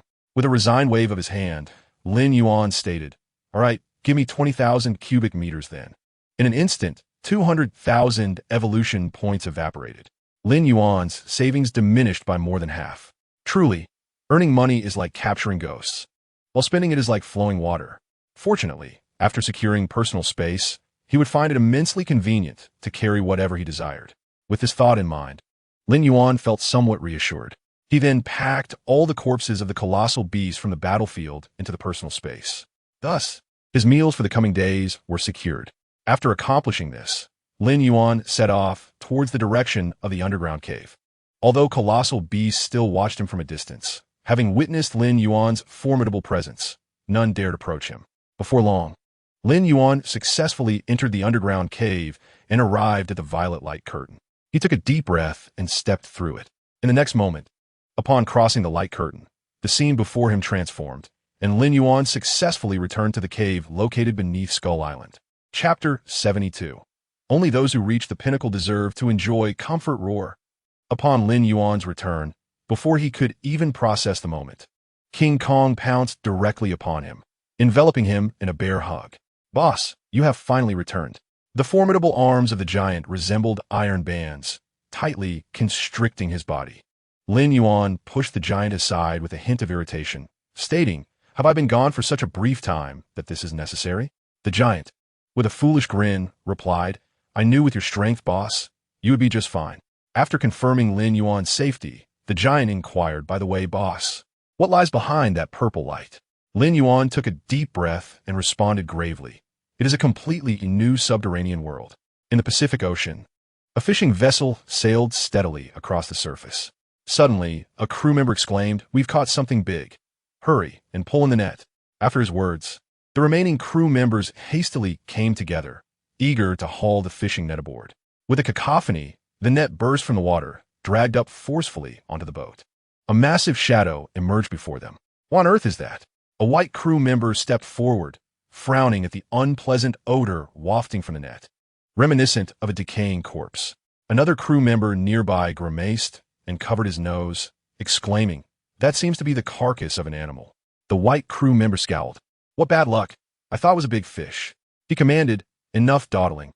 Help me toss it back into the sea." However, at that moment, the massive shadow within the net began to rise slowly. "You behind you." Several crew members, sensing something was amiss, pointed in horror at the white crew member's back. "What?" The white crew member blinked in confusion and instinctively looked behind him. The rotting giant wolf, previously thought to be a carcass, suddenly opened its cavernous mouth and lunged for his head. Snap! Before the crew member could react, his head was brutally bitten off, his headless body collapsing to the deck. Crimson blood splattered across the surface. What kind of monster is this? The sight left all the crew members pale with terror. Some of the more timid ones turned to flee. Yet, at that moment, with a long howl from the rotting giant wolf, all the crew members on deck stood frozen, as if paralyzed. Beads of sweat rolled down their foreheads. It was not that they did not wish to escape, but at that instant, they felt as though their souls were shackled, rendering them utterly immobile. In the next moment, accompanied by a soul-rending pain, all the crew members collapsed to the deck, their faces contorted in agony. Subsequently, the decaying giant wolf fell to the ground, and one crew member, possessing a well-proportioned physique, stood up once more. "Indeed, the human form aligns more harmoniously with my soul." The crew member stretched his limbs, but the voice that emanated from his mouth was utterly foreign. If Lin Yuan had been present, he would have easily recognized that voice as belonging to the soul manipulator. Before Lin Yuan had slain him, he had unhesitatingly utilized his powers to extract his soul from his body and concealed it within the carcass of the spiny-backed wolf, creating the illusion of his own death. After escaping from Skull Island, he had drifted endlessly across the vast ocean. Even the body of the spiny-backed wolf had begun to decompose severely. Just as he thought he could no longer endure, he was salvaged by the crew of this fishing vessel. Truly, fortune had not completely abandoned him.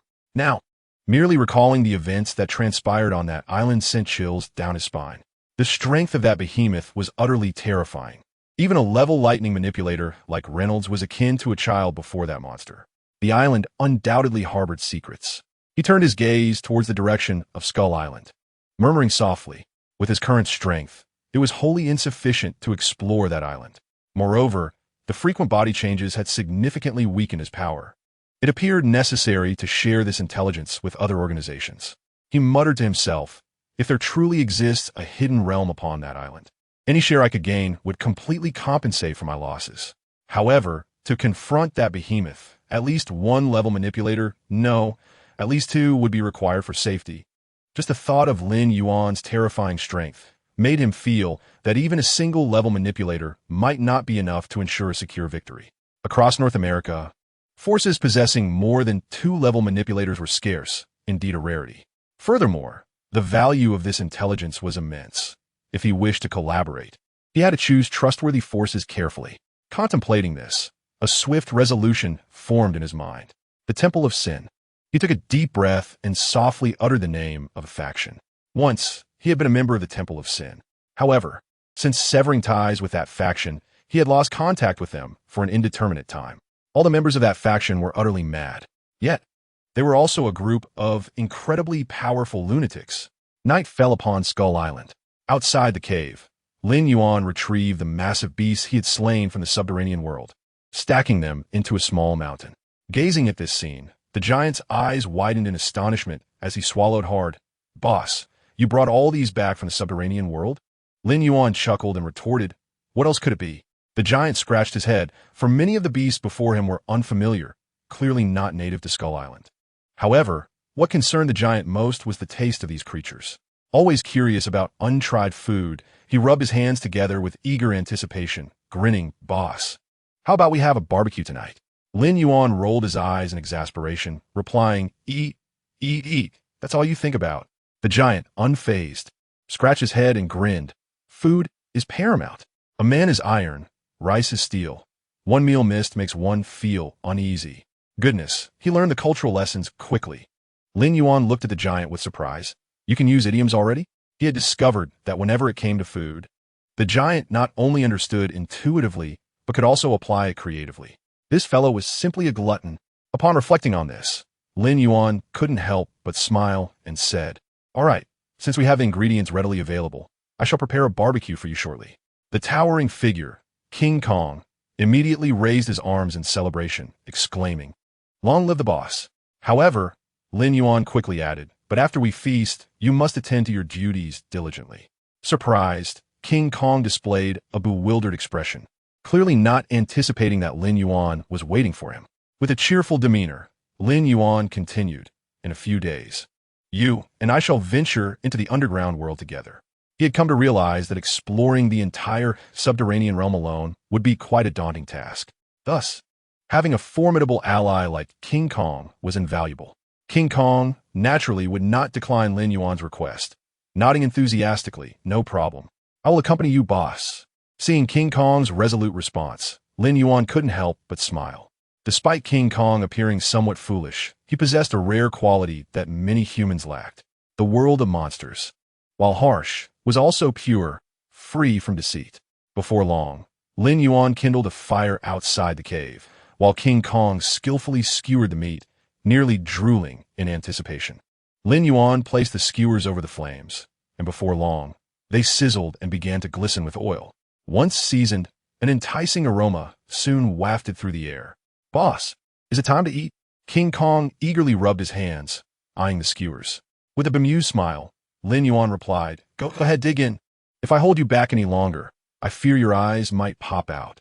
With a hearty chuckle, King Kong seized the enormous skewers, one in each hand, and began devouring the meat voraciously. Watching King Kong indulge, Lin Yuan couldn't help but smile as well. Truth be told, at times he envied King Kong's carefree existence. However, in this world, not everything can be done at will. To live comfortably on Skull Island, one must possess unparalleled strength. Only by reaching the pinnacle could one truly enjoy a life of ease. Yet, to achieve this, Lin Yuan had a long and arduous journey ahead of him. Chapter 73. He must be the devil's masterpiece. North America, the coastline. A fishing vessel slowly docked at the pier. Yet this large fishing boat had only one man disembark. The sensation of returning to solid ground was quite pleasant. The man inhaled deeply, savoring the salty sea breeze. At that moment, a brown-haired man with a hawkish nose appeared before him, hands tucked into his pockets. He looked up, a hint of mockery in his eyes. "Bruce, long time no see. How have you fallen so low?" Bruce was the name of the soul manipulator. The hawkish-nosed man was a former colleague from the organization known as the Temple of Sin. However, during that time, Bruce's strength and status far exceeded that of the hawkish-nosed man, whose current behavior was clearly meant to gloat over Bruce's misfortune. Bruce glanced at him coldly and replied, "Anderson, if you came solely to mock me, congratulations, you've achieved your goal. Now get lost." Anderson chuckled and spread his arms wide. "Bruce, we are old friends. That was merely a little joke. You wouldn't hold it against me, would you?" Bruce's expression remained frosty as he suppressed his disgust and shared a brief embrace with Anderson, fully aware of his intentions. Nevertheless, for the sake of cooperation with the Temple of Sin, he had to endure. Calmly, he stated, "If I recall correctly, when I contacted you via satellite phone, I made it clear that I wanted to discuss this collaboration face-to-face with the Seven Sins priest." Anderson raised an eyebrow and retorted with a smirk. "What? Are you implying that I'm unworthy?" Before Bruce could respond, Anderson continued, "Bruce, wake up. You are no longer the prized asset of the Temple of Sin. You are merely a traitor now. The fact that the Temple is willing to send me to negotiate with you is already a tremendous privilege." At these words, Bruce frowned. He spoke in a low, serious tone. "Anderson, listen carefully. This collaboration has nothing to do with my identity. I wish to show you something. If, after seeing it, you still intend to target me, there will be no need for cooperation with the Temple of Sin." Anderson was momentarily taken aback, clearly not expecting Bruce to take such a firm stance. It was evident that Bruce was not speaking without purpose. His resolute demeanor indicated that the information he possessed was indeed valuable. Bruce snapped his fingers and softly said, "Soul Rewind."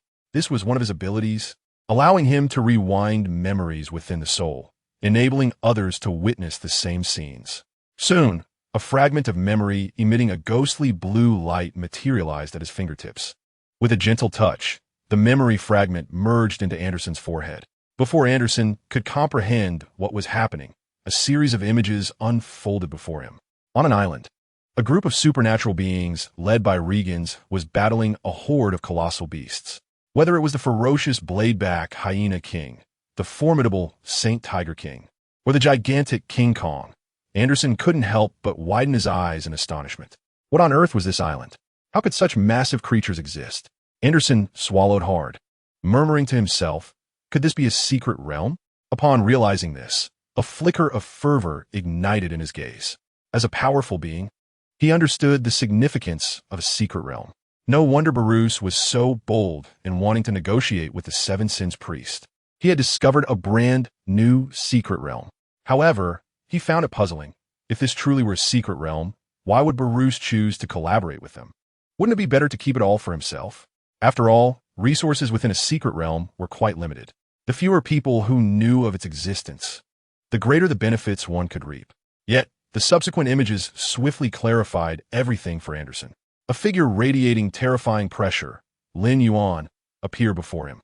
Even from an observer's perspective, Anderson could distinctly sense the overwhelming aura emanating from this colossal creature. Just standing there, he seemed capable of effortlessly annihilating everything. Like an apocalyptic deity, the vivid memories before him unfolded as if a fast-forward button had been pressed, scenes flashing by in rapid succession. Anderson distinctly witnessed how the formidable Regans, a class of extraordinary abilities, was effortlessly slaughtered by Lin Yuan. Meanwhile, Bruce had forcibly transferred his soul into a corpse, barely escaping calamity. It was only now that he understood why Bruce had chosen to abandon his own body. In such dire circumstances, clinging to one's corporeal form would only lead to certain death. Even he, Anderson feared, could not withstand the terrifying energy beams emitted by the colossal beast. A direct confrontation would result in nothing less than complete annihilation to ashes. Before long, the retrospective imagery dissipated, and Anderson returned to the present. Bruce's voice echoed softly in his ear.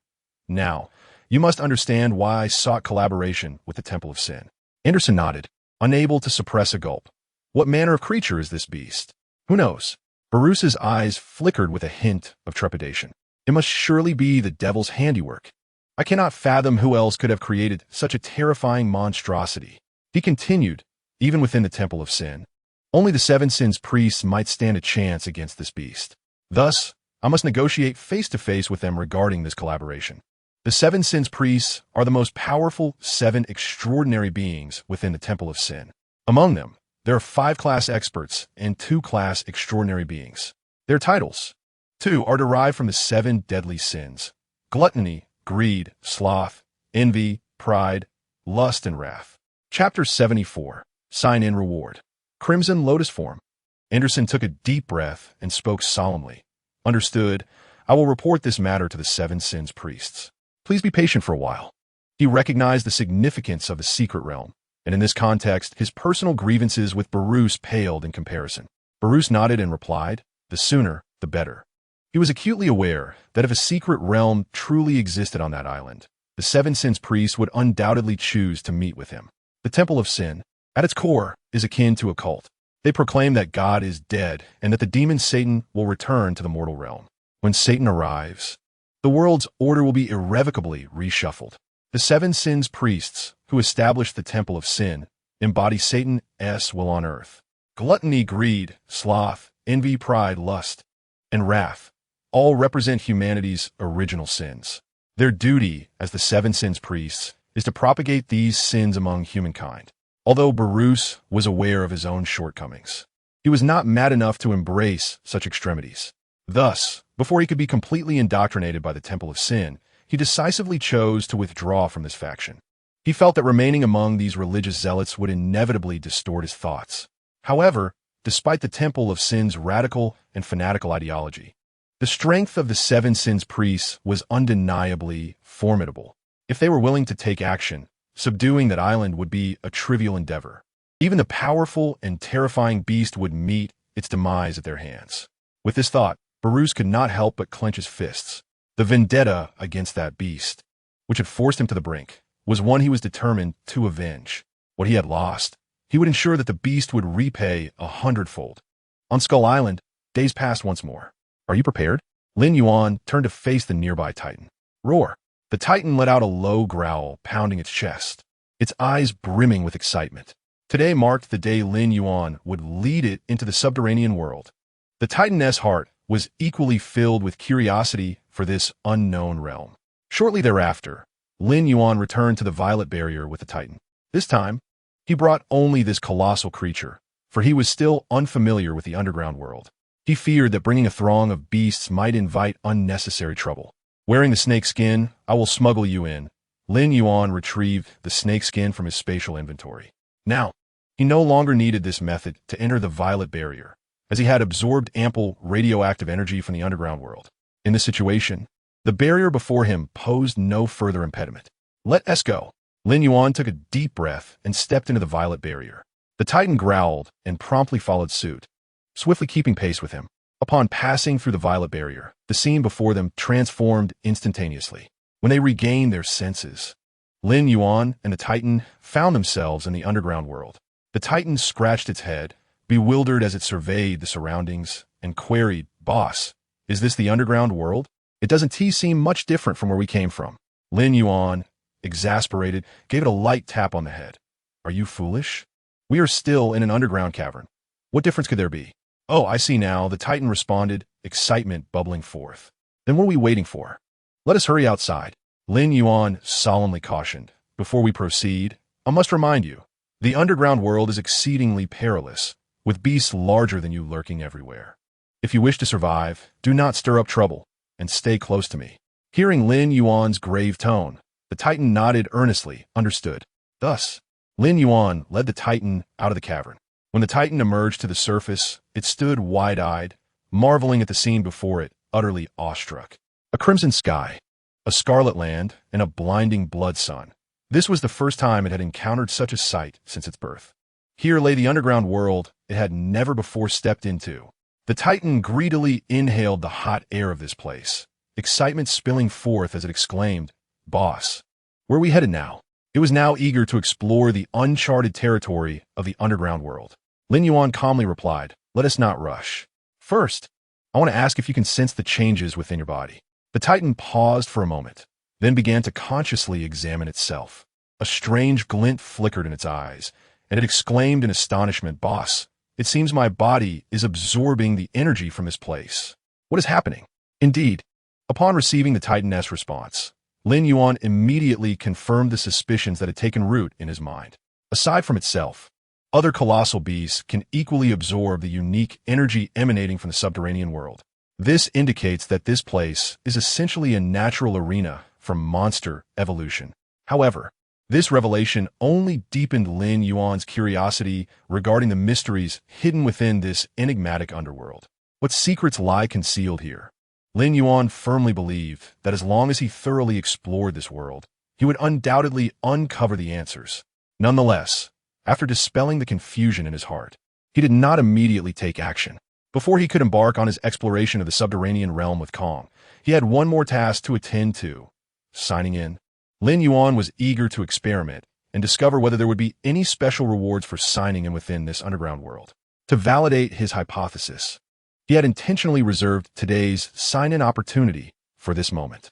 "System, I wish to sign in," Lin Yuan proclaimed, lifting his head and silently voicing his intent. In the next moment, the system's notification chimed in. "Ding! Congratulations, host, for successfully signing in for the first time in the subterranean secret realm."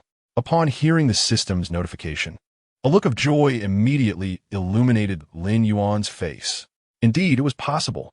Signing in here was distinctly different from Skull Island. The next moment, a reward notification followed. Reward acquired: 300,000 evolution points. First time secret realm sign-in reward. Crimson Lotus form. Chapter 75. Awakening of the Crimson Lotus. Godzilla of the Crimson Lotus. The Crimson Lotus form? Lin Yuan's expression shifted swiftly from astonishment to elation. It is well known that the Crimson Lotus form is among Godzilla's most formidable transformations. In this form, Godzilla is capable of unleashing infinite thermal energy from within, causing his internal temperature to soar, incinerating everything within 100 miles to ashes. If Lin Yuan's memory served him right, Godzilla in the Crimson Lotus form could vanquish King Ghidorah with ease. He had not anticipated that such a powerful transformation would be bestowed upon him through signing in. However, according to the system's indication, this seemed to be a reward for his initial sign-in within the secret realm. It appeared that the world he now inhabited was not merely an underground world, but a place known as the subterranean secret realm. Signing in within this realm could yield special rewards. This raised the question, could there be other secret realms existing on Earth? Lin Yuan swiftly deduced numerous valuable insights from the information at hand. This world was indeed far more complex than he had envisioned.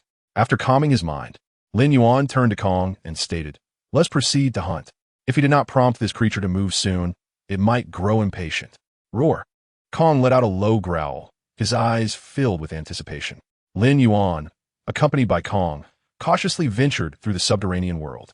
Here, the colossal beasts roamed freely, igniting an exhilarating thrill within the combative Kong. Before long, they stumbled upon their first prey, a skeletal Tyrannosaurus rex. "Can you handle it?" Lin Yuan inquired, turning his gaze. "Roar!" Kong responded with a growl, displaying an eagerness to engage. Lin Yuan chuckled softly, "Then I leave it to you." Despite the skeletal Tyrannosaurus rex being significantly larger than Kong, the outcome of their battle remained uncertain. After all, the lineage of Kong was undeniably robust. Roar! With Lin Yuan's approval, Kong unleashed a fierce roar and charged toward the skeletal Tyrannosaurus rex. The latter quickly reacted, its crimson eyes fixating on Kong like a venomous serpent. Despite being within the subterranean realm, this skeletal Tyrannosaurus rex was undoubtedly a colossal beast. It was clear that it had not anticipated Kong's audacious provocation. Roar! The skeletal Tyrannosaurus rex roared and lunged at Kong, its razor-sharp claws aiming directly for his chest. Swoosh! With a light sound, the skeletal Tyrannosaurus rex's claws tore through Kong's flesh. Crimson blood gushed forth. Yet, Kong remained unfazed, retaliating with a powerful punch that struck the creature's head. Bang! With a resounding thud, the skeletal Tyrannosaurus rex's head was forcefully knocked to the side by Kong's colossal fist. It was worth noting that Kong's brute strength was enough to instill apprehension even in Lin Yuan. This skeletal Tyrannosaurus rex, having taken such a solid hit, would likely take a while to recover. Moreover, Kong's assault had only just begun. Bang, bang, bang. Kong's heavy punches fell like a torrential storm. Each strike landed with precision upon the skeletal Tyrannosaurus rex's head. Even Lin Yuan, watching from the sidelines, could faintly hear the sound of bones cracking. He couldn't help but feel a surge of astonishment. Could it be that Kong had shattered the creature's skull? However, the skeletal Tyrannosaurus rex was not an easy opponent and would not simply succumb to Kong's relentless barrage. Once it regained its senses, it promptly retaliated. With a low growl, it swung its massive tail toward Kong. Bang! The tail, covered in black scales, was extraordinarily resilient, leaving a deep crimson gash across Kong's back. Seizing the opportunity while Kong was reeling in pain, the skeletal Tyrannosaurus rex lunged forward and sank its teeth into Kong's right shoulder. The creature's sharp fangs pierced deeply, akin to daggers gleaming with menace, embedding themselves within Kong's flesh. No matter how Kong struggled and roared, the skeletal Tyrannosaurus rex refused to relent, seemingly intent on crushing Kong's shoulder blade. Roar! This unforeseen action ignited the ferocity buried within Kong's heart. A thunderous roar erupted from Kong's mouth. His eyes glowed crimson as he extended his colossal hands, firmly grasping the skeletal Tyrannosaurus rex by the neck. With a sudden surge of strength, Kong intensified his grip, evidently determined to strangle the skeletal Tyrannosaurus rex to death. Faced with the imminent threat of death, the skeletal Tyrannosaurus rex descended into a frenzy. It flailed its sharp claws wildly, leaving a trail of bloodied scratches upon Kong's body. Yet, Kong remained indifferent to the injuries inflicted upon him. At this moment, he had but one singular purpose: to eliminate the skeletal Tyrannosaurus rex before him. Crack, crack, crack. The sound of bones shattering echoed continuously. Kong, with sheer brute force, managed to snap the skeletal Tyrannosaurus rex's neck. After ensuring that the creature was utterly lifeless, Kong finally released his grip, allowing the corpse to collapse to the ground. Roar! Kong pounded his fists against his chest, producing a resounding thud, embodying the essence of a triumphant victor. However, at that moment, several skeletal Tyrannosaurus kings began to converge towards the direction where King Kong was located. Clearly, the commotion from the earlier battle had drawn their attention. Judging by the hostility emanating from these skeletal beasts, it was evident that they perceived King Kong as their enemy. Roar! As King Kong gazed at the approaching giants, a flicker of vigilance crossed his face. Although he had just defeated one skeletal Tyrannosaurus king, even he felt daunted by the sheer number of these colossal creatures. Just as the group of skeletal Tyrannosaurus kings drew near, a massive figure slowly emerged, standing in their path. Roar! The sight of this imposing silhouette sent waves of unease through all the skeletal Tyrannosaurus kings. No wonder they were so wary. The overwhelming pressure exuded by Lin Yuan instilled a sense of trepidation in these giants. I'll give you a chance to leave. Lin Yuan's cold gaze swept over the beast before him, his tone low and commanding. Behind him, King Kong lifted his head proudly, prepared to confront them. Do you know who stands behind me? For King Kong, Lin Yuan was his pillar of strength. Faced with such a formidable ally, he felt no fear, even if the number of skeletal Tyrannosaurus kings doubled. Under Lin Yuan's provocation, the skeletal beasts erupted into a furious state. How dare this colossal creature treat them with such disdain? Roar! In an instant, all the skeletal Tyrannosaurus kings charged towards Lin Yuan, their eyes filled with menace. Yet, Lin Yuan's expression remained calm as ever. If you wish to play, I shall oblige. Despite their numerical superiority, Lin Yuan felt no fear. It was the perfect opportunity to test the power of his Red Lotus state against these skeletal Tyrannosaurus kings. He stepped forward, entering the Red Lotus form. In the next moment, the system's alert rang out, warning that the Red Lotus form consumed immense energy and should be used with caution. Hearing this, Lin Yuan smiled silently. What he needed was the utmost energy. With each step he took, the temperature within him continued to rise. 1,000 degrees, 3,000 degrees, 5,000 degrees. Horrific heat enveloped him, radiating a dazzling glow. From a distance, Lin Yuan appeared as if he were shrouded in flames, radiating brilliance akin to a burning star.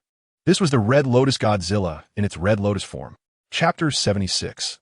The Red Lotus Breath and the Swarm of Beasts Drawn In. As the skeletal Tyrannosaurus kings beheld this creature engulfed in flames, fear flickered in their eyes. They clearly did not anticipate that this behemoth could exude such a terrifying presence. Not only the skeletal beasts, but even King Kong was struck with disbelief. Prior to this moment, he had never witnessed Lin Yuan unleash such a move. At this moment, Lin Yuan resembled a fearsome demon emerging from the depths of hell, exuding world-destroying power. In an instant, the skeletal Tyrannosaurus kings involuntarily took a step back, clearly contemplating retreat. However, Lin Yuan, having activated the Red Lotus form, would not let them escape so easily. I've given you a chance to flee, since you have not cherished it. Then perish. Just as Lin Yuan's words fell, he suddenly opened his enormous mouth wide. In the next moment, an energy beam akin to a pillar of flame erupted forth, piercing through one of the skeletal Tyrannosaurus kings. This crimson energy beam was an upgraded version of the energy ray, Red Lotus Ray. Not only did it possess a searing temperature surpassing that of the energy ray, but it also wielded immense destructive power. Boom! Accompanied by a brilliant flash of red light. The skeletal Tyrannosaurus king's body was seared, leaving behind a massive, gaping wound. Witnessing this scene, King Kong was utterly astonished. The skeletal Tyrannosaurus king that he struggled against was obliterated in an instant by his leader's Red Lotus Ray. In that moment, King Kong gained a renewed understanding of Lin Yuan's terrifying strength. The sheer horror of Lin Yuan's power instilled fear in the remaining skeletal Tyrannosaurus kings. They dared not confront him any longer, turning to flee in all directions. If they did not escape now, they would all meet their end at the hands of this monstrous behemoth. Trying to escape? A chilling glint flashed in Lin Yuan's eyes. He didn't even require King Kong's assistance. His massive form charged towards one of the fleeing skeletal Tyrannosaurus kings. In the Red Lotus form, Lin Yuan's speed surged correspondingly. In the blink of an eye, he reached the back of the skeletal Tyrannosaurus king. Red Lotus Claw, the blazing red claw, engulfed in flames, struck towards its spine. The sharply heated claw pierced through its flesh in an instant. Against these colossal beasts, Lin Yuan showed no mercy. He swiftly located the creature's heart and crushed it without hesitation. As he withdrew the Red Lotus Claw, it was already drenched in blood. However, under the intense heat of the Red Lotus flames, the blood quickly evaporated into steam, dissipating into the air. As for the rest, he resolved to eliminate them all at once. Lin Yuan's icy gaze soon fell upon the skeletal Tyrannosaurus kings that had managed to flee a short distance away. The atomic energy gathered once more within his enormous mouth.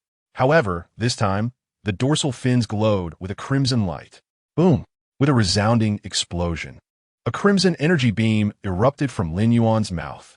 This energy beam, possessing the might to annihilate the world, instantly shattered the body of a skeletal Tyrannosaurus king. Rather than calling it atomic breath, Lin Yuan preferred to name this crimson energy beam Red Lotus Breath. In the face of this Red Lotus Breath, even a 100-meter giant was as fragile as paper. After obliterating one skeletal Tyrannosaurus king, Lin Yuan swiftly turned his head, redirecting the Red Lotus beam towards the remaining colossal beasts. Within mere seconds, all the Tyrannosaurus kings were reduced to bloody remnants. The scene before them was as gruesome as hell. King Kong could not help but swallow hard, struggling to articulate, "Boss, this is simply too fierce." Do not speak of the mighty King Kong. Even Lin Yuan himself was astounded by his own prowess while in the Crimson Lotus state. Had he been able to activate this state earlier, he would not have found himself in such dire straits when confronted by the monstrous horde. Once the battle concluded, Lin Yuan promptly dismissed the Crimson Lotus state. The reason was simple. While this state was immensely powerful, maintaining it required a significant expenditure of stamina. In less than 3 minutes, Lin Yuan felt his energy nearing depletion. Such a terrifying consumption of energy was beyond even his capacity to bear. It could be said that his strength was formidable, but the fatigue was equally overwhelming. Now, he could only be a formidable demon king for 3 minutes. Gather the remains of these Tyrannosaurus corpses, he commanded, adhering to the principle of not wasting resources. King Kong nodded and eagerly set about clearing the battlefield. After all, with the boss enjoying a hearty meal, there would surely be a share for him as well. However, just as King Kong hoisted a skeletal Tyrannosaurus. He froze in his tracks. "What's wrong?" Lin Yuan inquired, slightly taken aback. King Kong swallowed hard and spoke with great difficulty. "Boss, a large swarm of beasts is converging upon us." "A large swarm?" Lin Yuan's brow furrowed as he spoke in a grave tone. "How many are there in total?" "There are at least 300 or 400. No, it may have exceeded 500. King Kong trembled as he gazed at the dense mass of beasts before them. Undoubtedly, these creatures were drawn to the crimson lotus breath Lin Yuan had just unleashed. Chapter 77. The mysterious realm that instills fear in the beasts. "What we do now?" "Boss." Even the valiant King Kong felt a twinge of fear in the face of such a dense horde of monsters. "What else is there to do?" "We run." Lin Yuan dashed in front of King Kong, grabbing him by the nape and fleeing frantically away from the monstrous swarm. King Kong's eyes widened in disbelief. "Are we just going to run? Aren't we going to fight them? If I set you down now, will you fight them?" Lin Yuan nearly burst into laughter at the absurdity of King Kong's question. For the 500 beasts could drown them with a mere spit. What chance did they have in fighting? If he could activate the Crimson Lotus State indefinitely, perhaps there would be a chance to stand against the horde. But the reality was that he simply could not. Rather than engage in a futile battle and face defeat, it was far wiser to flee. After all, those who recognize the circumstances are the true wise. As Lin Yuan desperately fled, he turned back and shouted, "Listen closely, you must continue to pursue them. If you don't catch me, I'll scatter your ashes another day." King Kong, bewildered by Lin Yuan's harsh reprimand, found himself in awe. It was his first experience seeing someone so audacious even when facing defeat. Truly, the boss was one of a kind. Little did Lin Yuan know. His every action was gradually steering King Kong, the overlord of Skeleton Island, toward a more rebellious path. After nearly half an hour of frantic running, Lin Yuan felt his stamina waning. "King Kong, check if those bastards have retreated," he gasped. King Kong quickly turned his head and, after a brief glance, could not help but swallow hard. "Boss, they haven't retreated. In fact, they're gathering even more. I estimate there are at least 800, if not 1,000, chasing us. Damn their ancestors." Lin Yuan cursed after a long silence, unable to contain his frustration. Did these beasts truly have nothing better to do than follow them? He could not endure any longer. Resolutely, Lin Yuan turned around, and the dorsal fins on his back shimmered with a dazzling azure light. Boom! The energy beam of his atomic breath shot forth from Lin Yuan's mouth, penetrating through the horde of beasts and erupting in a violent explosion with a thunderous roar. Dozens of beasts were instantly reduced to a mist of blood. Though not in the Crimson Lotus state, Lin Yuan's atomic breath retained formidable lethality. Roar! His actions incited the fury of the beasts. Their eyes turned blood-red as they charged toward him, unleashing a chorus of enraged roars. Damn, they aren't playing around. Lin Yuan's expression soured as he continued his flight with King Kong. King Kong was nearly out of breath, but in such a situation, he could only grit his teeth and endure. After all, stopping now would mean being torn apart by the furious beasts behind them. The sight of those blood-red eyes was enough to instill terror, as they seemed poised to devour them whole. How unjust! Though it was Lin Yuan who had instigated the chaos, King Kong was the one bearing the brunt of it. Gritting his teeth, King Kong asked, "Boss, we can't keep running forever, can we?" "Of course not," Lin Yuan replied decisively. "Once we find an underground cavern, we'll escape back to Skeleton Island. If those bastards dare to follow, we'll gather our brothers and annihilate them. They will know who truly rules this domain." King Kong's eyes lit up with realization. Indeed, he had not considered such a splendid plan. The boss's mind was sharp and meticulous. "Are we heading toward the underground cavern?" King Kong inquired. Lin Yuan shook his head and replied bluntly, "No, if I knew the way, would we have been running for so long?" King Kong. "So we're just running around aimlessly." In that moment, King Kong felt his composure nearly shatter. Just then, King Kong noticed that the horde behind them seemed to be slowing down, almost as if they were wary of something. King Kong was momentarily taken aback, then instinctively said, "Boss, they seem to have stopped pursuing." "Stop pursuing?" Lin Yuan raised an eyebrow, speaking lightly. Had they finally learned to fear? When Lin Yuan turned around, he found the horde had indeed halted, their eyes filled with wariness. Though they continued to growl at him, they dared not approach even a step closer. A bunch of cowards, afraid to chase. Lin Yuan spat on the ground in disdain. "I have no respect for you. If only Godzilla had claws, he would have gladly flipped them the bird. However, in the face of Lin Yuan's provocation, the colossal beast before him exhibited no reaction whatsoever. In fact, they ceased their roaring entirely, their cold gazes fixated on Lin Yuan, as if regarding a lifeless corpse. Beside him, Jin Gang could not help but murmur, "Boss, something feels amiss." Lin Yuan nodded, his tone grave as he replied, "I am well aware." If even Jin Gang could discern the peculiar atmosphere, then it was evident that Lin Yuan would have been foolish not to recognize it. The group of colossal beasts harbored no fear of them. Rather, some ominous presence must lurk within this area, compelling the beasts to keep their distance. They lingered, oscillating in place, too apprehensive to approach, yet unwilling to grant Lin Yuan and Jin Gang an escape route. Thus, Lin Yuan found himself in a dilemma. Venturing deeper could lead to unforeseen peril, while retreat was blocked by the formidable beasts. Jin Gang scratched his head and inquired, "Boss, should we move forward?" Lin Yuan's eyes flickered momentarily. He inhaled deeply and finally declared, "There is nothing to fear. I am eager to uncover what lies within." Chapter 78. The Mysterious Black Palace. To Lin Yuan, this enigmatic region undoubtedly harbored secrets, perhaps even those related to this subterranean world. Contemplating this notion stirred a complex blend of emotions within him: tension, unease, and excitement all mingled in his heart. With a long exhale, Lin Yuan released a heavy sigh and uttered a single word: "Go." Since his leader had made a decisive choice, Jin Gang followed suit without hesitation, matching his pace. The colossal beasts behind them displayed an almost human-like disdain, as if mocking Lin Yuan's decision. In their eyes, once they entered this region, they had become mere corpses. Lin Yuan's pace was not swift, as he had expended considerable energy to evade the monstrous horde. Now that he had shed their pursuit, it was imperative to find a method to swiftly recover his strength. "Here, have a few," Lin Yuan said, retrieving several life fruits from his spatial pouch and tossing them to Jin Gang. These fruits not only aided in healing, but also accelerated stamina recovery.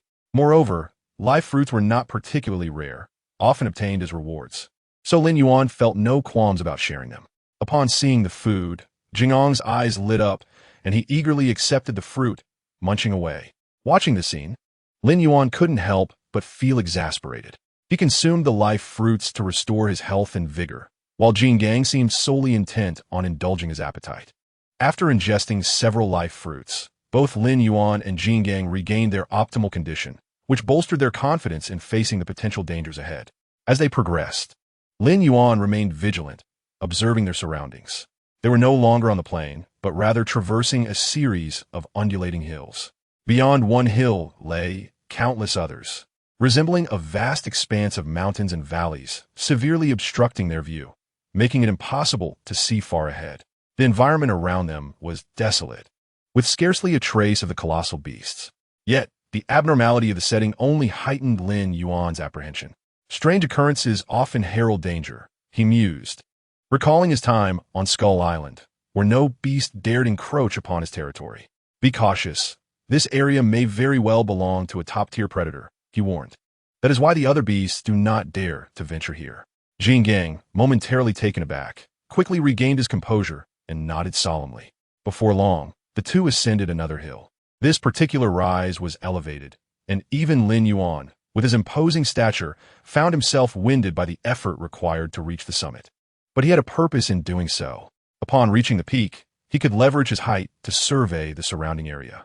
"Boss, do you see anything?" Jin Gang asked, as he could not match Lin Yuan's stature and had to stand on tiptoe to scan the horizon. However, Lin Yuan's gaze suddenly fixated on a dark shadow in the northwestern corner. There, a hint of black caught his eye, swiftly drawing his attention. From his vantage point, he could only discern a portion of a shadow. Yet, it astonished him to realize that it resembled the corner of a structure. But what sort of edifice could exist in this subterranean realm? Lin Yuan promptly turned to Jin Gang, speaking intently. "Step onto my back and help me discern what that is." "Huh?" Jin Gang was momentarily taken aback. Before he could fully comprehend, Lin Yuan crossed his claws to form a makeshift platform and urged, "Hurry." Jin Gang, not daring to delay, placed a foot onto Lin Yuan's back and clambered onto his massive frame, precariously balancing on his shoulder. "Goodness, you're really heavy." As Jin Gang settled on his shoulder, Lin Yuan was struck by the realization of how well he had been feeding this fool. "Did you see anything?" Lin Yuan inquired, sustaining Jingang's weight. "I see it," Jin Gang exclaimed, scratching his head in confusion. "But I don't know what it is. It looks like a square black box connected to several stone pillars. And it seems quite large." Upon hearing this, Lin Yuan's mind sparked with clarity. Jin Gang, having never encountered human civilization, naturally struggled to express himself. Yet Lin Yuan's instincts had proven correct. Judging by Jingang's description, the shadow he observed was indeed a structure. Moreover, it likely represented a colossal black palace. However, Lin Yuan could not fathom why a palace would exist in this subterranean world. Could it have been constructed by the beasts residing here? Unlikely. He quickly dismissed this notion.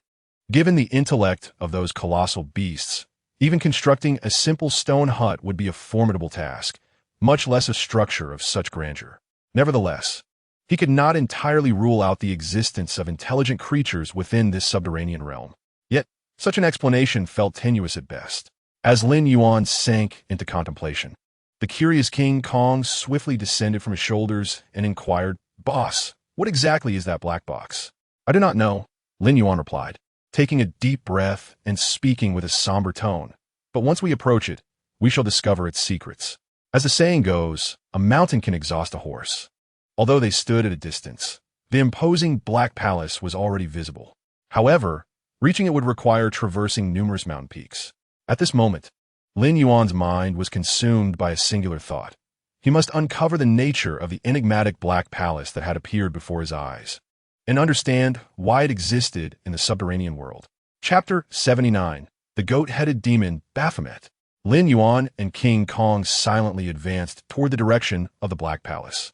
Throughout the journey, even the typically loquacious King Kong chose to remain silent. Time passed gradually, and the full visage of the Black Palace finally emerged in Lin Yuan's sight. Yet, in the next instant, he sensed an overwhelmingly terrifying aura emanating from the palace. "Lower your head." Without hesitation, Lin Yuan pressed King Kong's head down and concealed them behind a hillock. "Boss, what are you doing?" King Kong turned, his expression one of confusion. Just then, a roar that shook the air erupted from the direction of the Black Palace. Roar. Upon hearing the enraged roar, Lin Yuan's heart skipped a beat. The Black Palace before him was indeed far more formidable than he had anticipated. What were we encountering? The tense atmosphere rendered King Kong breathless, his voice barely above a whisper. "Quiet," Lin Yuan admonished softly as he cautiously peered out. What he beheld caused his breath to hitch. Before him stood an enormous beast, nearly 200 meters in size, a terrifying monstrosity. Its body was immensely robust, yet atop it rested a colossal goat's head. Furthermore, this goat-headed behemoth clutched a bone club in its hand. Anyone who laid eyes upon this fearsome creature would undoubtedly be filled with dread. Upon seeing it for the first time, Lin Yuan instantly recognized its identity. The goat-headed demon Baphomet. This beast originated from the Bible, renowned as one of the infamous demons of Christianity. It also had its presence within the realm of monsters, although Baphomet had yet to appear in the cinematic series. As a monster enthusiast, Lin Yuan was already well aware of this titan named after a Christian demon. However, it was only upon Baphomet's emergence before him that Lin Yuan truly felt the nearly terrifying aura of intimidation it exuded. At that moment, Baphomet suddenly turned its head, its eerie green goat eyes locking onto them. Lin Yuan's heart raced. Had he and King Kong been discovered? But in the next second, a piercing shriek resonated above him. Instinctively, Lin Yuan looked up to see a colossal bird, its wings spanning wide enough to obscure the sun, diving towards Baphomet. Even though Lin Yuan had spent considerable time in this underground world, he had never encountered a bird of such enormous proportions. By his rough estimation, the bird's wingspan must have reached 150 meters. Such a gigantic creature would undoubtedly pose a challenge, not only for King Kong, but even for himself. Yet, it was evident that the giant bird's target was not them. It soared above, neglecting them entirely, its focus solely on Baphomet. King Kong, bewildered, remarked, "Boss, do you think this giant bird intends to challenge that goat-headed beast?" Lin Yuan cast a glance at him and calmly inquired, "If given the opportunity, would you choose to challenge me?" King Kong immediately shook his head, resolutely responding, "No." Lin Yuan pressed further, What if I offered you 1,000,000 tons of roasted meat? Though merely a hypothetical scenario, King Kong earnestly contemplated it, momentarily wavering. After all, 1,000,000 tons of roasted meat was a staggering amount. Observing King Kong's indecisive expression, Lin Yuan couldn't help but chuckle. Now you should understand the giant bird's true intentions, right? King Kong nodded with conviction, stating, I understand now. It wishes to slay that goat-headed beast and feast upon its flesh. You comprehend nothing. Lin Yuan nearly choked on his frustration, growling softly. Roasted meat is merely an example.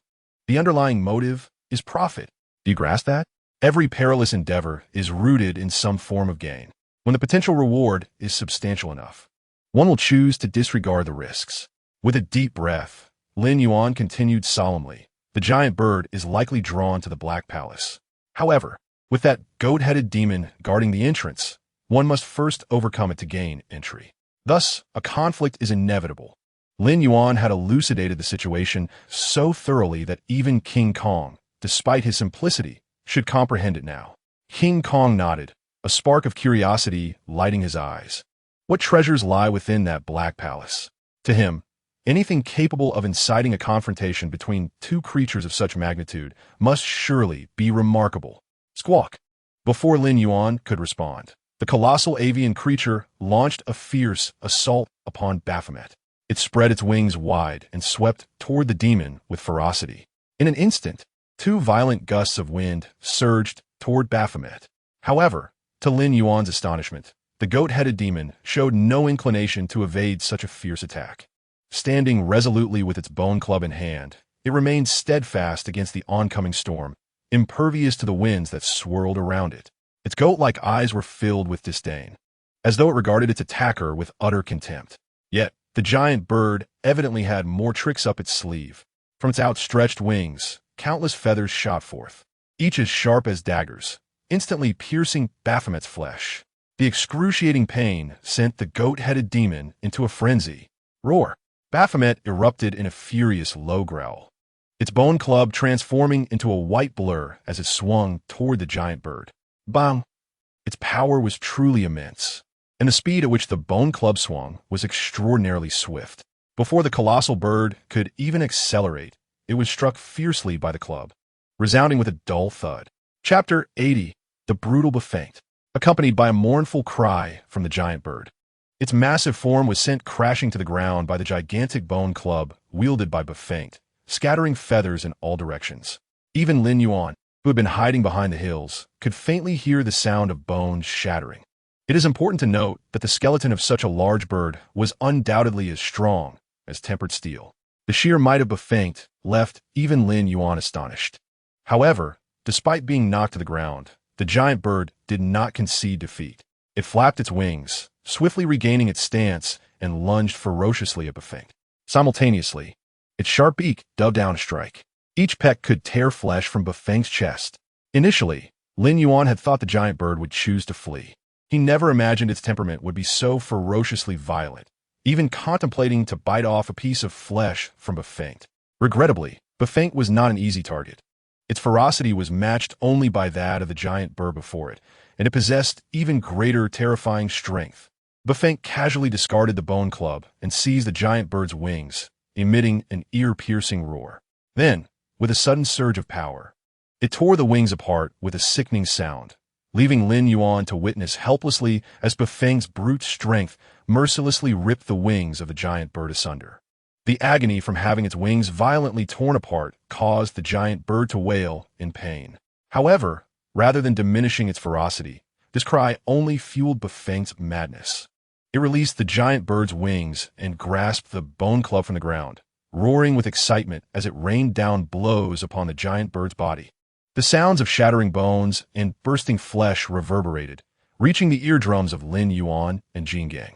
Witnessing this scene, a hint of terror crept onto Jingang's face. To be truthful, it had rarely felt fear since its birth. Yet, in the presence of this horned demon, Jin Gang felt a twinge of dread. Meanwhile, Lin Yuan's expression turned icy. The power of Befanged was far more horrifying than he had ever imagined. Even in his awakened state, he might not be able to contend with this horned demon.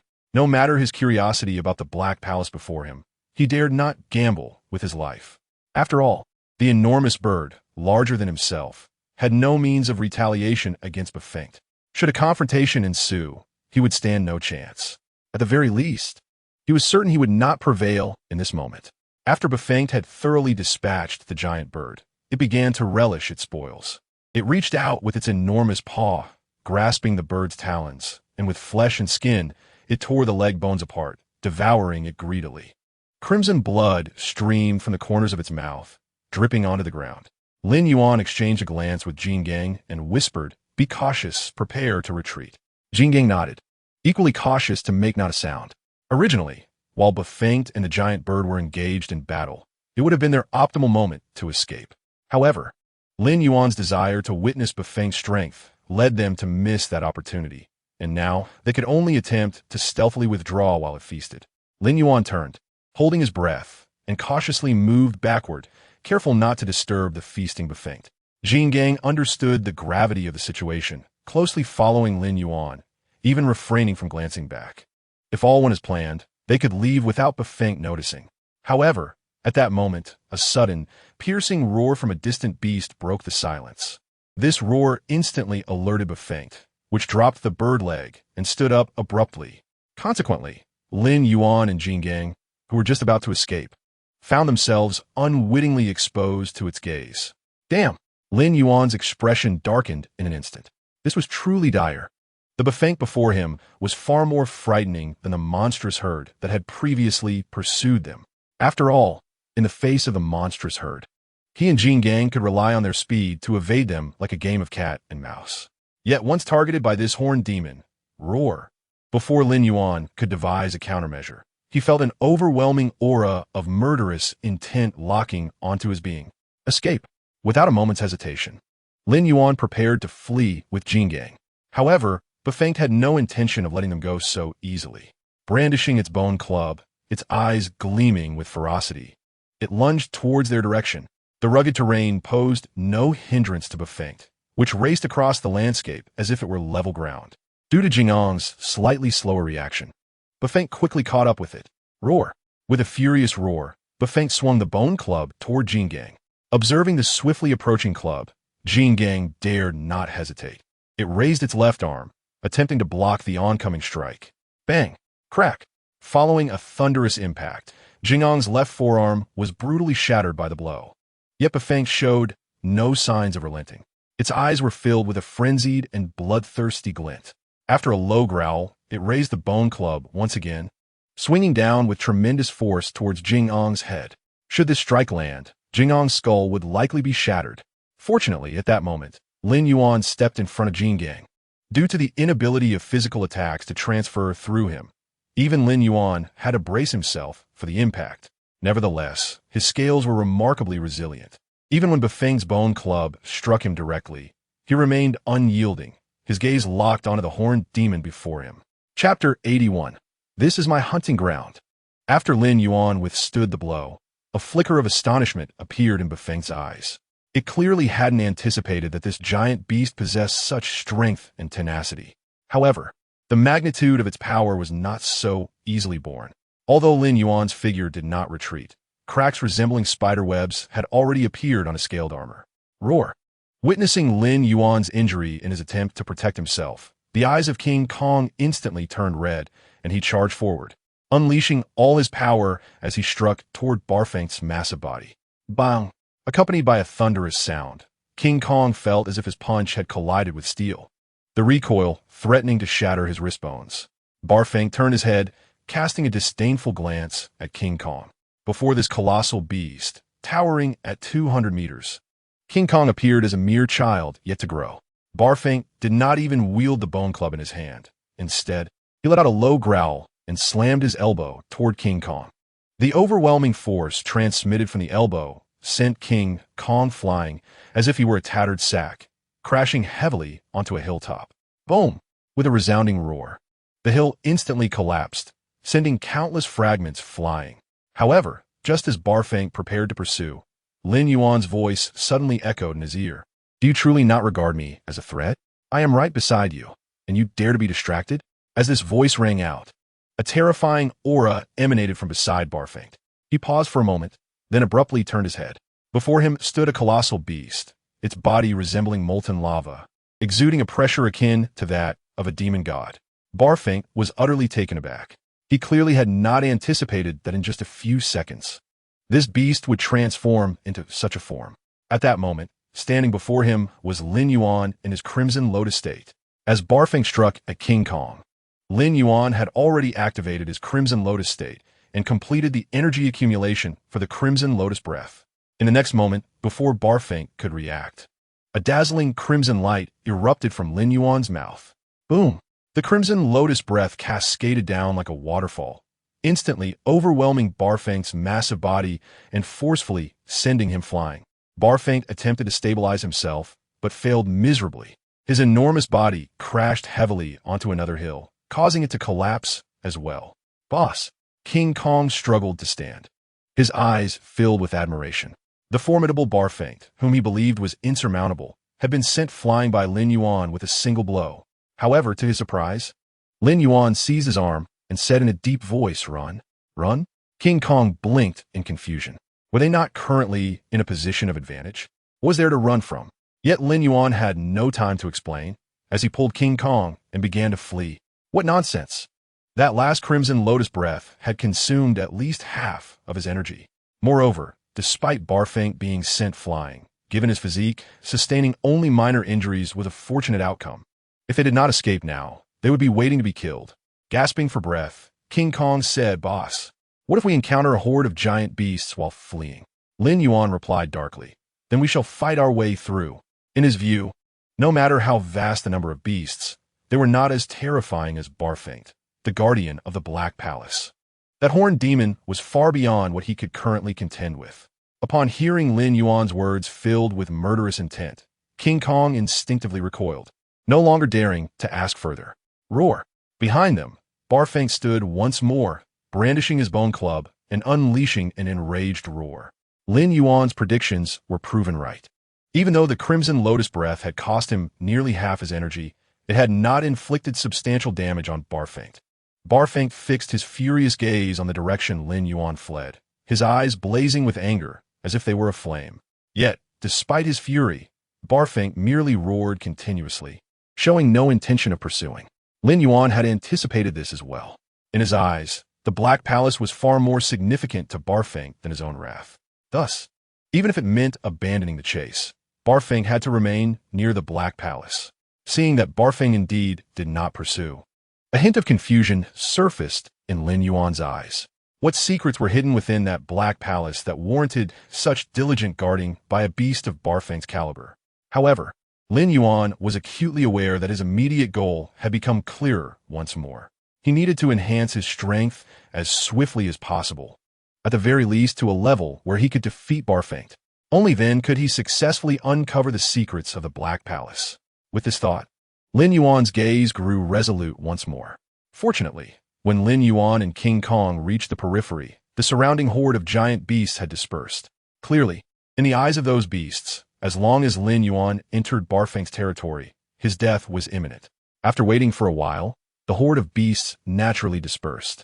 After all, they were not a cohesive group, merely gathered temporarily to drive Lin Yuan and King Kong away as intruders. Yet, they had not anticipated that Lin Yuan possessed the strength to repel Barfink, allowing him to escape alive. "Boss, should we head back now?" King Kong asked, clutching his wounds. Lin Yuan glanced at him and said solemnly, "Are you content to leave after being struck without cause?" "Of course not," King Kong growled in response. However, he soon fell silent, but being unwilling means nothing. Together we cannot defeat him. Lin Yuan smiled at King Kong before him. He had to admit that this simpleton, who had followed him for so long, had made some progress. At the very least, he was no longer the reckless brute he once was. The current King Kong had learned the virtues of patience and restraint. However, that was still far from sufficient. Relying solely on patience and restraint was inadequate. Just as a venomous snake lies in wait to strike, so too must one endure for the sake of eruption. Lin Yuan chuckled lightly. If one only knows how to endure, how is that different from a turtle hiding its head? King Kong paused slightly before responding, then, "Boss, do you have any good ideas?" Lin Yuan replied calmly, "Regardless of whether there's a solution, those who provoke me must die. We may not be his match now, But that does not mean we will not be in the future. And if we cannot defeat him alone, what about with the other giant beasts? If 100 beasts are insufficient, then we shall summon 1,000. If 1,000 are insufficient, then 10,000. You must understand that you have never been alone. You are the sovereign of Skull Island. Now, you should comprehend what needs to be done. King Kong stared blankly at Lin Yuan, his eyes filled with astonishment. This was his first encounter with such an approach. It is important to note that King Kong's mindset is rather simplistic. If he can fight, he will. If he cannot, he will still attempt to engage. Only when faced with insurmountable odds does he contemplate retreat. In stark contrast, Lin Yuan's philosophy is clear. If I can overpower you, you shall not leave unscathed. However, if I am not your match, I will promptly flee. After escaping, I will gather a host of colossal beasts to confront you. Such is my audacity. Observing King Kong, who was utterly stunned by this revelation, Lin Yuan couldn't help but sigh inwardly. This simpleton truly lacks an understanding of the treachery of society. Were it not for his imposing stature, should he find himself in human society, he would likely be devoured until nothing but bones remained. Fortunately, he has encountered me. In Lin Yuan's mind, thoughts surged like waves, quickly coalescing into a rough plan. He spoke earnestly. Starting tomorrow, we shall lead the colossal beasts of Skull Island into the subterranean world in batches. They must absorb the energy here swiftly to grow stronger. And once they possess sufficient power, I will assign them corresponding hunting tasks. Half of the prey they capture will belong to them, while the other half will be mine. Only upon completing their hunting tasks will they earn the right to continue entering this realm. Failure to do so will result in the forfeiture of their access to the underground world. Survival of the fittest. The relentless law of nature. One must demonstrate value to acquire power. If all proceeds according to my plan, the colossal beasts of Skull Island will soon establish a foothold in the subterranean world. Moreover, they will draw an endless stream of prey to me without any effort on my part. For Lin Yuan, each of these prey represents a point of evolution. At this juncture, Lin Yuan paused, extending his massive claw to indicate the land beneath him. I shall ensure that all the colossal beasts here recognize that this subterranean world is also my dominion. No, it is not merely my territory. It is my hunting ground. Chapter 82. Instilling a sense of crisis to motivate the beasts. From the moment Lin Yuan first entered the subterranean world, he viewed it as his hunting ground. However, relying solely on his own strength proved limited. Thus, he sought to harness the power of all the colossal beasts on Skull Island. His initial formation of the Monster Legion, granting the invaluable beast spirit pills unconditionally to these beasts, was in anticipation of this very day. Every investment demands a return. Furthermore, Lin Yuan has never intended to shortchange these colossal beasts. His only requirement is for them to toil on his behalf. Lin Yuan has now come to realize that the radioactive energy contained within the subterranean world can be absorbed by any colossal beast. Simply residing here for a month can significantly enhance the size and strength of any beast. For the colossal beasts of Skull Island, this place is akin to a sanctuary. And now, as the discoverer of the subterranean world, Lin Yuan effectively monopolizes this sanctuary. Should other beasts wish to enter the subterranean realm, they must hunt here and provide him with ample prey. If placed within human society, Lin Yuan's actions would undoubtedly be deemed capitalist exploitation. Yet on Skull Island, it represents a mutually beneficial collaboration. After all, without Lin Yuan, these colossal beasts would never have discovered the existence of the subterranean world. Even if they had, they would likely not have found a way to enter.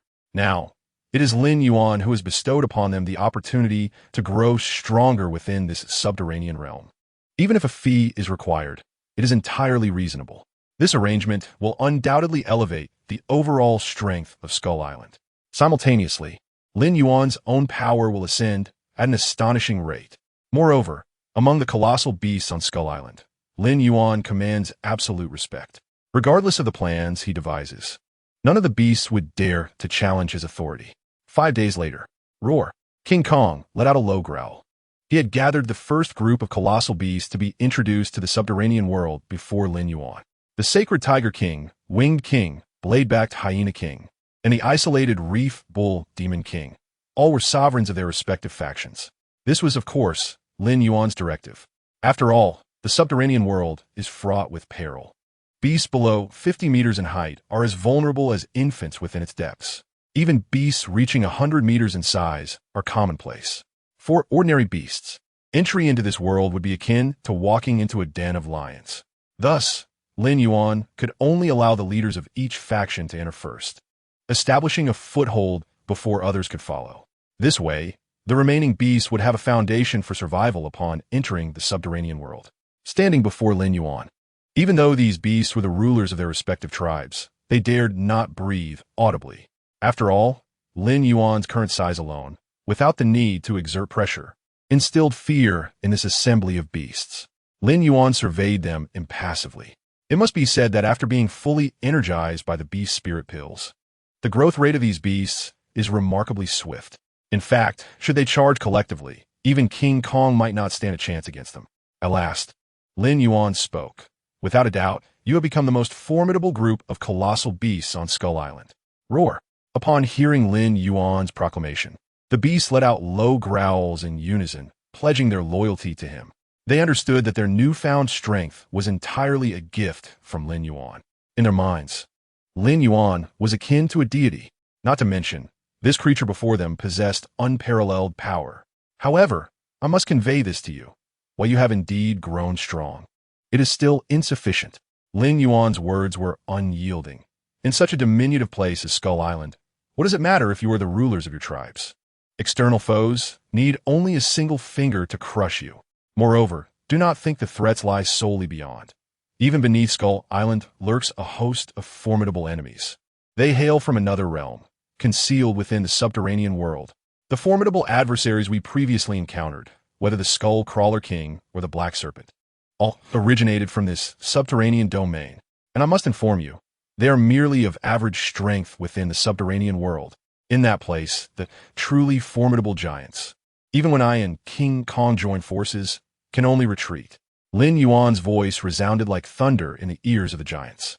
All the beasts lifted their heads, gazing at Lin Yuan in astonishment. After all, the information embedded in his words was overwhelmingly vast. Deep within their hearts, they had already deemed Lin Yuan the most powerful being in this world.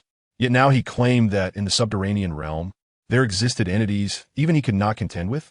If that were indeed the case, what kind of formidable adversary could that be? In an instant, a shadow of unease enveloped the hearts of all the giants. However, observing the expressions of the beasts before him, Lin Yuan nodded in satisfaction. The purpose of his earlier proclamation was to instill a sense of crisis within them, for it is only through the emergence of such urgency that they would find the motivation to advance. Lin Yuan aimed to make them aware that, despite being the kings of their respective clans, they were nothing in the grand scheme of the external world and the subterranean realm. I understand that mere words may not fully convince you, Lin Yuan spoke solemnly. Therefore, the purpose of gathering you here today is to personally lead you into the subterranean world. Roar. Upon hearing his declaration, the beasts emitted a chorus of low growls, their eyes brimming with excitement. The emotions of fear and unease were conspicuously absent. A smile crept across Lin Yuan's lips. Indeed, even amidst comfortable days, the essence of their nature remained unchanged. This assembly of giants was a group of bloodthirsty monsters. His intention was to usher them into the subterranean realm, where a tempest of bloodshed would ensue. Half an hour later, all the giants closely followed Lin Yuan into the underground cavern, gazing at the purple glow before them. Nearly every beast's eyes widened in disbelief. They had evidently not anticipated the existence of such a place within the lair of the skeletal reptiles. Enter, Lin Yuan commanded, directing all the beasts to don the animal skins and step into the radiant purple light. These skins were procured from the beasts of the subterranean world. Only through such means could the giants of Skull Island clandestinely traverse into the depths. However, once they absorbed sufficient energy in the subterranean world, they would no longer require such methods. Before long, all the giants successfully entered the mesmerizing purple light. Lin Yuan exchanged a glance with King Kong, who then followed suit. Roar. Upon arriving in an unfamiliar environment, all the giants exhibited heightened vigilance, releasing low growls. Enough with the noise. We haven't even reached our destination. Lin Yuan waved his hand in exasperation and spoke sternly. You must first exit this cavern to witness the true subterranean world. King Kong chuckled. All right, boss. Let me show these little ones the ropes. Go ahead, Lin Yuan replied with a smile, allowing King Kong to take charge. This simpleton had been far more anxious during its first venture into the subterranean world than this current group of giants. Now, having grasped the situation, it was starting to act like a seasoned leader. Thankfully, while King Kong may be a bit foolish, it was undeniably reliable when it came to taking action. Under its guidance, it took mere minutes to successfully lead the giants out of the subterranean world. All right, we've arrived. Take a moment to familiarize yourselves with your surroundings. But don't wander off. You might not know how you met your demise. Before them lay a scene that plunged all the giants into profound astonishment. The crimson blood sun, the scarlet sky, the desolate earth. Everything they beheld utterly shattered their previous perceptions. Hidden within the depths of Skull Island was indeed a brand new world. At that moment, King Kong's voice rang out once more. Can you feel the radiating energy around you? Try absorbing it into your bodies. These instructions were precisely what Lin Yuan had taught King Kong during its first visit to this realm. Now, it was tasked with imparting this knowledge to the giants before it. Under King Kong's guidance, the giants began their initial attempts at absorption. Among them, the sacred Tiger King exhibited the keenest sensitivity to the energy. Within half a minute, it successfully sensed the radiating energy King Kong had mentioned. Closing its eyes, the sacred Tiger King began to slowly absorb the energy it had detected. When it reopened its eyes, they were filled with sheer astonishment. Chapter 83. To Slay, to Hunt. The sacred Tiger King's shock stemmed from its unmistakable perception of the energy surging into its body like a tidal wave. Prior to this, it had never absorbed such unique energy on Skull Island. A tremor emanating from deep within its bones made the sacred Tiger King shudder. Upon entering its body, the special energy triggered an insatiable hunger in every cell. Clearly, every single cell within it craved this extraordinary energy. Without further restraint, the sacred Tiger King began to voraciously consume the energy. Simultaneously, its physique visibly grew at an astonishing rate. Not only the sacred Tiger King, but also the other giants, after a brief moment of astonishment, began to frantically absorb the energy of the subterranean world. They resembled famished wanderers presented with a lavish feast. Lin Yuan observed the frenzied giants with a calm gaze, feeling a tinge of surprise within. He was well aware of the benefits of this radiating energy. However, he had not anticipated its rapid transformative effect on the giants. In truth, Lin Yuan had been using his own experiences as a reference, which led him to underestimate the efficacy of this radiating energy. After all, he had already reached a size comparable to a 100-meter giant, and thus required a far greater amount of energy for further growth. These giants, however, had not yet attained Lin Yuan's level, so merely absorbing some energy from the subterranean world resulted in visible growth. While size does not encompass all within the world of giants, it serves as the most intuitive representation of a giant's strength. Lin Yuan chose not to disturb the frenzied giants. Instead, he closed his eyes and began to absorb the surrounding energy as well. However, for one who had ventured into the subterranean world more than once, the energy alone was insufficient for a qualitative leap in his power. Observing that the leader exhibited no signs of anxiety, the stalwart Gene Gang could only scratch his head, suppressing his own impatience, and sat cross-legged on the ground. After approximately 7 or 8 hours, the colossal beast before them gradually ceased its absorption of energy. Even the mightiest of creatures have a limit to the energy their cells can absorb. Undoubtedly, the energy within the cells of these giants had reached a state of saturation. Should they wish to continue absorbing energy at such an alarming rate, they must first digest what they have already consumed. However, the benefits brought forth by this energy were already markedly significant. Before Lin Yuan's eyes, the sizes of all the giant beasts had noticeably increased, and even their auras had grown much more robust. Excellent, Lin Yuan murmured softly, admiring the formidable assembly of beasts before him. With a powerful roar, the Holy Tiger King was the first to lower its massive body in a show of submission, its growl resonating with gratitude. Following its lead, the other beasts soon imitated the gesture, bowing before Lin Yuan with low growls. Every creature present understood that it was Lin Yuan who had granted them this transformation. This was also a part of Lin Yuan's strategy. By revealing the existence of the underground world, he aimed to instill a sense of urgency within them, leading them into this subterranean realm to experience the allure of unique energy was a means to ignite their intrinsic desire for strength. Now, it was time for the final phase of his plan. Lin Yuan surveyed his surroundings and spoke softly. I trust you have all experienced the stark differences between the underground world and Skull Island. However, I must inform you that establishing a foothold here will not be an easy task. For in this realm, there exist beasts far more ferocious and brutal than you. To survive, one must possess strength and ruthlessness. If you cannot meet these demands, I advise you to return to Skull Island, to live a life of retreat and tranquility. Lin Yuan's words evidently stirred the primal instincts buried deep within these beasts. They growled in unison, their faces reflecting a fierce determination. Having tasted the unique energy of the underground world for the first time, how could they so easily relinquish it? Observing the scene before him, Lin Yuan nodded approvingly. It was important to note that these beasts would fight tooth and nail for even a piece of territory on Skull Island, let alone for the entirety of this underground world. Lin Yuan was confident that as long as their opponents were not insurmountable, these beasts would charge forward without hesitation. Since you refuse to leave, then prove it to me, Lin Yuan said with a slight smile, his voice steady. Go forth to kill, to hunt, to crush the necks of those beasts, and bring their carcasses back to me. Only then will you truly establish your presence in this underground realm. Show the beasts of the underground who the true master is. With his words resonating in the air, the assembly of giants erupted in a frenzy, their roars echoing as if capable of shattering the blood-red sky above. Witnessing this group of frenzied beasts, Jin Gang was left in awe.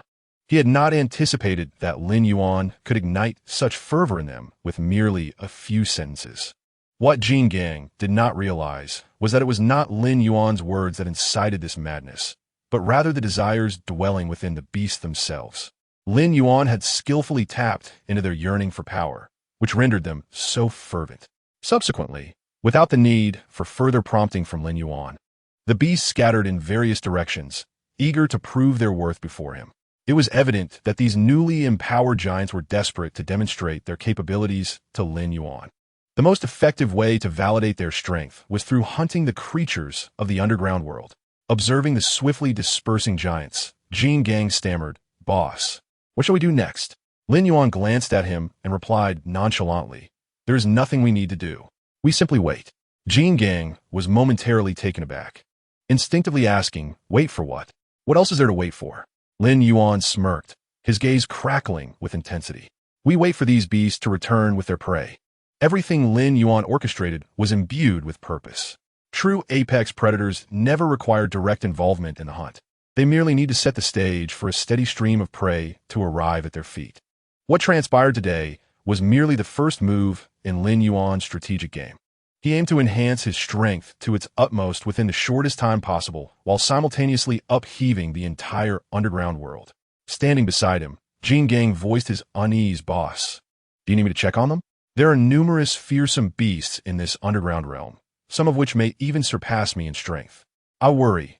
Lin Yuan turned his head, calmly interjecting, "Are you concerned they might perish?" Jin Gang hesitated for a moment before nodding.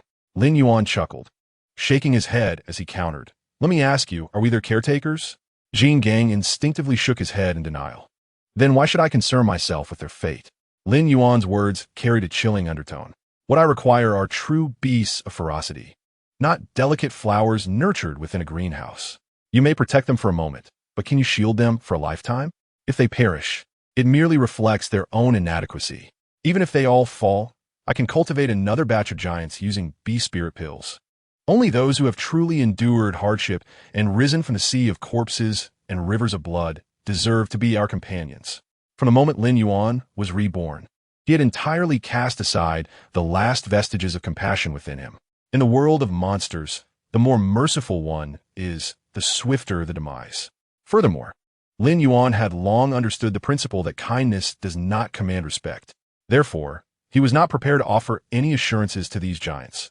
Rather, he would allow them to engage in a life-or-death struggle with the beasts of the underground world. Resources are perpetually limited. To acquire more, one must seize it. What Lin Yuan provided them was merely an opportunity, a chance to snatch meat from the jaws of other beasts. Even he did not know how many of the departing giants would return alive.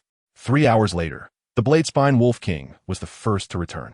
Its body was marred with ghastly wounds, some deep enough to expose bone. Gazing at the injuries of the blade-spine wolf king, even Lin Yuan could not suppress a sharp intake of breath.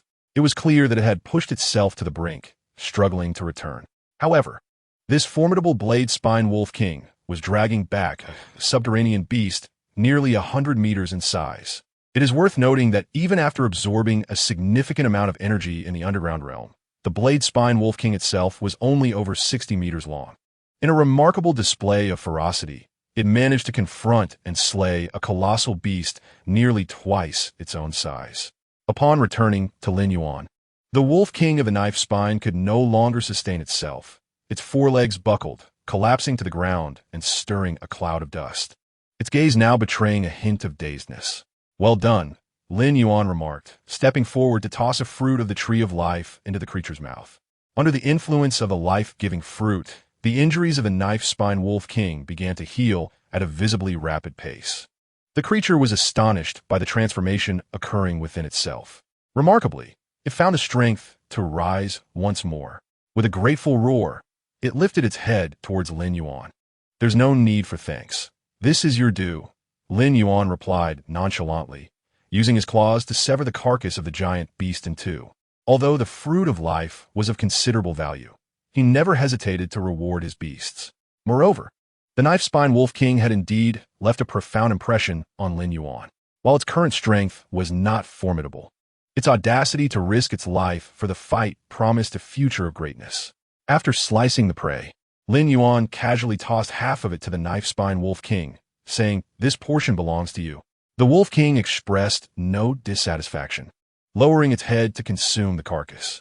Given Lin Yuan's status and might, even if he had taken all the spoils, the wolf king would have remained silent.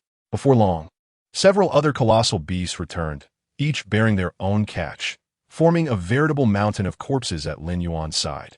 He estimated that consuming these trophies would yield no less than 600,000 to 700,000 evolution points.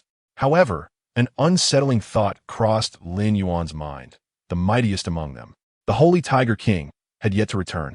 Chapter 85. Who dares to move against it today? Even Jin Gang could not suppress a look of confusion. Standing beside Lin Yuan, he spoke in a hushed tone. "Boss, could something have happened to the Holy Tiger?" It was known that the Holy Tiger's strength was only slightly inferior to that of Jin Gang. Hunting in the underworld should pose little difficulty for it, unless it had indeed encountered some danger. Soon, Lin Yuan considered a possibility. Could the Holy Tiger King have wandered into the area of the Black Palace? The thought sent a jolt through his heart. It was indeed his oversight for not instructing his beasts to avoid that region. "Let's go and investigate," Lin Yuan decided promptly.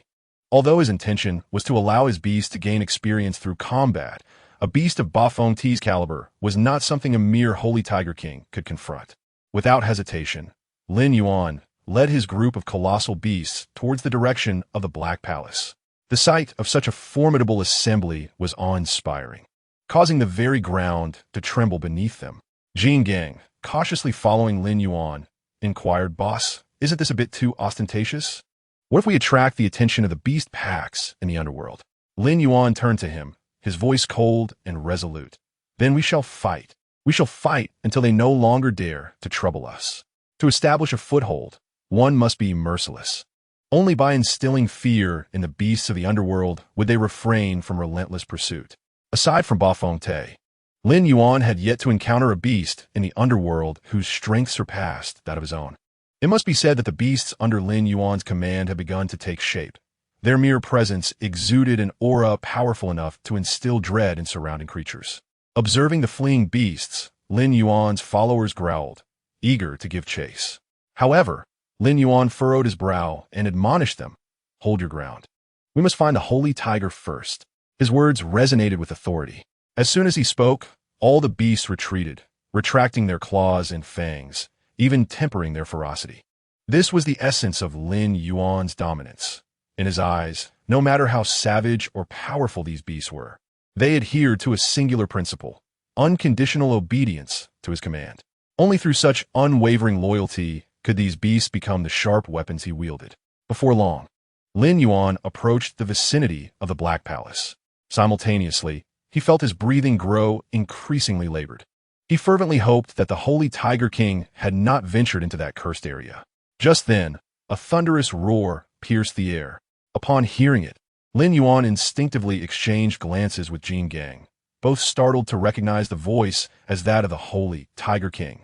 Without hesitation, Lin Yuan turned and dashed toward the source of the sound. Shortly thereafter, he beheld the Holy Tiger King, surrounded by a throng of underworld beasts, its massive form marred by wounds and blood. The severity of its injuries even made Lin Yuan's brow furrow in concern. Yet, despite being bloodied and battered, the Holy Tiger King had inflicted considerable casualties upon its foes. Lin Yuan could see more than 10 fallen beasts lying on the ground, their bodies bearing the marks of the Holy Tiger's ferocity. Blood flowed from their wounds, pooling ominously on the ground. Even while encircled, the Holy Tiger King had achieved such a remarkable feat. One could not deny that it was indeed one of the strongest creatures on Skull Island. However, no matter how formidable the Holy Tiger King was, it was clearly outmatched by the overwhelming numbers of its assailants. The beasts surrounding it formed an inescapable net, with the Holy Tiger King ensnared within, struggling in vain against its fate. Yet, even in this dire predicament, the Holy Tiger King refused to yield. It raised its head high, its gaze resolute and defiant, brimming with an indomitable spirit. With its actions, it conveyed to all present that the beasts of Skull Island would not easily submit. Witnessing this scene, Lin Yuan's expression turned frigid. Jin Gang, sensing his leader's intent, growled and asked, "Boss, shall we intervene?" Lin Yuan stepped forward, his voice chillingly firm. "Eliminate them all. Not a single one shall escape." After receiving Lin Yuan's command, King Kong let out a furious roar and charged straight towards the horde of colossal beasts before him. At that moment, a giant beast emerged from the flank, attempting to ambush the Sacred Tiger King from its blind spot. The Sacred Tiger King reacted immediately, growling in an effort to evade the attack.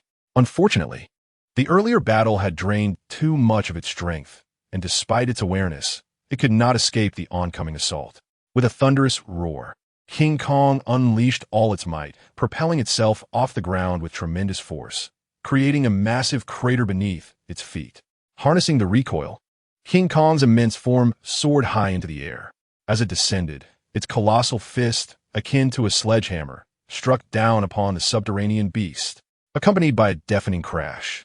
The creature's skull was brutally smashed into the earth. The Sacred Tiger King stared in disbelief at the figure standing before it, utterly astonished. It had not expected anyone to come to its rescue, let alone more than just King Kong. As it gazed around, it saw that the surrounding area was teeming with beasts from Skeleton Island, all brought forth by Lin Yuan. With another thunderous impact, King Kong stomped on the head of the subterranean beast, its face contorted with rage as it declared, "I want to see who dares to harm it today." In this moment, King Kong fully unleashed its imposing aura. It was no longer the timid creature that had followed Lin Yuan.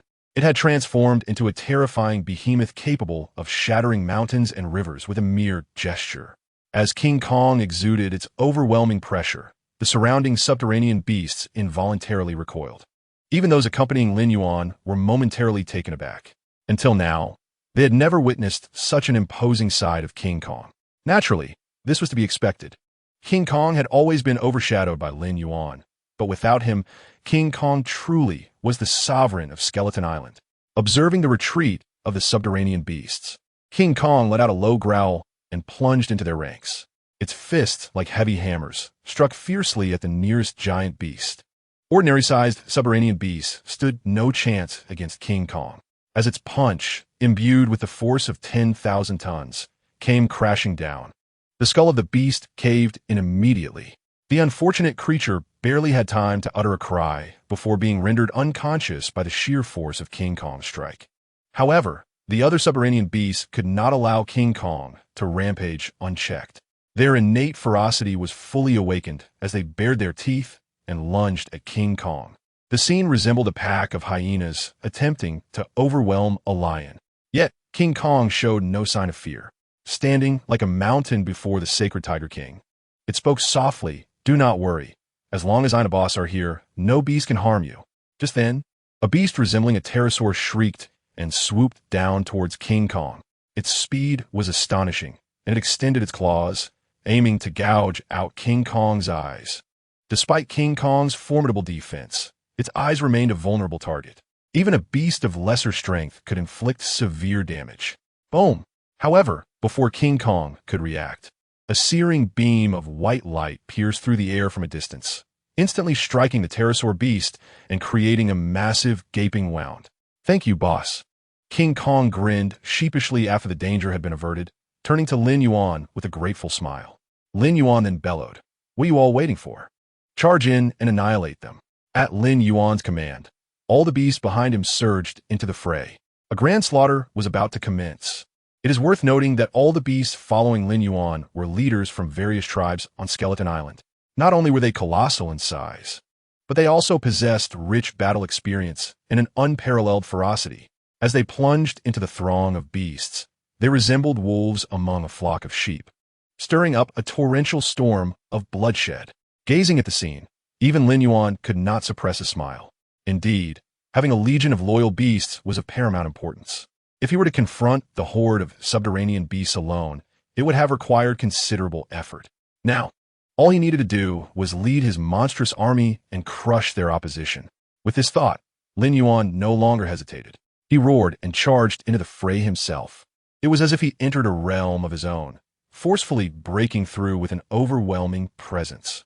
A few reckless beasts attempted to obstruct his path, only to be shattered into a mist of blood by his single claw. His strength was so immense that even the beasts of Skeleton Island were momentarily taken aback.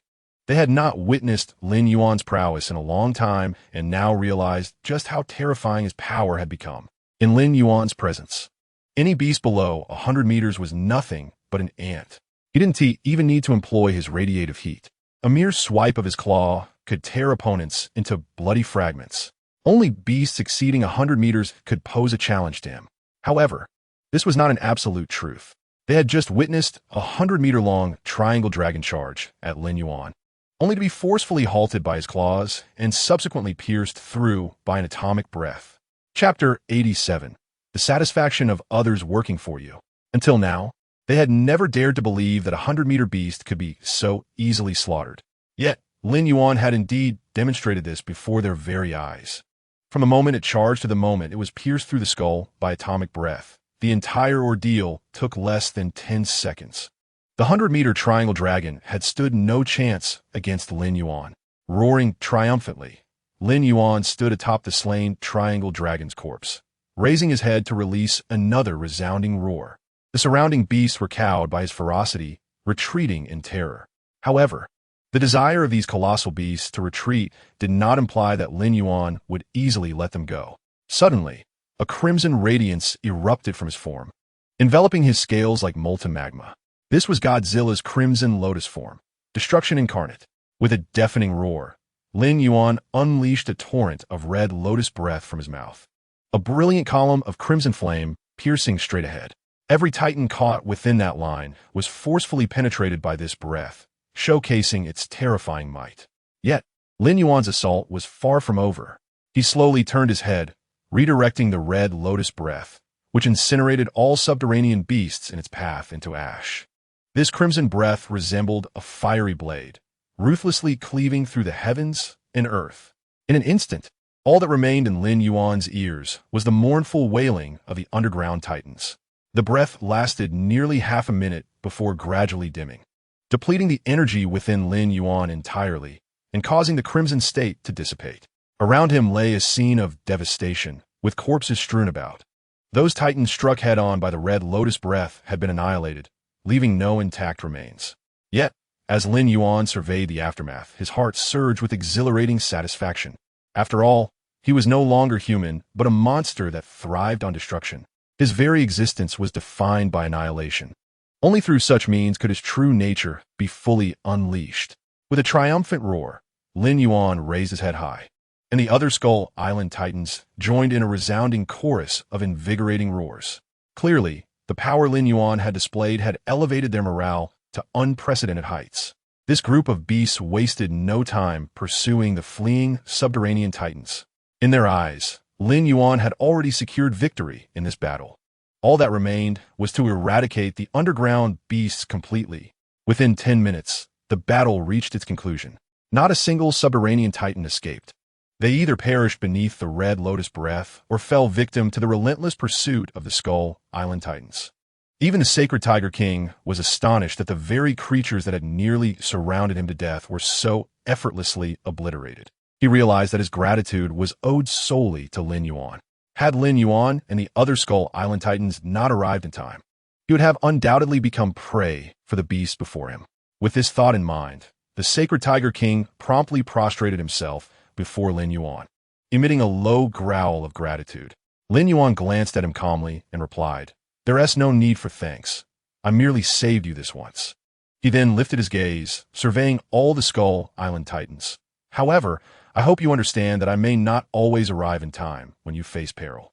You must have sensed that this underground realm is fraught with danger, but also teems with abundant energy and countless prey. The path of evolution has never been smooth. The more perilous the place, the greater the chance for you to surpass your limits. If anyone fears death, now is the time to step forward. I shall personally escort you back to Skull Island." The assembled Skull Island Titans remained silent, yet their eyes shimmered with a fierce light. Beneath that ferocity lay a near-maniacal obsession. Undoubtedly, this group of Titans was eager to grow stronger. For them, it was an instinct ingrained in their very genes. "Very well." Lin Yuan nodded, a smirk curling his lips. "Since you are all unwilling to withdraw, then find a way to showcase your abilities. The entire underground world, save for this area, is your hunting ground. Slaughter, devour, grow stronger. That is your purpose. Once you establish your footing in this subterranean realm, I will bring other Titans from your clan to join you in your trials. I intend to transform Skull Island into a realm so formidable that none dare to tread upon it." Lin Yuan's voice was impassioned, stirring the hearts of all present Titans. His vision was grand, aiming to elevate the overall strength of Skull Island by utilizing this underground world as a stepping stone. However, Lin Yuan's motives were not solely for Skull Island. They were also for himself. For only when Skull Island became truly powerful would humanity hesitate to encroach upon this land. Moreover, as long as the Titans of Skull Island continued to hunt within the underground world, he would accumulate ample evolution points. The only prohibition he imposed was to prevent these Titans from venturing too close to the Black Palace. After all, provoking Beifink could lead to dire consequences. Lin Yuan indeed sought an opportunity to confront Beifink, but that time had not yet come. With the capability to absorb radioactive substances in the underground world, the growth rate of the Skull Island Titans was astonishing. In just a week, they had established themselves as apex predators within the subterranean realm. Following Lin Yuan's guidance, they also brought other Titans from their clan into the underground world for training. Even Lin Yuan was taken aback that the Titans from Skull Island had firmly established themselves in this underground world in merely 7 days. This was undoubtedly good news for Lin Yuan. The underground beasts loathed these invaders with an intensity that gnawed at their very core. Yet, regardless of their resentment, they could not expel all the Titans from Skull Island. Although just a few days had passed, a multitude of Skull Island Titans had already surged into the underground world. It seemed that many occurrences formed a wondrous cycle. For centuries, the skeletal crawlers from the underground world had viewed Skull Island as their hunting ground. Now, the tides had turned, and the Titans from Skull Island regarded the underground realm as their hunting ground. In truth, it was not impossible to completely drive out the Skull Island Titans. If Beifink chose to act, even if Lin Yuan's Titans doubled in number, they would still face annihilation. After all, Beifink's power was truly terrifying. Such a chasm in strength could not be bridged by mere numbers. Before the eyes of Beifink, the colossal beasts of Skull Island were merely insignificant ants that it could easily slaughter at will. Fortunately, after days of observation, Lin Yuan had drawn a conclusion. As long as he did not approach the Black Palace, even if he turned this subterranean world upside down, Beifink would not choose to act against them. It felt as though the very purpose of this horned demon's existence was to guard that Black Palace. The more he considered this, the stronger Lin Yuan's curiosity about the palace became. Yet, deep down, he understood that without absolute certainty, recklessly challenging Beifink would be tantamount to courting death. However, he did not need to remain in hiding for too long. In the days that had passed, all the colossal beasts of Skull Island had been delivering half of their hunts to Lin Yuan. Under such circumstances, his daily income of evolution points reached nearly 1 million. Earning 1,000,000 points in a single day meant that in 10 days, he would accumulate 10 million. If he continued for 100 days, that would amount to a staggering 100 million. With such an immense quantity of evolution points, Lin Yuan was at a loss as to how to spend them. He finally understood how the capitalists in human society could amass such vast wealth. It was a delightful sensation to have others working for him for free. In just this week alone, Lin Yuan had gathered nearly 10 million evolution points. Of this, only 4 million were obtained through his own hunting. The remaining 6 million came entirely from the offerings of the colossal beasts. Once he amassed 50 million evolution points, he would invest them all in enhancing his strength. Lin Yuan took a deep breath, a glimmer of cold light flickering in his eyes as he murmured to himself, "When that time comes, it will be time to settle the score with Bafanged." The humiliation of his previous defeat had not faded from his memory. Some grudges are not forgotten. They simply await the right moment for retribution. Chapter 88, 40 million evolution points. Time flowed like water, and in the blink of an eye, it had quietly slipped away. Lin Yuan found himself in the subterranean world, leaning against a massive rock, surrounded by a mountain of flesh and blood. This marked the 27th day since the hunting plan had commenced. All the flesh around him was the prey offered by the colossal beasts of Skull Island. If Lin Yuan wished to gain evolution points from this, he had to consume every last morsel. It must be said that after living for so long, it was his first experience of finding eating such a torturous endeavor. Yet, in the pursuit of strength, he had no choice but to grit his teeth and endure the discomfort. With this thought, Lin Yuan tore off a plump pig's hind leg and began to chew vigorously. A greasy sensation surged through him. Fortunately, the system's prompt that followed alleviated much of his discomfort. Ding! You have successfully devoured the black-scaled hedgehog king, gaining 2,753 evolution points. Ding! You have successfully devoured the black-scaled hedgehog king, gaining 2,346 evolution points. Ding! You have successfully devoured the black-scaled hedgehog king, gaining 3,664 evolution points. Consuming an entire hedgehog leg provided Lin Yuan with tens of thousands of evolution points. Wiping the grease from the corner of his mouth, he suddenly remembered that he had not yet checked in today. With that thought, Lin Yuan unhesitatingly called out to the system. "System, I wish to check in." Ding! Congratulations. Host, you have successfully checked in for the 34th time in the subterranean secret realm. You have received the check-in reward, Blazing Rock Smash. Upon hearing the system's prompt, Lin Yuan's eyes lit up. Ever since his first entry into the underground world and his check-in for the Red Lotus form, he had finally received a special skill once again. The next moment, as Lin Yuan's thoughts stirred, the introduction of this skill immediately appeared before his eyes. Blazing Rock Smash skill introduction, an exclusive skill of the Red Lotus form that allows flames to engulf his claws as he strikes at the enemy. An exclusive skill of the Red Lotus form? A hint of surprise flickered in Lin Yuan's eyes. With this skill, his melee capabilities in the Red Lotus form would see a substantial enhancement. Subsequently, Lin Yuan summoned his attribute panel once more. Host, Lin Yuan species, Godzilla type, complete, evolvable bloodline, dominant, upgradable height, 124 meters weight, 525 tons attack methods, bite claw, throw special form, Red Lotus form special skills, devour, thorn carapace, atomic breath, radiation beam, claw enhancement, danger prediction, thunder scales, charge particle cannon, roar of the king, blazing rock smash, passive skills, poison resistance, scaled armor defense, evolution points, 41, 525, 413, system evaluation. You have successfully traversed a lengthy growth period, and you have now matured into a complete form, becoming a monster king that makes the world tremble. Gazing at his attribute panel, a satisfied smile involuntarily crept across Lin Yuan's face. Over these days, his size had smoothly grown to 124 meters, and even his weight had surpassed 32,000 tons. More importantly, Lin Yuan had amassed a total of 40 million evolution points. He had never expected to one day possess such a vast amount of evolution points. Lin Yuan couldn't help but grin broadly, laughing heartily. With so many evolution points, I hardly know how to spend them. Just then, Jin Gang approached with a puzzled expression, his large eyes fixed intently on Lin Yuan, while he waved his right hand in front of him. "Boss, Why are you grinning like an idiot? You haven't eaten too much recently, have you? Lin Yuan swatted Jingang's hand away and shot him an exasperated glance. Get lost. You're the one who's acting foolish. Jingang scratched his head and chuckled. Boss, to be honest, if you can't finish all that, I'd be more than happy to help you out.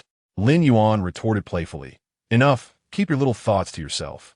I already know what you want without you having to say it. I've told you countless times to stop thinking about my food. It's no joke. If I let you eat your fill, you cost me hundreds of thousands of evolution points every day. If I don't give you any, then I don't give you any. Jingang pouted, turning to leave. Lin Yuan called out to him. Where do you think you're going? Where else would I go? Jingang licked his lips and grinned. Of course, I'm going to find something to eat to fill my stomach. Lin Yuan lifted his head and spoke again. Wait a moment. Jingang paused for a moment, blinking in surprise, then excitedly asked, Boss, are you going to share some of this food with me? Lin Yuan helplessly rubbed his forehead. Why do you only think about eating all day? I asked you to wait because I have something else good for you. Chapter 89. Jingang, you're first. Sometimes, Lin Yuan really wished he could pry open Jingang's head to see what else lay inside, besides his obsession with food. The reason he called out to King Kong is undoubtedly not without cause. To confront Bafanged, he could not rely solely on his own strength. Even if he were to invest all 40 million evolution points into enhancing his own capabilities, he might still fall short against Bafanged.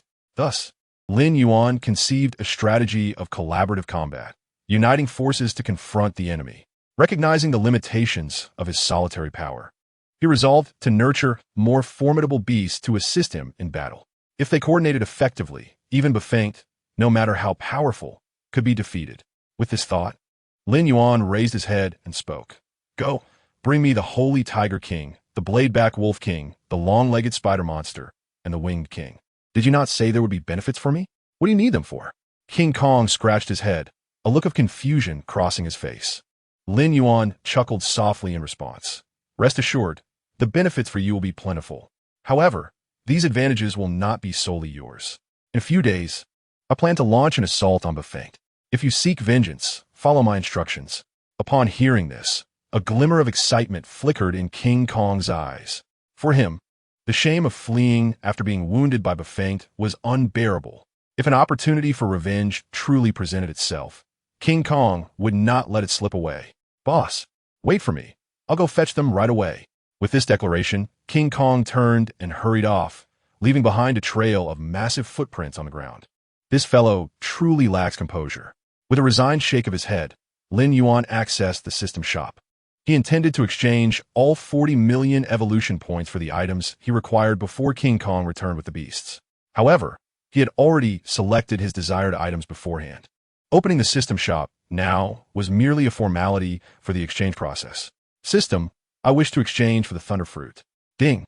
Congratulations to the host for successfully exchanging Thunder Fruit, deducting 15 million evolution points. System, I wish to exchange for the essence of the Phantom Dark Soul Spider. Ding. Congratulations to the host for successfully exchanging essence of the Phantom Dark Soul Spider, deducting 30 sign-in points and 4 million evolution points. System, I wish to exchange for the Eye of the Wind King. Ding. Congratulations to the host for successfully exchanging gem, Eye of the Wind King, deducting 30 sign-in points and 5 million evolution points. System, I wish to exchange for the Wings of the Sky Eagle. Ding. Congratulations to the host for successfully exchanging Artifact, Wings of the Sky Eagle, deducting 3 million evolution points. The system's notification sounds echoed continuously in Lin Yuan's ears. In the blink of an eye, he had spent a total of 27 million evolution points. For Lin Yuan, this was indeed a substantial sum. Such a vast amount of evolution points was sufficient for him to enhance his own size by several meters. However, no matter how much he increased his size, he would still appear diminutive compared to the nearly 200-meter-tall Bafanged. Yet, if he were to allocate these evolution points to augment the strength of other formidable beasts, he might truly stand a chance against Bafanged. If he could vanquish Bafanged and uncover the secrets of the Black Palace, then no matter how many evolution points he expended, it would be worth it. Before long, King Kong returned, leading the beasts Lin Yuan had requested. The faces of these beasts were all marked with confusion, clearly unaware of the purpose behind their summons. At that moment, Lin Yuan spoke. Friends, I can sense that upon entering the underground world, your strengths have significantly increased. Roar. Upon hearing Lin Yuan's words, the beasts responded with low growls. Within this underground realm, they could not only absorb radiative energy, but also hunt the subterranean giants, devouring their flesh and blood.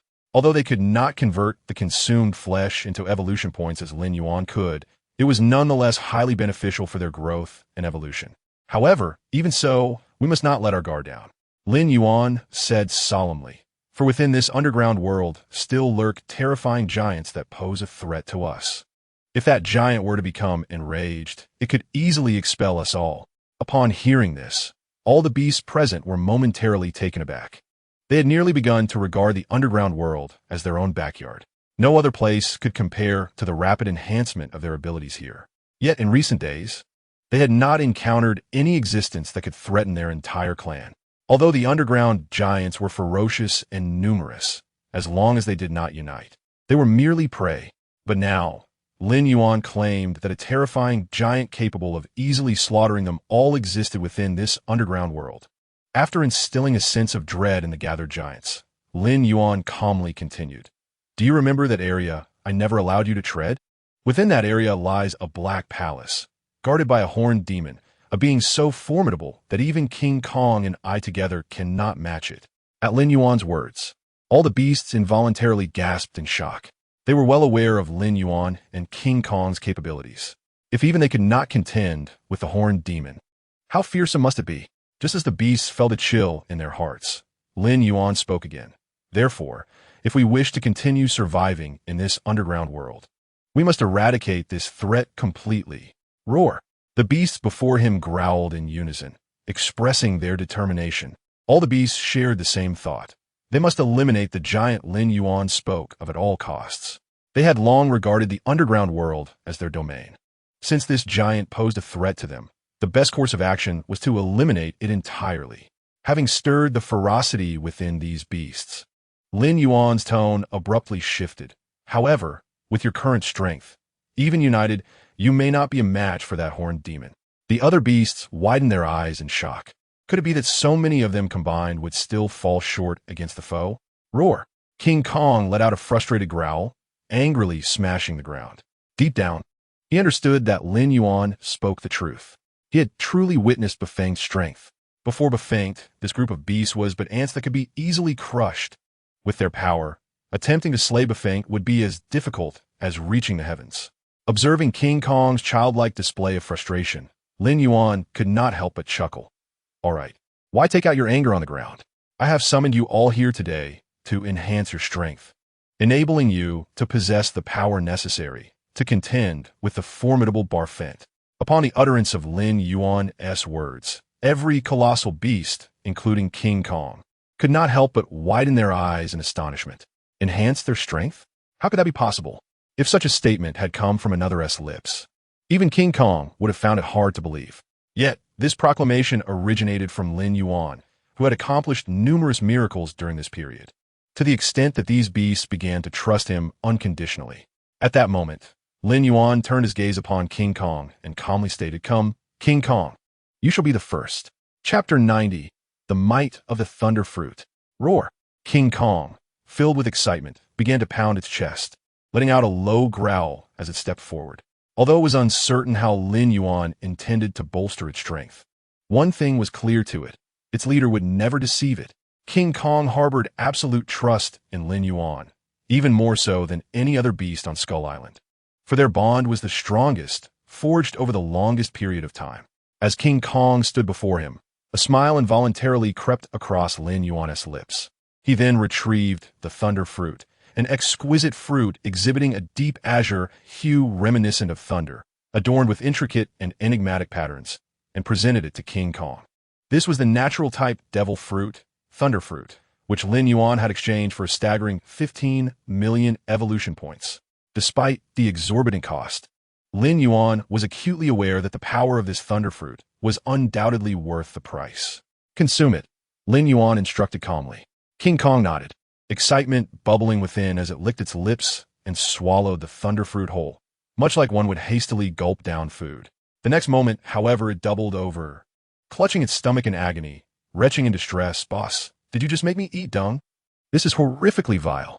Lin Yuan could not contain his laughter upon witnessing King Kong's pained expression. It is well known in the world of One Piece that devil fruits are notoriously distasteful. Even Luffy, who could swallow anything, nearly vomited when he first consumed a devil fruit. I forgot to mention, you only need to take a single bite, Lin Yuan chuckled, patting King Kong's shoulder in a comforting gesture. One bite of a devil fruit is sufficient to acquire its corresponding abilities. Thus, even if someone were to consume an entire fruit, only the individual who took the first bite would gain its powers. However, King Kong's expression only grew more indignant. Why didn't you say so earlier? Lin Yuan awkwardly chuckled. I didn't expect your reaction to be so intense. He then inquired, now that you've swallowed it, have you noticed any changes in your body? King Kong shook its head in confusion. Not at all. Let me assist you in sensing it. Just as Lin Yuan's words faded, he suddenly swiped his claw towards King Kong. Boss, what are you doing? King Kong exclaimed, taken aback by Lin Yuan's unexpected assault, leaving it no time to react. The other colossal beasts looked on in shock, bewildered by Lin Yuan's sudden attack on King Kong. Yet, the anticipated scene of carnage did not unfold. Lin Yuan's claw struck King Kong's chest. But to everyone's astonishment, King Kong's body transformed into a brilliant flash of lightning. Lin Yuan's claw merely grazed the lightning and did not harm King Kong in the slightest.